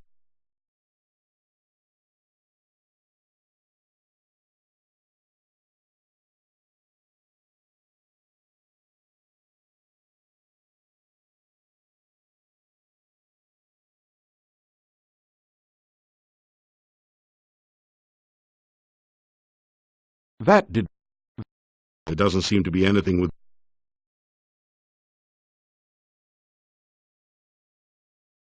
Wow! Did something just die in here? Your sense of smell has just returned with a vengeance. You kinda wish it hadn't. It feels like... That didn't do anything. That didn't... It feels like slimy stone covered with moss. It feels...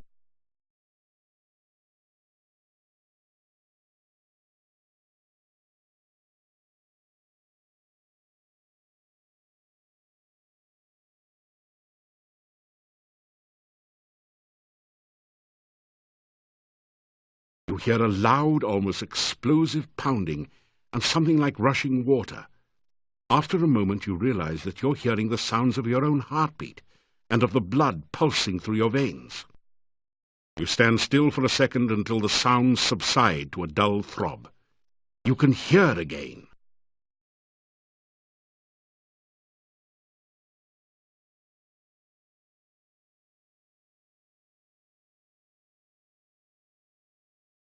Blinding glare assaults your vision, and you nearly fall from the path.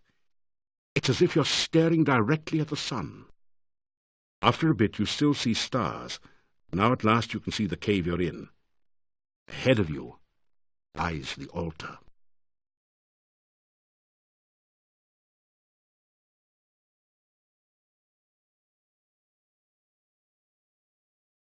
It's a round ball with a number of sharp-looking spikes.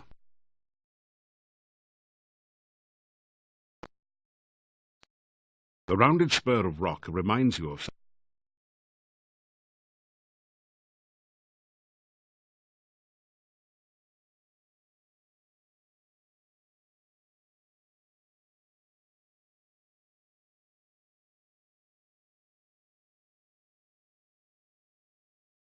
You begin to read the sense ritual before the altar.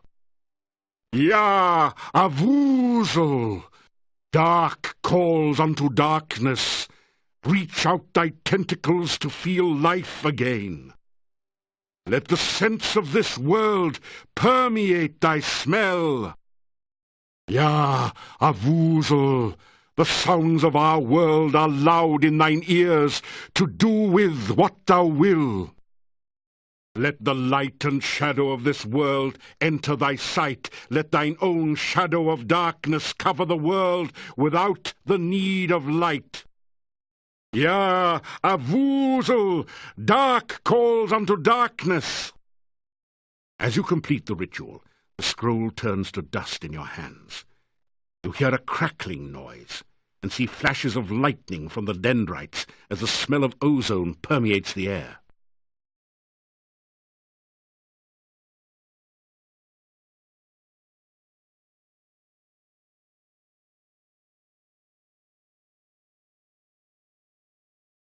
Can't catch anything. This is not... This...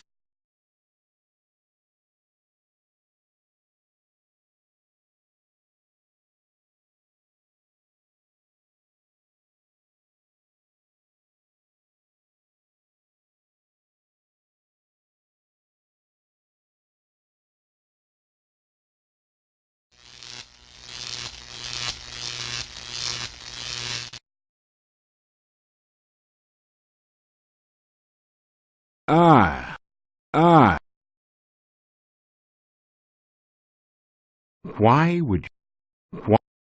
Why?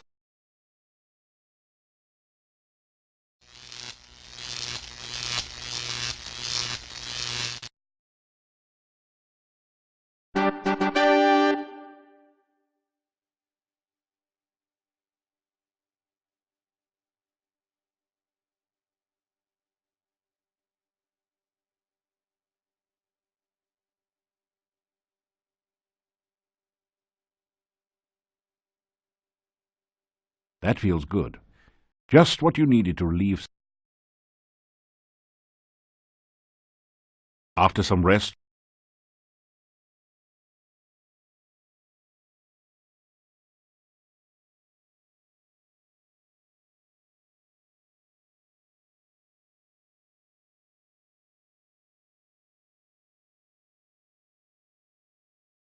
the altar feels strangely...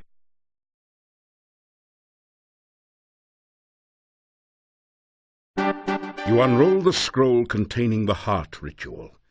The words are visible at last, and you begin to perform the ritual. Ya Avuzel, master of darkness, your servant stands now before your heart of darkness. Let your heart pulsate again with power and life. You feel a heavy throbbing sensation from your own heart, as if some force is trying to rip it free from your chest. Ya Avuzel, Let the heart of darkness force the black blood through your veins. The pressure on your chest relaxes as the stone heart begins to pulse and throb with unearthly energy. Yeah, Avuzel, master of darkness. As you complete the ritual, the scroll turns to dust in your hands. The rumbling noise grows louder as a passage opening appears in the ceiling above the heart altar.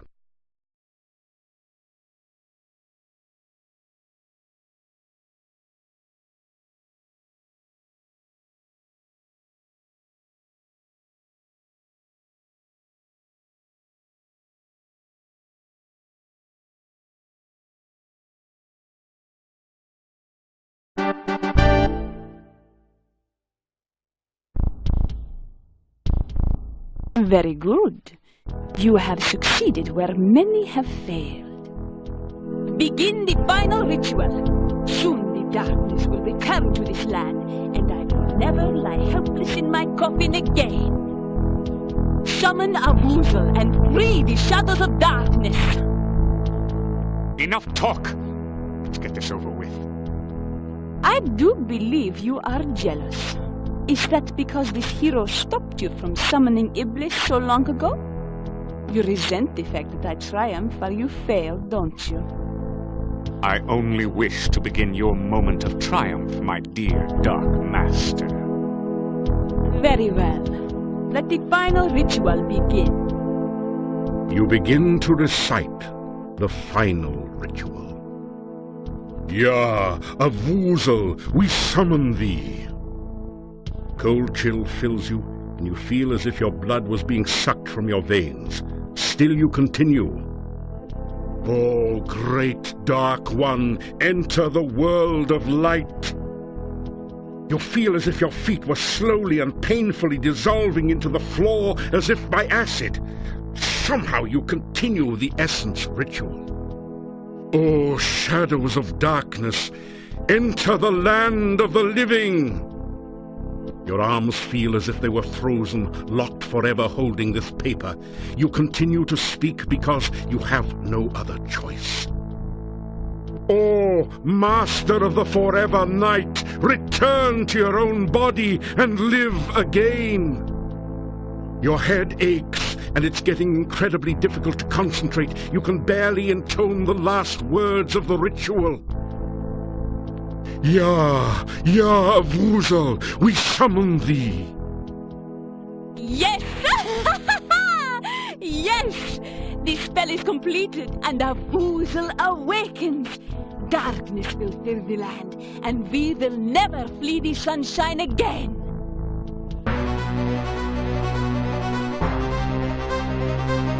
No! How dare you! Ah, you have just shattered the bonds which bound me. Now we shall see who is the true Dark Master.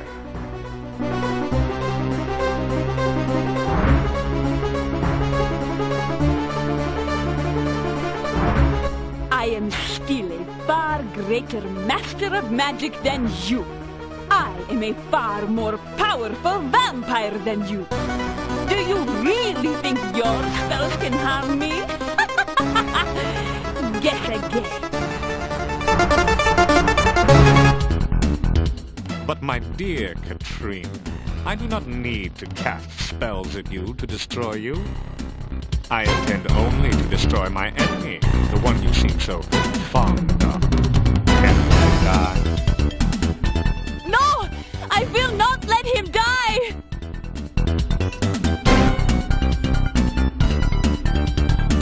The fool!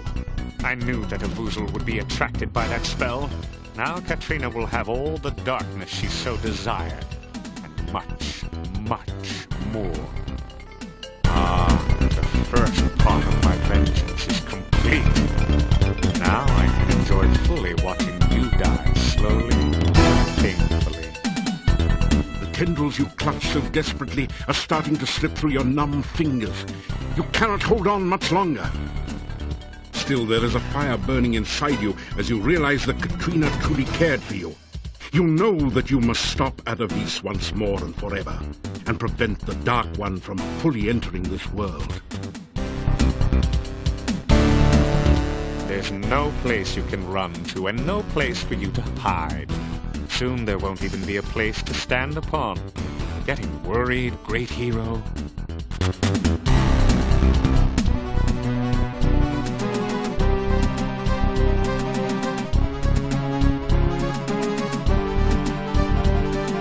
Go ahead, throw it. You'll take your one shot, which I shall easily deflect. Then I'll finish with you at my leisure.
No!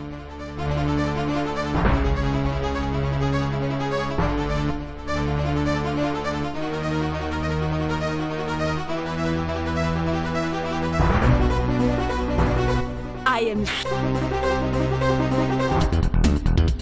But I intend... No!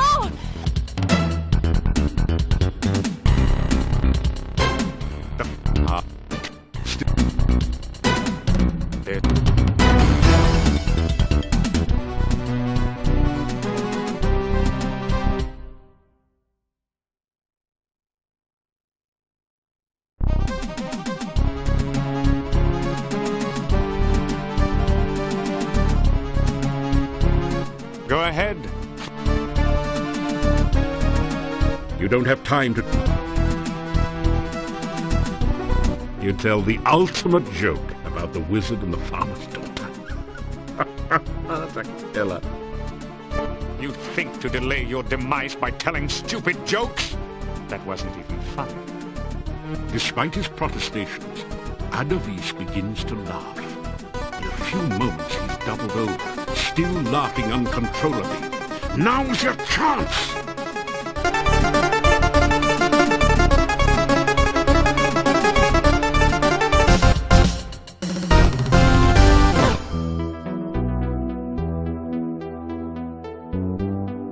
A voice forms in the air around you, seemingly coming from your glowing staff. It is time for you to fulfill my final destiny. You must use me to release my mistress from her imprisonment.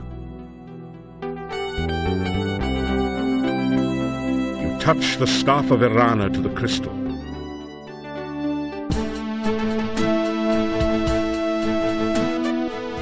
You walk in honor and righteousness. This day you have freed the land of Mordavia from great evil. May you always hold high the way of the Paladin. You have freed me from my imprisonment by the Dark One. I have driven Avuzel back to its own dimension forever. Your magic is of great power to have overcome the evil which was in this place. It seems we shared a dream once. You gave me hope while I was trapped in the darkness. You held me in your arms and showed me your love. I cannot hold you now, nor can we kiss. I am only a spirit, a ghost. It will take more magic than I have ever known before we shall ever be together again. I can only thank you for everything you've done. I shall love you forever. Farewell.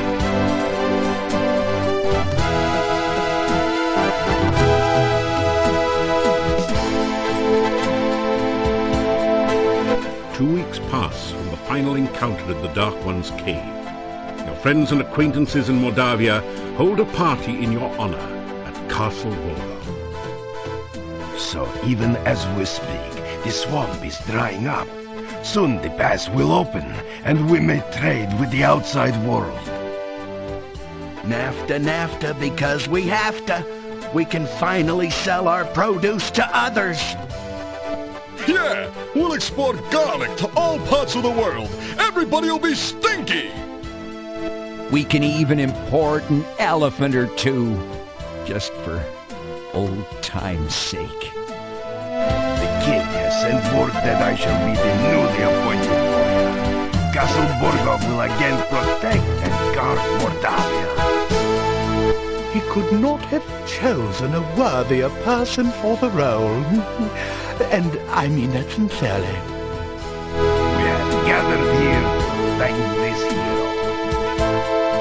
He has driven away the shadows of darkness from this land. Mordavia will again be the peaceful, beautiful land of our forefathers. The people fill the room with their cheers. He returned Tanya to us.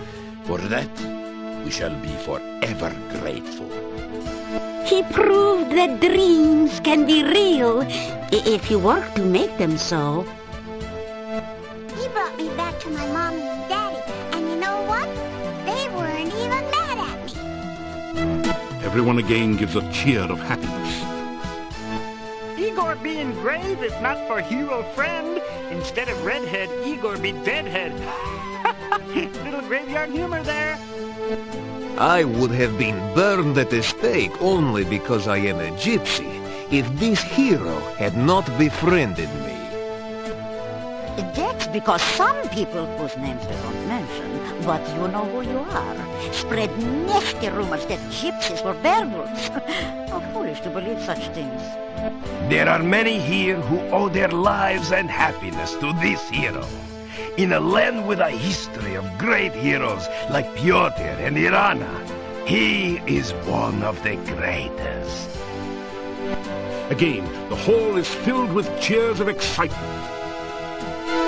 You suddenly hear a familiar pair of voices. There, that's it. I believe this crystal ball is finally working. Do you see anything, Fenris? Yeah, I see him. He's with a bunch of people. Either a reward ceremony or a lynch mob. What? Let me see. Well, it's a reward ceremony, of course. He's probably done some great deed, as usual. Well, seeing that his adventure in Mordavia is obviously over, we bring him here to Silmaria, of course. Suppose he doesn't want to come here. Ah, you forget. He is a hero. Silmaria needs a hero right now. Everyone knows a hero has to go where a hero has to go. Let's hope he knows that. Just make sure you use the right spell to teleport. The last time he tried this, he brought the clothes and left the person behind. This time, for sure.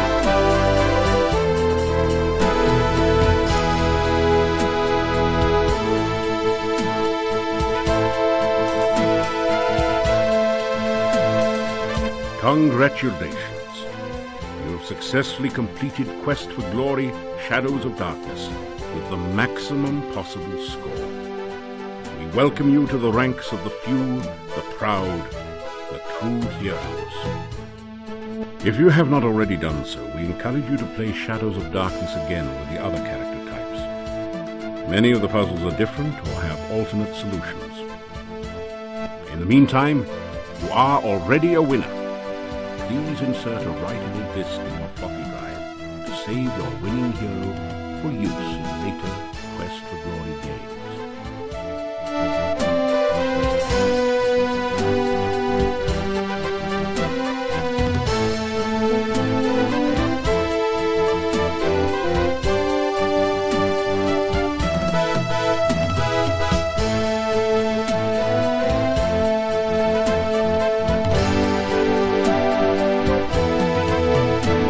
The Save character file has been created. Save this disc for use with later Quest for Glory games from Sierra Online. Thank you for playing Quest for Glory, Shadows of Darkness. Congratulations again on winning. We hope to see you again in a future Quest for Glory.